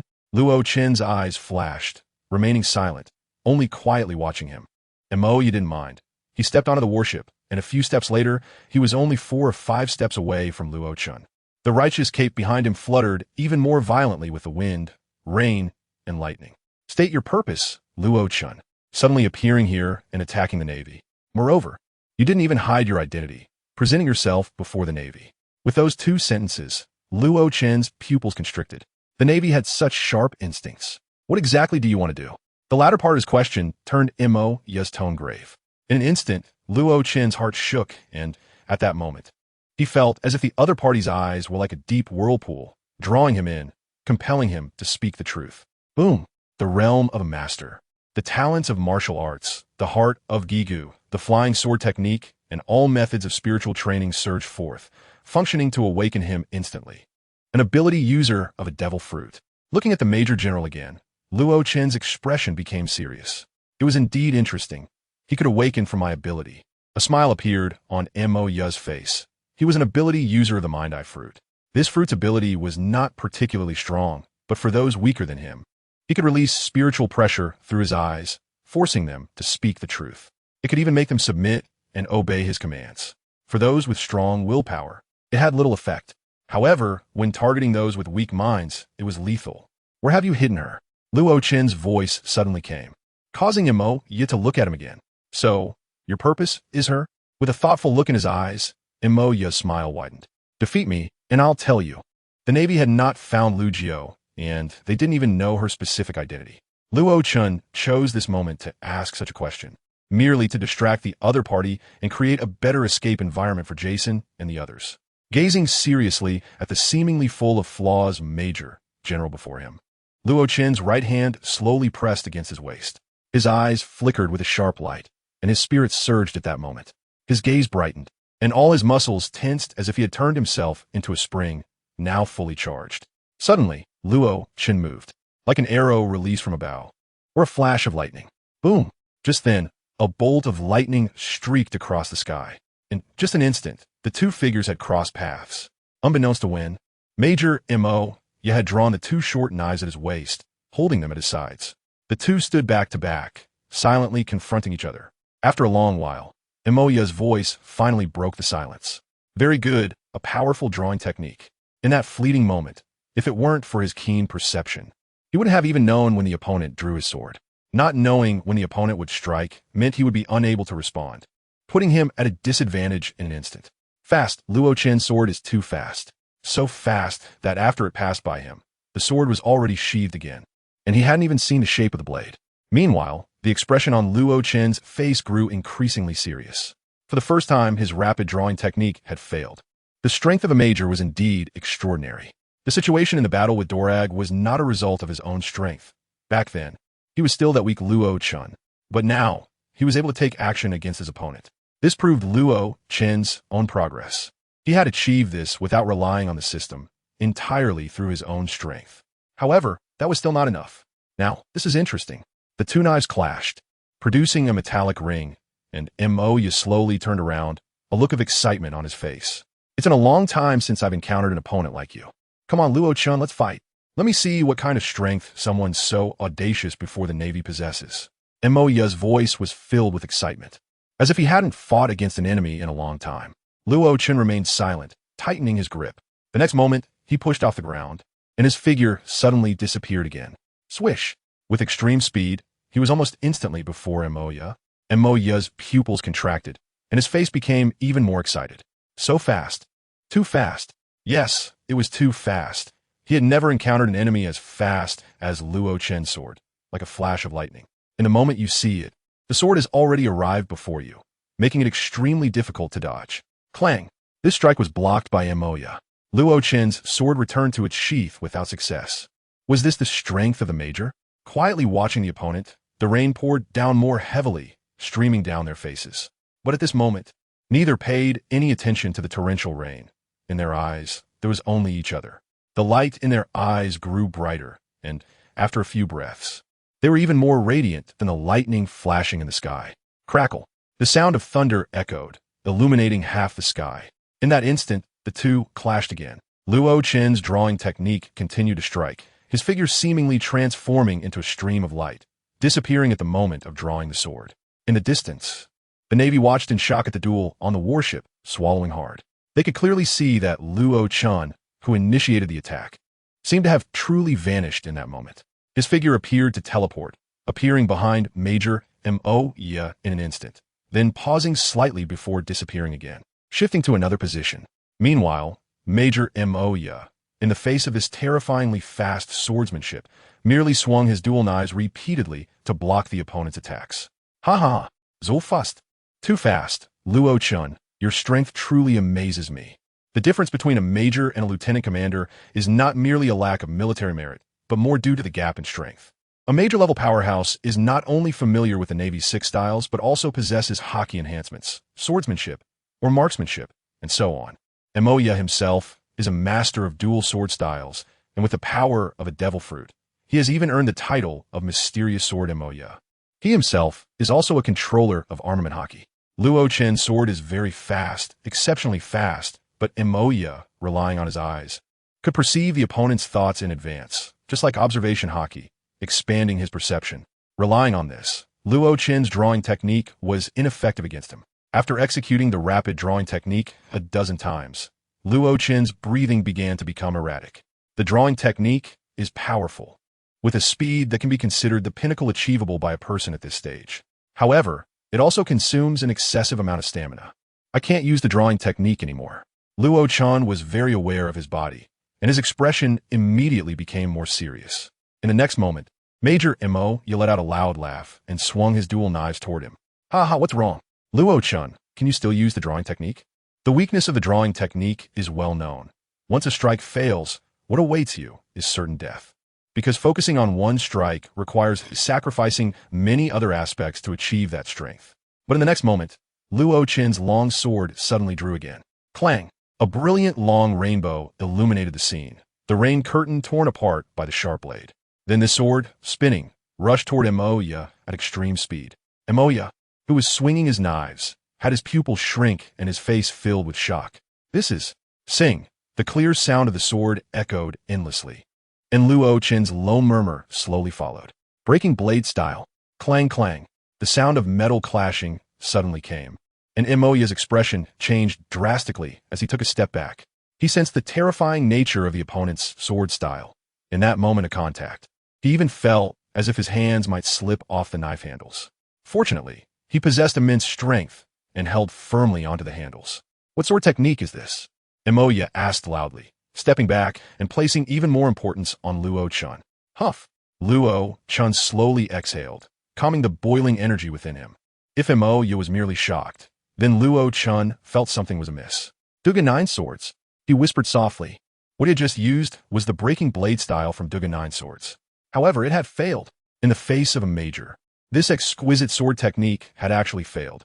One must admit, the characters of the pirate world are truly powerful. Just relying on major-level strength has already reached the realm of overwhelming 10 with 1. This is troublesome, Luo Chen murmured softly, raising his eyes, which became even sharper. As Luo Chen was caught up in his duel with the major, on the southern coast of Barthelia Island, torrential rain poured down, and the sky was filled with thunder and lightning. Jason and his companion were quickly making their way toward a concealed forest. Little Master squatted on Lu Jio's shoulder, holding an umbrella for her. Boom! Suddenly, a deep rumble echoed.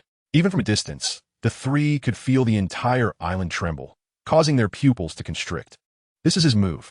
Jason and Little Master exchanged glances, their expressions growing even more serious. To ensure their safe departure, that guy was risking exposure to the light, confronting the enemy head-on. Go! With a low shout, they quickened their pace. A quarter of an hour later, Lu Jiu looked curiously toward the forest ahead. This place was already quite remote on Barthelia Island, almost devoid of people. However, at this moment, she unexpectedly saw something there. A ship. At first, she was puzzled about why there was a ship here, but her greater curiosity was how this ship managed to come ashore. The ship wasn't large, but it was still about 20 to 30 meters long, and its terrifying weight made it very difficult to bring back ashore once it was in the sea. Moreover, Lu Jiu looked at the ocean 300 meters away and was stunned again. There was nothing else around, making this area one of the most remote parts of Barthelia Island. Meow meow. At this moment, the Little Master began to urge Jason. The latter looked at the Logan, took a deep breath, and then stepped forward. Lu Jiao stared blankly at Jason, unsure of what he was about to do. But after 3 breaths, a shocking scene entered her sight. Huh! Jason exhaled loudly and pressed both hands against the hull of the Logan. Boom! In that instant, the massive Logan actually trembled with a loud noise. Then, with a fierce shout from Jason, he surprisingly lifted it up. Up! My God! Lu Jiao had never seen anyone with such strength, lifting a ship solely with physical power. Creak, creak! In the next second, Jason took another deep breath, holding the huge Logan, and started to move. Let's go! Seeing Lu Jiao in a daze, he even reminded her, compared to the massive size of the Logan, Jason's sturdy figure seemed very small at that moment. Yet, it was this seemingly small body that possessed such great power, carrying the Logan forward. Boom, boom, boom, boom. With each step forward, Jason left a deep footprint on ground. After a full 10 minutes, the two finally arrived at the water's edge. Rumble. Amidst the flashes of lightning and thunder, Jason exhaled again and placed the Logan into the sea. All right, let's board the ship and leave here immediately. After doing all this, Jason said in a deep voice. Lu Jiao couldn't help but take another look at Jason. This big guy was simply astonishingly strong. Almost there. As long as we leave this sea area, the captain can leave as quickly as possible, Jason reminded. Then, the two quickly boarded the ship, with Jason at the helm. Facing the storm, they swiftly sailed away from Bartelia Island. Crackle. The golden lightning illuminated half the sky. Tiny raindrops flowed slowly down Luo-chen's cheek. On the warship's deck, he and General Embodying stared at each other. Both sides had exceptionally sharp gazes, and after a few brief exchanges, they realized how difficult the other was to deal with. Suddenly, the lightning flashed again. At that moment, Luo-chen's footsteps trembled, and he moved forward again. This time, he did not use the sword-drawing technique or the Dugan 9 swords. The sound of the sword's chant was crisp, and Luo-chen's speed was as fast as a shooting star as he charged towards Embodying. In Embodying's eyes at that moment, Luo-chen seemed to transform into a swimming dragon, swirling and charging towards the sky, the rumbling thunder making his soul tremble. What kind of sword technique is this? Once again, doubt appeared in Embodying's eyes. Da-da-da-da. A series of clear footsteps sounded, getting faster and faster, finally merging into one, resembling thunder. In an instant, Luo-chen's sword was already in front of him. So fast, Embodying's pupils contracted. This was a sword faster than the sword-drawing technique. However, there was a completely different distinction between the two. The sword-drawing technique was extremely fast at the moment of drawing the sword. But this sword was fast because of the opponent's speed. His sword, his body, at that moment seemed to turn into flowing light. In fact, Embodying could no longer see Luo-chen's presence. He could only see the sword flying towards him through the endless rain curtain. It was as if this sword had taken flight. 100 steps, flying sword. The pupils released an extremely sharp light. In an instant, this sword appeared before Embodying's eyes and then moved quietly. Clang! Embodying's heart trembled greatly, and his almost dazed double blades slashed forward. He blocked it. He relaxed his mind. This sword was terrifyingly fast, and he could see no offensive intent in the opponent's eyes. The completely different offensive style from the sword-drawing technique put him at a disadvantage. However, a breath later, Embodying's pupils contracted, and his heart began to pound. What? The sword that had been blocked actually slipped from the opponent's grip in an instant. What was going on? Embodying had never seen anyone dare to let go of their long sword during a battle. This was seeking death. His eyes narrowed, and he was about to attack again. However, the long sword that had been in a standoff with his double blades suddenly seemed to be controlled by another force, and the sword blade began to spin. The speed was incredibly fast, accompanied by the sound of the sword cutting through the rain curtain. In just an instant, it reached his neck, then with a swift slash. At the same moment, Luo-chen brushed past him. All of this happened extremely quickly, like a fleeting moment. Amidst the flashes of lightning and thunder, it was already complete. Dazed, Embodying touched his neck and saw a smear of bright red blood. I'm injured. Suddenly, a surge of immense anger welled up in Embodying's heart. Good, very good. Strong, truly strong. At the same time, standing back to back with Embodying, Luo-chen held his sword in his left hand, his expression heavy. Is it still not over? The two stood back to back. At that moment, despite the pouring rain, neither turned around to confront the other. Huff, huff. One could hear Embodying's heavy breathing. The power of the iron block was not invincible. Even if he used the iron block at the last moment, it could not change the fact that his neck was still the most vulnerable part of his body, and he was still injured and heavily so. He could even feel that with each breath, he was experiencing excruciating pain, and he could sense the loss of life force. Yet in this battle, he still did not give up. He was still standing. As long as he stood, he had not lost. Luo-chan, with a loud roar, Xiaoyao turned around fiercely, swinging his double blades to attack again. From the beginning of the battle, Xiaoyao absolutely did not expect to be injured by the opponent. He even thought that facing a mere 16 or 17-year-old kid would not pose any threat to him, even if he could fight against Dorag to that extent. He had been careless, not just careless. He hadn't even used his most famous sword techniques. The Godspeed sword drawing technique, the Dugan 9 swords. And now, the 100 steps flying sword. All along, the rhythm of the battle had been controlled by Luo-chan. Although in terms of hard power, Luo-chan was not as strong as a mid-admiral, he was not weak either. After a series of exchanges, he had long since shed that weak body. If measured by bounty, Luo-chan's strength at this moment was definitely within the range of pirates around 150 million. His strength had grown, and his techniques had become more exquisite, with intention against intention. If the opponent's strength had not been too strong, he might even have been able to defeat him in the first instant. In his fury, Xiaoyao had already put away his disdainful heart, and even the wound on his neck had been temporarily sealed with some strange power, preventing blood from flowing out. Luo-chan, the figure suddenly turned around, and a trace of black vortex began to swirl around the double blades. Even his eyes sparkled like stars. In an instant, when Luo-chan saw those eyes, his gaze became dazed. Illusion dual blades. Slash. Xiaoyao shouted loudly, the double blades descending from above. Bang. Luo-chan instinctively blocked with his single sword, receiving the blow. But as the weapons made contact, he felt a massive force crashing towards him, overwhelming and relentless. Boom! In an instant, he was knocked away, crashing hard against the wooden wall of the cabin behind him, causing the entire cabin to crack. Cough, cough. Spitting out 2 mouthfuls of blood, Luo-chan slowly stood up. When he saw the black aura swirling around Xiaoyao's double blades, his pupils contracted slightly. Armament hockey. With a loud roar, Xiaoyao charged at him again. At this moment, he resembled an enraged tiger. His power greatly increased in fury, instilling fear in everyone. Luo-chan floated away, no longer staring into his opponent's eyes, quickly contemplating countermeasures in his heart. Illusion, armament hockey, and his immense power. When Xiaoyao got serious, he displayed his maximum strength in a head-on confrontation. Luo-chan was definitely no match for him, and he couldn't use possession yet. The yellow ape had not appeared, and it would be too wasteful to rely on just one vice-admiral. Changing the sword momentum, various sword techniques immediately blossomed in Luo-chan's hands. Compared to the pirate world, where most swordsmen relied on brute strength for their sword techniques, what Luo-chan possessed was undoubtedly far more exquisite. The ultimate techniques of a swordsman had no follow-up after one move. Yet Luo-chan's swordplay was interconnected, a series of techniques that in that world were called routines. Shushan Swordplay.Is. A series of brilliant sword flowers appeared, and with his exquisite sword techniques, Luo-chan used minimal force to draw his opponent into one routine after another. Thus, in his anger, Xiaoyao found himself being led around by Luo-chan's swordplay. Clearly, he could simply strike down his opponent with one sword in a straightforward and brutal manner.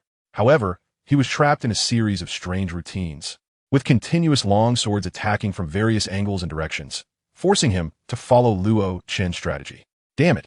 With a loud roar, black energy surged on Xiaoyao's double blades, increasing his power. Bang! Luo-chan was pushed back by the tremendous force, his legs leaving marks on the deck. The Shushan sword technique was broken, but it didn't matter. In the next second, Luo-chan raised his sword again. Shushan sword technique. Xiaoyao was once again drawn into a routine, roaring in anger. After a few seconds, Xiaoyao once again exerted overwhelming force, breaking the Shushan sword technique. However, Luo-chan's gaze remained calm, and he unleashed a different set of sword techniques. Qing Feng sword technique. Break. Fatal 13 swords. Break. ICS sword technique. Break. In an instant, Luo-chan's sword techniques changed, unleashing over a dozen sets of sword techniques. Xiaoyao was firmly stuck, unable to even touch his opponent once. Each time he was knocked away, he would fall into a new routine, making him feel uncomfortable all over. Who the hell are you? At this point, Xiaoyao's heart was filled with shock. He was not a fool and could naturally see that although Luo-chan's power was insufficient, his swordplay was exceptionally intricate. and in this short time, he had used no less than a dozen different sword styles. What on earth is this kid? For an ordinary person, mastering one style to perfection would already make them a famous swordsman, but Luo Chun. Even he himself wouldn't dare to call himself a swordsman because he was a guy who combined the devil fruit, swordsmanship, and the Navy's 6 styles. He wasn't particularly familiar with swordplay. Luo Chun remained silent, raising his sword again. He unleashed all the sword techniques from the 5 Mountain Sword Sect, including the various sword routines he learned from the ghost. At this moment, all were employed against Xiaoyao. Once these sword techniques were unleashed, they reached an extraordinary level, showing no signs of awkwardness, as if he had merged with them. This is the power of a martial arts prodigy, no matter the martial art. They can master it at a glance. Next, the battle between the two was as if Luo Chan was validating martial arts, with Xiaoyao being completely suppressed. This suppression wasn't due to a lack of strength, but because he was constrained by the sword path. With Luo Chen's initial understanding of the sword path principles, he perfectly crushed Xiaoyao's half-baked level with technique. Below, the watching Navy personnel couldn't help but turn serious. Xiaoyao, the vice admiral, a major, said tremulously, completely unable to believe this fact. On the deck, the figures of the two clashed rapidly. However, everyone could clearly see that the battle was shifting in Luo Chen's favor. That guy, he can actually defeat a vice admiral? Where's the Den Mushi? Taking a deep breath, the colonel who had previously suggested whether to notify the yellow ape shouted in a deep voice. Here. Another colonel, shocked, looked at the battlefield on the deck. Give it to me. The colonel snatched the Den Mushi and quickly dialed. Moshi. The unique voice of the yellow ape came from the Den Mushi. Several colonels looked at the Den Mushi, feeling inexplicably excited. This is a vice admiral, Admiral Borisolino. They found Luo Chen's whereabouts at Bartolomeo Island. Meanwhile, on a stretch of sea not far from Bartolomeo Island. Oh, standing on the deck, the yellow ape's previously bored expression immediately sharpened. This is interesting. The sea breeze blew, and the robes on the yellow ape fluttered, glinting under the sunlight as mysterious light flickered beneath his sunglasses. What's wrong, Admiral? A curious vice admiral asked from behind the yellow ape. It's news for Bartolomeo Island. The yellow ape stretched lazily, showing no signs of urgency, acting unhurried. The vice admiral looked on as a group of high-ranking Navy officers beside him turned their gaze towards the yellow ape. Luo Chun has appeared. One sentence caused the Navy officials around him to stiffen. Many understood that their more important purpose in coming to the South Sea was to target Luo Chun. As for Lu Jiao, that was just a side note. With the target of the Pirate King's brother shining like a spotlight to attract hatred, Lu Jiao's ranking in the Navy had already dropped significantly, and now they actually received information about the target. Then what do we do? The vice admiral cast a questioning look at the yellow ape. Naturally, we'll go take a look. I have no intention of defying the marshal's orders, the yellow ape said casually. After speaking, he looked at the young Navy officer standing among the crowd, who was about to doze off, his eyes slightly flashing, then smiled. Kazan, Vice Admiral. The young Navy officer seemed to have not heard Kizaru's call, still standing there in a daze, as if he had already fallen asleep. The Navy personnel beside him had dark expressions but did not say much. They knew that this individual was exceptionally strong and, given his youth, would eventually rise through the ranks. There was no need to offend him unnecessarily. Kazan. A hint of helplessness flashed in Kizaru's eyes. Whether it was pirates or the Navy, there were always some oddities. This guy in front of him was undoubtedly a peculiar character in his eyes. Unbeknownst to him, others also saw him as a strange person. After being called twice, Kazan seemed to just hear it, mumbling sleepily. There's a task for you.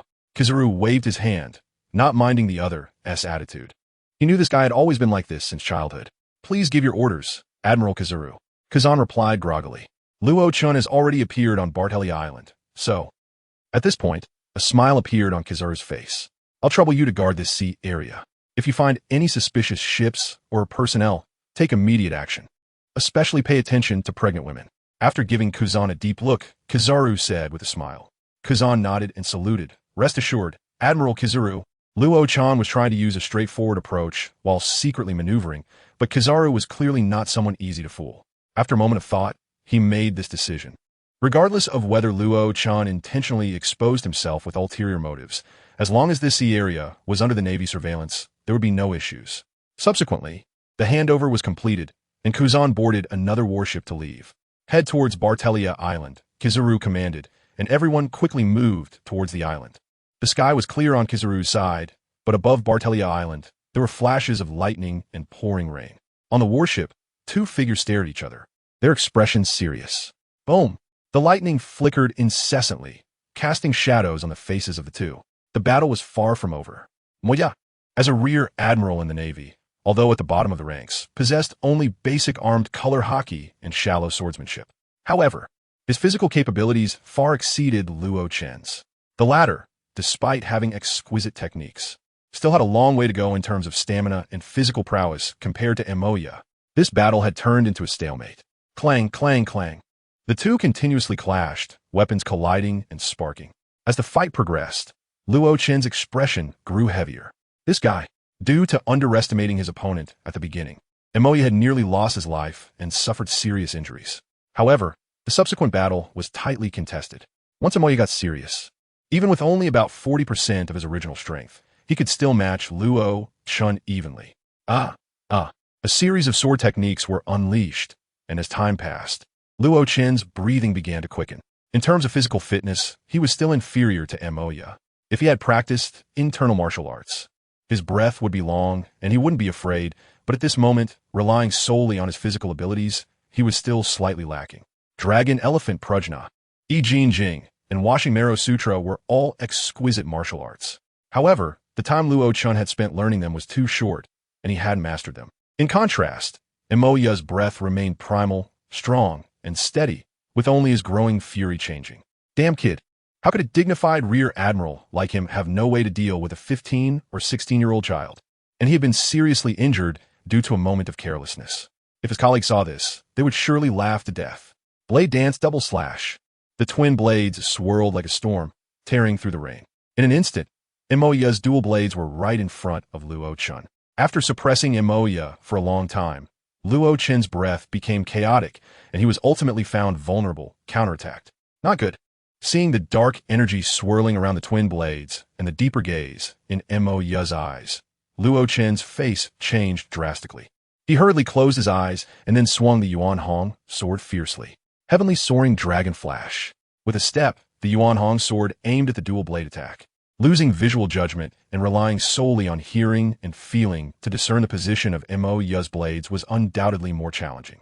Coupled with the thunder in the sky and the sound of raindrops hitting the ground mixed together, it made things even harder.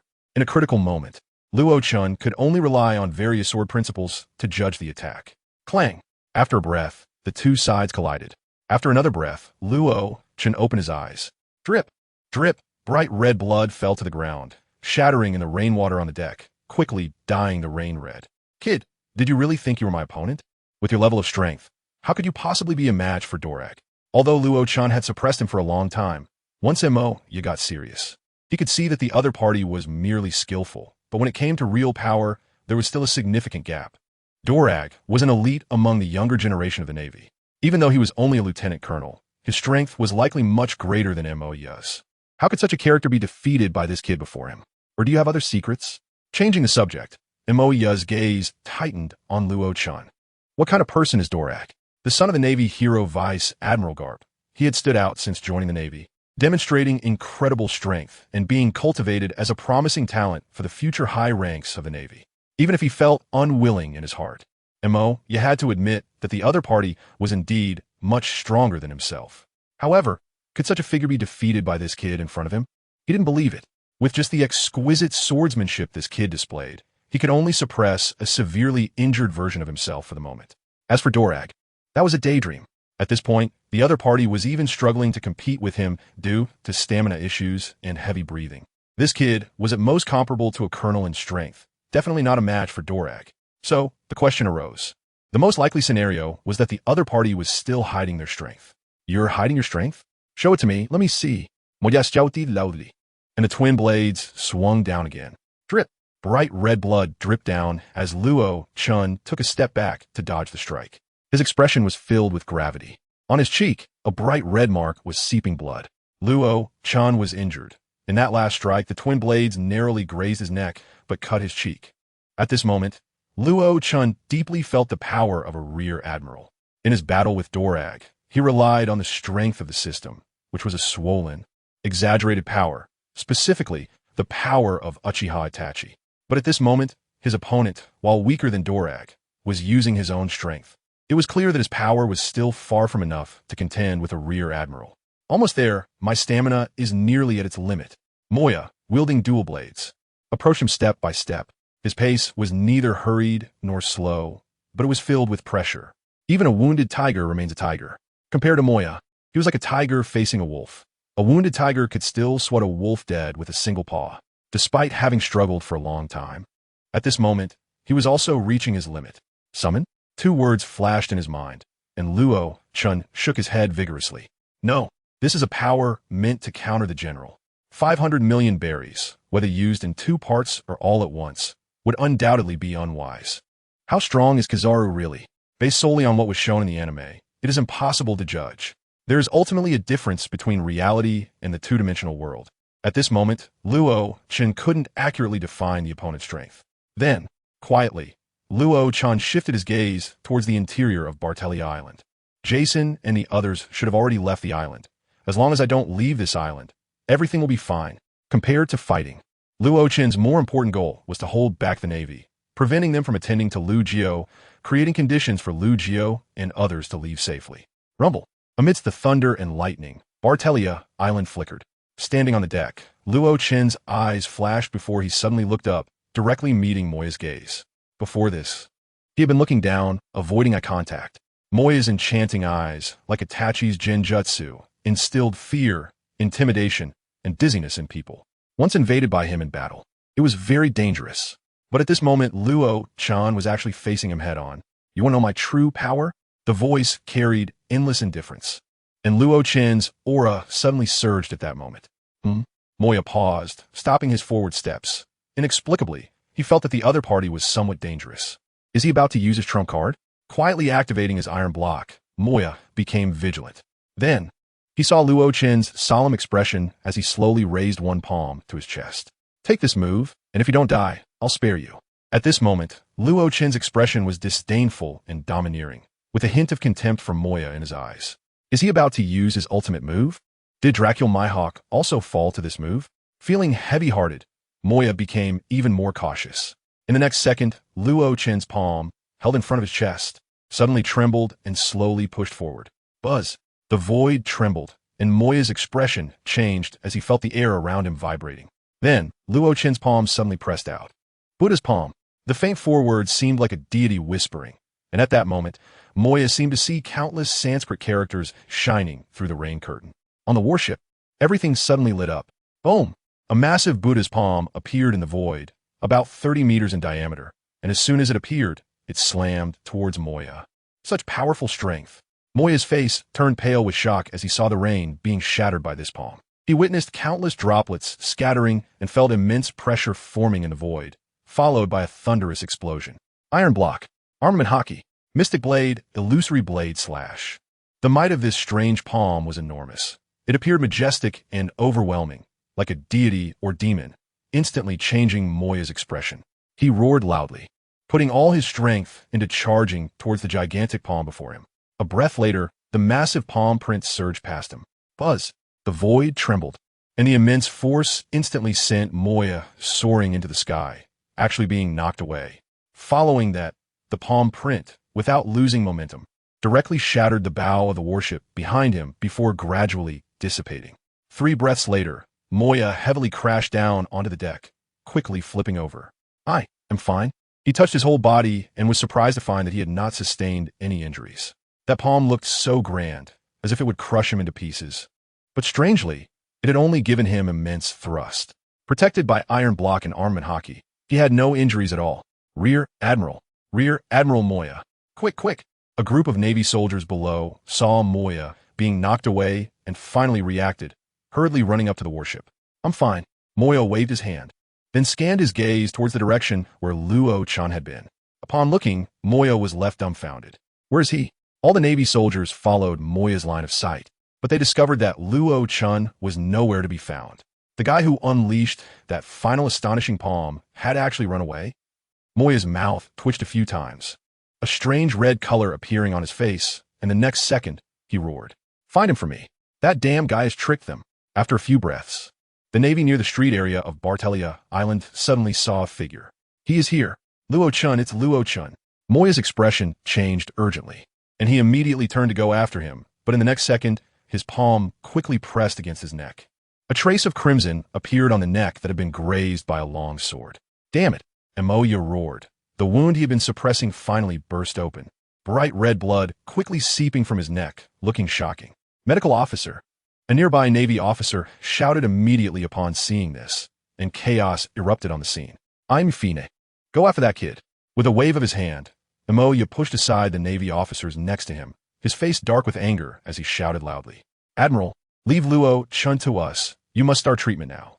A medical officer rushed over, beginning to examine Moya, while the colonels looked at him with serious expressions. Clenching his fists, Moya showed no concern for the pain in his body, only anger burning in his eyes. Damn it, that kid. He had let his guard down and was heavily injured, his combat effectiveness reduced by half. Just when victory seemed near, he was tricked by the opponent and escaped. Catch that kid. He is not strong. At most he is on par with you. Quickly ordering the nearby officers, Moya had no choice but to accept treatment. He knew that although he had suppressed his injuries during the battle, the wound had now opened, and if it wasn't controlled soon, he would be in life-threatening danger. BrotherRochen's Island was in an uproar. Countless Navy officers flooded into the streets and alleys, searching for Luo-chun. In the heavy rain, there were no civilians on the streets. Even if there were, seeing the densely packed Navy officers with guns and cold, serious expressions, they hurriedly ran back home and locked their doors. The Navy has gone mad. What is going on? They were searching for something, nearly turning BrotherRochen's Island upside down. On the island, such words spread everywhere, with the public hiding in their homes in fear of being caught up in it. At the northern street corner, Luo-chun's figure flashed by, once again escaping the Navy's sight. In a dark alley, the sound of heavy Navy footsteps quickly passed through. After 4 or 5 teams of Navy officers went by, and 15 breaths later, without any noise, a figure finally appeared in the alley. The figure pressed closely against the wall in the dim light. It seemed to have magically vanished. Only then could one vaguely make out its outline. 5 consecutive teams of Navy officers brushed past this figure, with dozens of them even making eye contact, yet none discovered him. The disguise technique of the ink Jade Qilin was indeed flawless. A relieved voice came from the figure. Long ago, Luo-chun had exchanged for the ink Jade Qilin's abilities, compared to Gai Nie, Jian Xen, and others. The fighting power of the ink Jade Qilin was not particularly outstanding. However, its disguise technique was ever-changing and even had the ability to approach invisibility in dark corners. This was extremely useful for Luo-chun at this moment. Exhausted, Luo-chun was at his limit in all aspects. If he were seen by the Navy, it would surely be a dead end, unless he utilized possession. However, facing these ordinary Navy officers at the colonel level with a balance of 500 million berries, even spending a little would be imperfect. Standing quietly in the alley, Luo-chun adjusted his breathing, quickly recovering his physical strength. The Navy's military strength was dense, almost all deployed in the hunt for him. At this time, any stir would attract the attention of large numbers of Navy officers. It was at this moment that Luo-chun realized what kind of pressure these usually weak Navy officers, often reduced to cannon fodder, could exert on him. Too many ants can kill an elephant. He sighed inwardly.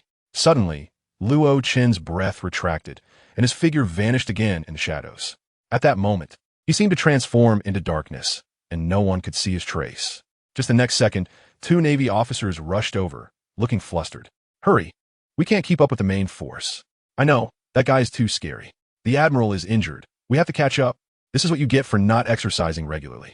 Now you're in a rush. Really, you dragged me down too. The voices of their conversation grew closer, and the figure that had almost disappeared in the dark reappeared faintly. Soon, the 2 Navy officers approached the alley entrance. Who? One of the leading Navy officers keenly sensed a different aura at the alley entrance. Don't scare me. There's no one here. The slightly chubby Navy officer behind nervously raised his gun and said, There's a faint smell of blood, but it's definitely there, right in front. The leading Navy officer whispered, his expression growing more serious. He couldn't see any figure, but his sixth sense told him there was someone ahead. He could even hear the faint sound of breathing. There must be someone, but why can't I see them? A hint of confusion appeared on the Navy officer's face, but the shadow in his heart grew larger, and he gripped his gun tighter. Seeing the leading officer's reaction, the chubby Navy officer became even more nervous. Suddenly, the leading officer's face filled with shock. His body froze. "Hey, what is wrong with you?" The chubby Navy officer asked in a low voice upon seeing the other suddenly stop moving. "Why you?" The leading Navy officer's eyes were filled with terror, cold sweat running down his back. He saw in front of him, in the originally empty alley, a transparent outline suddenly appearing. Then, within a breath, this outline became clearer and eventually transformed into a person, with faint bloodstains on his face and a cold gaze, but an exceptionally young appearance. And this face was particularly familiar. Luo-chan. The leading Navy officer was horrified and was about to shout, but at that moment, the figure simply struck down. Bang! The Navy officer rolled his eyes and collapsed to the ground. As soon as this Navy officer fell, the chubby Navy officer behind immediately saw it, shocked, and pulled the trigger to shoot. But Luo-chan stepped forward and struck down again. The chubby Navy officer barely reacted before he also lost consciousness. In just 2 seconds, 2 Navy officers were easily taken down by Luo-chan. He then dragged the 2 Navy officers into the alley, disappearing into the darkness. After about 10 breaths, a slightly chubby Navy officer wiped the sweat from his forehead and walked out of the alley. After glancing around, the chubby Navy officer took a deep look at the alley and then quickly headed forward. This chubby Navy officer was Luo-chan in disguise. The ink jade Chilin's disguise technique was truly astonishing. After the transformation, he looked almost indistinguishable from the target. Soon, the chubby Navy officer caught up with the main force, searching for Luo-chan alongside the Navy. During this process, Luo-chan quickly adjusted his breath and recovered his stamina. "I just need 6 hours to fully recover." Feeling his body, Luo-chan's eyes flickered as he let out a temporary sigh of relief. It must be said that the ink jade Chilin's disguise technique was indeed extraordinary. At this moment, Luo-chan was standing among the Navy officers, yet no one around recognized him. Moreover, a tall, thin Navy officer even greeted him quietly. "Chubby, you're late again." Luckily, the captain didn't see. Luo-chan appropriately mimicked the timid demeanor of the chubby officer he had seen in the alley, mumbling softly. "I really don't want to find Luo-chan. That guy is too powerful. I might not even survive if I run into him." The tall and thin Navy soldier scoffed and turned his head, ignoring him. "Still so timid. I really don't know how you became a Navy." Luo-chan curled his lips, but didn't he respond. It was just as well that the other party ignored him. Following the team, Luo-chan began to weave back and forth with the large group in this street area. No matter what, the Navy probably never expected that the target they were pursuing had mixed into their ranks just like this. Soon, 2 hours passed, and the dark clouds over the island began to disperse, revealing a blue sky. This damn heavy rain finally stopped. Some Navy personnel complained as they took off their raincoats, lining up neatly and then responding to their superior's summons to assemble. Luo-chan followed the Navy team to a huge square in the central area of Bartelia. A quick glance made his expression turn serious. There were indeed a lot of Navy personnel. He sighed inwardly, feeling heavy in his heart. The vast square covered about 3,000 square meters. At this moment, the Navy was lined up neatly in the square, with equal distances between them, and a rough count showed there were almost 5,000 to 6,000 people. Luo-chan mixed in with the Navy, standing with his legs apart, looking ahead with a calm expression. In such a situation, he didn't take care if someone could recognize him. About 3 to 4 minutes later, a group of Navy personnel wearing just his cloaks stepped onto the central square stage. Luo-chan's gaze sharpened when he saw that the person in the center was none other than Rear Admiral Emoya, who had fought against him before. At this time, he had bandages trembling around his neck, but his spirit seemed full, and his strength appeared to have recovered to about 70 or 80%. That recovery is pretty fast. He had exhausted all his energy and still needed 6 hours to recover. Yet Rear Admiral Emoya, who was severely injured and almost had his throat sealed by Luo-chan's sword, now looked normal. Everyone listened. As soon as Rear Admiral Emoya stepped onto the stage, he immediately shouted, attracting the attention of all the Navy personnel. His voice was extremely powerful, echoing throughout the entire venue and lingering for a long time. Luo-chan is still on this island. You must not be negligent. Search for him carefully. All ports, including the main entrances, have been completely sealed off. This island now doesn't even allow a bird to fly out. Therefore, you don't need to doubt his whereabouts. He is right here on this island. Even if you have to dig 3 feet into the ground, you must find him for me. Don't miss any place, whether it's in residence homes, at street corners, in the woods, or in caves. Search carefully in any place where there is even a 1% chance he could be. Emoya's voice contained severity and a trace of barely perceptible anger. Yes, he was very angry. Although he had been very restrained for Mo, the battle with Luo Chan was a humiliation. Listening quietly to Mo's words from the stage, Luo Chan's heart showed no fluctuations. He was very confident. If he didn't want to expose himself, then hiding among the navy, the other party would have no way of finding him. Suddenly, the stage fell silent. After Mo spoke, a young major suddenly stepped up. What's wrong? Mo's tone was somewhat dissatisfied at being interrupted. Admiral Kizuru is here. The major lowered his voice and said in Mo's ear. What? Mo was taken aback, then immediately asked, where is he now? The warship is docking. The major quickly replied. Mo glanced at the Navy personnel below and then strode away. The colonels behind him all followed closely, their expressions varying. Luo Chan saw Mo suddenly leave while speaking, and his heart stirred, his gaze deepening. There are very few people on this island, or even in this sea, who could make a rear admiral suddenly interrupt a speech and leave. Unless it's an admiral. Has Kizaru arrived? Aside from that possibility, there might be other reasons. But at the moment, this possibility seems the greatest.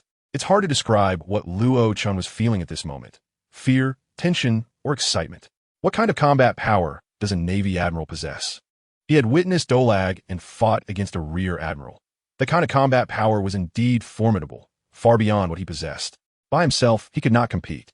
However, he still had the system, and he had been preparing for this day for a long time. At the port of Bartelia Island, a medium-sized warship slowly docked. But when it reached the coast, it found that the ship could not berth. Looks like we're late. We missed a lot of good shows. Laughing casually, Kizaru surveyed the ruins before him. On the large port, a huge palm print was clearly visible. Despite the fierce storm, this palm mark was hard to conceal. Admiral Kizaru. At this moment, Moya hurriedly approached with a group of high-ranking officers behind him. Oh, you're injured, Rear Admiral Moya. Kizaru raised his eyebrows and asked curiously. Mentioning this, Moya felt anger surge within him again. It's all that kid's fault. I was careless and fell into his trap. Hearing Moya's explanation, Kizaru smiled. Rear Admiral Moya, you don't need to be angry. At first, I didn't think you could handle him. The Navy personnel behind him all looked surprised. They never expected that the 16 or 17-year-old young man could be so important in Kizaru's eyes. Montag was momentari die Stund.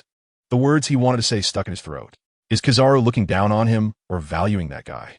In that moment, Moya couldn't tell. Where is he? Just as he was tangled in his thoughts, Kizaru's words suddenly came, making Moya feel awkward again.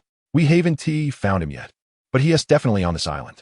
Kizaru smiled again and didn't bother to inquire about any more intelligence. Of course he is on this island. By now, he was almost 100% certain that this cunning kid had other motives. Is it that woman? Very curious, Kizaru wasn't sure. I will find him as quickly as possible, Moya said in a deep voice. Rear Admiral Moya, you're injured. Then take a break. Kizaru waved his hand, gently refusing. Moya wanted to say something else, but Kizaru had already stepped out, directly leaving the warship. In almost the blink of an eye, he was already standing on Bardelia Island. The other officers on the warship glanced at Moya and also disembarked. Moya, listen to Kizaru, take a break. The neck is the most vulnerable part of the human body. If anyone else were to suffer such an injury as Moya's, they probably wouldn't be able to move around like this. Damn it. Watching the others leave him behind, Moya clenched his fists, feeling very unwilling. The first to arrive at Bartelia Island, Kizaru took a few steps, and in a flash of light, he was already standing on the street of the island. Is he really here on this island? Under the sunglasses, a hint of a smile appeared in Huang Yuan's eyes, showing his interest. He had a deep impression of the black flames on Dorag. Without that old man Karp's mastery of hockey, it would be very difficult to dispel them. If the strange black flames couldn't be resolved, it was likely that he would eventually become nourishment for the flames. Moya had no way to deal with Luo Chan. He had known the moment he answered the transponder snail. However, although he had eaten a Logia-type fruit, he was still a slow person. Therefore, it took him nearly 2 to 3 hours to arrive here. But there was no rush. As long as he was on this island, that would be easy to handle. Step by step, Huang Yuan's gaze remained relaxed. He transformed into light, darting through the streets, his figure completely untraceable, moving faster than one could imagine. This was the speed of light. The moment you saw the other person, they had already arrived at your side. After searching for a quarter of an hour without finding Luo Chen's aura, Huang Yuan was still not anxious. He even had the leisure to enter a coffee shop. When the waiter brought the coffee, Huang Yuan stirred the sugar in it, revealing a satisfied smile. The climate of Bartelia Island was somewhat humid, but the coffee was exceptionally fragrant. It could be considered a local specialty. It seemed he had no particular concern for Luo-chan. "Admiral, you really seem to be in no hurry." At that moment, four burly figures finally discovered Huang Yuan's trace, pushing the door and stepping inside, their eyes anxious as they frowned at Huang Yuan. Everyone was well aware of how important Luo-chan was. Once they discovered his whereabouts, they naturally had to capture him as soon as possible. Yet, the dignified admiral had come here for coffee after a stroll. "Why are you so anxious, Rear Admiral Noyes? With 5 vice admirals and 1 admiral, do you really think Luo-chan can escape?" Huang Yuan said slowly, taking a sip of coffee and expressing admiration for its taste. "But it has already been 4 hours and 8 minutes. Rear Admiral Noyes glanced at his watch, his expression heavy. "We still have no news of Luo-chan." Huang Yuan smiled, not in a hurry to respond to Noyes' words, but instead took another sip of coffee. This time, he lifted the cup to drink. Just then, outside the coffee shop, around the corner of the street, a group of Navy appeared. Among them, a rather plump Navy soldier, looking timid and honest, was following the group, glancing around as if searching for a target. At that moment, Huang Yuan's hand holding the cup paused, and a hint of a smile appeared in his eyes behind his sunglasses. "No need to rush. Perhaps, if I drink a cup of coffee here, the target will appear on its own." "That is also a possibility." Rear Admiral Noyes was furious. How could a dignified admiral speak like this? It was truly too unreliable. He swore he would report Huang Yuan to Sengoku when he returned. "What nonsense are you talking, Huang Yuan?" Noyes' tone became heavy, as if he was about to argue with Huang Yuan. "Hee." The latter chuckled again, then downed the coffee in one go. Only then did he slowly stand up, his gaze instantly turning towards the street. "What I said is the truth." His sharp gaze pierced through the glass window of the coffee shop, directly locking onto the plump Navy soldier. At the same time, that plump Navy soldier seemed to sense Huang Yuan's gaze, his eyes quickly turning to meet Huang Yuan's. "Not good." The plump Navy soldier's expression remained honest, but his heart was shocked. Luo-chan never expected that while he was just following the Navy around, pretending to search, he would actually encounter a Navy admiral. The iconic sunglasses, although he looked much younger, still made it clear that it was Huang Yuan, the highest combat power of the Navy headquarters, Admiral Poliusolino, codenamed Huang Yuan. And at this moment, the other party was staring sharply at him, seemingly having recognized him at a glance. What to do? Run? A hint of panic arose in Luo-chan's heart, but he quickly calmed down. Or should he fight? At that moment, a sharp light burst forth from Luo-chan's eyes. "Hey, you stop dawdling, hurry up and leave." The voice of the Navy in front sounded impatient. They did not see Huang Yuan and the others inside the coffee shop. Inside, Rear Admiral Noyes still wanted to say something, but Huang Yuan had already stood up. "Hee. Rear Admiral Noyes, come with me to see what makes our targets so different." His tone remained casual as Huang Yuan stepped forward, already leaving the coffee shop. His target was very clear. Within just a few steps, he was getting closer and closer to Luo-chan. As Huang Yuan approached, Luo-chan suddenly felt a terrifying pressure descending upon him, and his complexion changed slightly. Was this the aura of a Navy admiral? It was an indescribable immense pressure that enveloped his entire being, making it difficult for him to move even a little. At this moment in Luo-chan's eyes, there was only that tall figure striding towards him. He could see the justice cloak swaying in the wind and the steadily advancing feet, but he could no longer see anything around him. Step by step, the clear sound of footsteps reached his ears, causing Luo-chan to unconsciously break out in a sweat. A powerful presence could impose a great psychological pressure on opponents. This pressure was intangible. When the gap in strength was not too great, it would naturally dissipate. However, Luo-chan's strength at this moment was undoubtedly too far from Huang Yuan. If Mo was merely a massive rock, then at this moment, Huang Yuan felt to Luo-chan like Mount Everest, towering into the clouds, seemingly insurmountable in his lifetime, a terrifying presence. So strong, under the shock of his spirit, Luo-chan's feet could no longer move even a bit. Just then, Huang Yuan's figure arrived in front of him, looking down from a height. He recognized me? A shock ran through Luo-chan's heart, and he quickly looked up at this highest combat power of the Navy. Huang Yuan smiled, and behind him, Noyes and the others had followed.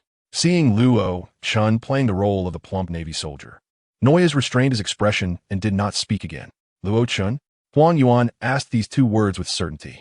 Behind him, upon hearing Huang Yuan call out this name, Noyes and the others were all taken aback, their eyes turning to Luo-chan. Meanwhile, Luochen's former teammates all wore expressions of disbelief. They saw very clearly that the people standing with that guy all had vice admiral insignias on their shoulders. Even the one wearing sunglasses at the front was an admiral. Navy Admiral Huang Yuan. When they recognized the identities of these individuals, the Navy soldiers all trembled. But what shocked them even more was that Admiral Huang Yuan actually called out the name of that timid, plump Navy soldier. Luochen. What on earth was going on? Being called out by his identity, Luochen's pupils immediately constricted. He did not know how Kizaru recognized him. But the other party was indeed so certain. He never expected that they would actually send you here. The expression of the chubby Navy officer suddenly changed. No longer the timid and honest look from before, but became calm and bold. This change made the Navy crew around him gasp in shock. They had been searching for Luochen, but did not expect that he had already infiltrated their ranks. It was just to solve the trouble once and for all. Kizaru smiled, still having the leisure to chat with Luochen. Meanwhile, Vice Admiral Noah's, who was nearby, had already changed his expression upon hearing their conversation. He is Luochen. His tone was filled with disbelief. No, that's not right. His appearance isn't like this, and even his physique is off. Noah shook his head, still not believing. However, Kizaru was not concerned with Noah's opinion, instead focusing all his attention on Luochen. You are indeed very cunning. So, can you tell me why you expose yourself here? What is your purpose? Luochen raised his head, his gaze directly meeting Kizaru's, his expression calm. Although Kizaru's power had long surpassed his, the mastery of his mind granted him a composed demeanor in the face of danger, which played a significant role at this moment. In the original work, the Straw Hat crew was incredibly bold. But when faced with an admiral-level figure, they were also thrown into a panic, finding it hard to muster the courage to confront him. The strongest combat power of a Navy is not just talk, but a fact. Among the Navy worldwide, these three are the most powerful. They create an unparalleled deterrent to pirates and the world. Because of them, the Navy is the Navy that pirates see on the sea, forced to flee everywhere. Seeing that Luochen did not answer, Kizaru raised an eyebrow. That woman? Does she really exist? One sentence made Luochen's pupils constrict, his eyes sharp. The Navy was unaware of Lu Jio's existence, mostly relying on intelligence reports. But at this moment, Kizaru saw the truth of this matter in Luochen's eyes. He never expected that person would indeed have bloodline descendants, truly astonishing. With a sigh of admiration, Kizaru's gaze turned cold. Speak of her whereabouts. She must have been relocated by you, right? You expose yourself just for her? Is asking so many pointless questions useful? Luochen spoke lightly. Kizaru's gaze grew colder, but he continued to admire. Indeed, you are the brother of the Pirate King. Such spirit. It impresses me. But do you think you can still escape? And that woman? Kizaru smiled. This sea area has long been under surveillance. No ship. No person can possibly escape the Navy's watch. How will you know without trying? Navy Admiral Kizaru. Luochen's tone suddenly turned cold. His whole body shivered. His Navy cloak fell away, and his figure began to grow taller. The previous chubby Navy officer vanished in the blink of an eye, instantly transforming into a tall, slim young man. A great transformation technique? Is it a devil fruit ability? Kizaru exclaimed again, not knowing how many times he had marveled at this young man today. At the same time, the exposed identity of Luochen made the surrounding Navy tense up. It's him. It really is him. Luochen had actually become a Navy officer. Hiding among the Navy, the vice admirals' faces turned ugly. If it weren't for Kizaru's discovery, they might never have found this guy, even if they searched to the ends of the earth. In the darkness under the light, it was equally effective in the Navy. Luochen, I can give you another chance to reveal the information about that woman and then obediently return to the Navy headquarters with me. Kizaru stared at Luochen, speaking coldly. What if I don't? Luochen chuckled, and then said that it can only be regrettable. Kizaru sighed and spread his hands. At such a close distance, it is very difficult for anyone to evade my strike. With a soft utterance, golden light suddenly erupted from Kizaru's right foot. Luochen's pupils suddenly constricted, alarm bells ringing in his mind. A wave of immense unease surged over him, and he became fully alert. Have you ever been kicked at the speed of light? As the faint voice reached his ears, all of Luochen's muscles tensed up, and almost as a reflex, he suddenly drew his sword and slashed out. Bang! In an instant, Luochen's voice flew out. That slash met Kizaru's right foot, but it was unable to withstand the tremendous force surging towards him. This impact sent Luochen crashing through 5 buildings, and when he regained his senses, he spat out mouthfuls of blood. He had been severely injured in an instant. His eyes were filled with shock, fully understanding what it meant to possess admiral-level strength. So strong. In that moment, he couldn't even react. He relied solely on his body's instinct to sense danger, forcing out his swift sword technique. But even so, he was still no match for the opponent. With just one strike, he was already gravely injured. The potential energy at high speed transformed into terrifying kinetic energy, exploding in that instant, more horrifying than a bomb. I must attach myself. Watching Kizaru slowly approach, Luo-chan felt the threat of life and death rising rapidly. He was acutely aware that although the other party appeared to move slowly, he didn't even have time to react to the attacks. Unfortunately, I can only represent the Navy and justice to deal with you. Kizaru's voice came faintly. The dangerous alarm grew louder and more urgent, and Luo-chan's whole body trembled. It was fear, tension, and confusion. System, summon. 500 million berries, summon all. In his heart, Luo-chan let out a loud roar. The terrifying pressure enveloped Luo-chan's entire body, and the abyss-like aura emanating from Kizaru made him tremble uncontrollably. The Admiral's oppressive aura was as severe as a prison. I will beat you half to death and take you back to the Navy headquarters. Those guys at headquarters will naturally have a way to pry the information about that woman from you. Step by step, Kizaru spoke casually. But suddenly, his gaze became serious, halting his steps. This kid. At that moment, the already severely injured Luo-chan unexpectedly burst forth with an incomparably vast aura. Conqueror's haki? No, that's not it. Kizaru instantly denied it. It was a strong and domineering presence, a strange mental force capable of suppressing the spirit of others. But it was not Conqueror's haki. Drip, drip. Blood dripped from the corner of Luo-chan's mouth as he slowly raised his head. A smile suddenly broke out on his face. This smile was so confident, unruly, and even contained a hint of excitement. Yes, Luo-chan was trembling with excitement at this moment. He slowly lowered the Abyss Rainbow sword in his right hand. His gaze gentle. Abyss Rainbow, you can take a break for now. Then, he raised his head to directly confront the cautious Kizaru, who had stopped advancing. Kizaru, let me see your power. Kizaru raised an eyebrow, feeling that this kid was a bit strange. Buzz. In the next second, an immense spiritual pressure suddenly erupted. The faces of all the Navy personnel present changed dramatically as they stared at Luo-chan, who was even bent over due to severe injuries, trembling all over.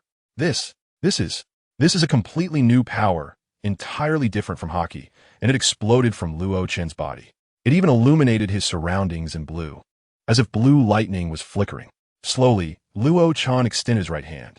A staff made up of countless fiery red and purple particles appeared in his right hand. Now, let me show you my power, Kizaru. With a reckless smile on his lips, Luo-chan spoke slowly. I hope you won't be too surprised. Kizaru was about to say something, but quickly shut his mouth. His eyes deepened, feeling that this kid had suddenly changed not just in power, but also in his mental state, as if he had become a different person. In front of him, Luo-chan's attire had transformed, now wearing a black robe. Over the black robe, a white feather cloak was draped, fluttering in the breeze, resembling the Navy's justice cloak. Furthermore, Luo-chan's body was rapidly recovering. The wounds on his body and the blood at the corner of his mouth were turning into specks of light, quickly merging with him. It was as if, in this instant, Luo-chan's physique had changed, as if composed of some magical particles. Standing in front of Kizaru, Luo-chan now closed his eyes slightly, a faint smile on his face. He didn't seem worried at all about a sneak attack from the Navy, even a general. At this moment, he was slowly experiencing this new power. After that loud roar, the system immediately randomly bestowed a character upon him. And the character he was bestowed with did not disappoint him in terms of power. The power of flames? Feeling the power of the spirit, quickly merging with himself, transforming his physique, rapidly enhancing his strength, Luo-chan's lips revealed a slight smile. In that brief moment, a flash of colorful light flickered before him, and a stern old man in black clothing, leaning on a staff, stepped towards him. In an instant, they merged into one. 500 million berries spent. Successfully gossissing Uamamoto Genru Soi Nigikuni. The system's cold voice rang out at that moment, and Luo-chan's right hand trembled, causing the staff to instantly collapse into an ordinary-looking Zampakit. The captain of the Gai Nie, 13, huh? What a good possession. Luo-chan's mind was calm, a smile on his face. Countless experiences, skills, Keto, Zampakit, and methods of Bankai quickly flashed before his eyes, merging into him. In that instant of possession, even that massive power forcibly transformed his body into that of a soul reaper. facing the strongest combat power of the Navy, Kizu, who possessed the Pika no Mi. The character Luo-chan summoned this time was excessively powerful. The strongest Zanpakuto of the flame type, known as the strongest Soul Reaper of 1,000 years, Captain Yamamoto. Flames. After a moment of thought, Luo-chan's gaze became sharp. This operation was for Lugio, and also for the future of Ace. And Ace wielded the Mera no Mi, the power of flames. What a perfect match. With a sigh in his heart, he suddenly stared at Kizaru. Kizaru. Kizaru's eyes were fixed on Luo-chan. Fighting here will affect the civilians. Let's change locations, Luo-chan said calmly. The property of Ryujin Jaka is a full-range fire attack, with an extremely wide coverage and terrifying power. If unleashed with full force, it could even affect an entire island, burning down Batteria Island completely. I probably won't need to. With a faint smile, Kizaru's figure suddenly disappeared. Before Luo-chan, a brilliant light appeared, almost like teleportation. In a flash, it vanished. Twisting the Zanpakuto in his hand, he suddenly raised it high. Bang! The ground beneath his feet exploded, spiderweb-like cracks spreading outwards, instantly reaching nearly 100 meters, causing the entire street to tremble. However, Luo-chan's figure remained motionless, his right hand holding the Zanpakuto forward, with his right foot shining with golden light. Positioned above the blade. That right foot belonged to Kizaru. Oh, suddenly much stronger. No one understood Kizaru's power better than he did. The kick delivered at the speed of light. Even without applying any force, that terrifying explosive output was something no one could withstand. This kid is quite strange. Do you think this is the end? Luo-chan's voice suddenly rang out, and Kizaru's eyes narrowed. In the next moment, Luo-chan quickly raised his left hand, murmuring, "The 96th Keto." Before the words were finished, a streak of crimson flame erupted from his left hand, rapidly growing. Flame blade. Boom! The dazzling, rainbow-like blade of fire rushed toward Kizaru's face. Kizaru's pupils contracted as his figure quickly elementalized. A massive blade of fire, about 30 meters tall, shot up into the sky, slanting away. This flame contained an incredibly explosive high temperature, capable of incinerating everything it encountered. In less than a breath, it had shot up nearly 100 meters, forcefully erasing the roof of a building. From a distance, it looked like a giant swinging a massive flaming sword, roaring in anger. At that moment, all the Navy personnel observing from nearby gasped. The terrifying flames surged to over 100 meters in an instant, taking the form of a gigantic flame sword, as if it could slice through everything in the world. If this sword were placed directly on the street, the Navy personnel suddenly thought and couldn't help but gasp again. Looking at the roof nearby, which was erased just by the flame's touch, everyone's eyes trembled. Is this his true power? The rear admirals said with grave expressions.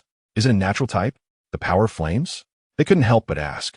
Oh dear, that's truly frightening. As the golden light flickered, a figure appeared 5 meters in front of Luo-chan, and it was Kizaru. Unlike a moment ago, Kizaru's expression was now filled with seriousness. The rear admirals and Navy personnel looked at the revealed Kizaru, their expression shocked. The admiral's shoulder. The insignia on his shoulder had actually turned scorched yellow. In that brief moment, Kizaru's elementalization had not been as fast as the flame's eruption, burning away a corner. If we fight here, the Navy on this island will pay for your arrogance, Kizaru. Luo-chan's gaze swept over the rear admirals and Navy personnel behind him, his tone carrying a hint of threat. Kizaru narrowed his eyes, looking at Luo-chan with a sharp gaze. It seems you've been threatened. You can understand it that way. Luo-chan remained non-committal, swinging his Zanpakuto, causing a sudden explosion of air pressure ahead. The expression of a rear admiral immediately changed, and he raised his hands in front of him. Armament hockey. Iron block. Boom. The air pressure swept across, directly pressing down on the rear admiral's arms, causing his body to slide backward uncontrollably, leaving a mark of nearly 10 meters before he finally stopped. Your power has surged rapidly. Kizaru glanced at the rear admiral, seeing that he was unharmed, then turned his serious gaze back to Luo-chan. Choose Admiral Kizaru, Luo-chan said, fixing his eyes on Luo-chan. Kizaru gradually transformed into golden light. Then bring it on. In an instant, Kizaru had already appeared high in the sky. Luo-chan scanned the rear admirals present, noticing that they did not make any moves, and in the next moment, he had already floated into the air. He actually flew. My God, what kind of fruit did that guy eat? The Marines were stunned. Kizaru's speed was indeed astonishing, even without deliberately showcasing himself. He reached the port of Bartelia from a street area in less than a breath. Meanwhile, Luo Chen's figure suddenly disappeared in the air and reappeared again. After a few flickers, he was steadily hanging behind Kizaru. This was a unique skill of the Shinigami, Shuinpa. After a few breaths, the two had already arrived above the sea. This kid is really mysterious. Out of the corner of his eye, Kizaru noticed that Luo Chen could keep up with him, making him more cautious. Whether it was the black flames he witnessed on Drago or the brief burst of power from earlier, Kizaru felt that such strength was abnormal. It was as if he had suddenly become a different person. Kizaru turned his body again, transforming into a golden stream of light heading toward a distant island. After several breaths, two figures appeared above the island. This island is uninhabited, so you can rest assured, Kizaru said coldly. I'm just afraid that my power is too great. If I'm not careful, I might destroy the island. Luo Chen said seriously. Compared to Uchiha Itachi, Captain Yamamoto's power is indeed terrifying. That sudden explosion, burning everything, made Luo Chen feel that an island wouldn't be enough for him to unleash it. Huh, Kizaru sneered in disbelief. Then, why don't you take a few moves from me first? In the blink of an eye, Kizaru had already appeared in front of Luo Chen. Boom! Another light-speed kick.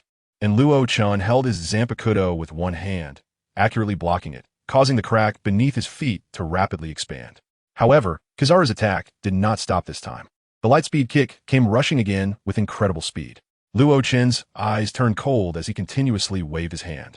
Bang, bang, bang, bang. A series of dull, thunderous sounds echoed, and the cracks beneath Luo Chen's feet multiplied. Holding his Zanpakuto, he was able to accurately catch every attack from Kizaru. Gradually, Kizaru's entire leg transformed into light, moving so fast that it was hard to see. Luo Chen's expression also became serious. Even in the ordinary state of his Zanpakuto, he found it somewhat difficult to cope. Suddenly catching another blow, Luo Chen slid backward, utilizing the immense force. Truly worthy of an admiral's level of power. With a low sigh, Luo Chen's eyes suddenly became serious. Kizaru saw him temporarily halt his attack, but did not stop. He merely looked at him curiously. Luo Chen slowly positioned his ordinary Zanpakuto horizontally in front of him, his left hand gently brushing the blade. This is a good sword. It's different from the Uruchi sword or the supreme pirate sword, the 12 great blades. The flowing blade is like fire, made of spiritual pressure, and can only be wielded by one person. In this world, Luo Chen could embody any skill. However, the Zanpakuto, which resonates with each Shinigami's mysterious power, may not necessarily be obtainable. But correspondingly, at this moment, the power he had obtained through embodiment was also terrifyingly formidable. Slowly lowering the long sword back to his waist, Luo Chen's right hand pressed against the hilt, preparing for an attack posture.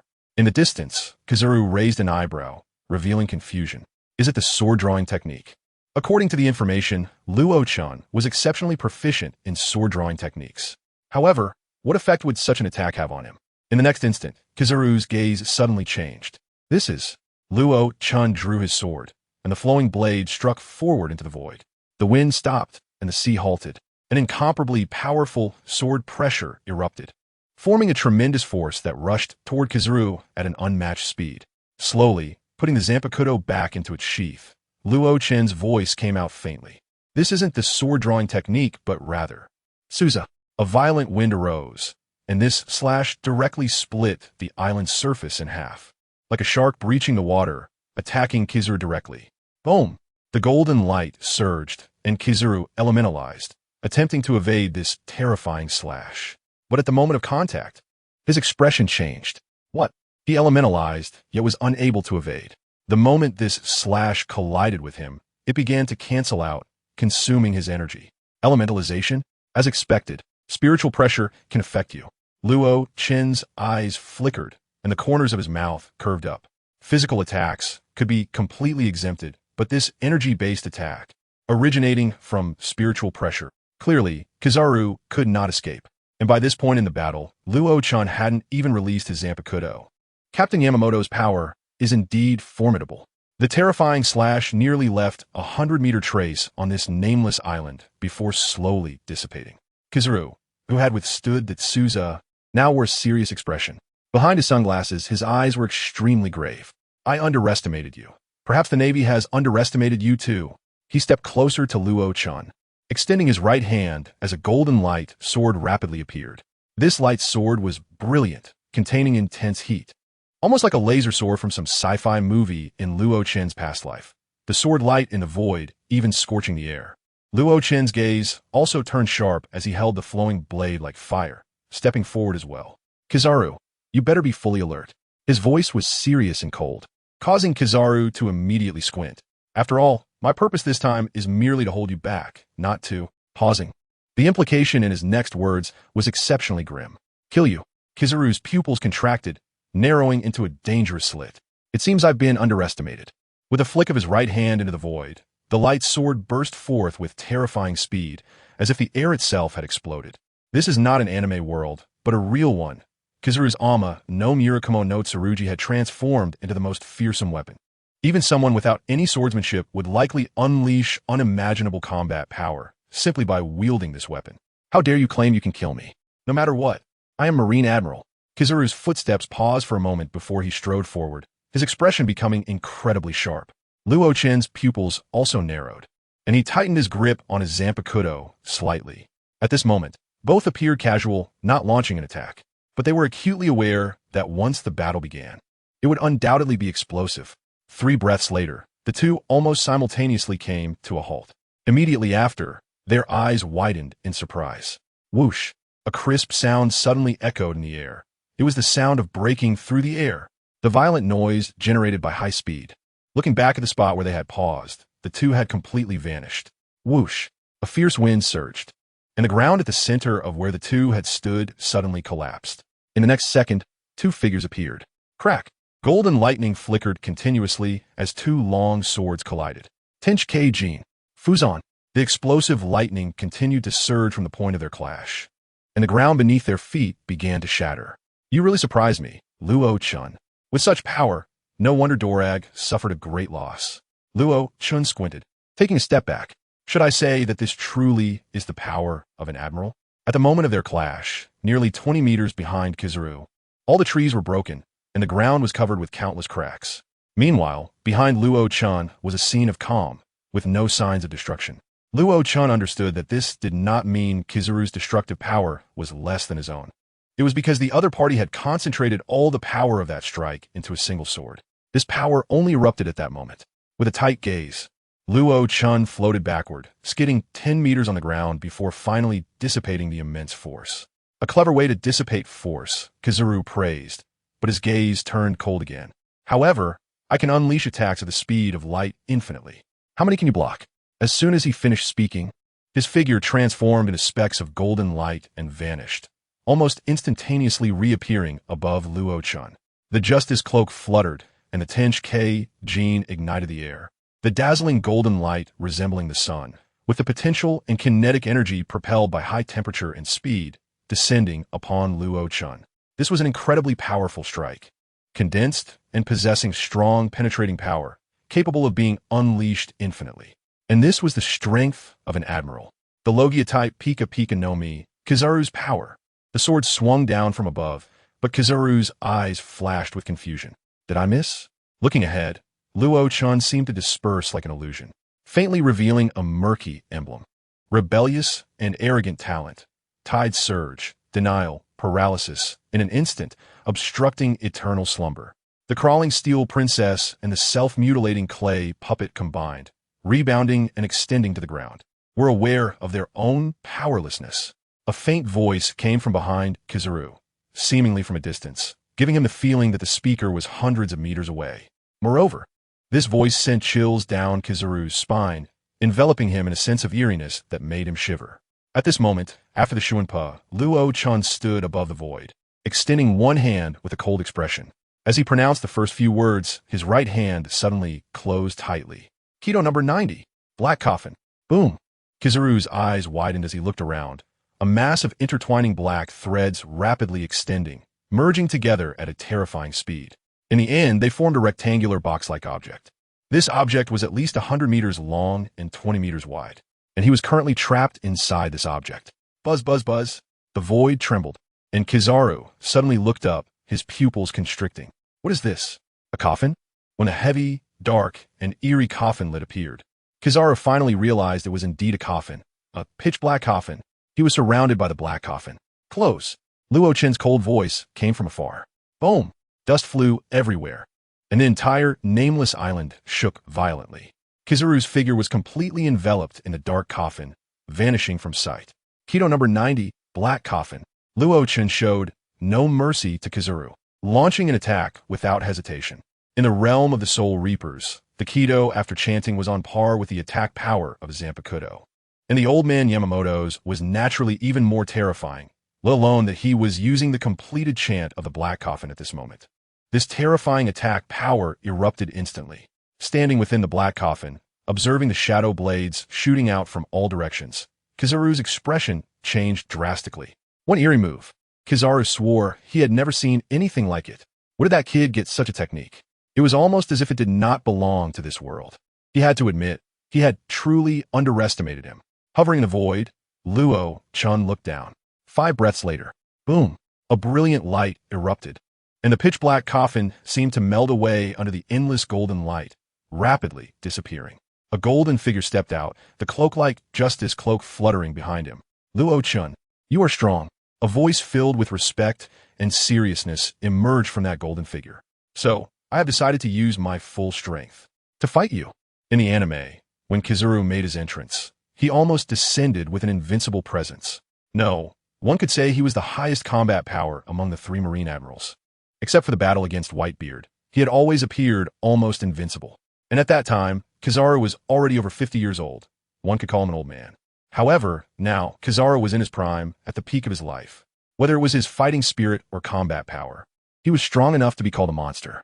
As the Black Coffin was replaced by blinding golden light, a figure stepped out slowly.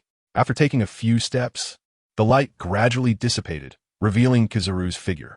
His clothes were clean and showed no signs of injury. Compared to before, Kizaru had barely received any harm. If there was any difference, it was in his gaze. Previously, although he had verbally praised Luo Chen's strength and spoken words of respect, he still had a casual mindset in his heart. But at this moment, his expression became serious. He truly regarded Luo Chen as an equal opponent. The dazzling light made Luo Chen, standing in the void, squint his eyes involuntarily. Kizaru's right index finger glowed as if it had a small sun attached to it, shining brightly. The next moment, that finger pointed directly at him. Whoosh! The speed was terrifyingly fast. Luo Chen suddenly tilted his head, and the laser light directly shattered the tips of his black hair, then traced an arc and slammed into the forest behind him. Boom! A towering flame surged from behind Luo Chen, and this strike was like a giant bomb, illuminating a radius of 100 meters above the island. 8-foot mirror. A faint voice sounded, and Luo Chen's eyes suddenly narrowed.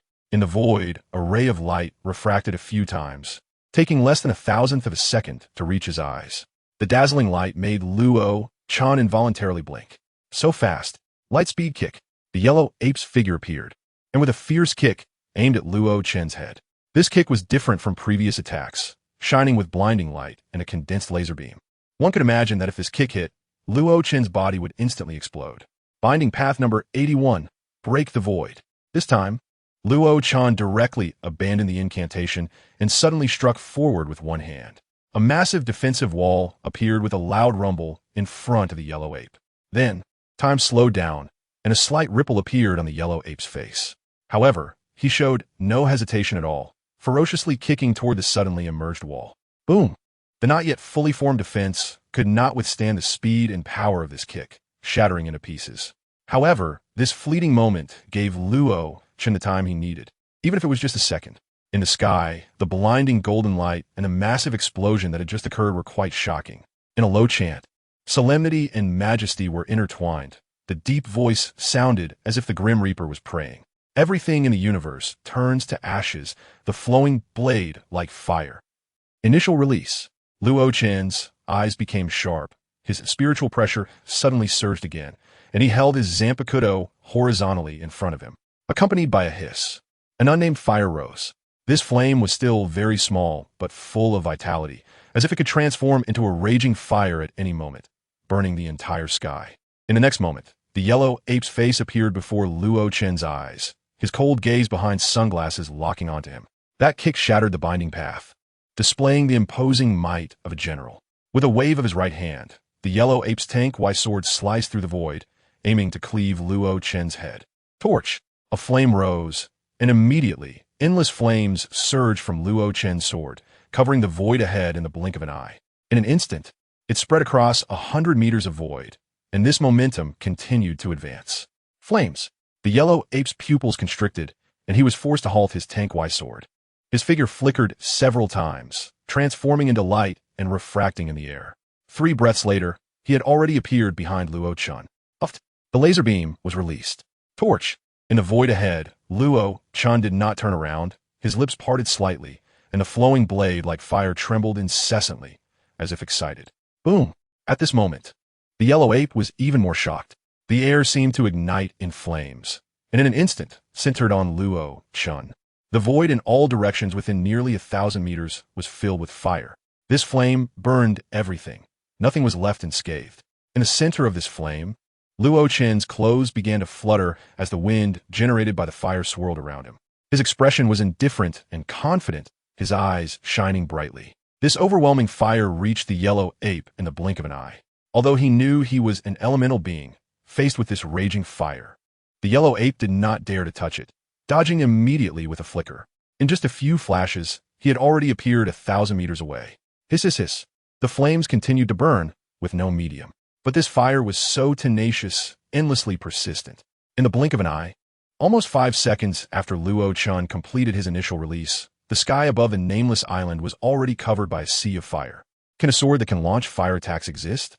The yellow ape squinted his eyes and murmured. For a moment, he felt as if the opponent was like a porcupine, giving him an unapproachable feeling. The flames subtly threatened him, as if they could restrain his elemental form, making him hesitant to act rashly. Hesitant to move, are you, yellow ape? Luo Chen's lips curled into a faint smile. Then I shall come. The yellow ape's pupils suddenly constricted, and he became fully alert. Standing amidst the sea of fire, Luo Chen suddenly grasped the handle of the flowing blade like fire, and, in the next moment, swung it fiercely forward. Flame hell! Whoosh! A wind descended, but this wind was not real wind. It was fire wind made of flames. The yellow ape's pupils contracted as he saw the sea of fire parting, and an invisible force reached before him. Boom, boom, boom, boom. A series of fire pillars suddenly shot up from around him, and in less than 3 breaths, there were already dozens of them, slightly blocking all his escape routes. What a spectacular scene! Squinting his eyes, the yellow ape murmured, looking at the towering fire pillars. The sky above the entire island seemed to have transformed into a sea of fire, and he suddenly felt exhilarated. This is so exciting. Boom! Thousands of meters away, Luo Chen's lips parted slightly, and a faint voice emerged. In the next moment, endless explosions erupted around the yellow ape. Boom, boom, boom, boom. Dozens of fire columns exploded simultaneously, forming a torrent of flames in the void, sweeping toward the yellow ape at the center. Surrounded by the flames, the yellow ape squinted at the seemingly endless fire. Interesting. A murmured phrase escaped his lips, and his figure became even more dazzling. The golden light brightening the nameless island more than a midday sun. Buzz, buzz, buzz. The air trembled, and in an instant, the flames engulfed the yellow ape's figure. After a full dozen breaths, the explosive flames finally calmed, becoming steady, but the fire still did not dissipate. Occasionally, a few embers fell into the void and landed on the island, instantly igniting the nameless island.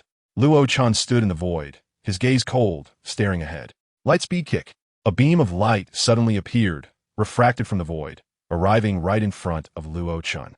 This speed was evidently faster than before, almost like teleportation. You must not have seen how powerful lightspeed propulsion can be, right? The indifferent voice echoed as the yellow ape's right foot approached Luo Chen, with laser light coalescing within, ready to explode at any moment. Fire burns the city. With a sudden glance upward, the flowing blade of fire struck back. The raging flames soared again, but this time, the yellow ape's lightspeed kick also erupted simultaneously. Boom! Luo Chen was kicked down like a cannonball, crashing hard onto the ground. The burning flames instantly extinguished over a large area, and the nameless island shook violently, creating a massive pit about 30 meters wide. Your flames are impressive, but they're not enough to hurt me, even though they contain mysterious power. The yellow ape said lightly, and in the next second he transformed into a streak of light. Standing on the ground, his whole body glittered with golden light, standing in the flames, becoming a bright silhouette. The flames burned, but could not harm him. At the same time, Luo Chun slowly stood up, his gaze fixed on the yellow ape. The speed was indeed exaggerated. That kind of speed, almost indistinguishable from teleportation, left him no room to react. Light speed, even if not quite there, this guy was probably not far off. I can't waste any more time, Luo Chun murmured, suddenly thrusting his flowing blade of fire into the ground in front of him. Yellow ape, if you die, don't blame me. The gentle voice entered the yellow ape's ears, causing his pupils to constrict again. At this moment, Luo Chun had already grasped the handle of his Zanpakuto, letting out a loud shout. Bankai! Boom! An incredibly overwhelming spiritual pressure erupted from him, its astonishing aura suppressing the flames on the surrounding islands and stirring up a whirlwind. The yellow ape faced this spiritual pressure, seeing the air around Luo Chun twisting, his gaze narrowed. This was an aura he had never encountered before, but deep inside, he could feel its immense power. He took a step forward, radiating golden light, and immediately vanished from his spot. Above Luo Chun's head, a point of light appeared, which then suddenly expanded. It was the yellow ape pointing forward with his hand. Ha! The laser beam shot out, mere inches away, and it seemed impossible to evade the light speed projectile. But in that instant, Luo Chun's right hand suddenly grasped the sword handle. The black robe billowed, and his blade swung out. This strike was aimed directly at the laser beam. Bang! The precise strike collided with the laser beam, causing friction. Sizzle, sizzle, sizzle, the void twisted, and even lightning appeared. Following this, Luo Chun's gaze sharpened, and he suddenly exerted force again with his hand. Flame sword. Boom! The explosive flames erupted again, but this time, the yellow ape's expression changed drastically. The temperature and speed of the flames this time, while previously powerful, cannot compare to this. The soaring flames exploded like a bomb, instantly rebounding the yellow ape's laser light, closely followed by the yellow ape himself. This strike solidly chopped into the yellow ape's right chest. The golden light flickered, and the yellow ape quickly elementalized. But Luo Chun's gaze was cold and fierce, and he struck again with increased force. Sizzle, sizzle, sizzle. The collision between the elements created white smoke in the void, and pain appeared on the yellow ape's face as he hurriedly flashed backward. After a breath, when he reappeared, he looked down to see a clear burn mark on his right chest. This strike had directly broken through his elemental state and hit his flesh hard. On the ground, Luo Chun slowly sheathed his sword, his eyes filled with coldness. Gradually, he assumed an attacking posture, and the next moment, his feet quickly ran across the fiery island. The long sword pointed directly at the yellow ape. The time for the attachment was limited. Luo Chun naturally cherished it immensely. After a rapid run, Luo Chun was already beneath the yellow ape. The long sword spread out, and flames burst forth with a whoosh, sweeping through the left side of the void, extending 1,000 meters in an instant and reaching the sea. Sizzle, sizzle, sizzle. The ultra-high temperature instantly ignited endless white mist on the sea surface. The yellow ape, standing in the void, saw this scene, and his pupils contracted, his heart shaken. He clearly saw that the flames from this strike evaporated nearly 5 centimeters of seawater at the edge of the ocean. Thick white mist rose, turning into water vapor. This kid's flames are terrifyingly powerful. Residual fire greatsword, sunrise blade. Luo Chun uttered those words softly. The next second, he suddenly looked up, staring directly at the yellow ape, bending his knees, and shot upward like a cannonball. Clang! The yellow ape's tank, Waiken, swung, clashing with Luo Chun's Zanpakuto. The ultra-high speed slashes continuously occurred between the two. The yellow ape's gaze focused, beads of sweat appearing on his forehead. This kid was simply not himself. Such terrifying attacks were hard to believe coming from someone so young. He was certain that the long sword looked normal, but upon contact, he could immediately feel an almost cleansing high temperature capable of burning everything. Fire. He had compressed all the flames into the blade. No wonder he could injure him. The yellow ape raised his guard to the utmost. With such an attack, even a slight scratch would likely ignite him. Suddenly, a strike came down, and the yellow ape's expression changed, narrowly dodging the blow, but his golden plaid suit whoosh caught fire. Following that, the sword unleashed a great wind. This fierce wind surged toward the island. 3 breaths later, this wind suddenly erupted, transforming into endless flames, covering the entire island in an instant. In the blink of an eye, the nameless island was engulfed in a sea of fire. Yellow ape, be careful next. Don't let me land a single strike. Just one strike. Your fate will be just like this nameless island. A faint voice came from across the way, beads of sweat pouring down Huang Yuan's forehead. his expression grave to the extreme. The terrifying flames became even more fearsome after Luo Chun did something to that knife. The strike that was dodged contained a terrifying energy capable of igniting the entire island. In the face of such a high-concentration elemental attack, even elementalization would be of little use. At the same time, about 2 or 3 kilometers away from this island, several warships were sailing in. When the generals at the front of the warships saw the raging flames in the sea, their pupils shrank. What was that? Flames soaring into the sky. How could there be so many flames in the sea? No, it was that the island was engulfed in flames. I remember clearly that there was originally a nameless island there. After a few words, all the Navy personnel exchanged shocked glances. How could such a large fire erupt on an island that was perfectly fine? Look, at that moment, a Navy soldier pointed to the sky above the vast flames. 2 figures were rapidly colliding and then separating, followed by another collision. Each time they collided, golden electric sparks and crimson flames erupted between them. That was the Admiral, Huang Yuan. A Navy soldier recognized Huang Yuan and exclaimed in horror. The other figure was Luo Chun. An incredulous voice sounded, and everyone fell silent in the next moment. The voice came from Vice Admiral Emoya, whose eyes were filled with disbelief. He couldn't believe that Luo Chun was actually able to contend with an admiral. It had been more than 10 minutes since they set off, which meant that Luo Chun had been fighting the admiral for such a long time. This was simply unbelievable. Moreover, everyone knew that Huang Yuan's fruit ability was light, and the island being filled with flames was undoubtedly the result of someone else's power. The answer was probably already obvious. Luo Chun could actually unleash fire attacks. In the distance, the 2 figures continued to collide rapidly in the void. The Navy watched the battle and gradually began to understand after several breaths. Huang Yuan was actually at a disadvantage. No Yasa's hands trembled. He couldn't believe it. Although the 2 were giving their all in every battle in the air, his keen eyes noticed that Huang Yuan was subconsciously dodging. What did this represent? Huang Yuan actually dared not to confront directly, but instead thought about evading. What on earth was going on? In the void, the pain in Huang Yuan's chest and the blade that had condensed an unknown amount of fiery power posed an immense threat to him. You can't hold on much longer. Huang Yuan. Luo Chun wielded his long knife like a sword, continuously unleashing sword techniques, his voice sharp as a blade. With a flash in his eyes, Huang Yuan's breath became somewhat chaotic, and he flipped backward, retreating a few steps. Just as Luo Chun was about to pursue, the void ahead suddenly brightened, forcing him a halt. 8-foot Xiaoyao. A myriad of golden light clusters suddenly appeared, and Huang Yuan's figure flickered several times, spreading out in front. Countless golden light clusters emanating from his body, rushing toward Luo Chun to attack. How helpless! With a sigh, Luo Chun suddenly slashed down with his flowing blade like fire.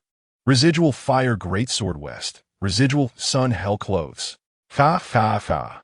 Endless spiritual pressure erupted, and then Luo Chen's body began to distort. White smoke continuously emerging and dispersing in the void. An invisible spiritual pressure feather robe covered his long knife and his entire body. Whoosh! With this knife swung out, the void with a diameter of a kilometer came to a standstill. Huang Yuan's face changed drastically, and he quickly retreated. In the next moment, a series of continuous explosions erupted. Boom, boom, boom, boom, boom. The entire nameless island trembled, countless explosions occurring. The golden light clusters released by Huang Yuan all erupted under this knife, and a vast void suddenly brightened painfully. So terrifying.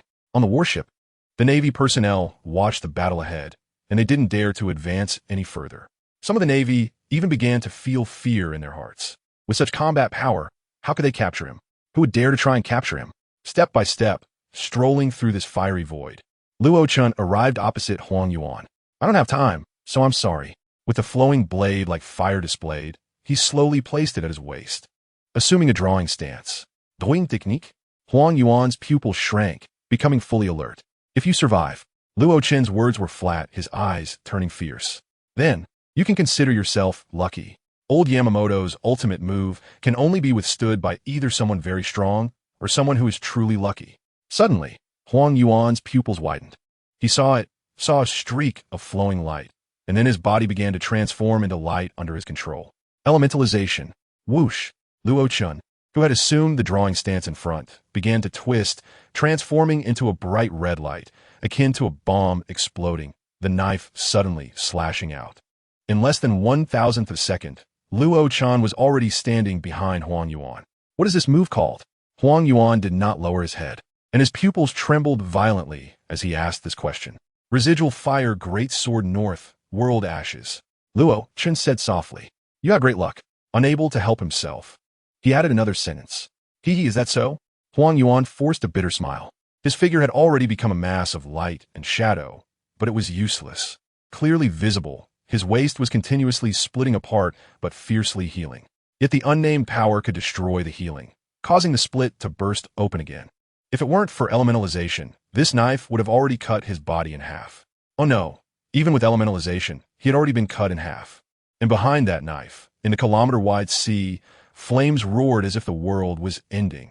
At that moment, the seawater was also burning. Good luck. Luo Chen's calm voice came, and in the next moment, he twisted his body and stepped out, leaving Huang Yuan's back. If Huang Yuan survived under that ultimate knife, then it would truly be considered luck. After a few steps, Luo Chen arrived above the group of warships on the sea surface. Why not take the free body coins? With a flash in his eyes, a smile appeared on his lips. Flowing blade like fire displayed, and then he slashed down toward the void ahead. Below, the Navy personnel on the warships all changed their expressions. Huang Yuan, the admiral, had actually been defeated. Just a second ago, they saw the figure glowing with light and shadow suddenly topple down, and in this second, a greater crisis descended. A flame shaped like a knife, nearly 1,000 meters long, was slashing straight toward them. No one could stop it, nor could they. The scorching flame blade, like a howling gale, instantly fell from the high altitude and then crashed into the Navy personnel. Boom, boom, boom, boom. A series of explosions occurred, and the once calm sea surface was immediately boiled by the high temperature, continuously generating white mist that surged into the sky. Help! On fire! Everything is on fire! Jump into the sea! Everyone jump down!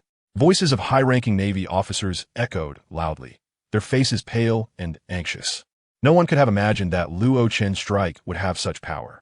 5 vice admirals stood there, but faced with that massive slash, they didn't know how to resist. The flame blade that spread for 1,000 meters felt like divine wrath descending from the heavens. They had no way to counter it.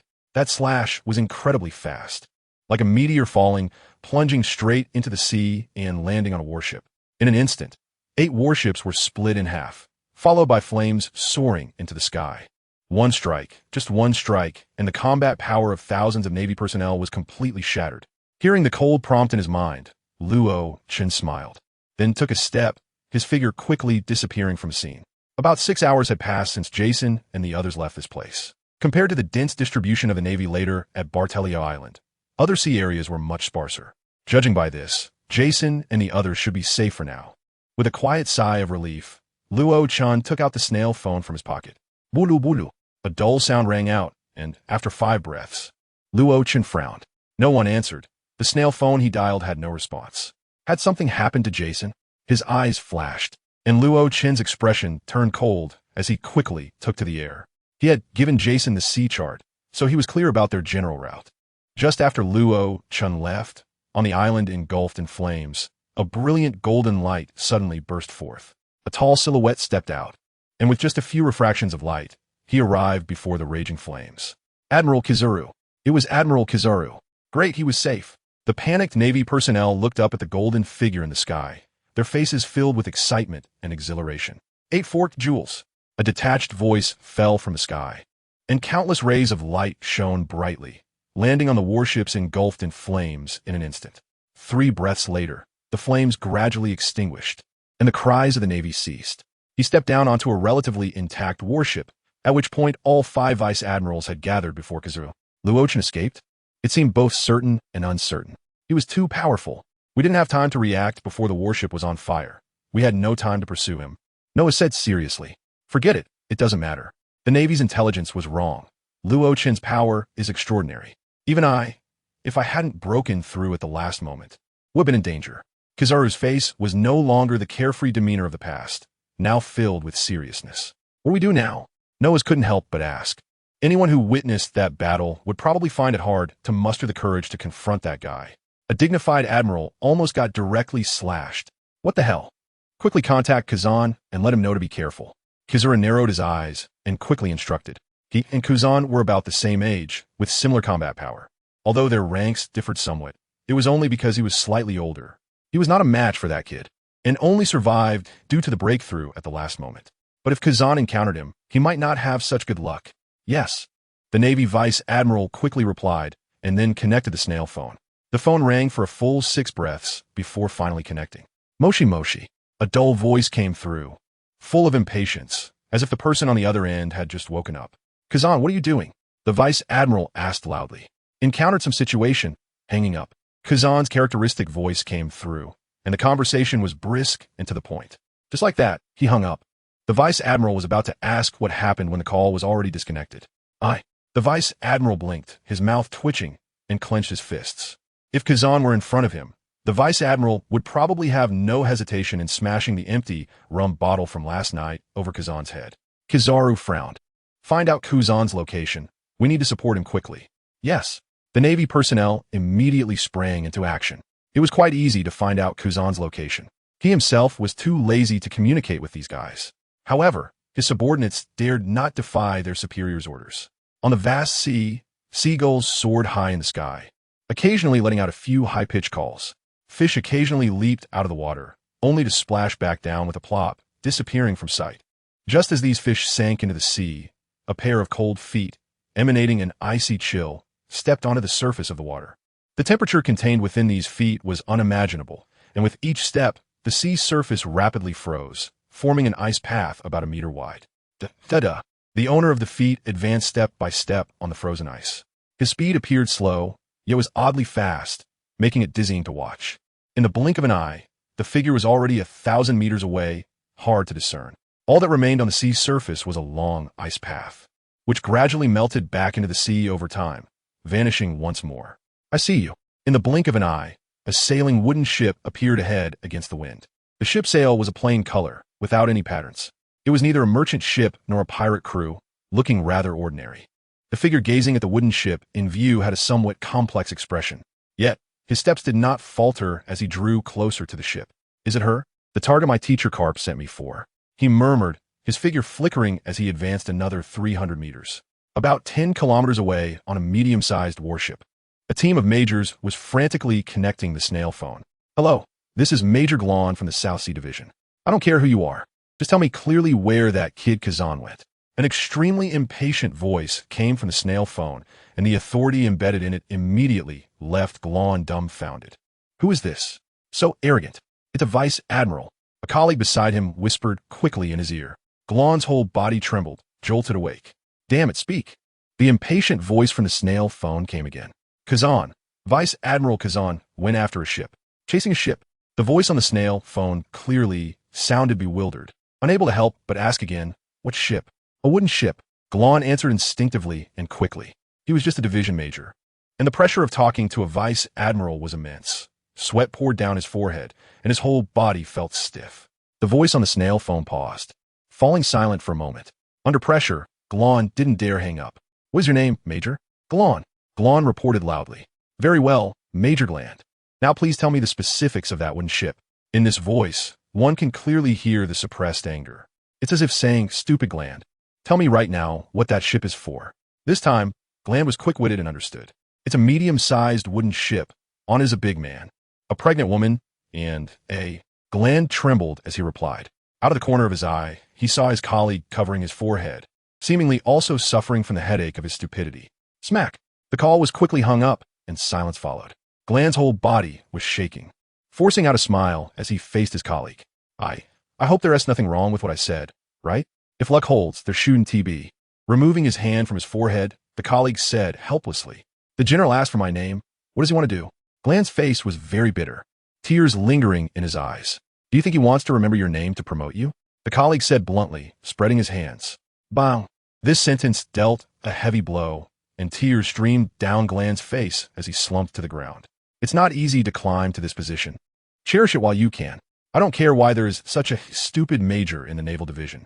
But you all, hurry up and move. The target is a medium-sized wooden ship in the northern tidal sea. A Vice Admiral roared loudly from the sea near Bartali Island. That guy named Gland from your division. Make sure to deal with him. The Vice Admiral shouted angrily. Waves of warships quickly moved, slicing through the water, heading north. A wooden ship? Are you kidding me? Bah! The anger on his face had not yet dissipated. In the northern channel of the tidal sea, on an unnamed wooden ship, Jason suddenly trembled as he gripped the wooden helm. Slowly, he turned around. Meow. The little master jumped onto Jason's shoulder, making a sound, eyes full of tension. Talp, talp, talp. Light footsteps sounded, accompanied by the ice shards behind him. A burly figure appeared before Jason. Of course, this newcomer was still a bit shorter than Jason. His expression was somewhat dull, with a dark face.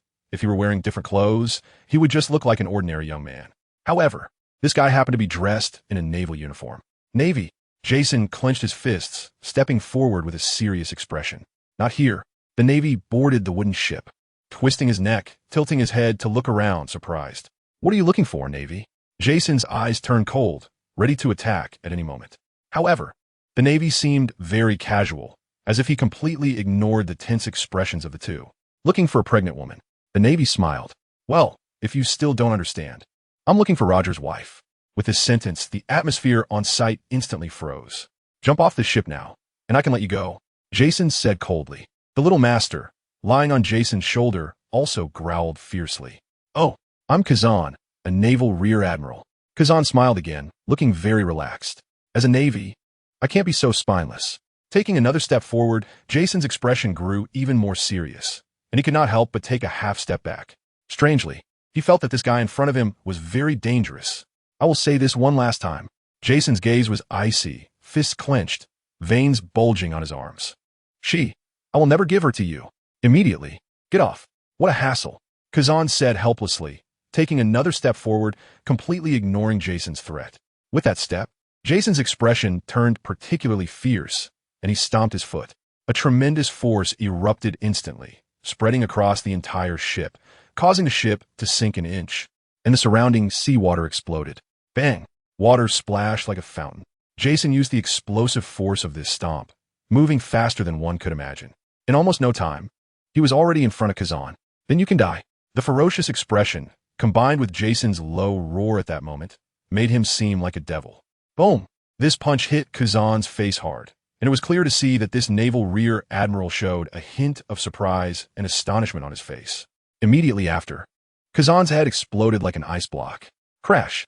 From his head to his feet, Kazan was completely shattered, turning into a pile of ice debris on the deck. What? Jason's pupils contracted, and the little master gasped in shock. The next moment, in the eyes of the stunned one and the surprised one, the pile of ice debris reassembled, forming a human shape, and in a flash, returned to its original form. Sorry, your attack is ineffective against me.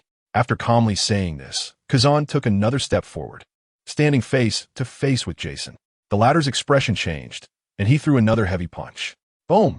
This time, Kazan raised his arm to block. However, the result made Kazan's pupils contract.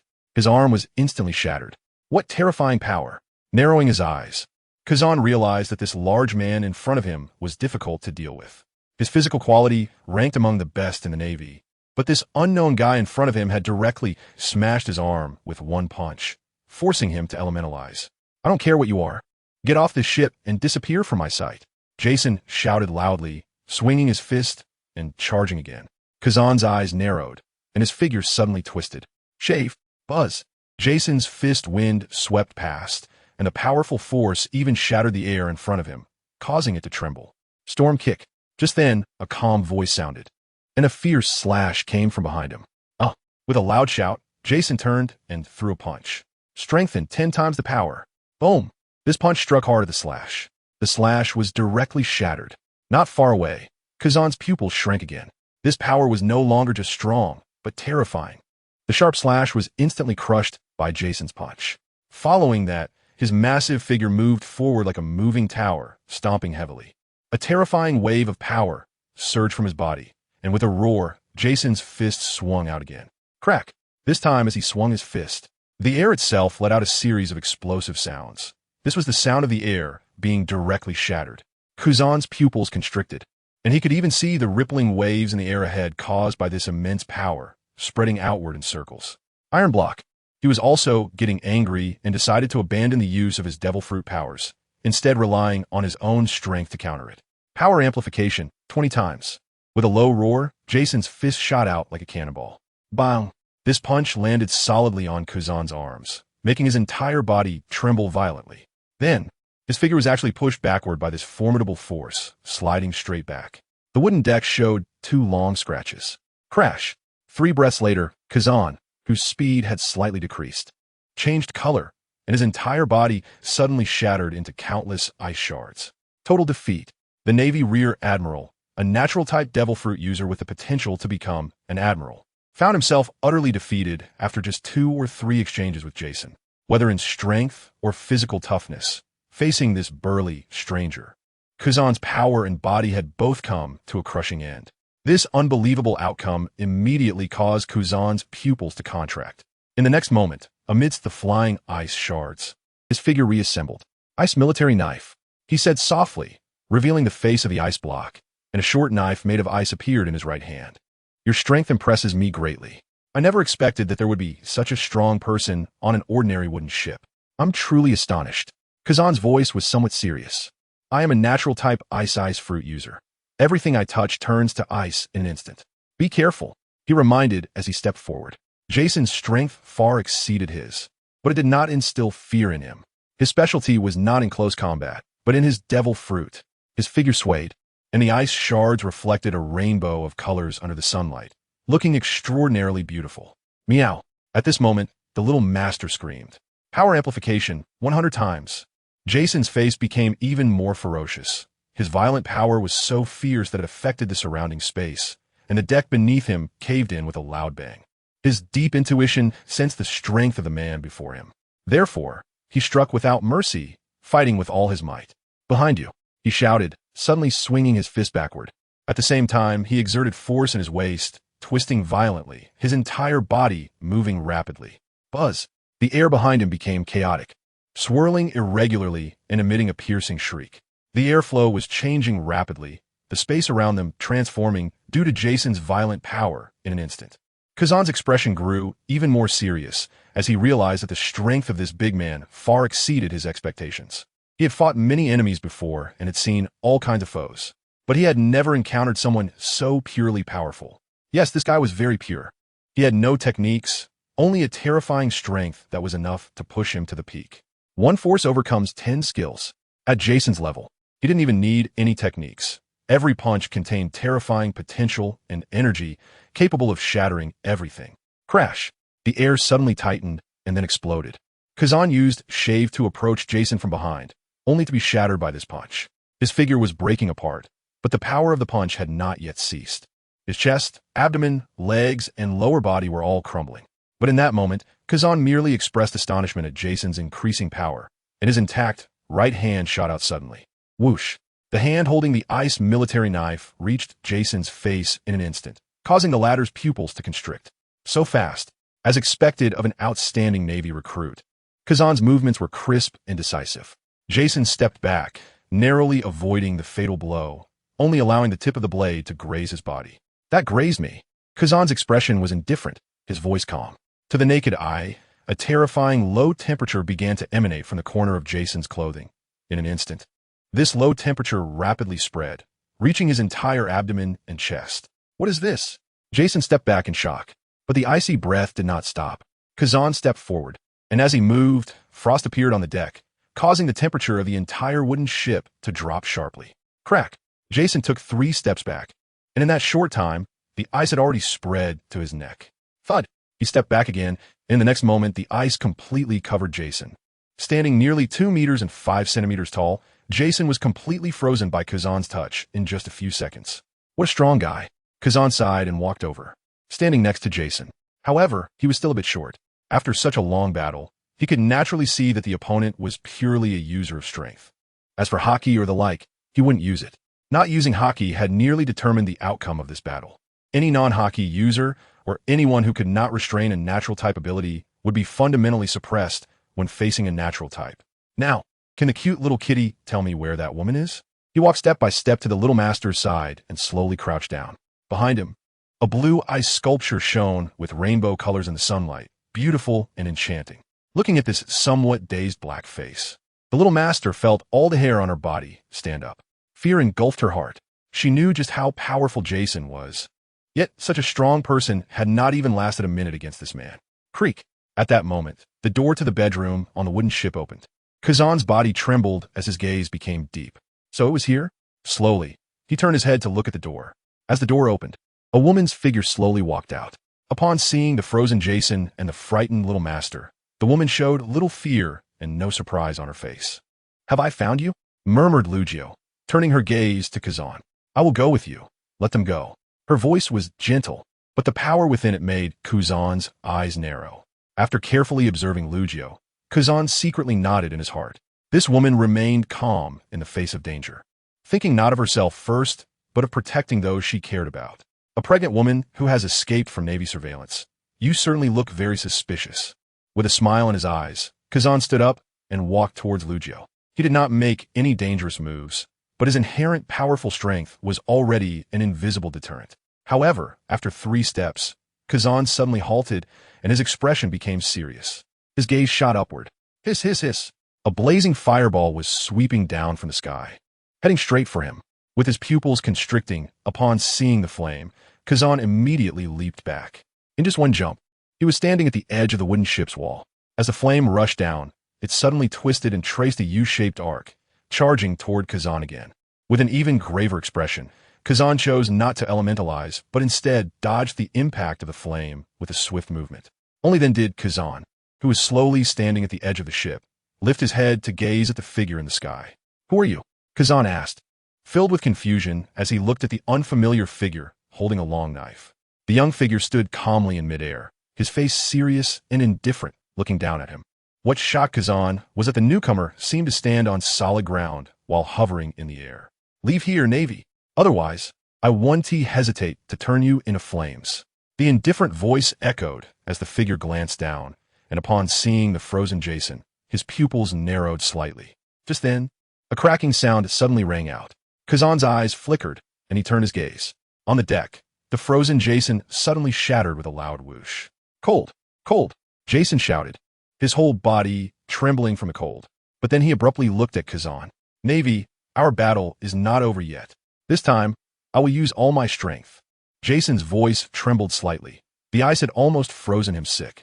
Kazan narrowed his eyes, looking at Jason and then at the unfamiliar man in the sky. "Captain, you're back." At this moment, Jason smiled. The man in the sky nodded, and in an instant, he appeared beside Jason. Now, the two stood together, staring at Kazan ahead. "Oh, he calls you Captain. So you're Luo-chun." Kazan suddenly realized. He was not a fool, just usually too lazy to think. At this moment, seeing the scene before him, how could he not understand? "I heard Admiral Kizaru is hunting you down." Kazan's eyes narrowed as he asked seriously. "Kizaru? Maybe you should go take a look at him," Luo-chan said with a faint smile. A jolt ran through Kazan as he stared intently at Luo-chan. Kizaru went after this kid. With his strength, the other party couldn't possibly escape easily. Unless this kid possesses strength equal to or even surpassing Kizaru. But how could that be possible? I give you 3 seconds to choose. Leave or stay here and share the same fate as Kizaru. Luo-chan's words suddenly turned sharp. Sparks ignited from the blade of his sword, hissing as they burned. Carefully observing the two before him, Kazan hesitated for a moment in his mind, then relaxed. "Tell me your name, big guy." He directed this statement at Jason. There are probably not many in this world who can withstand his power head-on and then break free from the ice. "My name is Jason Stanson," Jason shouted. With a straightforward personality, honest and direct in behavior, Jason was as decisive and domineering as his attack style. "You're strong," Kazan said softly, then lightly leaped and jumped into the sea. He actually chose to retreat. Facing 1 against 2, one was a terrifying powerhouse who could force him to elementalize, and the other's strength was uncertain, but likely not inferior to his own. Kazan, being someone who disliked trouble, directly chose to give up. This aligned with his character and was also a wise choice. Moreover, he had come here at the request of a stubborn old man. "Teacher Carp, perhaps you can rest easy." Walking step by step over the sea, Kazan murmured. Watching Kazan's departing figure from a distance, Luo-chan narrowed his eyes, then turned around. "Jason, set sail, leave here." Jason rubbed his body, still trembling, but upon hearing this, he shouted loudly, "Yes, Captain." The Logan ship set sail again. On the deck, Luo-chan walked slowly towards the gentle-faced woman. "Sister-in-law," Luo-chan called softly with a smile. "Are you Luo-chan?" Lugio asked with a smile. "That's me." Luo-chan nodded. As expected, just as Roger said, I could recognize you at a glance. Lu Jiao smiled. You look a lot like him. But I'm much more handsome than him, Luo Chan said with a grin. Even your personalities are quite similar. Lu Jiao shook her head helplessly. Is he doing well? Suddenly, Luo Chen looked at Lu Jiao's belly, where strong life was growing. He's good. I can feel him kicking me. Lu Jiao smiled as she touched her belly. Then she said seriously to Luo Chen, Thank you, Luo Chen. There's no need for thanks between us. Luo Chen replied with a complex gaze. Moreover, saving you is fate. Gripping his sword, Luo Chen glanced once more at Lu Jiao's prominently rounded belly. What is his name? Ace. Lu Jiao gently looked down at her belly, affirming. It's fate indeed. Luo Chen murmured as he gazed at the vast sea. I will greet you with flames, bringing hope to you and to him. Are you satisfied? Walking lightly to the center of the deck, Luo Chen plunged his sword into the deck. Then, a massive wine jar crashed onto the floor with a loud bang, causing Jason to glance over. Puff! A flame ignited from the long knife, but strangely did not burn the deck. Rest in peace. Old man. A bowl of wine was poured out, spilling onto the deck and dripping into the sea. A tribute to that guy. Unknowingly, tears streamed down Luo Chen's face. Yet he still smiled. Flames burned on the sword, the high temperature causing the air to distort slightly. Luo Chen picked up the half-height wine jar and tilted it back, downing in one go. Bang, bang, bang. The spicy sensation filled his entire throat as the liquor went down, yet Luo Chen's eyes grew clearer. The Logan ship sped swiftly, and under Jason's control, the speed had reached its limit. After a full half hour, Luo Chen finally stood up, and just as he gripped his sword, the half-height wine jar shattered with a crack, but no liquid flowed out. Unknowingly, he had already finished the entire jar of wine. Are you okay, Captain? Jason scratched his head and asked as he saw Luo Chen approaching. I'm fine. Luo Chen nodded, his gaze focused ahead. Stay vigilant. There were no Navy forces along the way, but here it might be different. The Logan had been sailing for about 6 hours, and most of the Navy had been attracted by Luo Chen. This resulted in the area they just passed being a blank spot for Navy forces. However, now they had reached the edge of the sea area, where the opponent would likely not let their guard down. Yes, Jason replied in a low voice, his expression becoming much more serious. Luo Chen then walked towards Lu Jiao, a faint smile on his face. Sister-in-law, you should go in and rest well. I'll take care of everything else. His voice was calm, but full of endless confidence. The sea was boundless. As long as they broke free from the Navy's enclosed circle, then the vast ocean would allow fish to leap and birds to fly freely. Everything would no longer be a problem. This speed is still a bit slow. Luo Chen frowned and said softly as he walked to the stern of the ship. Behind the Logan, there were no signs of pursuing Navy forces, only the rippling traces left by the boat cutting through the water. However, Luo Chen still felt a sense of unease. The time for his possession was limited. Despite his current strength, he had less than half an hour left. If the Navy caught up, their outcome would be uncertain. They had to speed up. As long as they left the Tadali Sea area, they would be much safer. His eyes flashed as he looked at the calm sea behind them. And Luo Chen slowly drew out the flowing blade at his waist. Sizzle. Tiny sparks ignited, quickly spreading across the entire blade.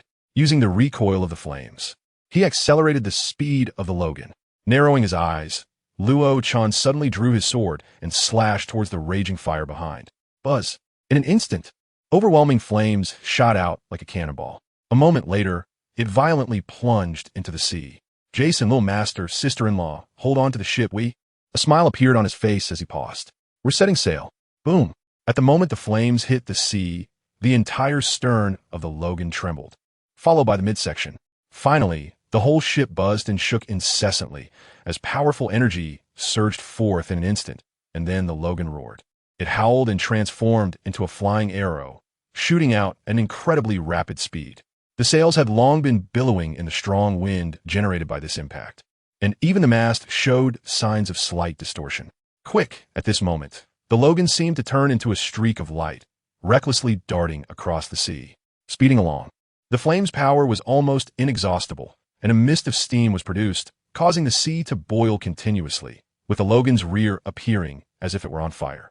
In just 5 minutes, Jason and the others had already spotted a dense formation of Navy ships sailing side by side ahead, with dozens of warships in sight. Instantly, everyone's expression on the ship turned serious. They realized that the Navy must have deployed heavy forces at the edge of this sea area. However, the sheer number of ships still shocked them. Although the dozens of warships were small vessels, their quantity was quite extraordinary. This was almost equivalent to the scale of 1/3 of a demon-slaying order. "Captain, the Navy," Jason shouted, his expression tense. His strength was good, and his offensive power was outstanding, but facing such a massive fleet, he felt helpless. Standing at the stern, Luo Chan heard the voice and slowly retracted his blade, his eyes becoming sharp. "Move forward. Leave everything to me." His calm voice reached Jason's ears. But Luo Chan had already brushed past him and stood at the bow of the ship. Was this the last hurdle? Once a ship starts sailing in the sea, it's hard to track it down. Next, they only needed to sail through this fleet. Then, this plan would be perfectly successful. There was still some time for possession. That was enough. Murmuring to himself, Luo Chan stood at the bow, gripping his blade tightly.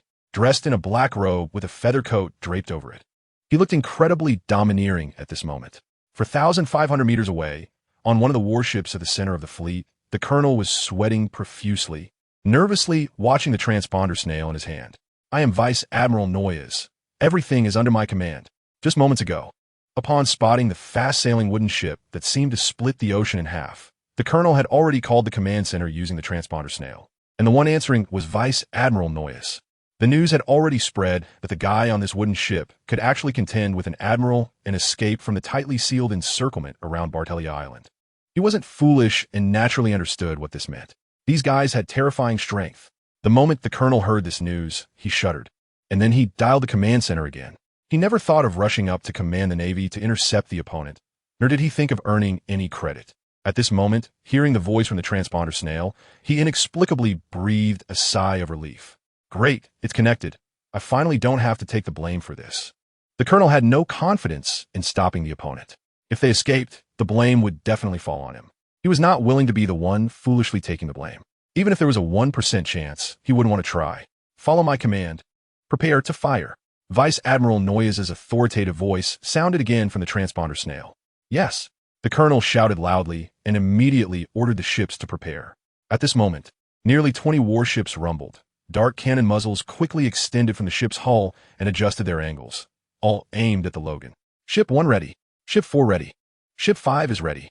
A series of loud shouts came, and the colonel felt relieved again. "Captain, they're opening fire." With so many cannons aimed at them, Jason's face changed instantly. They were at sea. Once the Logan was hit by a cannonball, their fate would be predictable. Suddenly, the atmosphere became tense and a cold, ominous aura seemed to sweep over everyone's backs. At this moment, Lu Jiu also stepped out of the cabin, looking at the distant fleet with a serious expression.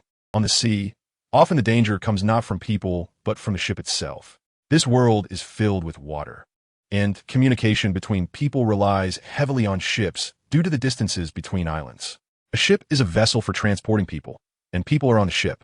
If the ship is damaged and sinks, the dangers faced on this vast sea would be unimaginable. The originally calm sea could turn into your greatest enemy. "No need to worry, continue sailing." "Jason." Luo Chen's voice remained calm. He stood with his back to the crowd, the white feathered garment fluttering in the sea breeze. A wave of scorching red air enveloping him at that moment, making him seem as if his whole body was glowing with a red light. "Everything is up to me." Jason nodded heavily, gripping the helm tightly, looking at the dense fleet ahead, forcing himself to continue forward. At this moment, the two people on the ship were extremely tense. Only Luo Chan maintained a calm demeanor, his eyes becoming deep and focused. "There's enough time. There's enough power to." He murmured a few words, his gaze becoming sharp as he tightened his grip on the blade at his waist, which was as fierce as fire. When the system randomly summoned Old Man Yamamoto, Luo Chan felt a sigh of relief in his heart. He had long known that the randomness of the system's embodiment was significant.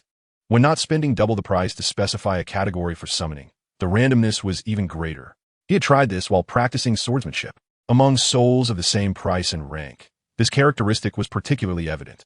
For example, a red-level soul could be summoned for 10,000 berries. Within this rank, if you chose random, you could summon a soul worth 1 or 2,000, but at the same time, you might summon the strongest soul worth 90,000. This time, he spent 500 million berries, so the summoned embodied soul would range between 100 million and 900 million. This randomness was vast, of course. The more berries spent, the more likely the summoned soul would match the price paid. With his 500 million berries, the likelihood of summoning a soul worth 500 million or more was relatively higher. However, it was not impossible to summon a soul worth 100 million. So this time, Luo Chun said it was fate. He estimated that a powerful figure like Old Man Yamamoto, at the top boss level in the realm of death, had a status comparable to Whitebeard in the pirate world, and it would take at least 900 million to summon him, possibly even 10 billion. Such a terrifying figure was summoned by him at this moment. It could be said that the system was really giving him face. Old Man Yamamoto, exerting his full strength, would undoubtedly be at the level of the 4 emperors, without a doubt. In the original work, when Whitebeard fought against the 3 admirals, it was like an adult bullying a child. Comparing that with Old Man Yamamoto making his appearance, this plan was already more than halfway successful. The only concern was the issue of time. But now that the Logan had reached this point, the time issue was basically resolved. This plan could be said to have succeeded. In the sea, the distance between the Logan and the naval fleet was continually closing. Luo Chun held the sword in his right hand, flames burning fiercely, his gaze becoming increasingly sharp. In the center of the warship, on the flagship, the colonel was very nervous, urgently speaking into the transponder snail. "Sir, we're 2,000 meters away." "Wait." Noah's voice was steady. 1,500 meters. "Wait." Compared to Noah's calm voice, the colonel was trembling with tension. "Sir, we're at 1,000 meters." As he watched the wooden ship getting closer, a trace of fear arose in the colonel's heart, because he clearly saw the young man in a black cloak on the other ship's bow. "It's Luo Chun." His heart screamed, his whole body trembling. Who was Luo Chun? Perhaps others did not know, but he happened to know this guy, the brother of Pirate King Roger. Just thinking of that person made the colonel uncontrollably fearful. In this era, where the influence of the Pirate King had not yet rapidly declined, anyone even slightly connected to Roger was a legend. A living legend appeared before him. How could the colonel not tremble in shock? It was simply unbelievable. The Navy was actually trying to capture him. Even the admirals had no way to deal with him. Just thinking about this fact made the colonel involuntarily gasp. Unbeknownst to him, the distance had already closed to about 800 meters. "Distance, Colonel." A voice suddenly came from the transponder snail, waking the colonel from his thoughts. 850 meters. Realizing, the colonel quickly responded. "Prepare, follow my orders. You only have one chance to attack." Noah's voice also became serious. "Yes." The colonel's whole body tensed, his eyes wide open as he watched the ordinary wooden ship drawing closer little by little. The time that followed seemed interminably long in the colonel's eyes. After an unknown amount of time, suddenly a loud shout rang in the colonel's ears. "Fire!" Reflexively, the colonel looked up and shouted, "Fire!" In an instant, it seemed as if the sea had come to a standstill. Boom, boom, boom. The acrid smell of gunpowder, the thunderous roar, and the flickering sparks erupted all at once. Whoosh! Dark lines quickly formed and crisscrossed over the surface of the sea, then arced towards the Logan. At the same moment, on the Logan, Jason's face turned even more tense, his fists clenched as he shouted, "Captain, they fired!" On the bow, the wind seemed to pick up even more, and Luo Chen's pupils suddenly widened. "I heard it," he murmured. In the next moment, he drew his sword. Swish! The sound of a match striking and igniting echoed, a small flame suddenly appearing in Jason's eyes. Then, in less than a breath, this small flame erupted into a huge blaze, expanding in the wind, like a peacock spreading its tail, a great bird unfurling its wings. In an instant, the flame swelled, growing to 100 meters in the blink of an eye, and then it expanded again after a breath. Buzz, buzz, buzz. The air was twisted by the scorching flames, followed by the flame transforming into a bright red slash, suddenly striking out. All things are reduced to ashes. A calm voice like that of a deity echoed in the hearts of countless people. This flame, starting from a small spark, erupted in just 3 breaths, swelling to about 1,000 meters.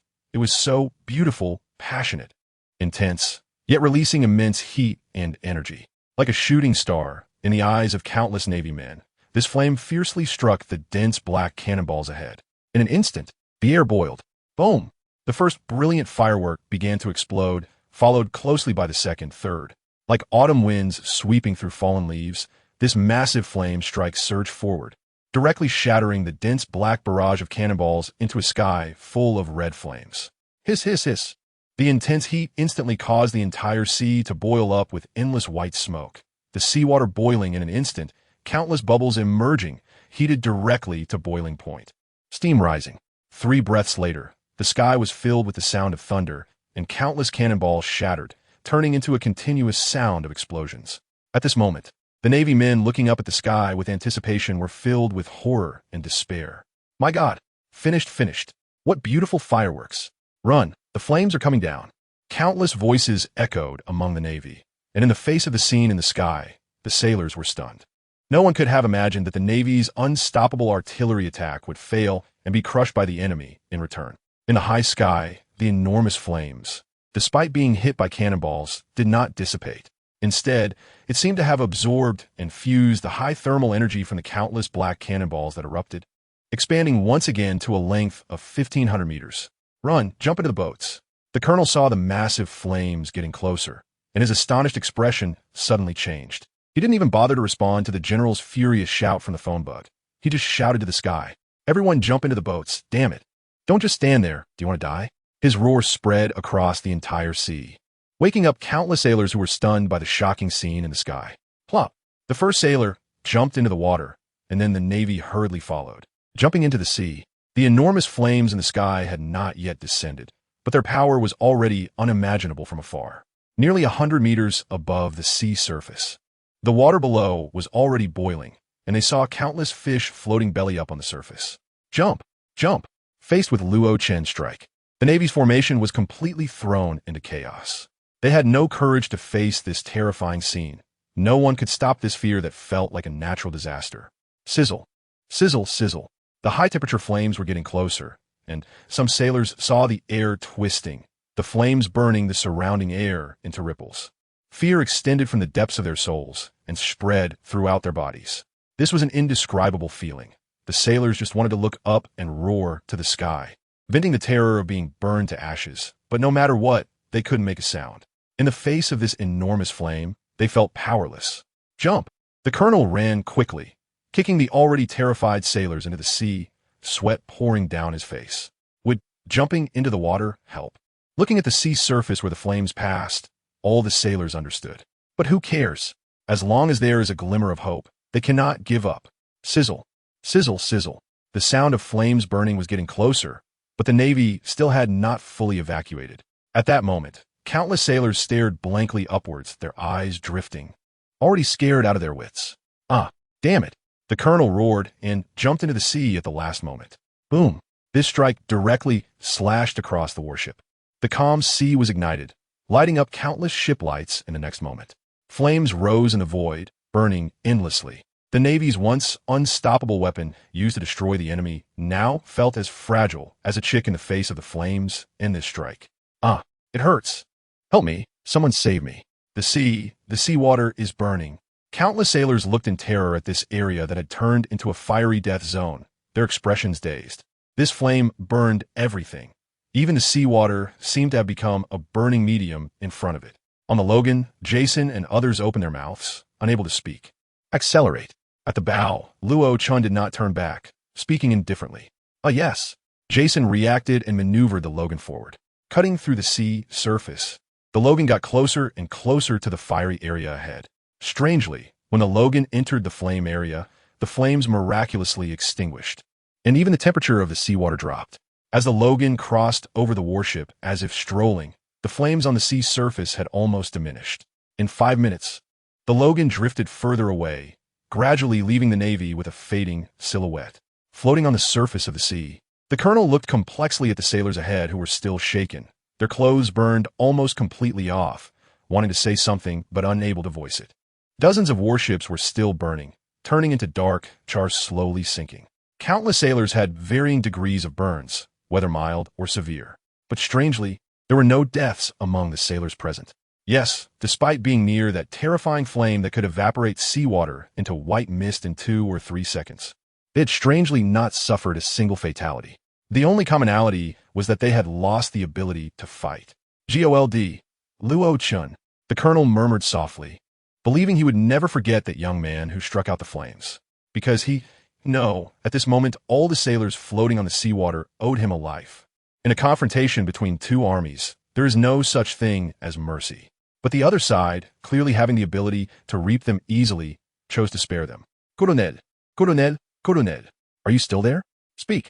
At this moment, the phone bug in his arms rang with the booming voice of General Noahs. Gazing silently at the disappearing silhouette of the Logan, the colonel closed his eyes as if making a decision. After a long while, he finally took out the phone, his voice serious and heavy. Hello, this is Colonel Glenn's. At this moment, his voice was no longer filled with fear towards the higher-ups of the Navy. Tell me the situation. What the hell are you doing? Where is Luo-chun? Did that strike succeed? Before Noah's could finish, Colonel Glenn's directly interrupted him indifferently. I'm sorry. No comment. I quit. What did you say? The Navy personnel beside Colonel Glenn's could clearly hear the voice drifting out from the den mushy. They exchanged strange glances, but said nothing. Glenn's, too lazy to respond further, hung up the den mushy abruptly. Then he looked around and took a deep breath. Brothers, I am quitting the Navy. If fate allows, we shall meet again. His voice was firm and powerful. This was a decision made by a man that he would never regret or change. Knowing the true reason behind this incident, after experiencing Luo-chan's last act of mercy, his heart was undergoing inexplicable changes. It was unimaginable that the Navy had blocked the entire Tidal Sea region simply because of a pregnant woman. Yes, although Glenn's was just a branch colonel, no one knew that he had once been a major general in the headquarters. With a bright future, formidable strength, and outstanding military achievements, he was punished and stopped due to a single event. That incident was something he could never forget. A child, not even 10 years old, was almost beaten to death just for blocking the celestial dragon's path. It was he who saved that child, but at the same time, he bore a scar from a whip on his cheek that was hard to erase, and he forever lost his potential for advancement in the Navy. He was a kind Navy officer who also firmly believed in the justice of the Navy. Therefore, he devoted his life to it. Now at around 30 years old, if it weren't for that child, or if he hadn't followed his heart to save that child, facing the celestial dragons, he might have already been a vice admiral by now. But that was just a hypothetical. He was dismissed and placed on a desolate, uninhabited island in the South Sea, where nothing ever happened. He was exiled, and he knew it all too well. Yet, he still did not give up on justice, nor on the justice of the Navy. Until this moment, Glenn's awakened. If it was justice, why was he punished for doing the right thing? Why could the deranged celestial dragons enjoy their lofty status without doing anything? Is the Navy truly justice? His faith wavered, doubts arose, and the pillars he once relied upon began to crumble. For a mere pregnant woman and a youth who had committed no wrongdoing, the Navy, they really were trying hard. Before this, who knew who Luo-chun was? Who knew who his wife was? Colluding? Ridiculous. All along, Glenn's perhaps had grievances against the Navy, and, at this moment, it had reached its peak. Since the Navy cannot execute justice, why should I not strive for it myself? With a determined gaze, Glenn's had already decided to abandon everything on him. Colonel, the Navy personnel's expressions became complicated as they hesitated, staring at Glenn's. 3 seconds later, the group standing behind Glenn's also firmed their resolve. You save one of us. We will go with you. They all understood the ins and outs of this incident and were already dissatisfied. Yes, we are the Navy, not robbers. We cannot act against innocent civilians. One passionate youth shouted loudly. The commotion here attracted the attention of other Navy personnel at sea, who began to curiously inquire amongst themselves. Soon, the reasons behind this incident became known to all Navy personnel. Like a powder keg, the Navy personnel immediately erupted. According to regulations, superiors sometimes execute tasks while completely concealing the reasons, and some missions are classified as top secret, with a gag order imposed. This time was no exception. But Glenn's had already decided to quit the Navy, so who cares? The secrets of the Navy were revealed by him, instantly igniting the anger of the Navy personnel. In this day and age, who enlists but those who are like pirates, full of zeal, overflowing with hormones, and bursting with a sense of justice? We're done with this. The Navy has disappointed us too much. Some even cried out, "Oh, the Navy in my heart. How could it be like this?" Glenn scanned the crowd with a solemn gaze. There is much corruption and decay within the Navy, but we cannot deny that there are also many good officers who genuinely care for the people. It can only be said that this is an institution, with both good and bad. I don't want to waste your time. Today, those who wish to quit the Navy, let us gather together, start anew, and pursue our own justice. Those who do not want to can remain in the Navy. His words made the Navy personnel ponder. It must be said that Glenn's was a smart guy. Everything has two sides, and nothing is entirely good or entirely bad. The Navy is like that too. But he could no longer tolerate the Navy as it is. Acting against a pregnant woman and innocent civilians had already crossed his bottom line for justice. After a while, many Navy personnel began to make decisions. In the end, it was counted that a staggering 4,000 chose to leave the Navy and follow Glenn's. This was an astonishing number. These individuals were not ordinary civilians, but a trained army. and those assigned to block the edges were all elite Navy personnel who had fought countless battles. Taking a deep breath, Glens looked at the sea of Navy personnel before him, feeling an inexplicable pressure. From now on, he would be responsible for these guys. But soon, Glens became invigorated, feeling a sense of vastness like fish leaping in the sea and birds flying high in the sky. Brothers, listen to me. Immediately search for any ships that can still sail. We are leaving here right now. With a command, the 4,000 Navy personnel sprang into action, and indeed they found a few ships that could barely sail. Finally, all the Navy personnel boarded the ship and set off, pulling down the Navy flag and replacing it with a black cloth. Since we walk into darkness by day, let the night lead the dawn to arrive. Standing at the front of the ship, Glens gazed deeply, murmuring, from now on, we shall be called night. Meanwhile, many miles behind Glens and the others, Noah stared blankly at the suddenly hung up Den Mushy, feeling bewildered. What? But immediately after, he became furious. How dare someone hang up on his call? Tell me his name. Noah shouted angrily. Luo Chun was of great importance, yet these branch personnel were so uncooperative, even daring to throw a tantrum at him. At this moment, Kizuru narrowed his eyes and walked over to stop him. Perhaps a major incident has occurred. The voice that came from the Den Mushy just now was crystal clear to Kizuru. The tone and the determination conveyed in the words shook him. That unknown major from the other side was saying the truth. Quickly dispatch warships to patrol.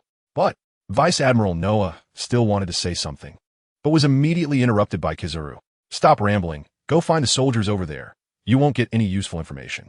Noah's expression changed, and a bad premonition arose in his heart. Half an hour later, when the Navy dispatched a call back with a shocked tone, informing about the situation at the edge of the sea, on the warship, a general and 5 lieutenant generals remained silent for a long time. They didn't know what to say, nor did they know what to say at this moment. The beginning and end of this incident must be clarified as soon as possible. Additionally, Huang Yuan paused, his expression helpless as he spoke again. Report this news to the Navy headquarters as well. He could already imagine the expressions on the faces of those old guys at the Navy headquarters. In any case, it wouldn't be a good result. Nearly 4,000 Navy personnel defecting from the Navy. If this news got out, the impact on the Navy's authority and the world would be tremendous. And for the high-ranking officials of the Navy, this was definitely not good news. The situation on Bartelia Island was roughly over. Luo Chen's group, having escaped the Navy's blockade, was now hard to track. In a vast ocean, trying to find a person was almost unimaginable. Any further actions could only wait until they came ashore. Based on Luo Chen's almost devil fruit-like ability to disguise himself when in Bartelia Island, Huang Yuan also had no expectations. Navy headquarters, Marineford. Bang! A dull knocking sound echoed, and all the naval officers raised their heads to look at the stern-faced Navy at the edge of the long table. The criminal escaped, and before escaping, he severely injured Huang Yuan. Roger's wife was also rescued by him. Additionally, 4,000 Navy personnel, led by Glens, had collectively defected, taking 4 Navy standard warships, and their whereabouts were unknown. One by one, they expressionlessly relayed this information, their vacant expressions showing no joy or anger. The naval generals remained silent. No one spoke. Was the Navy too incompetent, or was the enemy too powerful? It seemed like they were self-questioning, and the vacant expressions were somewhat strange. Still not speaking, such questions were difficult to continue. It was hard to imagine that just before my retirement, such a thing would happen, truly leaving me speechless. In a flash, Kong shook his head helplessly. Sengoku, Tsuru, combine and analyze the intelligence you have, then explain it to everyone present. I really don't know whether to be angry or find it funny. With a strange smile, Kong sighed and sat down. Hearing Kong's order, Sengoku nodded seriously, then quickly flipped through the materials on the table. These materials were compiled and reported by the Navy from various divisions in the fastest time possible. Among them, there were many aspects that Sengoku found strange. For a full 10 minutes, Sengoku was flipping through these materials, sometimes frowning, sometimes smiling, sometimes nodding. In the end, he organized the materials, and his expression became serious. Marshal, I am ready. Sengoku stood up and said softly. Did you find something? Kong asked. I wasn't quite sure last time, but this time I have some clues. Sengoku nodded. Very good, Kong replied with satisfaction. He had no dissatisfaction with Sengoku taking over his position as marshal. This Navy man was wise, intelligent, and resourceful. At the same time, he possessed a kind of decisiveness that only a general could have. First of all, this plan we set up could be said to be flawless, with no mistakes at all. The fault does not lie with the Navy. Secondly, regarding the defection of 4,000 Navy personnel, I can only say. Shaking his head, Sengoku sighed. It's quite regrettable. Yes, he could only express deep regret. In the rapidly collected intelligence, he had clearly seen the background of that Colonel Glenn's. He understood what had happened to him. Originally an excellent Navy prospect, unfortunately, he had faced too many hardships on the road of justice. In terms of justice, Glenn's had done nothing wrong. His only mistake was being on the opposing side. Yes, the Navy and pirates, apart from justice and evil, are more about the differences in camps. Luo Chun had connections with the Pirate King, so the Navy chose to deal with him. Naturally, so did Lu Jiao. This was not something that justice, kindness, or righteousness could explain. Being in this position, some things had to be done, and one was not in control. Finally, as he said this, Sengoku's expression became even more serious, and his voice lowered. It's about the information regarding Luo Chun himself. A photo of a slender young man in black clothing was pulled out from the materials by Sengoku, then pushed to the center of the long table, allowing every officer to see it. It was indeed Luo Chun, but in this photo, he appeared innocent, clearly just a boy. Let's first look at this photo. This one was collected before Roger's execution. It is clear that during this period, Luo Chun's demeanor was that of an ordinary young boy. Scanning the faces of the officers present, Sengoku narrowed his eyes. Yes, you heard right. At that time, Luo Chun was just a boy. He didn't know any martial arts, didn't know swordsmanship, and didn't have any devil fruit abilities. In an actual fight, he couldn't even defeat a thug from Rogtown. As soon as this was said, the officers present were in an uproar. Kong's eyes narrowed, and a hint of surprise appeared in Karp's eyes. How is that possible? To defeat someone like Dorag, that kind of power cannot possibly be achieved without years of training. A middle-aged vice admiral loudly questioned. Yes, you are not wrong. Such power cannot be possessed without years of training. And the problem lies right here. Even the Navy's most outstanding genius, in their 20s, could not possibly have half the strength Luo Chun possesses now. This shocking point is exactly the biggest problem. He cannot possess such power. And in fact, he truly does not have such power, Sengoku said with a mysterious smile. The expressions of the naval officers changed to astonishment. They could not imagine what Sengoku was saying. This was completely impossible. Even the most outstanding genius could not have such terrifying power at Luo Chun's age. Because everyone knew that to gain powerful strength, the first thing to do is to give. Give hard work, give effort, give more sweat than others. No matter how gifted you are, if you want to become strong, you still need to put in the effort. If Luo Chun did not have the strength he has now and was just an ordinary person before, then how could his current strength be explained? Dorag, tell us about your feelings when you fought him. Sengoku suddenly looked towards a young figure at the end of the long table. The called Dorag immediately froze, then smiled and said, His strength is magical. I have never seen such power, but I can be sure that it is not the ability of a devil fruit. What confuses me even more is that, as you, Admiral Sengoku, said, he previously had no power at all. At this point, Drago frowned. Where did his skilled combat experience come from? He was very clear that in the battle with Rochen, the opponent's responses to his attacks and their attacking methods were systematic, as if they were extraordinary techniques honed through countless battles, utterly unlike a novice. That shrewdness was clearly someone who had experienced many battles, and in some aspects, it even far exceeded him. Yes, this is also a question, Sengoku said with a smile. Soon after, his expression became serious. Before Roger's death, he had no power whatsoever. In fact, he was well known in Rogentown as a good-for-nothing who couldn't even cultivate. However, in the battle with Drago, he displayed miraculous illusions, bewildering the mind. And he could spit fire, akin to the ninjutsu of a certain country in the Grand Line. Ultimately, he could even release black flames from his eyes, capable of burning seawater, enduring and never extinguishing, along with that massive skeletal warrior. Each aspect seemed far beyond what could be achieved in a short time of cultivation. The Navy listened intently, gradually sensing something was off. Yes, this simply doesn't make sense. Assuming Rochen's talent is superior to all the Navy, but for the past decade, he has been a useless person with no combat ability at all. Then where did such power and skilled combat experience come from? The second time he displayed his might was against Kizuru. At this point, Sengoku's eyes sparkled with a glint of wisdom. This time, his power manifested as a long knife. Unlike the first battle, with miraculous illusions, dark flames, and skeletal frames, this time, his power was clearly much stronger. It even seemed exaggeratedly powerful. That knife could change shape and unleash terrifying flames of such high temperature that they could incinerate everything. Similarly, he could concentrate the flames on the knife, forming terrifying slashes. Everything about this power was extraordinary. No one could possess strength surpassing that of an admiral in such a short time. Unless. Sengoku paused, his eyes shooting out a sharp light. Boom! He placed his hands on the table, leaned in, and spoke in a deep voice. This is not his power at all. Wow! The long table erupted with murmurs from the Navy, their eyes filled with disbelief. Unable to believe, truly unable to believe that the truth was like this. But upon careful thought, perhaps only this could explain it.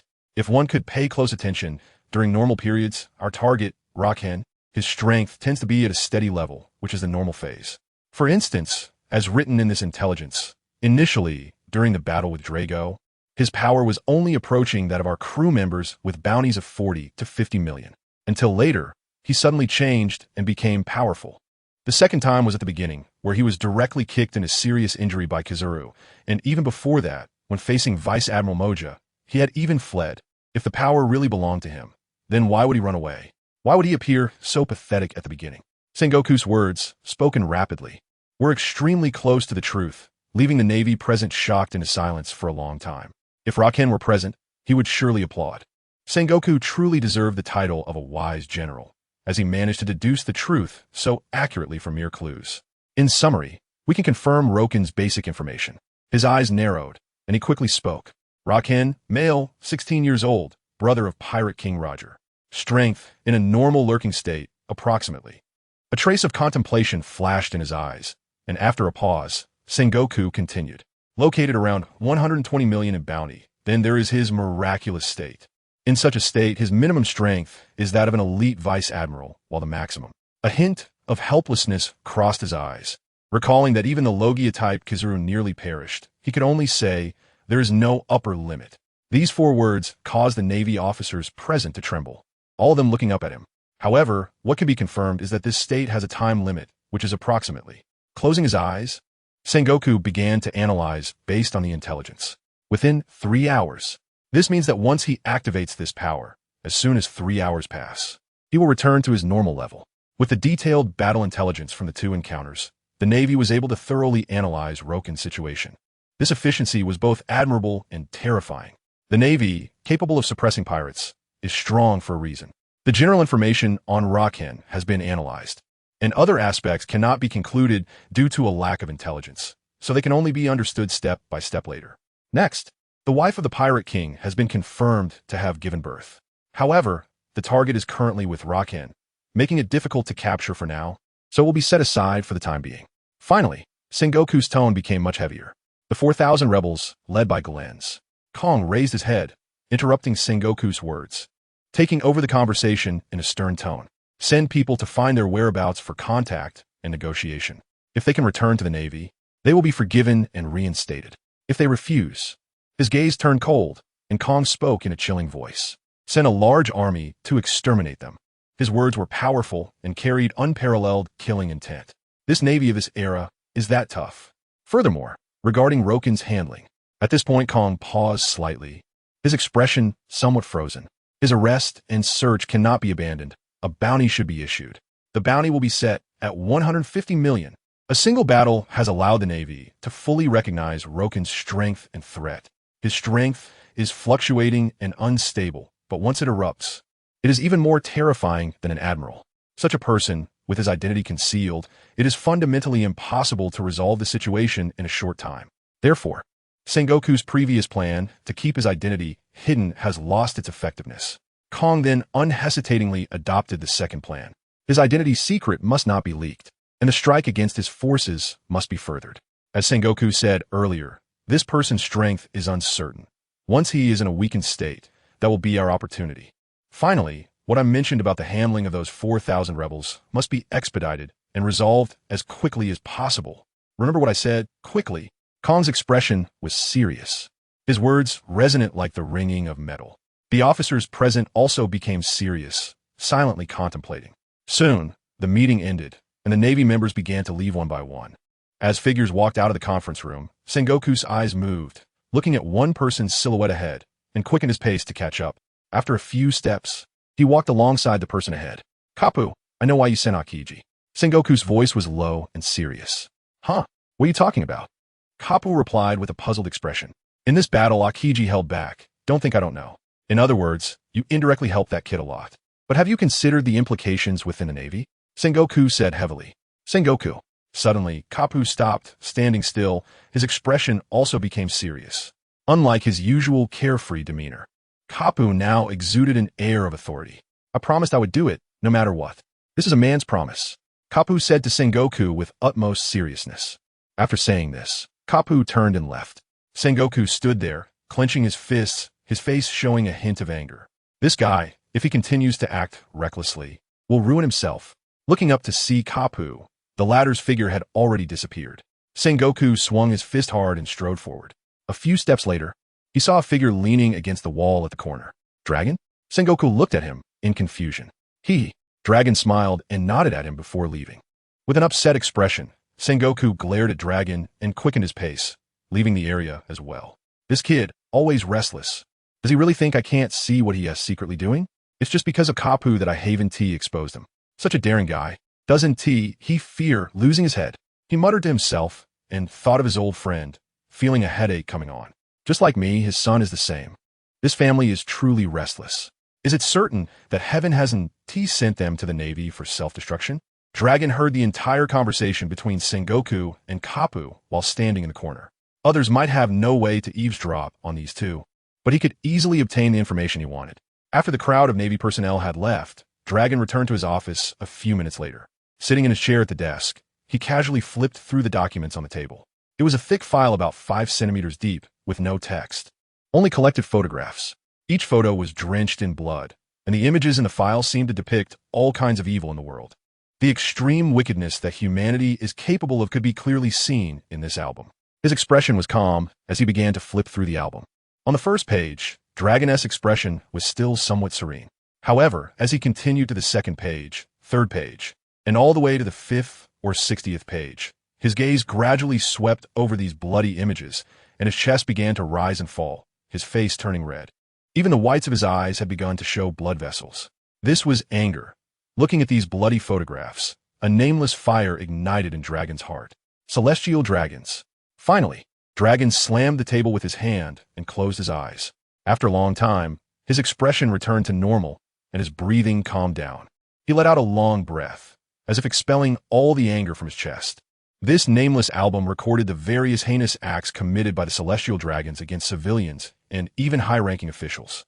Its bloodiness and cruelty were difficult to bear, even for someone like him who was used to violence. At the back of the album, there were also the heinous crimes committed by the world government at that time. This world is sick. Slowly, Dragon murmured. After a moment of calm, a black-headed eagle suddenly flew in through the open window of the office.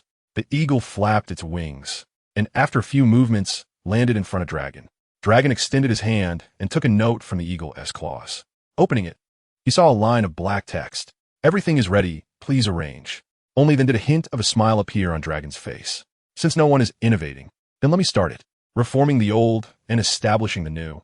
Let the rotten world sleep in its coffin.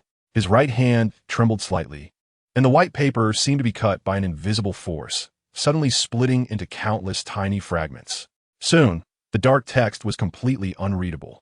Walking to the window, Dragon spread his right hand, allowing the cool wind to carry away the scattered paper. He then dialed the snail phone. The call connected, but there was no sound on the other end. Dragon wasn't in a hurry. He sat quietly waiting. After 5 seconds, the snail phone emitted 4 rhythmic knocks. His eyes narrowed slightly. Dragon extended his index finger and knocked 3 times on the snail phone. Then, the call was disconnected. After finishing all this, Dragon stood up, stretched lazily, and smiled. He turned around, collected the documents from the table, and, after organizing everything, he walked out slowly. Time passed quietly, and the undercurrents were also stirring. On the surface of the South Sea, thousands of miles away from the Navy headquarters, a wooden, ordinary ship was sailing slowly. Captain, are we there yet? E.M. starving. Jason's complaining voice rang out clearly. Meow. The little master also called out anxiously. In the kitchen, Luo-chan held a kitchen knife, chopping potatoes and greens rapidly. He swiftly put all the ingredients into the pot and smiled. This person is really shaking his head and smiling. Soon a pot of food began to emit steam, An tempting aroma wafted out. Looking into the kitchen, several dishes were lined up, quickly steaming. With the skill of a food god, cooking was indeed the easiest thing for him. He wiped his hands, poured the food onto a plate, and then brought it out. "Here you go, you gluttons, one little greedy cat." Smiling, Luo-chan placed the food on a square table on the deck. The table was set squarely, with Jason, the little master, and Luo at each corner. Seeing the food arrive, Jason's mouth watered, and the little master stretched out his claws, ready to grab the food. Smack! The claw was intercepted by Luo-chan, and the little master glared fiercely at him. Luo-chan shook his finger. "Not everyone is here. You can't eat yet." He went back to the kitchen and, as before, brought out all the food.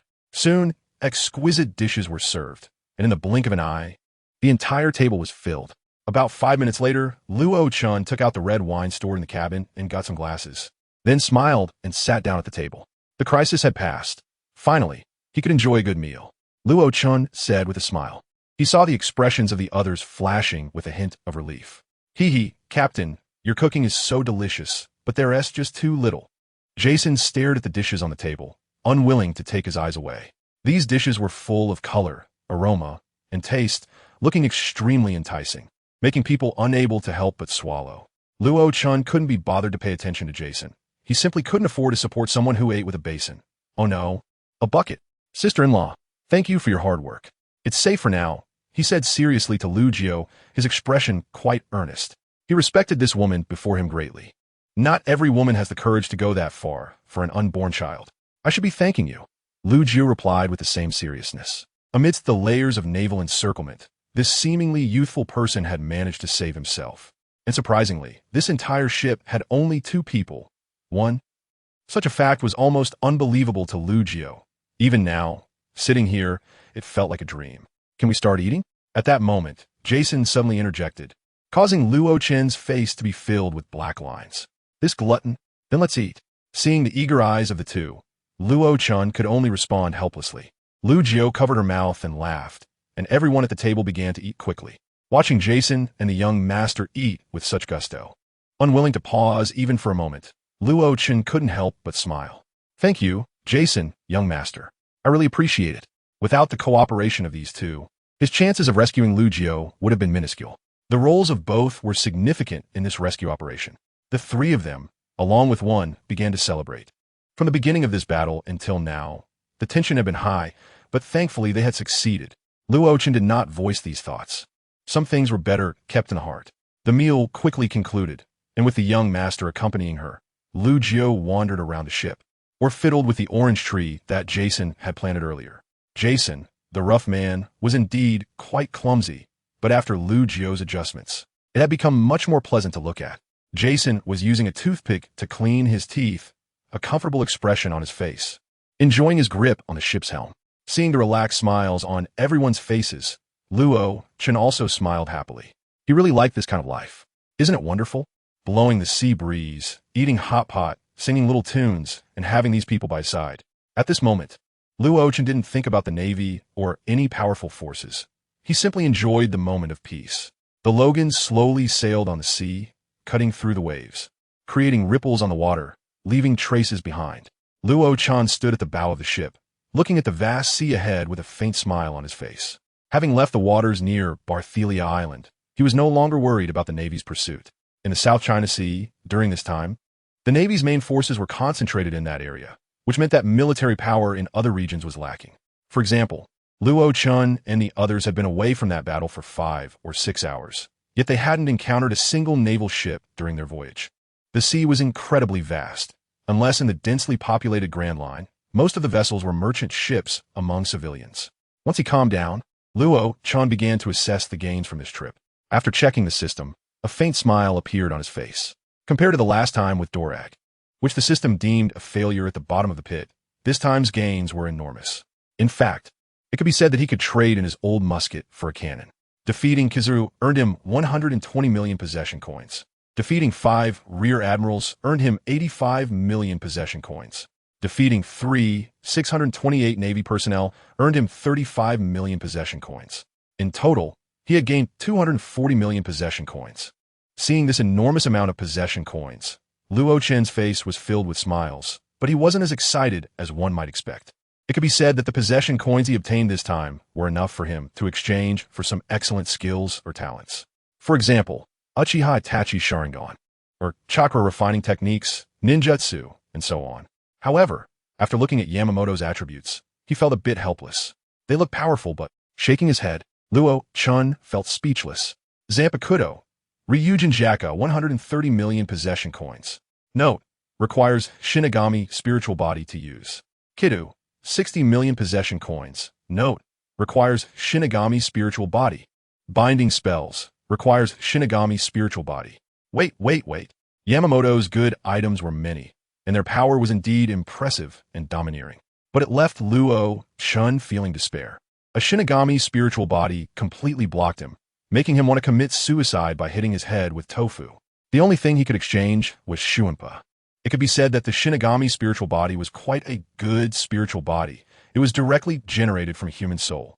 Its strength depended entirely on the level of spiritual pressure. It even possessed various unique talents, such as standing in the sky. Additionally, without the burden of a physical body, its speed of movement was much faster. Unfortunately, Luo-chan didn't have this thing. This was something only the dead could use. This pure talent, determined by the spiritual pressure after a person's death, and whether one could become a Shinigami, had very difficult requirements. Although Captain Yamamoto had once possessed him, and he was clear about the composition of a Shinigami, Luo-chan had never thought about committing suicide to form this spiritual body. There were too many powerful individuals who could possess him. Why would he hang himself on such a spiritual body? Without becoming a Shinigami, his spiritual pressure couldn't exert its maximum effect, and naturally, the power of the Zanpakuto couldn't reach its limit. Such power was not very helpful to me right now. On the contrary, this time's possession coins reached a whopping 240 million, which made Luo-chan somewhat happy. Even if Captain Yamamoto couldn't give him substantial benefits and was completely a one-time use item, these possession coins could be exchanged for the skills of those he had previously possessed, or if he saved them. He could use them if he summoned powerful individuals next time. Shuinpa, 50 million. After glancing at Yamamoto's attribute panel again, Luo-chan's eyes flashed, and he silently thought to himself, exchange. This skill, akin to instantaneous movement, could be used by him. It was somewhat similar to one of the Navy's 6-style Suru, but even more refined. The instantaneous movement skill that Shinigami typically had was naturally powerful beyond words. In an instant, Luo-chan felt a jolt in his mind, and together with the experience he had just gained from Yamamoto, all the information about Shuinpa was completely mastered. Whoosh! His body trembled slightly, and, in the next moment, Luo-chan's feet had already left the bow of the ship. Upon closer inspection, one would notice that he was only an inch above the ground, standing steadily in mid-air, defying gravity completely. Whoosh! His figure flickered again, returning to his original position. If one were not paying attention, they wouldn't even realize that Luo-chan had moved. Although there was indeed some difference compared to the speed of a spiritual body, it was already quite good. After all, the weight of a physical body was much heavier than that of soul. When Yamamoto possessed him, his physique was forcibly transformed into that of a Shinigami. At that time, his strength and speed were enough to clash head-on with someone like Kizaru, who had the power of the Pika Pika no Mi. One can imagine his speed. With the weight of the body, the resistance of the air has increased, but the power of the instant body technique remains formidable. The systematic training and the experiences of old man Yamamoto allowed Luo-chan to learn the instant body technique in an instant. Next, his gaze was fixed on the individuals he had previously possessed. Before, due to insufficient possession coins, some powerful abilities or skills could not be exchanged at all. But this time, he had plenty of resources, so he wasn't worried. Uchiha Itachi. Naturally, Luo-chan's attention was focused on him. Sharingan, 50 million possession coins. Tsukuyami, 30 million. Fire Release System Ninjutsu, 23 million. Chakra Extraction Technique, 10 million. Jinjutsu, 20 million. He had seen these prices before. However, at that time, the terrifying prices had left him stunned, and he had no thoughts of acquiring such expensive things. But now, Luo-chan's eyes began to sparkle. The Sharingan relies entirely on mental energy, while Ninjutsu. He frowned slightly. Ninjutsu requires chakra to release, and chakra is a type of internal energy. This kind of energy cannot be cultivated recklessly. His body had already laid a solid foundation for cultivating internal energy and skills, but this chakra was not suitable. In other words, he had to abandon ninjutsu. Shaking his head, Luo-chan felt no regret. In Chinese martial arts, Cultivating internal energy to a certain stage can also be transformed into cultivation and immortality, which is much safer than the dangerous profession of a ninja. Exchange for the Sharingan. Of course, he did not forget the powerful bloodline in Naruto. The exchange for the Sharingan was successful. The system's cold voice almost echoed as soon as he finished speaking, and at the same time, Luochen's expression suddenly changed. Pain surged through his eyes, a feeling of immense suffering engulfing him, causing his whole body to tremble.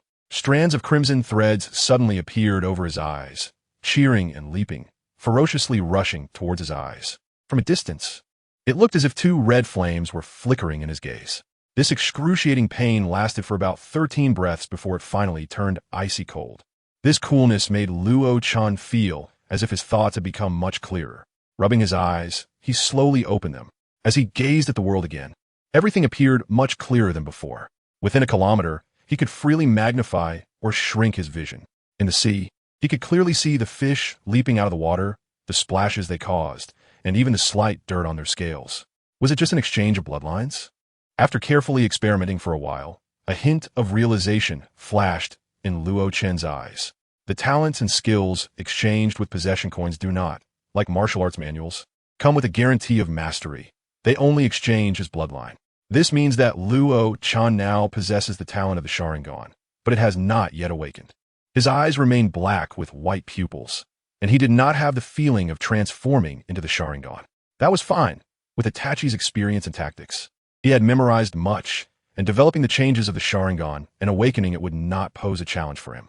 Next, he would exchange for Tsukuyami. Since he had the Sharingan, he naturally wouldn't let go of such a powerful technique. Even if he hadn't transformed into the Mangeki Sharingan yet, it was just a matter of time. Soon, Tsukuyami was fully mastered in his heart. These things were not like martial arts manuals, even with his talent for martial arts. Learning them was somewhat complex, more akin to a talent skill that was quite mysterious. After searching through the various character attributes he had previously possessed, Luochen selectively exchanged for some useful skills before finally stopping. After about half an hour of tinkering, Luochen felt an incredibly full sensation in his mind, as if he had eaten to the point of being unable to consume anything more. He had exchanged for the instant body technique, the Sharingan, and various unique skills, temporarily filling him up completely. It turned out that martial arts and the path to becoming stronger were like eating. One could feel full and even stuffed. Luochen had a moment of enlightenment. His mind was filled with all kinds of martial arts, skills, and so on, making it difficult for him to take in more. Only by fully digesting these things could he begin the next step of absorption. After spending about 150 million possession coins, Luochen felt satisfied and content. He glanced at the system balance again and nodded. 90 million possession coins left. He still had 90 million, all kept for future use. Next, Luochen's plan was simple. Cultivate the Dragon Elephant Prajna skill, blend various internal skills, and create the strongest techniques suitable for his own cultivation. As long as his physical quality and internal skills improved, achieving a certain level of mastery would undoubtedly elevate his combat power to a new tier. Captain, at that moment, Jason called out. Luochen turned back, puzzled. Are we still heading to the North Sea? After thinking for a moment, Luochen nodded. They would go to the North Sea, and they needed to do it as quickly as possible. The East Sea and South Sea, places he had frequented, were sure to be under strict scrutiny by the Navy. Having experienced this world personally, he was well aware that the Navy was meticulous and experienced, not to be underestimated. They had the numbers and strength to redeploy troops and conduct strict checks in areas he had previously visited. The so-called most dangerous place is the safest place must also consider the actual situation. At this critical period, Luochen would not foolishly approach the Navy. If we don't delay, it will take us about half a year to reach the North Sea, Jason said, scratching his head. Upon hearing this, Luochen frowned. Half a year? Can this time be shortened? Jason was taken aback, then frowned and thought for a moment before saying, if we can switch to a faster ship, it might be shortened to around 4 months. Can it be shorter? Luochen asked again. Lugio's belly probably can't hold out that long. Giving birth on the ship? Luochen had not considered such a thing, and in the South Sea, it was even less feasible. The Navy was not foolish enough to ignore pregnant women and infants making noise during that period. After some thought, Jason shook his head again. No, unless we pass through the calm belt. The calm belt? Luochen's eyes narrowed. He was well aware of this unique area in the pirate world. It was a region without wind. Without wind, ships could not sail, and it was filled with a large number of sea kings, making rash entry a path to death. Yes, the area we are in is closest to the calm belt. By passing through the calm belt to enter the Grand Line, and then through the Grand Line to enter the North Sea, we can shorten the distance, Jason explained. But the ship can't sail, and there are no sea stone barriers to stop the Sea Kings. Rokhan knew the difficulty of this matter. Basically, it was an impossible event. Yes, our ship is simply not capable of supporting such a voyage. So, Captain, unless we can fly, we must give up on the doldrums. Jason shook his head seriously. He was very aware of the dangers of the doldrums, so he did not recommend Rokhan take that route. Unless we can fly? His brows slightly furrowed, but soon after, Rokhan relaxed his expression. If we could go through the doldrums and enter the Grand Line, how long would it take? Just entering the Grand Line? Jason was taken aback. Then he realized, at most a month. We are too close to the Grand Line here. If we can really get through the doldrums, it might not even take a month. A smile appeared on Rokhan's face. This would be much easier. If he remembered correctly, one of the unique skills he exchanged for earlier was precisely the ability to fly. White Phoenix. Rokhan murmured, a faint smile on his face. Jason, change course. We're heading to Gai Nie Island. Huh? How do we get there? Jason asked, looking bewildered. Because there are birds, big birds. Rokhan replied. When heading to BrotherRochen's Island, Rokhan had heard pirates saying that there were enormous and fierce birds on that island. And for the White Phoenix, birds were not a problem. As long as he could fly, getting through the doldrums would be incredibly easy. The Logan quickly adjusted its heading and sailed towards Gai Nie Island. This island was not far from where the Logan was located. According to the nautical charts, it would take less than 5 hours to reach. Once on the deck, Rokhan saw Lugio watering an orange tree with the little master and couldn't help but smile faintly. After all the effort, there were finally results, right? When Ace is born, he will watch him grow up, live a leisurely life until he reaches a suitable age, and then teach him to be a qualified uncle. Rokhan looked forward to and liked this kind of life. It's beautiful, isn't it? Sitting cross-legged on the deck, he closed his eyes and began to deduce and conceive methods for cultivating internal energy. Countless operating methods of martial arts circulated in his mind. The impacts on the meridians and the ways of operation continuously flowing, with ideas constantly emerging and being overturned. Soon, for hours passed, and he could faintly see an island ahead of the Logan. Gai Nie Island, we've arrived. Slowly opening his eyes, Rokhan had a hint of enlightenment. After a period of contemplation, he had formed a rough framework for internal energy cultivation in his mind. The human body's acupoints are numerous, like stars in the sky. Each impact on an acupoint expands the internal energy, making it stronger. By circulating energy and impacting these acupoints, one can gain extraordinary power, elevating physical fitness. The concepts of meridians and acupoints are involved in almost all martial arts, and Rokhan was naturally aware that the cultivation of internal strength and internal energy was strongly related to these human acupoints. The body's meridians and acupoints are interconnected, forming either regular or irregular patterns, resembling constellations in the sky. In the darkness, these acupoints shine brightly, infusing the body with a continuous stream of energy, driving the actions of the entire body. Rokhan's current thought was to operate these acupoints, linking them together to form a vast and intricate celestial acupoint map, allowing the acupoints within his body to shine brightly, like the bright stars in the night sky. He needed to ponder and refine it carefully. Just as he regained his focus, the Logan had already approached the coast of Gai Nie Island. He made a simple disguise for Lugio and Jason, and he also modified his appearance. Then everyone disembarked from the ship. Just as they reached the entrance of the town on the island, a loud shout suddenly erupted from within. Look, so many pieces of paper. What is that? Are seagulls raining down newspapers? It's a newspaper bird, and so many have come. Upon hearing this, Rokhan and the others immediately turned around. They then witnessed a spectacular scene. White papers, like small newspapers, were being flapped by countless seagulls as they flew over from the sea and entered the small town. Piece after piece of paper fell from the sky, as if it were a snowfall of white paper. A large number of seagulls passed over the island, scattering pieces of paper. Their target was clear. Wherever there were people, they would spread their claws. What the hell is this? A piece of paper had landed on Jason's face, and he muttered in dissatisfaction as he flipped it over. What he saw left him stunned. This photo, why does it look so much like me? Upon hearing this, Rokhan turned to look, squinting his eyes, and said seriously, the person on this is you, Jason. Jason stepped back, looking closely at it for a few moments, his face filled with disbelief. This, could it really be me? Bounty notice, shattered armor Jason. Bounty amount 110 million. dead or alive. Note: extremely dangerous. Staring blankly at the bounty notice, Jason was a bit dazed. I was actually wanted by the Navy? Right. I don't know whether to congratulate you or comfort you. Rock-Han shook his head. At this moment, he squinted his eyes and waved to grab a bounty notice that had just drifted by him. Oh, I was also wanted.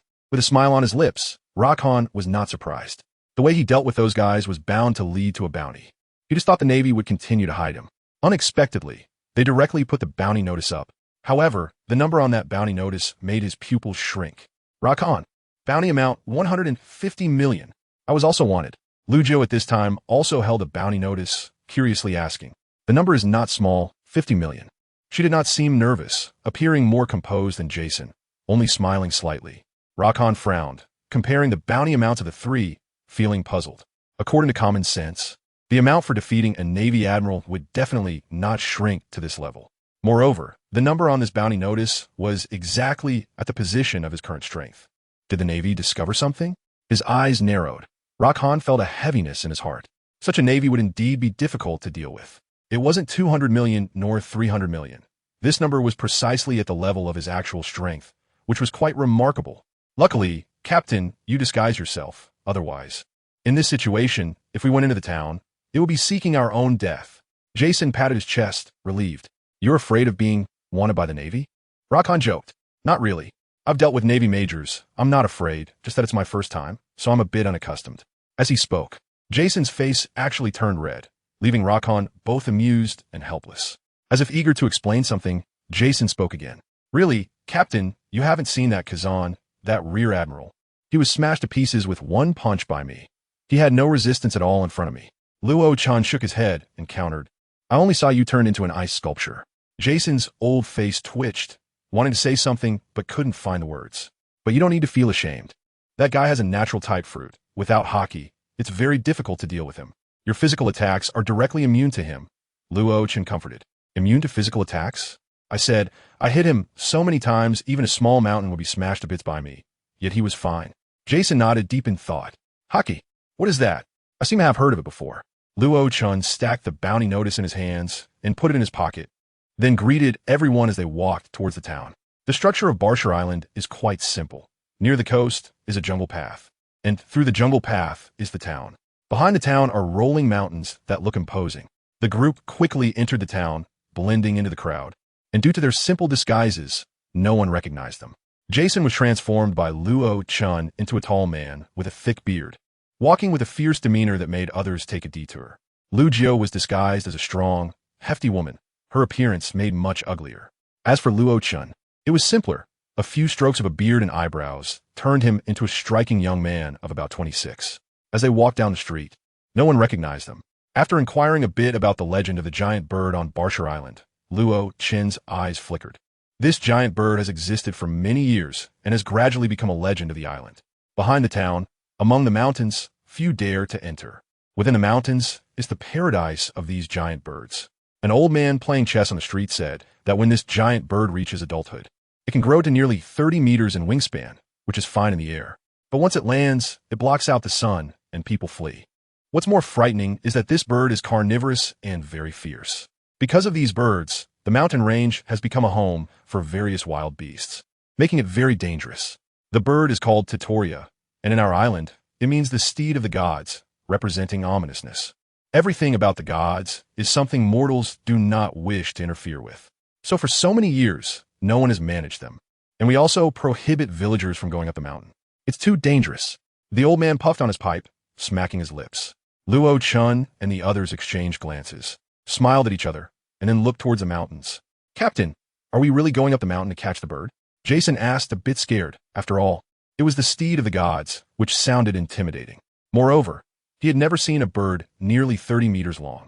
Humans always have an inexplicable fear of unknown creatures. Let's go. If we want to go to the Grand Line, we have to catch this bird. Luo-chan nodded. He looked calm and was very confident in Bai Feng's abilities. The group had already inquired about the path up the mountain, so they only rested briefly in the town before heading towards the mountain path. Just as their figures were about to disappear at the alleyway near Barsher Island, a pair of cold eyes were silently watching them. Have you locked onto the target? A voice from a phone bug whispered from the figure's clothing. Locked and tight, the figure replied simply. Keep close to them. I will report immediately. That one. Absolutely no mistakes. The cold figure, tightly pressed against the alleyway, was dressed completely differently from a navy. He wore a black suit, a black top hat, and his gaze was cold and merciless behind sunglasses. His figure was fit, moving like the wind, exuding an air of sternness and cruelty. Understood, he replied coldly, hanging up the phone, and with a twist of his body, he disappeared from the alleyway. When he reappeared, he was already on the treetops dozens of meters away, standing atop the trees. The man in the black suit maintained a distance from Luo-Chen's group, closely following them like a shadow. His gaze was indifferent, focusing more on the little master, while Luo-Chen and Jason were merely glanced over, showing no interest. Each time he looked at the little master, however, there was a complex mix of fear and respect in his eyes, as if facing a noble or someone he could only look up to. Luo-Chen and the others had no idea about the shadow behind them as they hiked up the mountain, carefully paying attention to the movements in the surrounding jungle. After climbing for several dozen meters, they indeed saw many wild beasts lurking about. For ordinary people, this was very dangerous.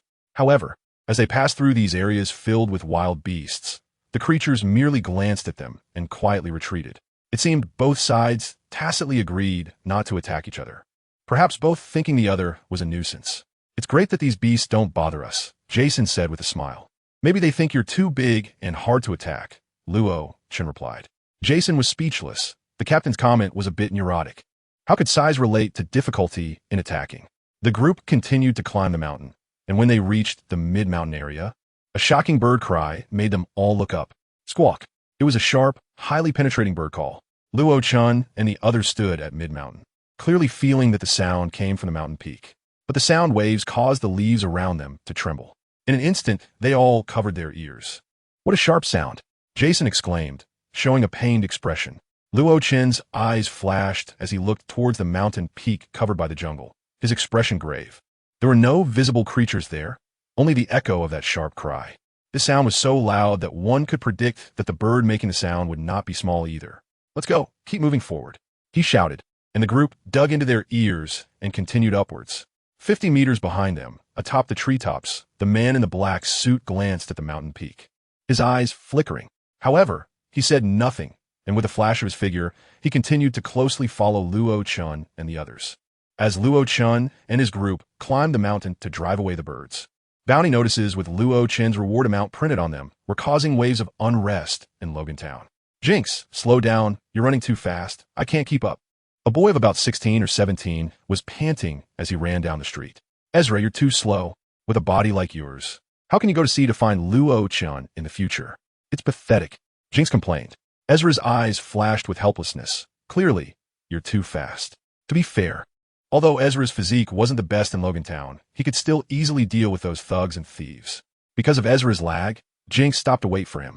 Just then, a flash of white caught her eye, and involuntarily, Jinx looked up at the sky. It's a bounty notice. In Logantown, someone has already shouted such words. Jinx was taken aback and then looked at the bounty notice that had fallen to the ground. The bounty notice was face up, neatly spread out on the stone floor. So Jinx could clearly see the photo and numbers on the notice. Suddenly, Jinx let out a scream of disbelief. It's Luo-Chen. This sharp voice startled eyes, making him cover his ears. What? Where's Luo-Chen? Right here. Jinx pointed at the bounty notice on the ground. Eyes was stunned and looked down. Luo-Chen. Bounty of 150 million, dead or alive. Note, this person is extremely dangerous and ruthless. A photo with a faint smile appeared in the center of this bounty notice, occupying 2/3 of the area. The person in the photo looked energetic with bright, deep-set eyes, exuding an unusual aura. He is indeed Luo-Chen. Eyes exclaimed in surprise. Of course, it's just that he seems to have changed. Jinx hesitated. The point is not here. He has been issued a bounty. Look. Eyes pointed at the long string of numbers below, speaking seriously. Wasn't he also given a bounty before? What's the big deal? However, this also proves he is still alive. Which is great, Jinx said happily, but then her cheeks flushed again. It seems this guy's become even more handsome. I really miss him. I want to set sail soon. Eyes covered his forehead in speechlessness, his face full of black lines. However, no one else has had a bounty issued on such a scale. Luo-Chen is indeed unique. Eyes stared solemnly at the bounty notice, his expression heavy. Despite the boost from being Roger's brother, Eyes had a gut feeling that the Navy was doing this for reasons beyond just his identity. That kid's change is truly enormous. Looking at the bounty amount, although his appearance hasn't changed, his aura is completely different, eyes murmured. Elsewhere, on the coast of an unnamed island, Buggy, come with me to become a pirate. Let's establish a pirate crew and make a name for ourselves. The young man with red hair, with a slender sword at his waist, reached out to the short red-nosed Buggy across from him, smiling. Get lost, Shanks. Who wants to team up with you? I want to be the captain myself. Go away. The red-nosed Buggy refused Shanks without hesitation. Just then, several bounty notices fell from above them. Luo Chun, bounty of 150 million. Shanks took one, glanced at it a few times, and showed a surprised expression. This is the captain's brother. How impressive. Already 150 million? You idiot.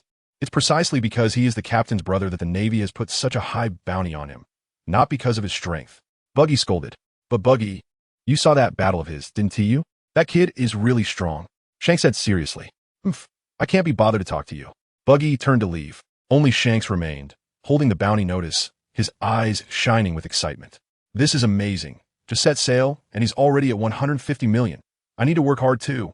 He had a vague feeling that this guy, who resembled the captain, was definitely extraordinary. In the Grand Line, a white-haired, middle-aged man who had just disembarked from a passing merchant ship and was walking toward the interior of the island saw the bounty notices fluttering in the sky. He raised his eyebrows slightly and reached out to catch one. At first, he casually glanced at it, but when he saw the young man on the bounty notice, his pupils suddenly constricted. But soon after, the middle-aged man relaxed, and a faint smile appeared on his face. Has he already made a name for himself? 150 million. Your spirit is indeed high. Shaking his head, the smile on the white-haired middle-aged man's face seemed to widen, and even his steps quickened. Truly worthy of being a brother. He murmured, as a faint voice came from behind him. Deep in the New World, on a massive floating island, Roger, the furious blonde, burly man violently kicked the precious wooden table and chairs in front of him to pieces, creating a deafening sound throughout the room. Crash! The blonde man, in a fit of rage, walked around, destroying anything that blocked his path. There seemed to be an unfathomable anger within him, along with a hint of hidden regret and sadness. As this man strode forward, he exuded a commanding presence, radiating a kingly aura, as if he were a mighty army commanding the world. How could this group of useless Navy catch you? I don't believe it. I don't believe it. I don't believe it. The blonde man shouted to the sky. In the room, everyone who witnessed the man's frenzy lowered their heads, trembling slightly, their eyes flickering with fear, seemingly afraid that this formidable man would lash out at them. You useless bunch. Get ready. We're going to the Navy headquarters. After his outburst, the blonde man growled. What? Everyone was shocked and looked up, their faces filled with disbelief. Get ready. We're going to the Navy headquarters. I want to see what the Navy can do to catch Roger. I don't believe it. I don't believe it. I don't believe it. If they have real skills, then take me too. As he roared loudly, a gust of wind spread throughout the room. From afar, it sounded like an adult lion roaring in anger, proud in posture, domineering in spirit. Shiki! Shiki! At that moment, a tall figure suddenly ran in, dressed like a clown, making a unique sound like a child's toy as he walked. The clown-like man quickly arrived in front of Shiki, raising the bounty notice in his hand. Look at this. What is this? Shiki, with his tall and imposing figure, lowered his head to take a glance, his voice booming. The Lion King, who had yet to experience the most tragic defeat in his life, was at the peak of his life. Throughout his life, he had only one person he could not accept, and that was Roger. But Roger was actually executed by the Navy. He couldn't believe it. How could this be possible? As Roger's lifelong rival, he knew very well what kind of power that guy possessed. How could such power be easily captured by the Navy? The man who defeated him was actually captured and executed by the Navy. How ridiculous is that? Doesn't this indirectly prove that these great pirates are no match for the Navy? So he was angry, furious, unable to suppress the fire within him. In the grand hall of the floating ship island, golden light shone brightly, and countless gold pieces adorned buildings that looked like palaces. From where Shiki stood, looking outward, he saw island after island floating up. These islands were vast, majestic, towering in the sky, slowly rotating. It seemed as if a strange force was pulling them, preventing them from falling to the ground. The number of islands was incredibly vast, appearing dense from this vantage point, blocking out the sky, with dozens of them in sight. Each floating island was a true island, inhabited by civilians and pirates. From the sea, a stunning floating island city loomed overhead, instilling fear in the hearts of onlookers. A sense of panic akin to facing a deity. It was this immense, invisible aura of authority that proclaimed the might and grandeur of the Golden Lion to the world. At this moment, the tall man with blonde hair and a ship's helm was like a roaring beast, shaking the seas with his voice alone, causing a stir across the globe. More than that, he had become a legend. Much like Whitebeard, he was a living legend. The times had changed, and from the seas of the previous era, he was now riding the giant waves towards the next era. He did not want to be capsized by these massive waves. So he had to roar, to once again demonstrate his power to the world. Glancing down at the bounty notice, the man displayed a puzzled expression. Who is he? The bounty notice only had one name, with no other information indicated by the Navy. The clown-like man hesitated to speak. I know what you want to say. He looks very familiar. No, more accurately, he looks a lot like Roger. So you suspect he might be a relative of Roger, right? The Golden Lion shouted. Uh-huh. The clown man nodded vigorously. Yes, that's what he wanted to say. If it were a normal time, I might have the leisure to deal with him. But now, it's time for me to handle serious business. This matter can wait. The Golden Lion's expression turned stern as he waved his hand and walked forward. In a room that had become a ruin, he opened his enormous mouth, which seemed ready to devour. Send someone to Whitebeard. I want to know what he means. And also, notify all pirate crews under our domain to come here immediately. I want to start a battle that the whole world will remember. The sound was deafening, erupting from his mouth like a rolling wave, spreading throughout the world. The Golden Lion was going to take action against the Navy. This thunderous news spread across the globe within half a day. This proud and powerful beast did not bother to hide any of his plans and boldly announced them to the world. In another sea area, on a massive pirate ship, passing by a group of strong men, a colossal figure sat in the center of the deck on a huge chair. Bang, bang, bang.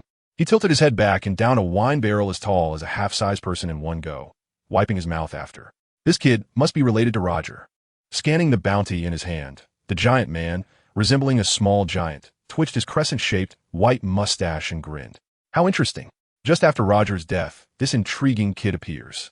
He suddenly stood up, his massive figure towering 3 to 4 times higher than an ordinary person, standing there like a small mountain. Jason's build was already powerful, but compared to this man, it was like the difference between a father and son. Old man, he looks a lot like Roger. Is it possible that this bounty is a Navy conspiracy?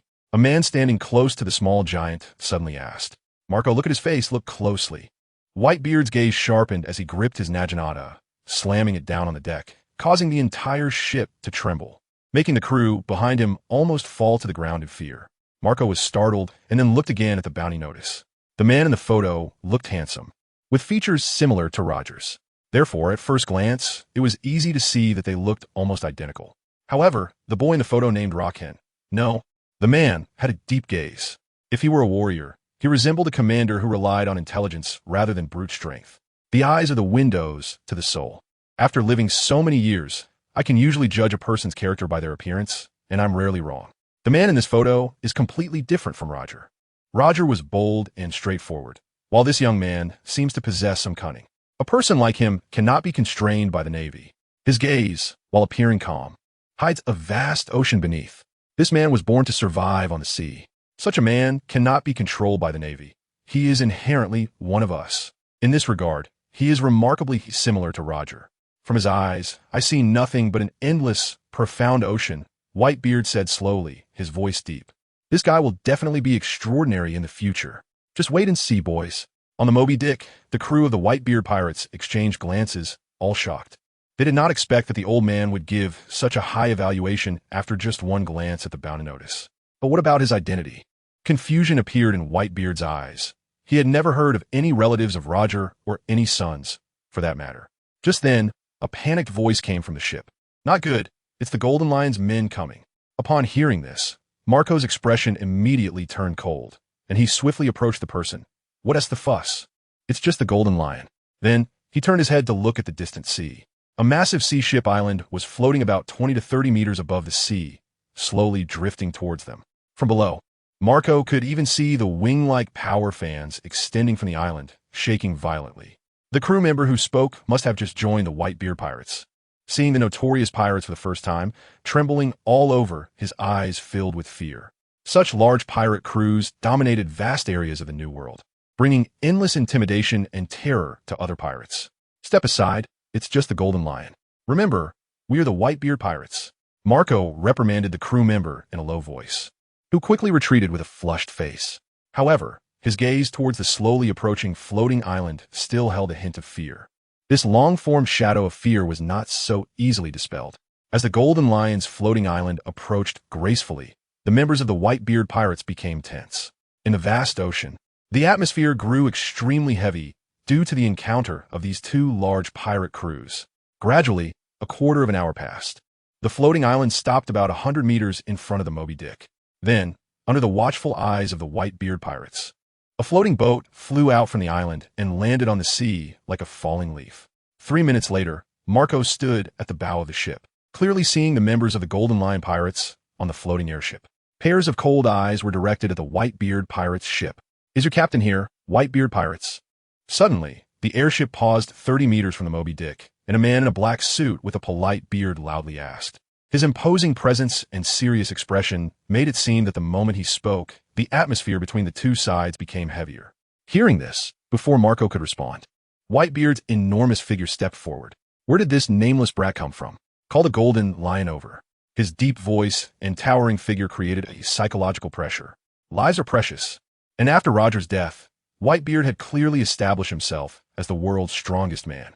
Even though the people coming to the Whitebeard pirates were high-ranking officials of the Golden Lion pirates, they couldn't help but feel intimidated in front of this towering man. Our captain, upon seeing Whitebeard, he immediately wanted to state his purpose. "Get lost," Whitebeard shouted coldly. "Our captain wants to launch an attack on the Navy and came to ask if you want to join this operation." The man in the black suit hurriedly explained, realizing that if he didn't make the inquiry, things wouldn't go well, and he feared what the Golden Lion would do to him upon his return. "I said, get lost. Tell the Golden Lion to come over himself, you nameless brat. You're not even qualified to talk to me." Whitebeard's expression grew colder. His fist clenched tightly as he swung it forward. Faintly, everyone seemed to hear a crack sound coming from the void ahead.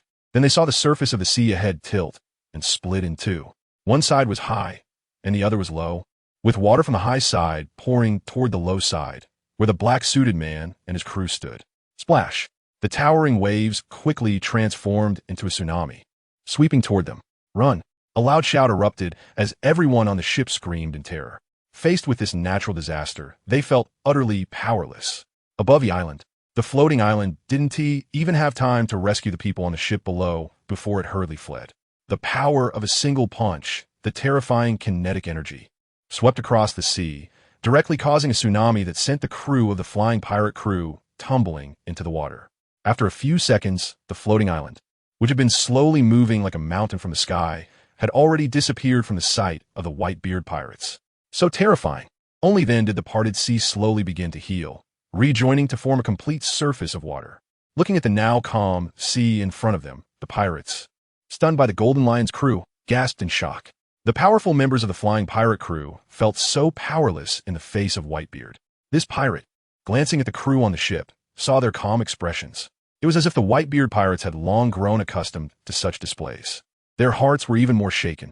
Is this the strength of the Whitebeard pirates? From their expressions, there was no sign of fear toward the flying pirates or the Golden Lion. This is the spirit of the world's top pirate crew. They dare to strike at the slightest disagreement. Just thinking about such a confrontation between top pirate crews made him tremble with excitement. Even though he was considered a strong figure in the New World, with a bounty of over 300 million, he still felt his heart quaking in front of such a lineup. The flying pirate crew approached to negotiate, but were knocked away by Old Man with a single punch before they could even finish a sentence. What a clueless brat. The Golden Lion is really getting worse. Sending such a useless person to talk to me? Whitebeard's heavy voice echoed, shaking the void. "Old Man, aren't you going to listen to what Shiki has to say?" Marco asked. "Whatever he wants to do has nothing to do with me." Just then, Whitebeard suddenly looked toward the vast sea. The water was deep and boundless, exuding an indescribable strangeness and profundity. "The times have changed," Whitebeard suddenly sighed, thinking of the Golden Lion's sudden visit and Roger's bounty. The crew on the ship exchanged glances, but said nothing more. Shiki the Golden Lion? Perhaps others saw him as powerful, like a legend standing at the pinnacle. However, the Whitebeard pirates were not afraid of him. After Roger's death, Whitebeard's power grew stronger and more rapidly, as if he were on the verge of dominating the entire New World and ruling the world. In such a situation, the Whitebeard pirates feared no one. Moreover, Whitebeard, in his prime, was so powerful that the world trembled, and even the Navy dared not provoke him easily. This was an invincible might. Under such pressure, they felt proud and had the capital to look down on other pirate crews. On Gai Nie Island, Luo Chun and his group were unaware of the brief encounter between the Golden Lion and Whitebeard's crew, nor did they know that their resemblance to Roger had caught the attention of many interested parties. At this moment, he was looking seriously at the gigantic bird soaring and flapping its wings atop the mountain. The legends are indeed true, Luo Chun murmured, his eyes sparkling with wonder and shock. Captain, that old man lied to us. This bird is not just 30 meters big, Jason said with a pained expression. At this time, they were hiding in a dense jungle, using the trees as cover, secretly observing the enormous bird flapping its wings not far away. Or rather, this had completely surpassed the category of ordinary birds. Its massive wings, with feather blades gleaming like knives, shone with a glossy black light. Its enormous claws seemed forged from steel, easily capable of crushing any human. Its beak was sharp, looking like two swords merging into one from a distance. With a wingspan of over 100 meters, each flap caused the leaves in the jungle to tremble, producing a rustling sound. From afar, it truly resembled what the old man said, a divine mount. The old man didn't lie to us. It's just that no one has come here for years.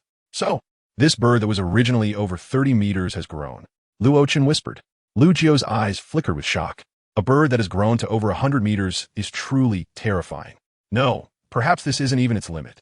Luo Chun shook his head, staring at the bird's wings, noticing some remnants of old feathers, as if they had just grown, exuding a tender feel. This bird even sheds its old feathers, just like a snake shedding its skin. Observing carefully, Luo Chun indeed found that the giant bird was entirely glossy black, as if transformed after multiple metamorphoses, washing away its mortal dust and moving towards a realm of enlightenment. Its eyes were sharp like an eagle, piercingly keen in its gaze. It seemed to look down upon the world like a deity. It looked shocking and hard to imagine that such a bird could exist here. I originally thought that birds as gigantic as the Sea King beast could only appear in the doldrums, Jason exclaimed. What a majestic mount, it's amazing. Luo Chun's eyes sparkled with anticipation. This big bird truly matched the image of a mount in his mind. With its elongated body, sharp eyes, razor-like wings, and the tail wings that spread downwards, it perfectly combined beauty and ferocity in a contradictory way. This is it. Luo Chun fixed his gaze on the enormous bird, his expression gradually becoming sharp. He moved his body, ready to walk towards the giant bird. But at that moment, Jason grabbed him. Captain, don't rush, there's more. Jason's eyes showed shock as he stared blankly ahead. Luo Chun halted and followed Jason's gaze, and soon, a hint of surprise appeared in his eyes. There's actually another one. No, not just one, Lu Jio added, her voice clearly filled with amazement. In their line of sight for more birds, each about 100 meters large, known as Tadorias, emerged from another peak and began to circle in the sky.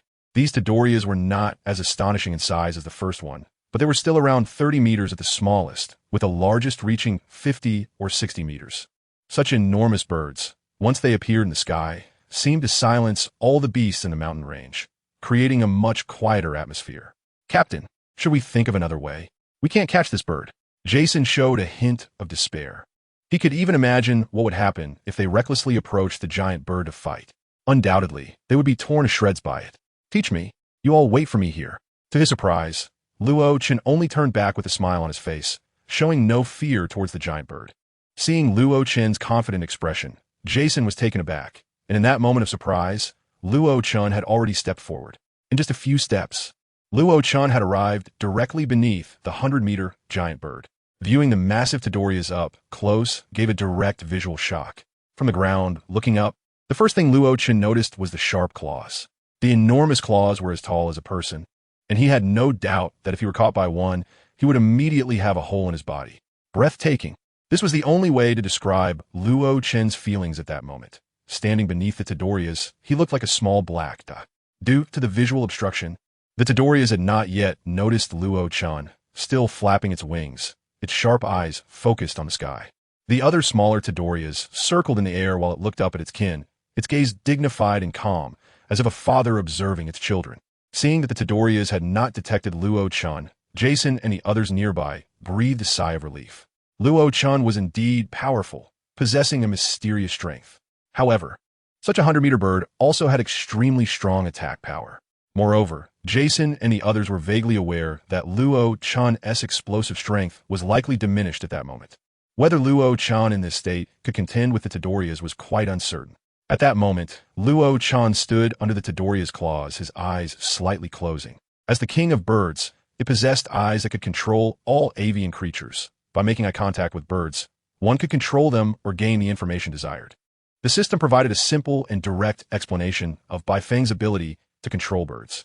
However, Luo Chan understood that he had directly exchanged for this ability of Bai Feng at that time. Such innate abilities, once they appeared in him, could be used proficiently almost instantly. Plus, unlike the Sharingan, which required mental effort to upgrade, this was far more convenient. As for Bai Feng's lightness skill, Luo Chan thought for a moment, but decided not to exchange it for now.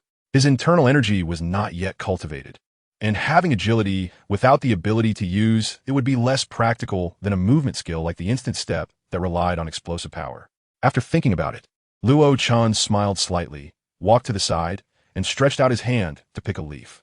He wiped the jade-green leaf and held it to his mouth. What is the captain doing? Jason looked at Luo Chen's actions with confusion. I can't tell either. Let us just keep watching. Lu Jiao shook her head. The two then saw Luo Chan blow a sharp breath onto the leaf. Instantly, a refreshing and piercing sound spread out. Following that, Luo Chan pinched the leaf and began to play it. Caw! The sound was reminiscent of a bird's call as the leaf vibrated between Luo Chen's lips, producing a series of cries. In the blink of an eye, it was as if a new bird appeared, flying and weaving through the trees, joyfully spreading its wings and sharing its cheerful mood all around. Caw! An even sharper and grander sound rang out. It was the 100-meter-long Todorias, its wings flapping, creating gusts of wind, its sharp eyes scanning everywhere for the source of the sound. In its eyes, a hint of confusion emerged. Soon, it spotted the small black that's standing beneath its claws, and upon closer inspection, it turned out to be a human. Caw! Suddenly, the Todorias dove down, and in an instant, its massive form descended 20 meters, directly appearing above Luo Chen's head. The colossal figure and its imposing aura immediately exerted immense pressure on Luo Chen. The others hidden in the jungle, including Jason, tensed their expressions. However, seeing the Todorias appear right in front of him, Luo Chen's expression remained unchanged. Holding the leaf, he continued to play. His entire body was relaxed, showing no signs of preparing for battle. Caw! Soon, the Todorias also relaxed its body, its brow easing, but sharp claws trembled slightly, still ready to attack at any moment. The eagle's diving strike was ferocious, and this Todorias, over 100 meters long and known as a divine steed, would be hard to withstand if it really struck. The leaf continued to tremble, sending out crisp sounds. As Luo Chen opened his eyes to the Todorias at arm's length, watching it gradually relax its fierce demeanor towards him. The initial hostility it had shown was slowly dissipating. Caw! The Todorias called out again, as if inquiring of Luo Chen. Caw! Luo Chen blew the leaf, responding in kind. One man and one bird continued to call out, creating what seemed like a beautifully orchestrated natural symphony composed by birds. Nearby, Jason and the others hidden in the jungle were momentarily stunned. Captain, can he speak bird language? In another place, a man in a black suit perched on the treetops watched the giant bird communicating with Luo Chen, his eyes narrowing in deep shock. He was only here to keep an eye on the target and didn't pay much attention to the people around him. However, after following along the way and witnessing the interaction between the boy and the bird, he was deeply shaken. That giant bird would be a formidable opponent even for him. Yet the young boy seemed to have mastered the way to communicate with birds. Surprisingly, the fierce and massive bird did not attack him. After a moment of contemplation, the man in the black suit silently activated his communication device. Speak. A low voice emerged from the device. The target was somewhat tricky. If the plan was to be executed, he needed to increase his power level. Understood. After a brief conversation, the call ended. The man in the black suit remained expressionless, continuing to observe, but no longer thinking about how to fight Luo Chen. He was clear about his role. He was merely a watcher, and the fighting would be left to others. Although he was confident he could deal with the three of them. In a vast clearing surrounded by dense jungle, one person and one bird were harmonizing, the melodious bird's song spiraling upwards, bringing joy to the heart and mind. Quietly, Luo Chen's eyes suddenly changed. In an instant, the scene shifted from stark black and white to a blood-red hue, followed by a pitch-black tomo deepening in his pupils. The Sharingan, this newly acquired power, combined with his existing mental strength and Itachi Uchiha's experience, was activated in a very short time. Then, his gaze sharpened, and the leaves by his mouth stopped trembling. With sharp, blood-red eyes, he suddenly turned to look at the bird's gaze. Bird control. Buzz. It seemed as if the void rippled slightly under Luo Chen's gaze. Caw! The enormous Tadorian trembled all over upon seeing those blood-red eyes, letting out a shrill cry. Those blood-red eyes continuously magnified before it, soon obscuring all its vision. In an instant, the world in Tadorian's eyes turned entirely crimson. A gigantic black hook, jade, appeared amidst the blood-red, slowly rotating like a vortex, drawing in its attention. I am your master. You are my pet that I raised since childhood. Your name is Black Phoenix, and you must obey my commands. A mysterious tone echoed continuously into Dorian's mind, repeatedly instilling and imprinting those words. The dark hook, jade, kept spinning, gradually dissipating Dorian's rebellious consciousness, embedding the meaning of those words deep within its subconscious. Caw! Another cry sounded, but this bird call was gentle, devoid of any ferocity. Phew! Watching as the previously agitated Tadorian flapped its wings, as if it might tear him apart at any moment, calmed down, Luo Chen sighed in relief. His forehead was drenched in sweat. This bird-taming technique seemed simple, just a gaze could control birds. Yet it relied entirely on mental strength, which was more taxing than physical combat. The body was a puppet, and the mind was the general commanding the physical form. A person with a strong mind could often exert greater power at the same physical level, and that's the principle. Tadorian, measuring 100 meters in length, was stronger in spirit compared to ordinary birds, consuming a significant amount of Luo Chen's mental energy. Black Phoenix? Tentatively, Luo Chen called out. Whoosh! Tadorian's wings suddenly flared, its sharp claws descending with force, a powerful gust of pressure sweeping in an instant. Luo Chen's pupils constricted, preparing to dodge. But after a breath, he was shocked to find he couldn't escape. Even as his muscles reacted, ready for a conditioned reflex, the enormous Tadorian was already inches away from him. It's over. Too fast. The power generated by Tadorian's flap and its lightning-fast speed were overwhelming, surpassing his imagination. Captain, in the jungle, upon seeing Tadorian suddenly spring up, Jason's expression changed instantly. However, 2 breaths later, that dark, sharp claw glinting with metallic sheen abruptly stopped on Luo Chen's shoulder, lightly tapping him before quickly retracting. Luo Chen's body was sent flying by the giant bird's touch, crashing heavily against a nearby tree. Crash! Leaves scattered as Luo Chen's body stuck against the tree. Ouch! In that moment, he felt as if all his senses had been stripped away, leaving him numb. But as he landed on the ground, he noticed Tadorian's expression. It held a hint of expectation, apology, and nostalgia. Succeeded? The claw hesitated to reach out, fearing it might cause harm, and the glimmer of infatuation in its eyes was vividly displayed on the massive Tadorian's face. In an instant, Luo Chen understood. It wanted to perch on my shoulder, but its massive body unexpectedly sent me flying. Rubbing his sore shoulder and body, Luo Chen finally regained his senses. Somewhat helpless, he realized this was the result of the memories granted to Tadorian by the Sharingan and the skill of the Bird King. And this memory was indeed his own fantasy instilled in it. Although simplistic, it was sufficient for a bird with such scarce self-awareness. Captain! Just then, Jason, Lugio, and the little master rushed over, standing before Luo Chen, worriedly calling out. I'm Fine. Jason's robust figure immediately stood in front of Luo Chen, warily watching the giant bird above. Caw! Upon seeing the sudden appearance of 3 little figures, Tadorian's patience wore thin. Its previously gentle gaze towards Luo Chen turned sharp, its claws suddenly spreading wide. Danger! Jason shouted, his fists clenched, ready for combat. His sturdy figure appeared small and somewhat comical beneath Tadorian's gigantic body. Luo Chen pushed Jason back, shaking his head. Don't be nervous, it's under my control. What? Jason's heart raced, and Lugio and the others beside him wore expressions of disbelief. Black Phoenix. Luo Chen did not explain further, merely looked up and called out directly to Tadorian above. Caw! Tadorian emitted a soft call, as if responding to him. This scene left Jason and Lugio in a state of shock. Caw! At that moment, several Tadorian in the sky seemed to notice the situation below. Their wings flapped, and in just a few breaths, they appeared before Luo Chen and the others. Their enormous bodies blotted out the sun, casting shadows over the group. Caw! Black Phoenix quickly turned its head, its gaze stern as it called out to the other Tadorian.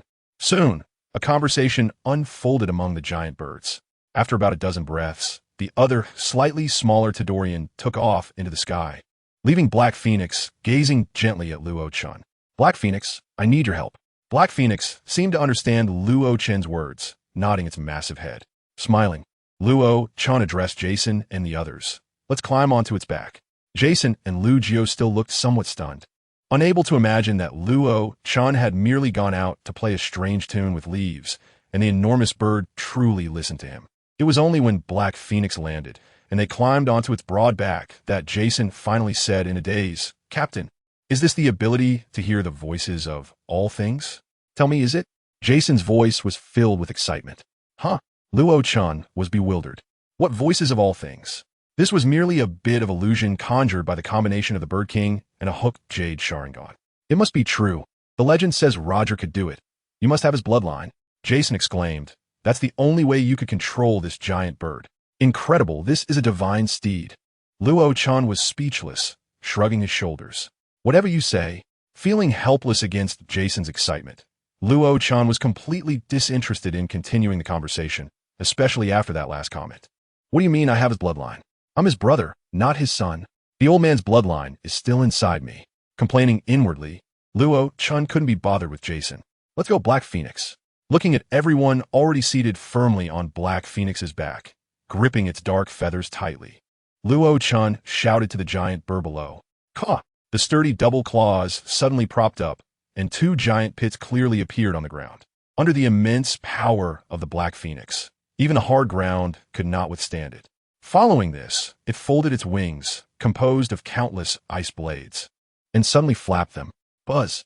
The air trembled, a strong wind arose, leaves flew amidst the trees, and a violent airflow swept out. In the next moment, the Black Phoenix suddenly soared into the sky, and in just an instant, it had already dashed out 100 meters. The wind is too strong. Jason shouted loudly, his mouth filled with the howling wind. Jason, protect Luo-chan shouted, directly pulling the little master, who was struggling to hold onto the wings, into his arms. At the same time, he loudly commanded the Black Phoenix. Black Phoenix, slow down a bit. Hearing Luo-chan's words, the strength of the Black Phoenix's flapping diminished, and its speed indeed dropped sharply. The turbulent airflow calmed down, and everyone finally breathed a sigh of relief. Luo-chan, look below, there's someone there. Suddenly, Luo pointed seriously at the ground beneath the Black Phoenix. Hearing this, Luo-chan and Jason's expressions changed slightly, and they immediately glanced down. Sure enough, they saw a man in a black suit and black top hat standing on the treetops 50 meters away, staring up at them with a blank expression, seemingly completely unprepared for their sudden departure.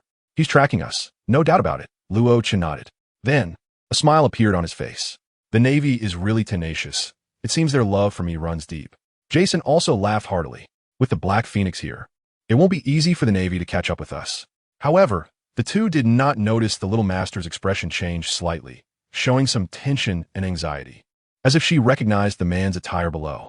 In a few flaps, the Black Phoenix glided to the coast where the Logan was docked. Following this, the group jumped down from the Black Phoenix, quickly packed up the things on the Logan, and placed everything in the warehouse. Then, Jason started the Logan, and the ship quickly set sail. Set sail, this time our target is. Luo-chan's gaze was deep and contemplative as he slowly exhaled. The Grand Line. Indeed, their target this time was the Grand Line. As soon as these four words came out, the few people on the ship squinted their eyes and then burst into hearty laughter. Haha, Captain, I've been sailing for about 5 or 6 years now, and I really haven't been to the Grand Line. Jason's face was filled with excitement, seemingly looking forward to it. I didn't expect to have the chance to see the places Roger went. Luo smiled. I actually don't agree with going to the Grand Line at this time. However, Luo-chan's expression was not very relaxed.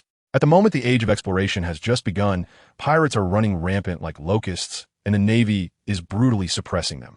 This is a more violent era than any before. The dangers are naturally unimaginable. Both pirates and the Navy are in a state of excitement and madness. In terms of danger, this peak moment is the most perilous. However, Luo's child was about to be born, and any delay could lead to unimaginable consequences. He didn't want the tragic events from the original work to continue. As for others, Luo-chan couldn't care less, but since it concerned himself, he was naturally very concerned. At present, the only safe and fastest way was to head to the Grand Line. Lu Jiu must not die, and Ace must not die. Old man, after you die, the task you left for me is not easy. Shaking his head, Luo Chun felt heavy-hearted. In such a time, when the four emperors had not yet been established and the navy and pirates were at odds, it was even harder for him to survive than for others. Without a large-scale pirate group, his own strength was not invincible. It could be said that his recent rapid improvement in strength was entirely forced out of necessity. The Logan sailed slowly, and above it, a massive black giant bird glided closely behind the ship, just as Luo Chun and the others had already piloted the Logan away from the island. The man in the black suit walked coldly to the shore. He first raised his brow to look at the empty and simple port, then stood in place and thought for a moment. After a few seconds, the man in the black suit took out several small blocks from his pocket.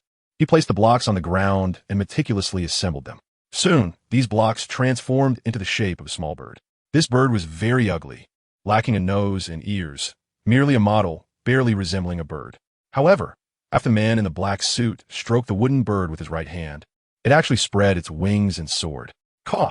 The sound of wood scraping echoed, and the wooden bird seemed to be chirping. The suited man remained expressionless, watching the wooden bird fly into the sky, not saying a word. Strangely, the wooden bird looked weak and fragile, falling apart with a touch. Yet its speed, after flying high, was like an arrow, dozens of times faster than real birds. In the blink of an eye, the shadows of Luo Chun and his group could be seen ahead of the wooden bird. The man in the black suit saw them, his figure flickered, and he vanished from the spot. The target has been tracked. Be ready to attack at any time. He whispered into the collar of his transponder snail, and his figure disappeared. 3 minutes later, a small boat set off from the island shore, slowly sailing into the sea. On the Logan, Luo Chun closed his eyes, sitting cross-legged on the deck, continuing to comprehend his internal energy. The lack of money made him feel very insecure. And in this vast sea, encountering a pirate to exact punishment on them was not easy either. Currently, the only way to increase his strength was through the internal energy method he had been vaguely contemplating before, combining techniques like the Biming Divine Skill, the Nine Manual, and the Divine Reflection Scripture. Whether powerful or weak, Luo Chun found many methods located deep within his body to strengthen his energy. In a sense, it was about guiding the essence through the body's acupoints, opening these acupoints, and illuminating the star points. As he carefully contemplated, time slowly passed, and Luo Chen's thoughts became clearer. The human body's acupoints were distributed like stars, covering the entire body, with the essence linking each acupoint, freely roaming and sailing within the body, illuminating each acupoint. This was the method of circulating internal energy in the human body. After each cycle, it could activate the body's internal potential, gathering it into energy, forming lights in the body. And these lights in the body provided a powerful source of energy. Gradually, as Luo Chun analyzed these martial arts secrets in his mind, his thoughts became increasingly clear. A clear outline appeared for the internal energy technique he wanted to create. The Logan sailed slowly. According to Jason, it would take about 7 days to reach the doldrums. During these 7 days, Luo Chun practiced the dragon elephant prajna technique every morning to strengthen his physique like a dragon or an elephant. After finishing lunch, he would sit cross-legged on the deck in quiet meditation. Meanwhile, the group's journey during this time was uneventful, encountering no powerful enemies. Generally, they only brushed past merchant ships on the sea. Because of this, Luo Chen's progress was rapid. Almost there.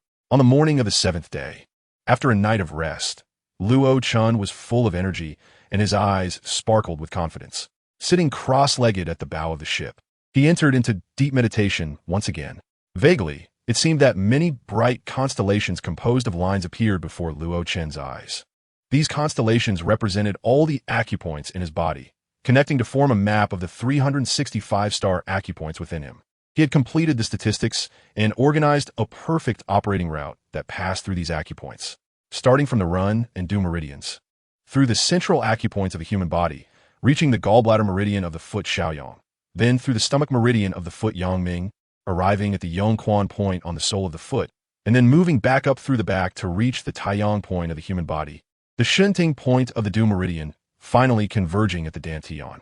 A complete star map connected all 365 human star acupoints, and in the process, combined with the special effects of the Biming Divine Skill It could absorb the vitality from the void and strengthen itself. With the help of innate skills, the chaotic energies of the mixed yuan skill that harmonized his breath with the natural breath, along with the assistance of nine yin, nine yang, zixia, and other internal skills. A faint smile appeared on Luo Chen's face. This was a comprehensive internal skill with a vast capacity, yet possessed tremendous explosive power. It was perfectly suitable for his current situation. As a transitional phase, it couldn't be better. Opening his eyes, Luo Chen gazed at the sea, his eyes becoming increasingly brilliant. From his head, neck, chest, dantian, to his thighs, calves, and heels, brilliant threads began to connect as if long wires were being activated. The acupoints were unblocked, and under the operation of the skill, the vitality was quickly drawn out from deep within his body. In just 3 breaths, purple mist began to appear at his dantian. It felt as if the primordial chaos was being opened up, like Pangu creating the heavens, with the dantian continuously rumbling, contracting, and expanding.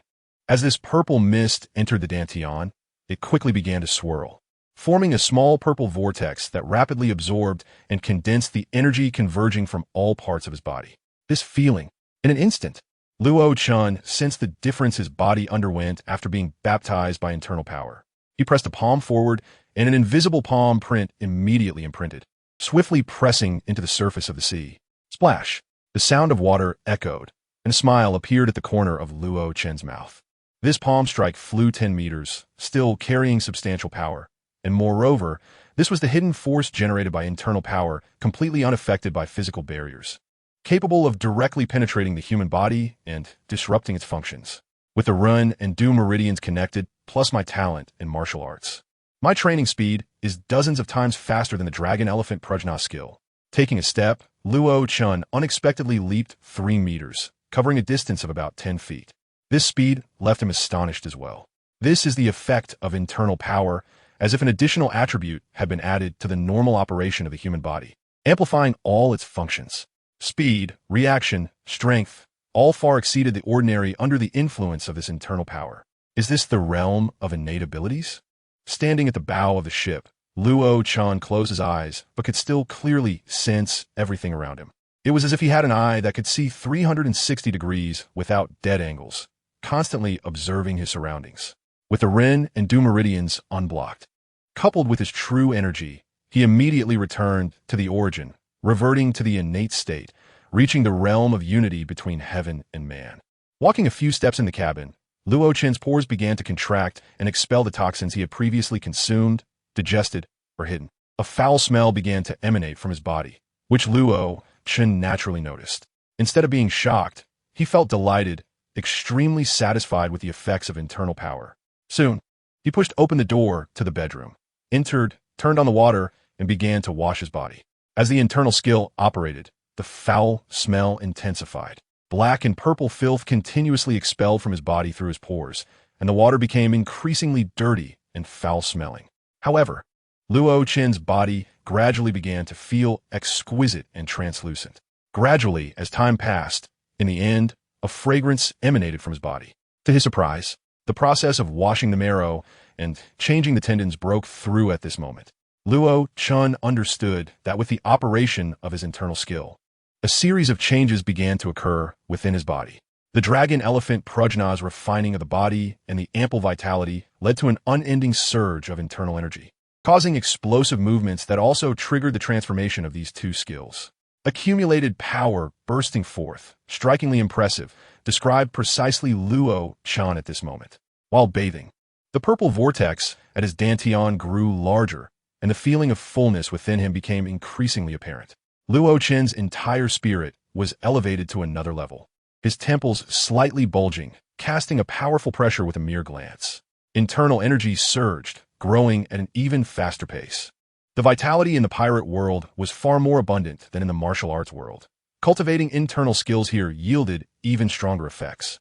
Breathing in the air, Luo Chen sensed the energy in the atmosphere, which was roughly of the same origin as that within his body, and he understood in his heart. This was also why, after spending over a decade here, his physical skills were much stronger than in his previous life. The differences in world attributes greatly affected individual distinctions. Now my strength has once again increased. With the assistance of internal power, many techniques and sword arts will become even stronger. Confidence filled his brow as Luo-chan changed into a fresh set of clothes and walked out of the bedroom. "Captain, the doldrums are approaching."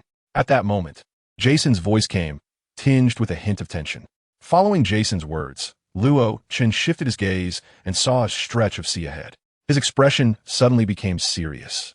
Under Jason's control, the rogue had already stopped moving forward, and the sails had long been retracted by Jason. "Captain, do we really have to go through here?" Jason asked nervously. Looking ahead, the sea seemed no different from the one they were currently in. However, everyone knew that beneath that calm surface lurked countless enormous and terrifying monsters. The doldrums are not just windless. The sailing ship cannot move. And the massive sea creatures are the enemies of all. We're only on the edge of the doldrums. There's still about a kilometer to go to truly reach the doldrums, Jason said. Luo-chan nodded, sensing his hair being slightly blown up. Although it was gentle, there was indeed wind here, compared to previous seas. The closer they got to the doldrums, the lighter the wind became, and the ship's speed would slow down. Of course, the doldrums appeared more tranquil than other seas. Therefore, many passing vessels, unable to discern the difference, would inadvertently stumble into this forbidden zone. Listening to Jason's words, Luo-chan's eyes flickered. Let's continue sailing forward. "Captain, do we really have to go through here?"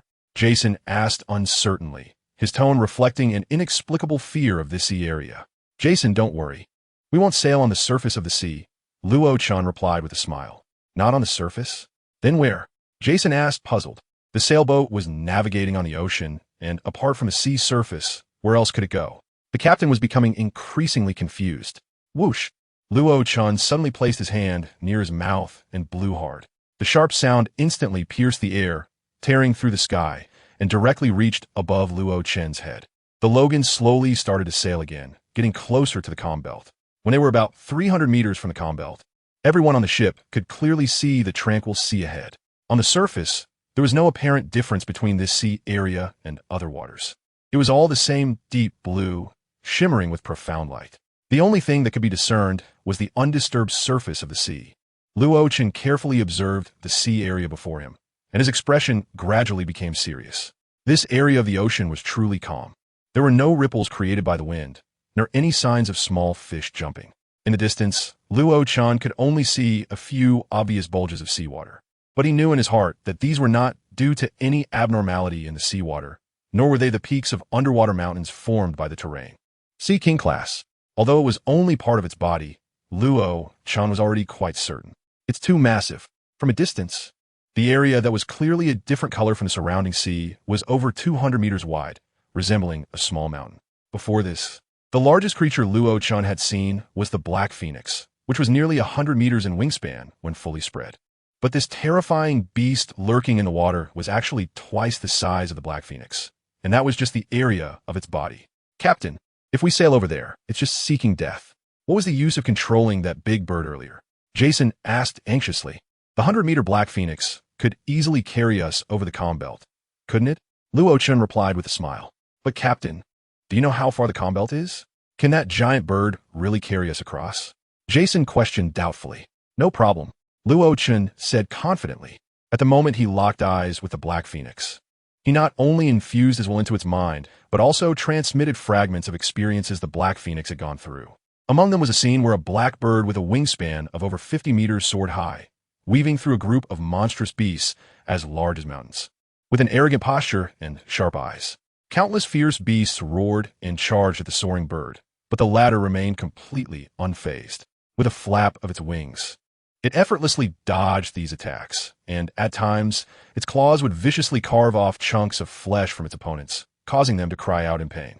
From that memory, it was clear that the calm belt posed no pressure at all for the Black Phoenix. Furthermore, Luo-chan raised his head to the sky. There, a black dot quietly appeared, and in his upward gaze, it rapidly grew larger. Caw! A sharp bird's cry rang out as the Black Phoenix swooped down, arriving above everyone in an instant. Its massive body blocked out the sun, prompting another exclamation from Jason. "It's it. I didn't expect that, Captain. You really summoned it." And it came. With a smile on his face, Luo-chan shouted as the enormous black bird approached them. "Black Phoenix, grab this ship and take us across the calm belt."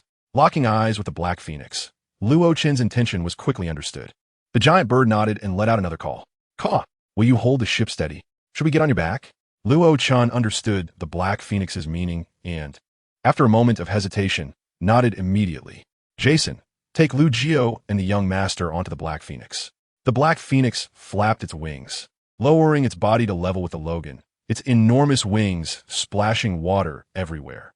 All right. Jason quickly led Lu Jio and the young master onto the Black Phoenix's back, followed by Luo-chan. He took a step onto the deck, and with a burst of internal power, he flashed onto the Black Phoenix's back in an instant. Then, the Black Phoenix took off, and at nearly 500 meters above the ground, it let out a screech before diving down again. Its claws were like iron hooks, powerful and hard. After 5 breaths, the Black Phoenix descended onto the sea, its claws fiercely grabbing onto the steadily anchored Logan. Crack!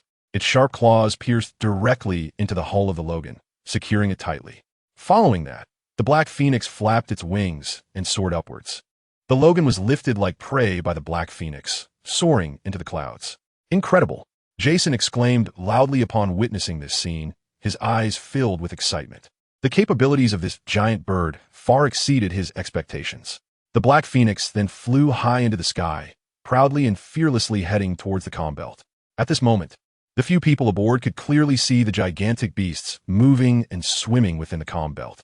From their vantage point on the Black Phoenix's back, they looked down. Hiss!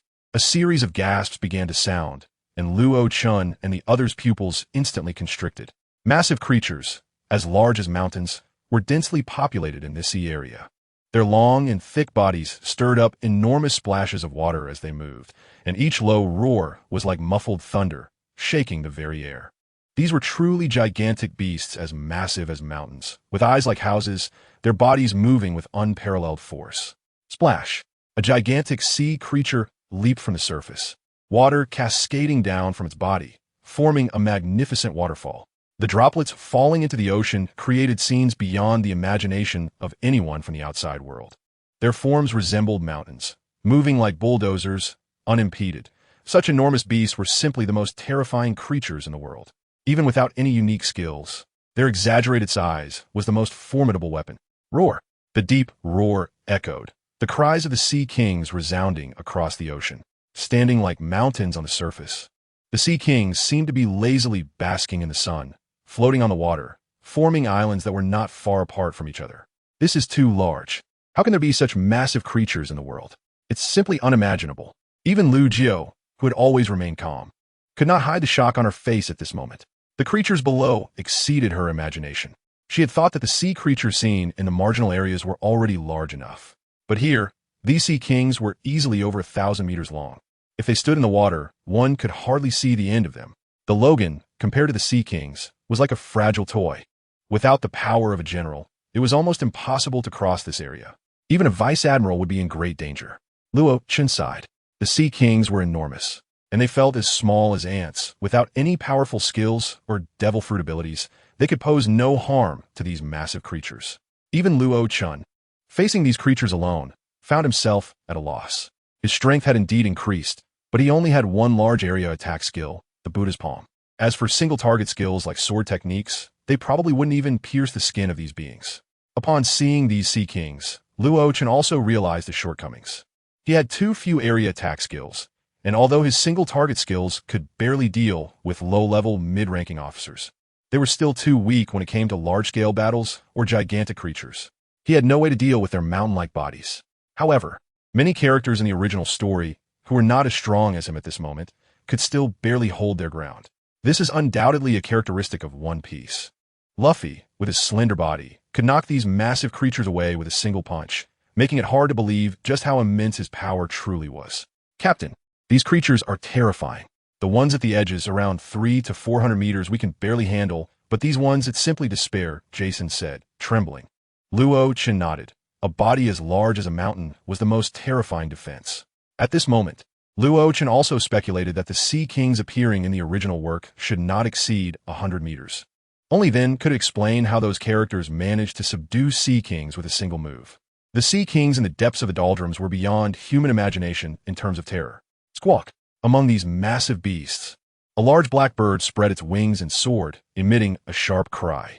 Its eyes were full of disdain and aloofness, like a king of the sky, looking down at these colossal creatures without a hint of fear. Occasionally, it would fly low and provoke the Sea Kings, inciting their continuous roars. This scene left Luo Chun and the others dumbfounded. They never expected a bird like the Black Phoenix to be so domineering and bold, daring to challenge the Sea Kings. The world is vast and full of wonders. This Black Phoenix is surely extraordinary. Luo Chun marveled. With the Black Phoenix soaring high, the Sea Kings basking in the sun on the sea surface could hardly reach them, making it quite safe. Originally, Luo Chun thought they could safely fly over the doldrums like this and reach the Grand Line. However, after 2 days of flying, the bright sunlight woke them from their slumber. At that moment, a thunderous roar suddenly erupted. Roar! This sound shook the heavens. Echoing endlessly in the canyon route the Black Phoenix was traversing. The high-pitched sound waves caused the earth on both sides of the canyon to tremble, sending clumps of dirt falling into the sea. Luo Chun and the others hurriedly looked down. Squawk! At this moment, the Black Phoenix also let out a sharp cry, countering the roar. Suddenly, the atmosphere grew tense. The two cries seemed like a challenge. The Sea Kings below had their eyes turned cold. Luo Chun and the others clearly saw that in the next second, a Sea King with a body length of at least 1,000 meters, resembling a snake with white and black stripes, coiled up into a serpent formation. Roar!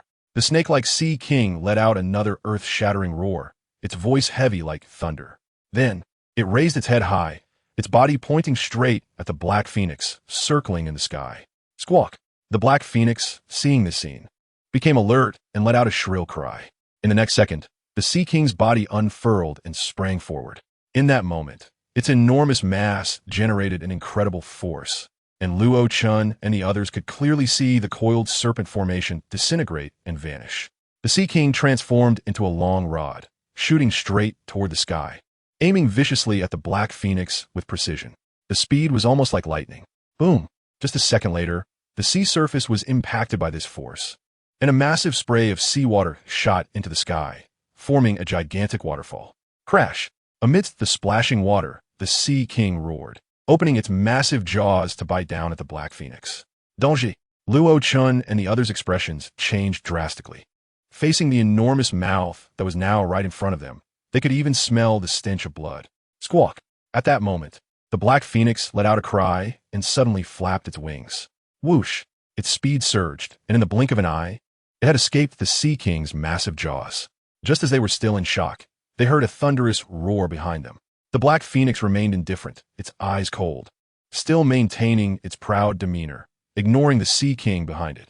After a few flaps, it had already distanced itself from the Sea King by several kilometers. In this perilous doldrums, a proud, king-like black giant bird soared through the sky, with no dangers along the way. The Black Phoenix glided through a sea of seemingly domineering and intimidating Sea Kings without a single one blocking its path or posing a threat. Just as Luo Chun had seen in the vision, a cold, indifferent, pitch-black giant bird glided through a group of enormous sea beasts. A day later, the Black Phoenix had taken them over the most densely populated area of Sea Kings, which was the center of the doldrums. The number of Sea Kings had decreased significantly, and their sizes had also shrunk. "I'm so happy," Jason said excitedly. "Captain, we're about to reach the Grand Line." "Yeah." Luo Chun also relaxed his gaze, pleased to see the Black Phoenix safely navigating this area. However, taking them and the Logan ship across this distance was still a challenge. During this time, the Black Phoenix hadn't rested for a single day. Its wings flapped occasionally, sometimes gliding with the air currents, using the most energy-efficient methods. Luo Chun naturally noticed these details. It seemed that this way of flying put a lot of pressure on the Black Phoenix. However, until now, he hadn't seen any signs of fatigue in the Black Phoenix's eyes. This surprised him even more, making him speculate that the Black Phoenix's origins were likely significant. Fearless of the Sea Kings and possessing such astonishing physical qualities, all these phenomena indicated that the black bird he had tamed was anything but ordinary. With a command, the Black Phoenix continued to fly. As they progressed, the number of Sea Kings diminished, and their sizes became similar to the 100-meter giants they had initially seen, with some even being just a few dozen meters long. "We're almost there, Captain," Jason exclaimed with excitement. They had never imagined that they could truly cross the doldrums and safely enter the Grand Line. A smile appeared on Luo Chen's face. In just a few days, crossing the doldrums to enter the Grand Line, he didn't believe the Navy could catch up with them. 3 hours later, sitting on the back of the Black Phoenix, they could see the sea ahead clearly differing from the calm waters of the doldrums. "We have wind, Captain. We did it." Jason shouted, and Lugio's face was also filled with joy. Black Phoenix, let down the Logan ship. Thank you for this journey. Luo Chun commanded the Black Phoenix. The latter let out a gentle cry and began to descend. 15 minutes later, Luo Chun and the others returned to the Logan ship, while the Black Phoenix looked down at Luo Chun with a reluctant gaze. Go back, Black Phoenix. I'll call for you if I need anything. Greeting the latter, Luo Chun felt a bit reluctant. This bird had incredible abilities and strong attack power. If it stayed, it would indeed be a powerful support, but unfortunately, it had its family. Short-term assistance was fine, but if forced to stay for a long time, this bird might develop unknown changes in its heart. At that time, whether the Black Phoenix would break free from control, he wasn't sure. Chirp! In the end, the Black Phoenix looked at Luo Chun with reluctance and called out once more before soaring into the sky, flying back the way it came. Where's this place? Upon reaching their destination, Luo Chun immediately wanted to know their exact location. The Grand Line is divided into the first half and the second half. The first half is manageable, but the second half is a pirate's paradise, filled with powerful individuals and immense danger. Jason, head north. After pondering for a moment, Luo Chun said. The latter nodded and lowered the sails. The sea breeze blew, and the sails instantly swelled. The scent of the sea breeze, haha. It's been a long time since I've felt this. Jason laughed heartily. The Logan slowly sailed north, and Luo Chun let Lu Jio rest in the cabin while he sat cross-legged at the bow of the ship. At this moment, internal energy was continuously flowing from deep within his body, being absorbed from the outside and then poured into his dantian. Every day, his internal strength became stronger. With 365 acupoints, Luo Chun discovered that after several days of cultivation, he had already penetrated 56 of them. His body was now filled with power, and he felt as light as a swallow. Moreover, the Sharingan had also made another advancement, completing the opening of the Tutomo. Insight, copying, replicating, all these unique skills of a Sharingan, Luo Chun believed they would greatly assist him in battle. Now, the main issue is, I'm out of money. Yes, in the battle at Bartilia Island, the summoning from the old man Yamamoto completely drained his resources. At this moment, aside from the 30 million berries he had left for cash, he was truly broke. He had to expand his wallet as soon as possible. Luo Chen's eyes sharpened. This is the Grand Line, and what it has in abundance is pirates. He believed that he could quickly fill his pockets here again. After sailing for about 3 days, Luo Chun and the others finally spotted a ship. Captain, it's a pirate ship. Jason's keen eyes had already seen the ship slowly sailing ahead. Luo Chun squinted his eyes and smiled. Hungry for a long time. Has food finally come knocking? Accelerate the journey. Let's go. Yes, Jason replied loudly. 3 minutes later, Luo Chun could clearly see the pirate ship. The moment he saw the other ship, Luo Chun felt relieved. Based on the fish in the sea, he had judged that the possibility of being in the new world was very low. Seeing this group of pirates confirmed it even more. But at the same time, a strange look flashed in his eyes. This group of guys is a cook. When the pirates saw Luo Chun and the others, they looked back at them. Unlike the ferocious pirates he had encountered before, the eyes of this group of pirates only showed curiosity and confusion, lacking any cruelty. Then, Luo Chun looked at the figure standing in the middle of their ship. The blonde-haired captain, dressed in a chef's uniform, had a cold expression. No, it can't be. The golden, twisted, braided beard and that vaguely recognizable face. This chef captain clearly looked like Zeph. A strange look crossed his eyes. Luo Chun never expected to encounter this person here. At this moment, Zeph appeared to be in his early 20s, and the pirates standing beside him were either smiling or had strange appearances, but they were all young people. Of course, what concerned Luo Chun the most was Zeph's feet. At this moment, his feet were intact. Hey, are you called Zeph? Suddenly, Luo Chun asked. This question immediately puzzled the pirates on the other ship, who were originally just curiously observing. How do you know? Our captain is indeed named Zeph. Luo Chen's eyes flashed with realization. It really was him. Zeph stood on the ship, his face calm and cold, looking somewhat stern, and he was also observing the 3 people on the opposite ship. A big man, about 20 years old, looked rough and could easily be mistaken for someone in their 30s. A woman with a slightly protruding belly had a curious expression as she sized them up. Then there was a 16 or 17-year-old boy who had just spoken. Unlike typical young people, this boy had a maturity and steadiness in his eyes that was hard to comprehend. At first glance, Zeph had the illusion that this kid was older than himself. What made it even stranger was that he vaguely felt that he recognized the faces of these 3 people. Yet, he was certain he had never seen them before. I've heard of him, Luo Chun smiled. In his heart, he subtly dismissed the idea of robbing these guys. Unlike those pirates who roamed and punished the wicked, this group could at most be called adventurers. Nodding at the others, Luo Chun didn't go looking for Sanji. He knew that, during this time, those little pig legs probably hadn't even been born yet, and the fertilized eggs hadn't formed. He signaled Jason to steer the ship, and the latter looked puzzled. He knew that the captain usually acted decisively against pirates, but this time he didn't make a move. After observing the other party for a few moments, Jason understood. These guys didn't seem like bad people, so that's how it is. The captain only takes action against ferocious pirates. Turning the helm, the Logan slowly sailed under Jason's skilled control, passing by Zeph's chef pirate crew. The two ships drifted further apart until they could only see their silhouettes, and only then did Zeph's side begin to discuss. Hey, how could that kid have heard of our captain? We seem to have only been in the Grand Line for a few days. Yes, the captain's current bounty isn't high. Compared to many big pirates in the Grand Line, it's much lower. To have made it here, we were just lucky. Really strange. More than you. What caught my attention is that the kid looks somewhat familiar, and that big man. I have some impression of him too. You too? I also think their faces look familiar, like I've seen them somewhere. Hearing the crew's discussion, Zeph's eyes narrowed slightly. He felt the same way. He was very clear that he had never seen the other party. However, he inexplicably felt that their faces were somewhat familiar. After thinking carefully for a moment, 3 seconds later, Zeph's expression suddenly changed. You guys just said you've seen him, right? He urgently shouted at his crew. In an instant, the crew members tensed up, some nervous. Their captain was usually stern and serious. Once he got angry or scolded, the unfortunate ones would definitely be them.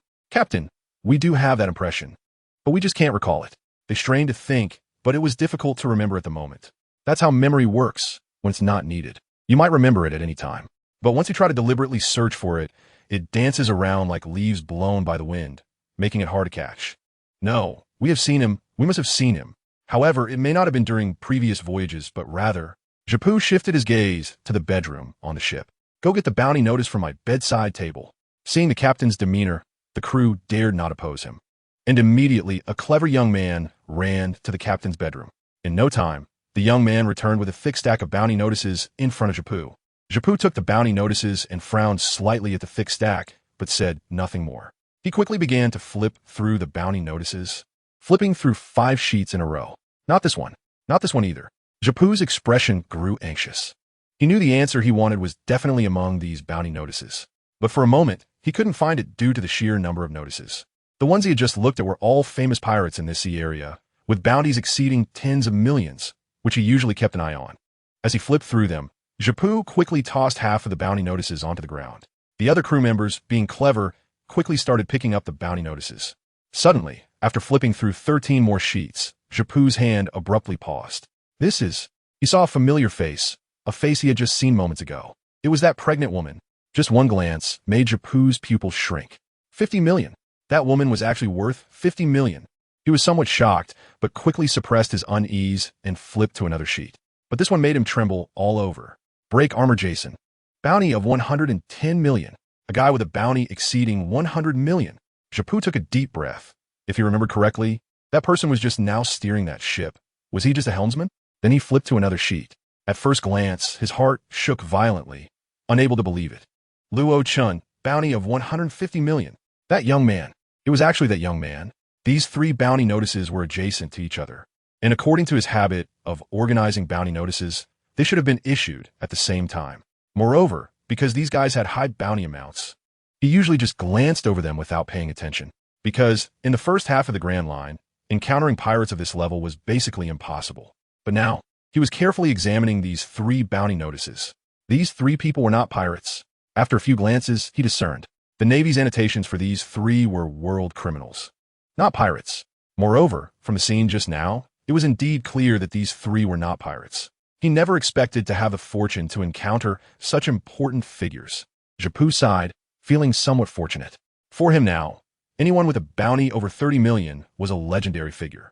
He had avoided many disasters along the way, relying on his powerful navigation skills and foresight of danger. However, in front of such significant figures, he inevitably felt somewhat inferior. It was not a level he could currently approach. Captain, do you know the identities of those 3 guys just now? Seeing their captain's reaction, the crew members cautiously asked. I know, you look for yourself. Throwing down the bounty notices of Luo Chun and the others, Jappu walked towards the bow of the ship. he needed to calm down, encountering figures he viewed as towering figures for the first time, especially since that person said he knew him, made it hard for him to maintain composure. The Grand Line truly excites me. If I can encounter such figures, then what about even stronger ones? Whitebeard, Gold Lion, that legendary latter half. Will I be able to reach there? I have to say, meeting Luo-chan has ignited the flames within Jipu even more. Standing at the bow of the ship, Luo-chan did not have as many thoughts as Jipu. He did not feel like a big figure at all. To put it simply, he was just a fugitive being hunted by the Navy, running around with his family trying to avoid capture. Yes, this fugitive label was forcibly placed on him by the world government. If the Navy pointed a gun at his head, Luo-chan swore he would guarantee not to cause any trouble for the Navy as long as they did not harm him. He just wanted to live quietly in this world to survive. When he had free time, he would fish for sea kings. When he felt like hitting someone, he would punch a celestial dragon. And when he wanted to eat fish, he would go to All Blue. What a simple and beautiful life, right? What do these things he wants to do have to do with the Navy? Why are they chasing him relentlessly? Luo-chan felt quite perplexed. In the past few exchanges between the two parties, Luo-chan admitted that he had unintentionally caused serious physical and mental harm to the Navy when he exerted himself too much, but that was all unintentional. However, the other party just wouldn't let him go. For example, at this moment, his eyes, which had the pattern of the two-hooked jade, directly saw a block bird in the sky that seemed to be about to fall into the sea at any moment. Luo-chan wasn't foolish. On the contrary, he was smarter than Roger in certain matters. He immediately recognized that it was a tracking device. So with a deep breath, he channeled the internal energy cultivated over the past few days, which swiftly moved through 365 acupuncture points and instantly reached his palm. Go! He pushed out a palm, and golden light filled the sky as a golden dragon shot up into the air from his palm. Roar! The dragon's roar shook the heavens, and the golden dragon coiled upward, moving faster than lightning, reaching the blockbird in the blink of an eye. Following that, the two collided rapidly, and the fragile blockbird was instantly shattered. What was that? Jason looked at the wooden shavings falling from the sky with curiosity. It should be a special device used by the Navy to chase us, Luo-chan said in a deep voice. The little master had clearly witnessed the scene just now and appeared anxious, for some reason coming to Luo-chan's side and meowing incessantly. Are you urging us to leave here quickly? Luo-chan understood and nodded before instructing Jason to continue moving forward. Don't worry, we'll leave here without you saying. He never expected that the Navy would chase so closely, compared to the Navy deploying most of their forces to suppress the restless pirates in the four seas.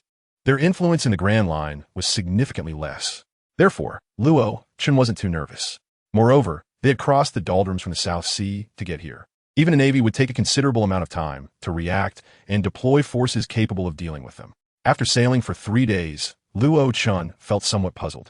In these 3 days, he had not seen any Navy forces tracking them. Could it be that the blockbird was not from the Navy? A flash of insight crossed Luo-chan's mind as he started to doubt, carefully considering that kind of surveillance and tracking method is indeed not the Navy's. When Luo-chan suspected the source of the blockbird, a small wooden boat slowly approached from the edge of the calm zone in the South China Sea. The man in the black suit looked at the calmness of the calm zone in front of him, frowned, seemingly completely unprepared. He took out the phone bug. His voice cold. Lost the target. It crossed the calm zone directly into the Grand Line, roughly in Alabasta. The rest is up to you. All right, I'm leaving. Don't forget what you promised me. Don't worry, I won't. A reassuring voice came from the phone bug. Nodding, the man in the black suit put the phone bug away, glanced at the calm zone again, still shocked by how Luo-chan and his group managed to pass through this calm zone. Could they really control that big bird? What a remarkable kid. Adjusting his black top hat, the man turned around, sat cross-legged on the wooden boat, and began to sail back the way he came. He had done his utmost to meet the other party's demands. The rest was no longer his concern. To be honest, he also didn't want to provoke someone as mysterious as Luo-chan. Along the way, the blockbird transmitted everything it saw into his mind. Summarizing, the actions of the other party could only be described in 4 words, as if aided by divine intervention. The big bird. In the gentlest season for sea kings of the year, and without a hint of disaster in the sea, he was a superstitious person. It all felt as if it were blessed by the gods. Such a person, he couldn't afford to provoke, nor dared to. The wooden boat slowly sailed away from the calm zone, gradually disappearing into the sea. The sea breeze gently blew as night fell. Luo-chan and the others gathered on the deck, lighting candle lamps and presenting fragrant dishes, starting a romantic candlelight dinner. In the past few days, I've already figured out our position, Jason said happily. The island closest to us now is Alabasta. Alabasta? Luochen's eyes lit up with curiosity, and Lugio listened seriously as Jason introduced.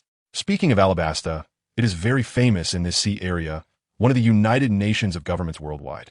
The island is picturesque, with lush trees, and even breathing is filled with the aroma of birds and flowers. It's simply breathtaking.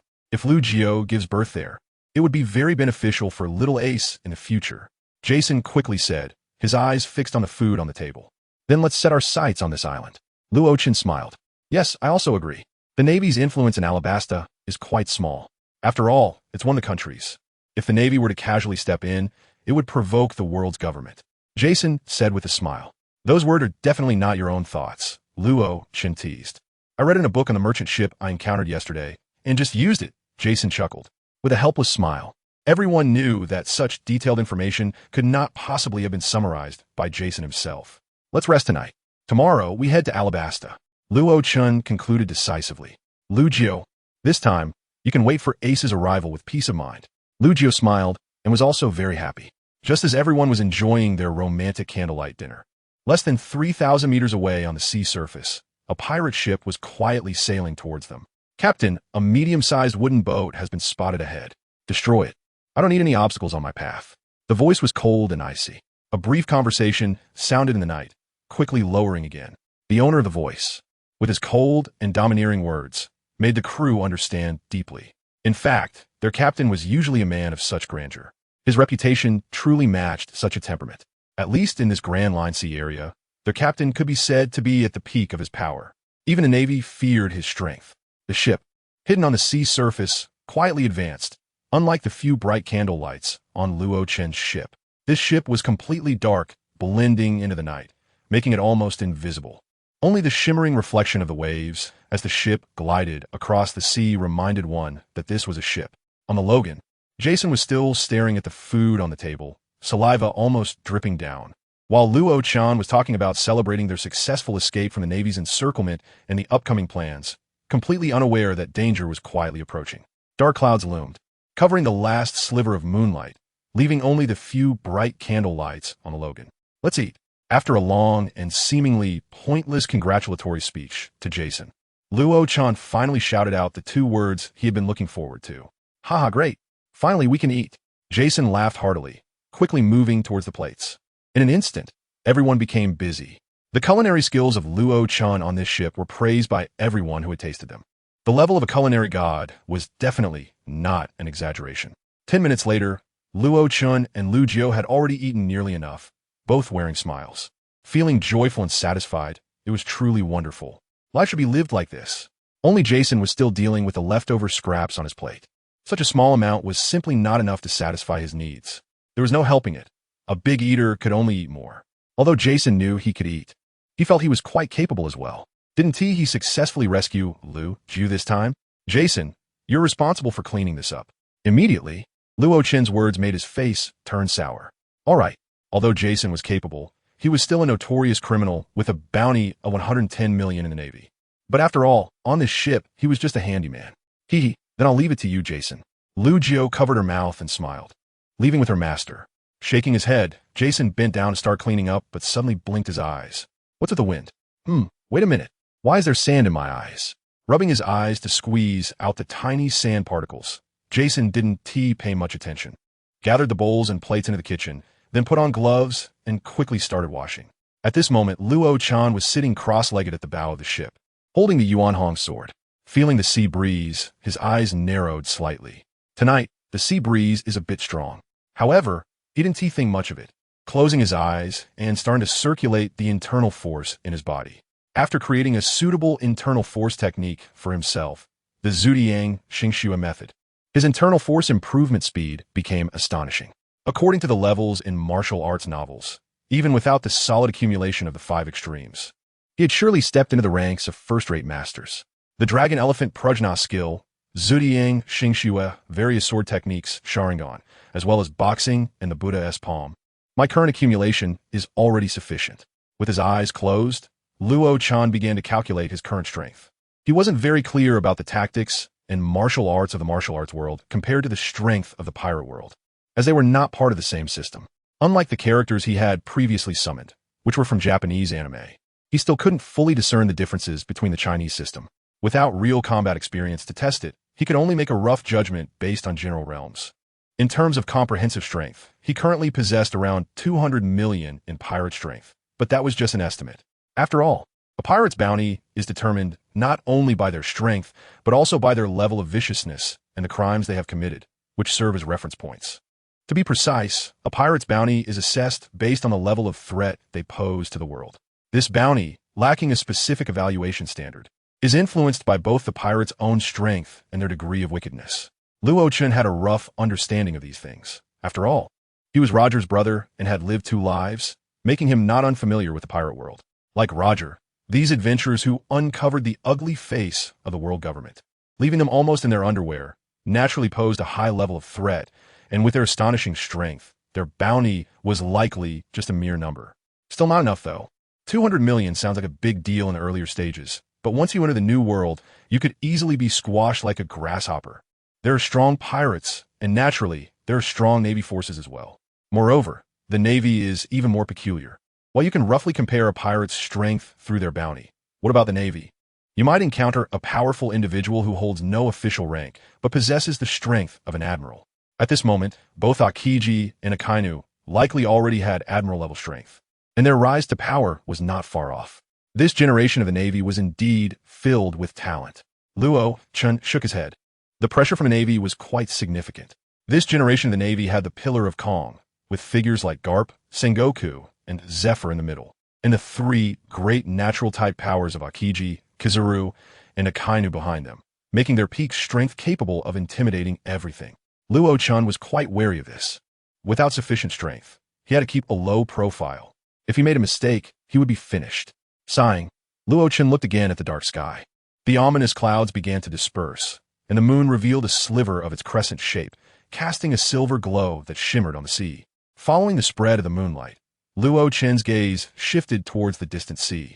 After 3 breaths, his pupils suddenly constricted. Under the moonlight, a shadow was slowly approaching the Rogan. The outline shrouded in shadow clearly revealed that it was a ship. This ship was twice the size of the Rogan and was now less than 100 meters away. Across the sea, facing the moonlight, Luo Chen could already see the cold-faced pirates standing at the bow of the ship. Interesting. Are they here to ambush us? His pupils suddenly flashed, and a streak of blood red appeared, with 2 black tomo quickly manifesting. Just when he was feeling hungry, 100 meters away, the ship cloaked in darkness had dozens of cold-faced men standing at its bow. The weapons in their hands glinted with a chilling light under the moon, clearly indicating their malicious intent. This obvious murderous aura, even from over 100 meters away, was something Luo Chen could still perceive clearly. In the shadow, he couldn't see the faces of the enemy from a distance. "Captain, I'm done washing up." At that moment, Jason wiped his hands and walked out of the kitchen.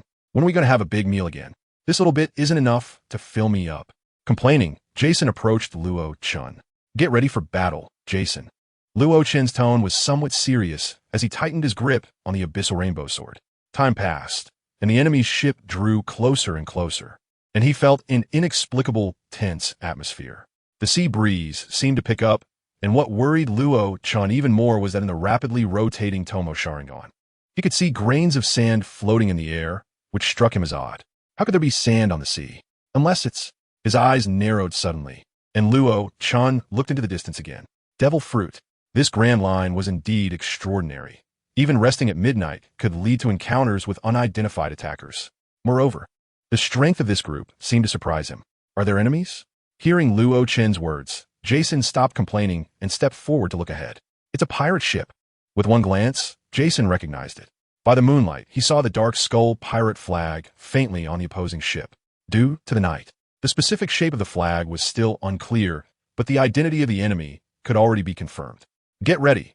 When the battle starts, make sure not to involve Lu Jiao and the others. No matter what method you use, you must ensure this. Luo Chen's gaze was serious as he instructed Jason. This was the first time encountering an opponent in the Grand Line, so he naturally wouldn't be careless. Soon, the sea began to ripple as the pirate ship quickly approached. As it drew nearer, Luo Chen noticed that the grains of sand floating in the air were increasing. The ability of the sand? His eyes flickered, and Luo Chun had an inkling of suspicion. But at that moment, he still hadn't seen any figures on the enemy's ship. "Captain, they're almost here."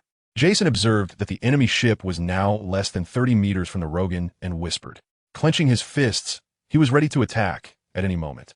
With his strength, Jason was confident that he could instantly shatter a quarter of their ship, sending those foolish pirates who dared to ambush them tumbling into the sea. "All right, prepare to attack."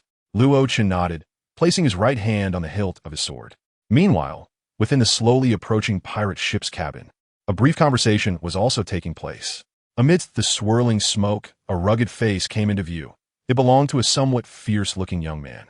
With both hands intact, he held a cigar in his mouth, and as he spoke, white smoke continuously billowed from the cigar. "Captain, we've closed in on that ship. Currently, I only see 2 people on board, a young man and a large man." The crew's report was brief and clear. "Only 2, and they're not pirates?" The captain raised his eyebrows slightly, the smoke in his mouth thickening, his voice somewhat low. "Yes, there is no pirate flag on their ship. They should just be ordinary people. But it's strange that they dare to sail in this area." The crew expressed their confusion. The Grand Line has 7 routes that can lead to the same destination. After Roger's death, these 7 routes were all occupied by pirates, becoming a paradise for them. Even the Navy wouldn't dare to recklessly deploy forces in this meat grinder. In this day and age, it had gone berserk, aside from pirates. Only the dead would dare to enter this sea. The captain's voice was cold and devoid of expression. "Along the way, we annihilated 13 foolish individuals who had no idea of their own abilities, and the Navy has already raised my bounty to 45 million. However, there are still many fools in this sea. The world does not need the weak, nor does it need the foolish." Calmly narrating words that seemed unrelated to dealing with Luo Chun and the others, the captain made no movement at all. The crew bent down to listen intently, seemingly understanding the captain's intent. "I think you should know what to do, right?" His deep voice, carrying authority, caused the crew member to shudder. And recalling the power of the person in front of him, he couldn't help but feel fear. "I understand, Captain," he shouted, immediately turning to leave the cabin. The captain ordered to directly annihilate them. "Yes," as the captain said, "this sea does not need the weak, and even less the fools. If the opponent is weak, then they can only die. If they're fools, then, without a doubt, they are also doomed to die." "Understood." The crew members nodded, then quickly sprang into action. Their movements were coordinated, silent yet orderly, obviously indicating that this was not their first time doing such a thing. "Load the cannonballs. Adjust the cannon's position." A cold man stood at the bow of the ship, giving meticulous commands. The crew members acted swiftly, quickly completing everything as ordered. At the bow of the ship, the wooden boards shifted, and one by one, dark cannon muzzles emerged, then aimed at the Logan. In an instant, a chilling murderous intent enveloped the entire Logan ship. Jason's expression immediately changed. Being locked on by cannon muzzles at such close range meant something everyone understood. "Captain, unable to hold back," Jason shouted. Last time, Luo Chun dealt with the Navy's massive cannon barrage so easily. So, he placed his hopes on Luo Chun. Jason was empty-handed and completely helpless in this situation. "I got it." Taking a breath, he had to admit that facing this group of pirates, Luo Chun still felt some pressure. The first battle of the Grand Line. Mysterious and seasoned fierce pirates, the dark night, the gaping cannon mouths, and the grains of sand floating in the air. Everything indicated that the opponents they faced were extraordinary. "Come on, let me see what kind of people you are." His eyes sharpened, the blood-red Sharingan spinning rapidly. "Fire!" At that moment, a low roar rang out, exploding across the night sea. The acrid smell of gunpowder quickly filled the entire sea surface, as dark cannon muzzles spewed forth searing flames, launching powerful cannonballs forward. Whoosh! The piercing sound of air being sliced open shattered the tranquility of the sea. Jason, with a loud shout, Luo Chun drew his sword, and his entire form soared into the sky like a great bird. "Duga 9 swords!" Sharp piercing cries echoed as Luo Chun's figure flickered incessantly, and in the blink of an eye, aided by his internal energy, he spread throughout the sky. Shuanbu, his pupils contracted, and his figure twisted again, disappearing from his original spot. Reappearing, Luo Chun reached the front of the first cannon barrage. The dark cannonballs, carrying terrifying potential energy and kinetic energy, would explode completely upon contact. Anyone facing such a situation would find it impossible to cope without extremely strong means. However, although Luo Chun's expression was grave, he showed no signs of panic. With a wave of his right hand, The abyss rainbow sword sparkled with countless sword flowers, appearing dazzling and magnificent in the air, exuding a unique beauty. Whoosh, whoosh, whoosh. The strange sword light flashed, directly striking the center of a cannonball. In that instant, the two Tomo and Luo-chen's eyes spun rapidly, and he made another motion with the long sword. Swish, swish, swish. 3 consecutive sword strikes were unleashed, each reaching the remaining 3 cannonballs not far from the first. Buzz. At that moment, the space inexplicably froze. The 3 rapidly moving cannonballs suddenly halted, suspended in midair. Luo-chen sheathed his sword, his figure twisting and vanishing. Boom, boom, boom. A series of explosions erupted in the next moment, with flames soaring into the sky, engulfing the surroundings and impacting the cannonballs that followed, triggering massive explosions. In another void, Luo-chen's figure flickered incessantly. With the help of the Sharingan, he accurately judged the attack direction of these cannonballs, then swept his long sword, freezing all those cannonballs, which were soon followed by huge explosions. In just 5 or 6 breaths, Luo-chen flickered again and returned to the Logan, with his gaze slightly raised and looking at the series of explosions ahead. His eyes became sharp. These cannonballs had powerful impact. They exploded upon contact, and even altering their trajectories with a sweep was difficult, which clearly indicated that this group of people was not ordinary. These cannonballs were evidently specially made, unlike those used by the Navy or ordinary pirates, and their power was immense. On the opposing pirate ship, seeing the cannonballs explode before reaching their effective range, the pirates showed expressions of surprise. Some with strength drew their swords, preparing for battle. The pirate who had given the initial command said coldly, "Clang." The pirates revealed sinister smiles, standing up and drawing their long knives or pistols. The pirate ship ignited with a poof, instantly illuminating the sea surface. Kill! A thunderous howl tore through the night sky, reaching the Logan and startling the resting Lujiao. What happened? She was about to get up and step outside to take a look, but then she saw the young master shaking his head at her seriously. In an instant, Lujiao understood. No matter what happened outside, if she went out now, she would only be a burden to Luo-chen and the others, easily distracting them during battle. We cannot let the battle come to our ship. Captain, you hold this place down, I will rush over. Jason shouted loudly, seeing that the enemy was less than 10 meters away. Bending his knees, a terrifying force erupted, causing the Logan to sink slightly. The next second, he soared into the sky, directly crossing 10 meters to reach above the enemy ship. Immediately following, Jason shouted, "You dare to ambush my ship, you bold brat." His large figure, in that squat and leap, moved with astonishing speed, reaching the enemy before they even realized it. Hearing a thunderous sound above, the pirates were somewhat shocked and hurriedly looked up. But the next second, like a cannonball hitting, the entire deck of the ship shattered. Jason stood on the deck, with a dent beneath his feet, while the pirates around him looked panic-stricken, some still not understanding what had happened. Did we get hit? My God, what was that falling down? Get away from there.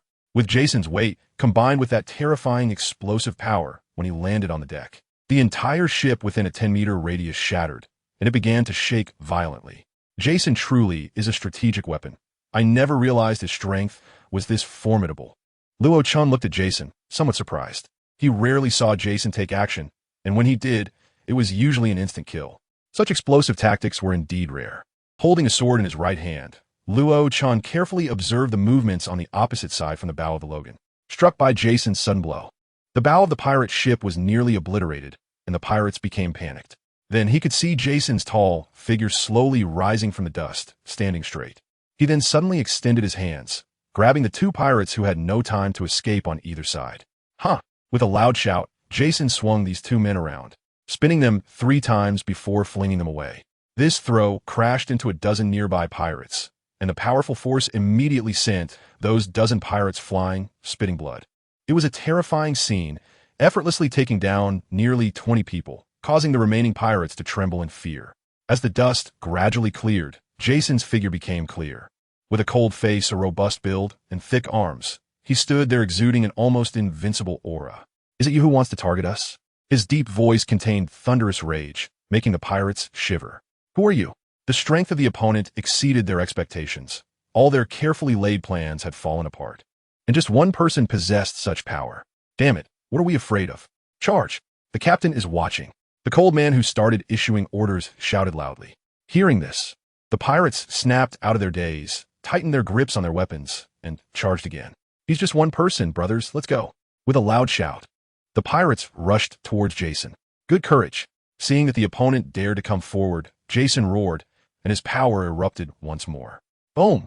The ship shook, and the deck around Jason was torn apart again. Crash!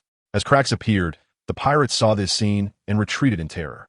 But at that moment, Jason had already stepped forward, striding confidently. He paid no mind to the continuously crumbling deck beneath his feet. His goal was destruction. The survival of the ship was completely out of his consideration. Seeing him cross over the broken deck with fierce momentum, the pirates' eyes twitched, and they gathered their courage. Gripping their weapons tightly, and charged again. Charge! The ordinary pirates stood about 1.75 meters tall, with the taller ones around 1.8 meters, while Jason towered at 2.5 meters, making them seem vastly inferior.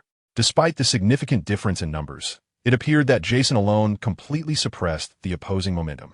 Taking a few more steps, Jason swung his massive hand and directly grabbed a pirate aiming to pull the trigger. In the terrified gaze of the pirate, he twisted the long gun into a spiral, then seized the pirate's head and swung him around. Whoosh! A fierce wind arose as the pirate was used as a weapon, sending several of his comrades flying with a single sweep. Charge! After sending a few more flying, a dozen more armed pirates rushed to the front, swinging their weapons. Seeing the swords and knives in their hands, Jason felt a bit wary. Although his strength was immense, he was still flesh and blood, unable to resist entirely. He involuntarily took a step back. With his step, all the weapons of the dozen pirates were swept aside. But immediately they reacted, though their blades had lost their strength. They were now very close to Jason, within less than a meter. Bump into him, push him into the sea. The dozen pirates shouted as they accelerated towards him. Jason's expression changed as he prepared to swing his arms, but the opponents were faster, and the dozen pirates crashed into him all at once. In an instant, a powerful force struck him, causing Jason to involuntarily take a step back. Bump him! The pirates yelled, gathering their strength. They pulled back and then charged again. Boom! The force erupted, and Jason's expression changed again as he stepped back 3 more times. After those 3 steps, Jason's face darkened. His foot had actually stepped into the seawater. The front half of the ship had started to leak after his crash. Use your weapons to chop at his feet. At that moment, the pirates shouted again. Swish! The sword swung towards Jason's feet. Jason turned pale with fear, quickly retreating, but he lost his balance and fell, landing in a shallow pool of water. Not good. The ocean's essence instantly enveloped him, causing his strength to rapidly diminish. Gathering the remaining strength, Jason jumped up, quickly landing a few meters away on the dry deck. The ship is leaking, hurry to patch it. The pirates saw the water accumulating and became frantic, shouting loudly. In the blink of an eye, some pirates hurriedly grabbed repair tools and rushed to the damaged area. The remaining pirates nervously stared at Jason. At this moment, Jason's clothes were drenched. That brief contact had left him soaked in seawater. Fortunately, it seemed to be fresh water, only slightly diminishing his strength. That was dangerous. If I'd stayed there any longer, I would have been completely powerless. The sea is the nemesis of devil fruit users. Brief contact can still be resisted, but prolonged exposure can render a powerful user completely incapacitated. Cautiously glancing at the puddle, Jason looked back at the pirates on the opposite side. Next, I'll take care of all of you. His knees bent, and the deck beneath him began to crack again. Following that, a terrifying force erupted, and his figure suddenly disappeared. Whoosh! It seemed as though the air was torn apart, and in an instant, he was in front of the pirates. With indifferent eyes, a fierce face, and a towering figure. At this moment, no one could withstand Jason. With a wave of his large hand, several pirates were sent flying, blood spraying from their mouths as they collided with the wall behind them with a loud bang. Jason strode forward, moving leisurely as if in a garden, and with each step, he could sweep away several people. These pirates, in the face of his power, were like chicks with no power to resist. So strong. A pirate holding a long gun stared at Jason, fear in his eyes, hesitating for a long time, not daring to pull the trigger. Damn it, shoot. What are you afraid of? At that moment, one of the pirates who had been sent flying shouted loudly, stimulated by that voice. The gun-wielding pirate suddenly pulled the trigger. Bang! The dull gunshot rang out, and Jason's eyes changed suddenly as his figure erupted once more. Boom! The deck beneath his feet suddenly shattered, with chips flying everywhere, and in the next moment, he was already in front of the gun-wielding pirate. I hate it when people point guns at me. The sinister tone made the pirate tremble in fear. A large hand quickly grabbed his head, and then the pirate felt himself being lifted into the air. Shortly after, he crashed into something, his whole body went numb, and he lost consciousness. In just a few minutes, the entire crew of pirates was completely intimidated by Jason. For a moment, the only sounds were the swallowing of saliva and nervous breaths. No one dared to shout or draw their weapons against Jason anymore. Is it over? Jason scanned his surroundings, noticing that no one dared to step forward. Suddenly, the door that had been slammed open creaked and slowly pushed outward. Everyone's attention was drawn to the opening door. The pirates were initially excited, but then they turned terrified. Seeing the pirates' strange expressions, Jason felt confused. As the door slowly opened, the first thing that caught everyone's eyes was a swirling white mist, followed by a rugged face that seemed somewhat menacing. He wore a long black robe, his hair slicked back meticulously, and his imposing demeanor was further amplified by his height. This suddenly appeared figure stood about 2.5 meters tall, just like Jason. However, this guy looked a bit thin, not as muscular as Jason. The tall, cigar-smoking figure opened the door, first surveying the situation around him. Then his gaze turned to Jason. Do you know? The thing I regret the most since entering the Grand Line is recruiting such a bunch of weaklings. The sound of polished shoes clicking on the deck echoed as he slowly walked forward. His robe billowed in the night wind, exuding a unique, domineering aura. After a few steps, he stood face to face with Jason. Then he paused, a sneer appearing at the corner of his mouth. I admire you. Be my subordinate. His arrogant posture, indifferent gaze, and that confident and domineering statement made Jason blink in surprise. Are you sick? The honest Jason asked this straightforwardly. Isn't it true? He comes right out saying, be my subordinate. In Jason's simple and crude mind, this kind of person must be a delusional youth who watched too many over-the-top movies as a child. The captain's gaze intensified, an obvious anger appearing in his eyes. He slowly raised his hand, and sand quickly formed in his palm, instantly becoming a small sand explosion. Natural type. Seeing this scene, Jason, who had heard Luo Chen mention it before, immediately recognized it and took a step back. The memory of his last encounter with Kazan was still fresh in his mind. Although he was confident in his unparalleled strength, facing the kind of bizarre attack method, which would freeze him upon contact, left him with no solutions. The natural type fruit is immune to physical attacks. His fist would be useless against the opponent. I am a user of the natural type sand fruit. Join me, and in the future, we will have our place in the latter half of the Grand Line. The captain's tone was calm. The pirate crew had been established, but there were no strong subordinates. He was an ambitious man, and ambition needed strength to support it. Aside from himself, having some reliable tools was also a necessity. The guy in front of him had taken care of his crew in such a short time. Without a doubt, he was also a strong person, making him a suitable subordinate. You must be sick. Unexpectedly, the big man opposite him reiterated, this time with a more certain tone. Since I, Crocodile, set sail, there have been those who fear me, those who admire me, and those who respect me. But I have to say, you're the first one who makes me not want to attack, but still wants to take down. Striding forward, the wind and sand in Crocodile's hand intensified. In the blink of an eye, a quarter of the deck was filled with sand, these grains floating in the air as if controlled by some force, completely defying gravity.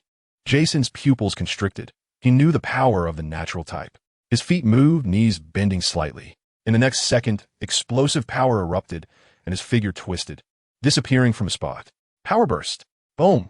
In less than a breath's time, the deck before Crocodile shattered, and the sand floating in the air seemed to be struck by an invisible force, flying in all directions with a whoosh. The tall and robust figure appeared in the scene, and Jason threw a punch. I don't care what natural type you are, get lost. Once facing Kazan, Jason had also unleashed such a devastating punch. Crack! The air shattered from Jason's punch, and in an instant, he was before Crocodile. With a slight pause, Crocodile looked surprised. Not bad, you have some strength. After saying this, Jason's fist was just an inch away from his face, but Crocodile's expression remained calm. You're something. The intense pretentiousness radiating from this guy completely enraged Jason, amplifying his strength 50 times. With a low roar, his already muscular arms became even bulkier. Boom! This punch landed heavily on Crocodile's face. In the terrified gazes of the surrounding pirates, Crocodile's head instantly exploded. Oh my God! Someone covered their mouth, their eyes wide. Without witnessing it up close, it was impossible to comprehend this brutal scene. A person's head was smashed open directly by a fist. Yet, strangely, there was no blood, nor the brain matter one would expect. Only shattered sand particles floated in the air. Crocodile's tall figure stood there, with a handful of scattered sand above his neck. But your attack is useless against me. A deep voice finally came through as the sand swirled, forming a mouth, followed by a nose, eyes, and finally, his entire head quickly reformed. Crocodile reappeared in front of Jason, complete once again. Indeed, Jason's pupils constricted, staring intently at the man before him. Just like the last battle with Kazan, this man, named Crocodile, was completely immune to his attacks. Kazan had turned him into an ice block. He wondered what abilities this guy had. Noticing this, Jason took a step back. But just a second later, as he observed Crocodile, he was slightly taken aback. He is bleeding? At a glance, there was actually a streak of bright red blood beneath Crocodile's nostrils. Crocodile also noticed his anomaly and extended his right hand to touch it. Looking down, his expression tightened. Blood, it really is blood. As the blood flowed out, a wave of pain after numbness surged in his heart. Am I injured? In an instant, Crocodile understood. How is that possible? A look of disbelief appeared in his eyes as he suddenly looked up at Jason. At this moment, Jason also had a look of confusion in his eyes. Can I actually hurt him? He extended his hands to take a look, and after examining them closely, he found nothing different from the last battle with Kazan. What was going on? Both of them fell into confusion, staring seriously at each other, but neither made a move. Meanwhile, the watching pirates exchanged glances and began to feel tense. Their captain had never been injured. His godlike Logia abilities were simply not something an ordinary person could counter, and they had never seen anyone who could rival him. But this time, someone actually managed to injure him. At that moment, a figure flickered and appeared at the edge of the ship. The figure wore a faint smile, crouched at the ship's edge, surveyed the pirates present, and then spoke softly. Although the Logia-type devil fruit is powerful, it also possesses the weaknesses inherent to all devil fruits. His voice, not trying to hide its low tone, immediately attracted the attention of all the pirates present. That is seawater and sea prism stone. As soon as this sentence was spoken, Crocodile's pupils contracted immediately. In an instant, he understood why he had been injured. The big man in front of him was wet all over, and there were some water stains on his fists, although not much. They were definitely there. So that's it. There was seawater on my hands. Jason suddenly realized, recalling how he had wiped his hands on his clothes just now because he disliked them being wet. Luckily, I didn't wipe them clean. After knowing that seawater had a special effect on Logia types, Jason hurriedly rubbed his hands on his clothes that had soaked up the water earlier. Until his entire hand was damp, he finally released it with satisfaction. Now it's fine. I'm not afraid of you anymore. Haha.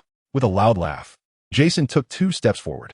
His natural strength was already formidable, and after eating the devil fruit, it had reached an incredible level. Without any strange powers, he feared no one. And for Crocodile, whose weakness is water, a tool or fist contaminated with seawater could deal powerful and fatal damage to him. The young man crouching at the edge of the ship looked at Crocodile with interest and said slowly, "For you, Crocodile, if you were truly powerful, dealing with you would be a piece of cake." Crocodile's eyes narrowed, and then he relaxed. "Who are you?" His intuition told him that this young-looking guy crouching at the edge of the ship with a casual expression was a greater threat than the big man in front of him. "My name is Luo-chan." The young man smiled, and in a blur, he was already in front of Crocodile. His speed was so fast that it was completely untraceable, causing Crocodile to immediately narrow his pupils. Such speed he could never possess, and it was difficult to defend against, as if he had teleported, making him appear ghostly. Luo-chan. Crocodile began to search his mind for any impressions of this name. After a moment of recollection, his heart suddenly shook. He then looked at the young boy in front of him with disbelief. "It's you. A bounty of 150 million. Luo-chan. Only the name and photo. I've only seen that unique bounty notice for such a long time." Then, it seemed he remembered something and suddenly looked at Jason beside him. Armor-piercing Jason. A bounty of 110 million. It's these two. Crocodile's expression grew serious. In the sudden encounter, he hadn't connected these two with the recent attention of all the Grand Line pirates and bounty hunters. But when the other party revealed their name, and he matched it with the familiar face, he recognized them in an instant. The two in front of him were indeed the 2 powerful individuals he had been particularly focused on recently. Luo-chan and Jason. I didn't expect these two to be together. Crocodile's expression became grave, knowing that anyone with a bounty over 100 million, if they were pirates, must be a great pirate, a rare existence in the first half of the Grand Line. Even though he was proud and possessed a Logia-type ability, he knew very well that his reputation and status at this moment were far inferior to theirs. Together, their bounties totaled 260 million. a heavy figure that would make any pirate in the first half of the Grand Line feel apprehensive. At the same time, Crocodile felt heavy in his heart, not expecting that casually trying out his skills would lead him to hit a solid wall. Crocodile, your abilities are quite impressive. Are you interested in joining us? Watching the expression of the man across from him change, but the action he initially intended to take had already stopped. Luo Chun understood that the other party was now wary of them. With a slight curve of his lips, he smiled and spoke. As soon as this sentence came out, Jason's expression became strange. Crocodile's expression immediately darkened, turning ashen. This was something he had said before, but now was being echoed back to him in a different way. However, he had to admit that the other person's words had a strong appeal to him. Dragons with dragons, phoenixes with phoenixes, it's hard for people of different levels to get along. He was a very ambitious and driven person. From the very beginning, his goal had been to become the strongest in the world and to make his name known throughout the seas. But after stepping onto the Grand Line, he realized how difficult that goal was to achieve. A pirate crew, a strong captain, capable crew members, precise navigation, and so on. There were countless details. Although he had rarely encountered setbacks, Crocodile was very clear that this was merely due to his abilities. As for the crew members under him, he frowned, already having little hope for them. Relatively speaking, if he joined the other party, then with their strength combined with his own powerful abilities, his ambitions would surely be fulfilled more thoroughly. Interesting. A smile appeared on Crocodile's face, but after a breath, his expression turned cold again. But let us first see your capabilities. His right hand suddenly raised and reached forward. His lower body had already turned to sand, and with the power of levitation, his speed reached its peak in that moment.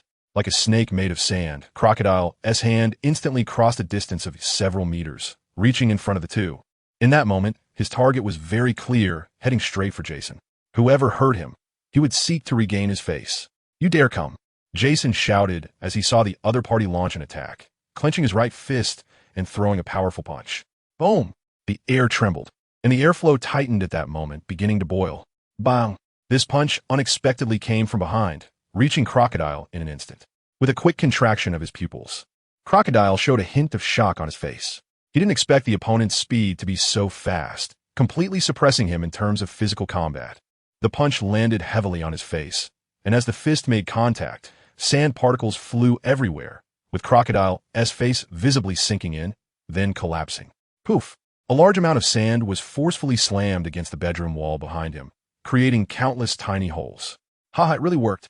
Jason laughed loudly, seeing the blood appearing on Crocodile's face as he understood that this punch had truly taken effect. He stepped forward again, coming right in front of Crocodile, clenched his fist tightly, and swung again with great force. Damn it! Crocodile also swung his fist, but the straightforward Jason possessed a strong combat talent. He merely ducked his head to evade the attack. Then, Jason suddenly wrapped his arms around Crocodile's waist. Oh no! In Crocodile's fearful gaze, his body was unable to turn to sand at that moment, and was forcibly lifted by Jason, then slammed onto the deck. Bang! The deck caved in, blood splattered, and Crocodile was forcefully embedded into the deck layer. In the back of the battlefield, Luo Chun smiled and gave Jason a thumbs up. This slam had caused half of Crocodile's body to be directly inserted into the deck, head facing downward, completely submerged up to his waist. The scent of fresh blood wafted up, clear and distinct. At this moment, he had already sustained injuries. His face and body were all scraped and bruised by Jason's fierce strike. It is said that just a foot of space can hold the power to rival a nation. Jason's strength was formidable, and when he approached, most people truly weren't his match, especially since Crocodile's devil fruit ability had not yet developed to the level it would later reach, and his physical combat skills were lacking significantly. In a face-to-face confrontation, he had no power to resist against Jason. Damn it! A low growl erupted. In the next moment, Jason's eyes flashed, and he bent his knees, suddenly retreating. As soon as Jason's hands left Crocodile's body, his form completely disintegrated into countless swirling sand particles. Whoosh! The swirling sand rushed towards Jason in an instant. The sandstorm obscured his vision, and in that moment, countless sand particles enveloped Jason, causing him to stagger backward. Looking back at the deck, it had been completely turned to sand by Crocodile, with wooden planks transformed into sand particles. I can't see. Jason blinked vigorously, but his eyes had already been filled with the swirling sand, a stinging and swelling sensation surging up, causing tears to flow. Among the sand particles, A golden hook extended out, glinting with a chilling light, suddenly lunging towards his neck, then viciously hooking at him. "D." Crocodile's sinister voice rang out, as the golden hook viciously slashed at him. Clang! In the next instant, the sound of metal clashing echoed. Crocodile's pupils constricted as a tremendous force collided with the golden hook, causing it to fly out of his hand, spinning through the air before embedding itself into the deck. A long sword, sharp and fierce, blossomed with sword flowers, once again lunging towards Crocodile's neck. Crocodile tensed his whole body, quickly turning to sand, retreating several meters to reveal his form. More seawater. Staring at the long sword in the figure's hand ahead, Crocodile's eyes were filled with anger and coldness. He said nothing more. The bounty amounts of these two represented their strength. Although he felt heavy-hearted, he showed no sign of fear. With a natural-type devil fruit and being a person of great ambition, his spirit was strong. For ordinary pirates, facing two opponents with bounties in the hundreds of millions would cause them to panic and lose the courage to fight. But for him, after several failed attacks, his anger only fueled a strong fighting spirit. This was the first time he encountered such an interesting opponent. If I defeat you, my bounty should rise significantly. At that time, I'll also be one of the notorious pirates in this sea. With a burning desire in his eyes, Crocodile suddenly pressed his hands forward. Crack! The moment those words left his mouth, the deck instantly made a crack sound, and within a breath, continuous fissures extended forward. Visibly, the wooden deck was cracking at an alarming speed, turning to sand particles that floated out. The speed of this cracking was astonishing. When it reached beneath Jason's feet, it immediately caused his shoes to disintegrate and explode into countless fragments. Run! BrotherRochen's expression changed, grabbing Jason and using A to quickly leave the area. After a few flashes, they were back on their ship. Jason quickly rubbed his eyes to clear out the sand that had obscured his vision, then looked across with swollen, red eyes. Upon seeing the scene, he was immediately filled with shock. Did he cause all of this? The two ships were less than 10 meters apart, and through the moonlight and the torches on the opposing ship, he could clearly see that the bow of the other ship had turned into a sea of sand particles. It was as if a sand explosion had occurred out of nowhere, with a large amount of sand floating at the bow, undulating up and down. This sand explosion began to rotate, generating a strong wind. Strangely, it remained stable at the bow position. Crocodile, in his black robe fluttering in the wind, his face pale and bearing wounds, strolled through the sand explosion, unaffected by the sand particles at all. In fact, as he walked through this sand curtain, it was as if he were the king of the sand particles, and all the sand made way for him. A bounty of hundreds of millions. Let me see what you are truly capable of. Crocodile's face was cold, his hands spread wide, and he suddenly lunged forward. Boom! The sandstorm surged, and a large amount of sand particles began to rush towards the Logan. Captain! Jason's face changed drastically. The coverage of this sandstorm was enormous, and Crocodile's strike had nearly turned a quarter of that ship's deck to sand. If this massive amount of sand truly descended upon the Logan, the consequences for everyone would be dire. Buzz, buzz, buzz. The air was filled with strong winds, and yellow sand filled the sky, obscuring the space in front of Jason and BrotherRochen in an instant. Jason retreat. BrotherRochen's eyes turned blood red, and with a black vortex spinning, he shouted loudly. His figure twisted and appeared in midair. Then, he reached out with one hand, suddenly pressing down towards the ground.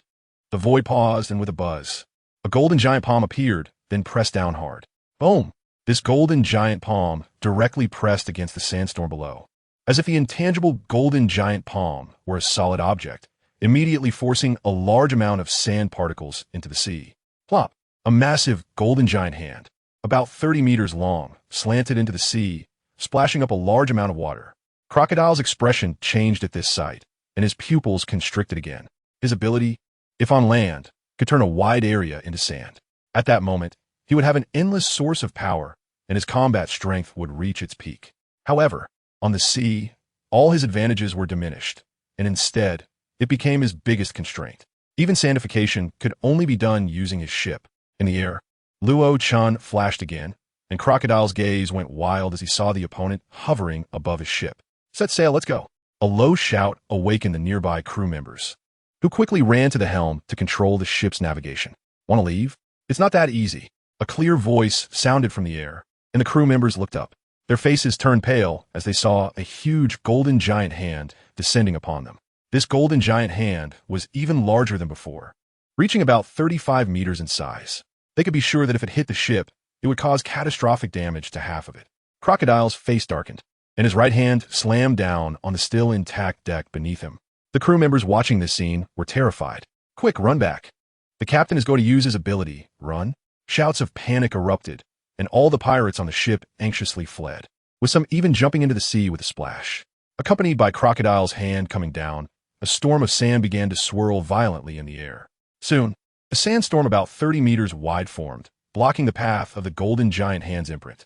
The Golden Giant Hand crashed down onto the sandstorm, making the night sky messy. A large number of sand particles shot out in all directions, but a stubborn sand curtain still firmly covered the area above the ship, protecting it from Luochen's attack. Finally, at this moment, the ship Crocodile was on began to sail quickly. Luochen flashed a few times and instantly appeared not far in front of Crocodile. Narrowing his eyes, Crocodile waved his hand, and the sand particles suspended in the air quickly condensed. Desert Sword. 4 to 5 meters of desert sword-shaped weapons appeared, and with a wave of his hand, they quickly attacked Luochen. Just as Luochen was about to launch an attack, this sword directly blocked his path. The gigantic desert sword looked like the large sword Chi he had seen in his previous life. Although the appearance was familiar, he knew in his heart that the power of this sword was equally terrifying. Boom! A collision sound erupted as Luochen's long sword blocked in front of him, clashing with the desert sword, and the immense force sent his body flying out instantly. The position of his ship was directly sliced by this sword. 2/3 of a ship's wall was cut off, falling into the sea. His body quickly flashed a few times in the air and returned to the Logan. This guy has weak close combat strength, but his fruit ability is very powerful. Luochen's expression became serious as he watched the damaged ship change its original course, moving further away from him, but he did not pursue. Yes, if he gets close, combined with the flaws of his fruit, I can kill him instantly. However, being far away just now made that sandstorm hard to deal with. He never expected that he could turn matter into sand. Looking at his bare feet, Jason felt a lingering fear. If the captain hadn't pulled him quickly just now, he might have lost his feet. These guys with devil fruit abilities are indeed hard to deal with. At first, he didn't understand our strength, recklessly approached us, and suppressed his own strength to the lowest. It was hard for his devil fruit ability to manifest. Only after creating distance could his ability be perfectly displayed. Luochen nodded slowly. After a pause, his expression became solemn again as he spoke. This might not even be his strongest power if he were on land. That guy's ability could unleash a terrifying sandstorm covering an entire country. Shock appeared on Jason's face. Is he that terrifying? During the previous battle, although the opponent was strange. To be honest, Jason knew that after utilizing seawater effectively, he really didn't find him that difficult to deal with. Yes, the sea is his biggest nemesis. Unlike Kazan last time, who could freeze seawater into ice without much impact on combat strength, for Crocodile in the sea, his combat power would drop to the minimum. Luochen nodded. It seems that the next time we encounter him, we need to be careful. Jason said, there's no need to worry too much. At least from what it looks like now, his strength is still far from yours. Luochen smiled. Jason nodded. As long as he gets close, he is confident he can kill him quickly. The two watched as the damaged ship moved further away and also retracted their gazes. By the way, Captain, did you really say you wanted that guy to join us? Jason recalled what Luochen had said during the earlier battle. Haha, if he wants to join, I would welcome him. Luochen laughed heartily, not caring at all. That guy has too foul a temper and loves to show off too much. Jason pouted. Ha ha ha. Luochen burst into laughter again. Just as Jason said, Crocodile is a guy who shows off to an extreme. His aloof gaze, the smoking cigar, and the flowing black cloak, along with his stubbly beard, all conveyed a sense of profoundness that seems to show off endlessly. Has the battle ended? The door creaked open, revealing Lu Jio and the little master coming out. Yes, we encountered a very strong guy. Luochen nodded. But it's already resolved. Jason chimed in with a smile. That's good. Scanning the ship, Lu Jio noticed the scattered sand particles and showed a strange expression, but he didn't ask more. Let's rest for the night and head towards Alabasta tomorrow. Luochen continued. But Captain, I have a strange premonition. Jason scratched his head. What? Luochen asked curiously. We might encounter that guy again in Alabasta. Why? Luochen inquired. That guy's ship was damaged like that, with 2/5 of the wood turned to sand. He probably needs to repair the ship. Jason said with a smile. Ha, I didn't expect you to be smart this time. Good. Luochen laughed heartily. Just as Jason said, on the pirate ship sailing quickly on the sea, Anxious footsteps were continuously heard. Hurry, block this hole. There's more over here. Quickly bring the planks. Shipwright, over here. The shouts echoed one after another, as all the pirates on the ship became busy, standing on the only remaining intact part of the deck. Crocodile took a puff of his cigar. Amidst the swirling smoke, his eyes were downcast, and his expression was grim. The ship was nearly destroyed due to a battle, and he feared he would have to change ships. Where's the nearest island from here? He had asked the crew before. Captain, it's Alabasta. The crew member answered fearfully. To Alabasta, he said in a low voice. There was no choice, nor could he choose. Without a ship, he couldn't sail on the sea. Those two guys, the figures of Luo Chun and Jason flashed before his eyes as Crocodile clenched his fists. When I see you again, I will definitely not spare you. The sea breeze gently brushed across the surface of the sea, and the morning sun cast its first rays, shimmering on the water. Occasionally, fish leaped out of the water, then plunged back in, splashing water everywhere. A wooden ship quietly floated on the sea, gently swaying with the waves. Soon, the rising sun illuminated the ship with brilliant light, evenly spreading brightness and sunshine. Jason stretched lazily and walked out of the bedroom, still groggy. As soon as he stepped outside, he saw a figure sitting cross-legged at the bow of the ship, facing the sunrise, surrounded by purple mist that slowly swirled, forming strange vortices. Jason couldn't help but freeze. Captain. At that moment, Luo Chun noticed Jason, opened his eyes, and the purple mist around him quickly vanished into his body. You're awake, Jason.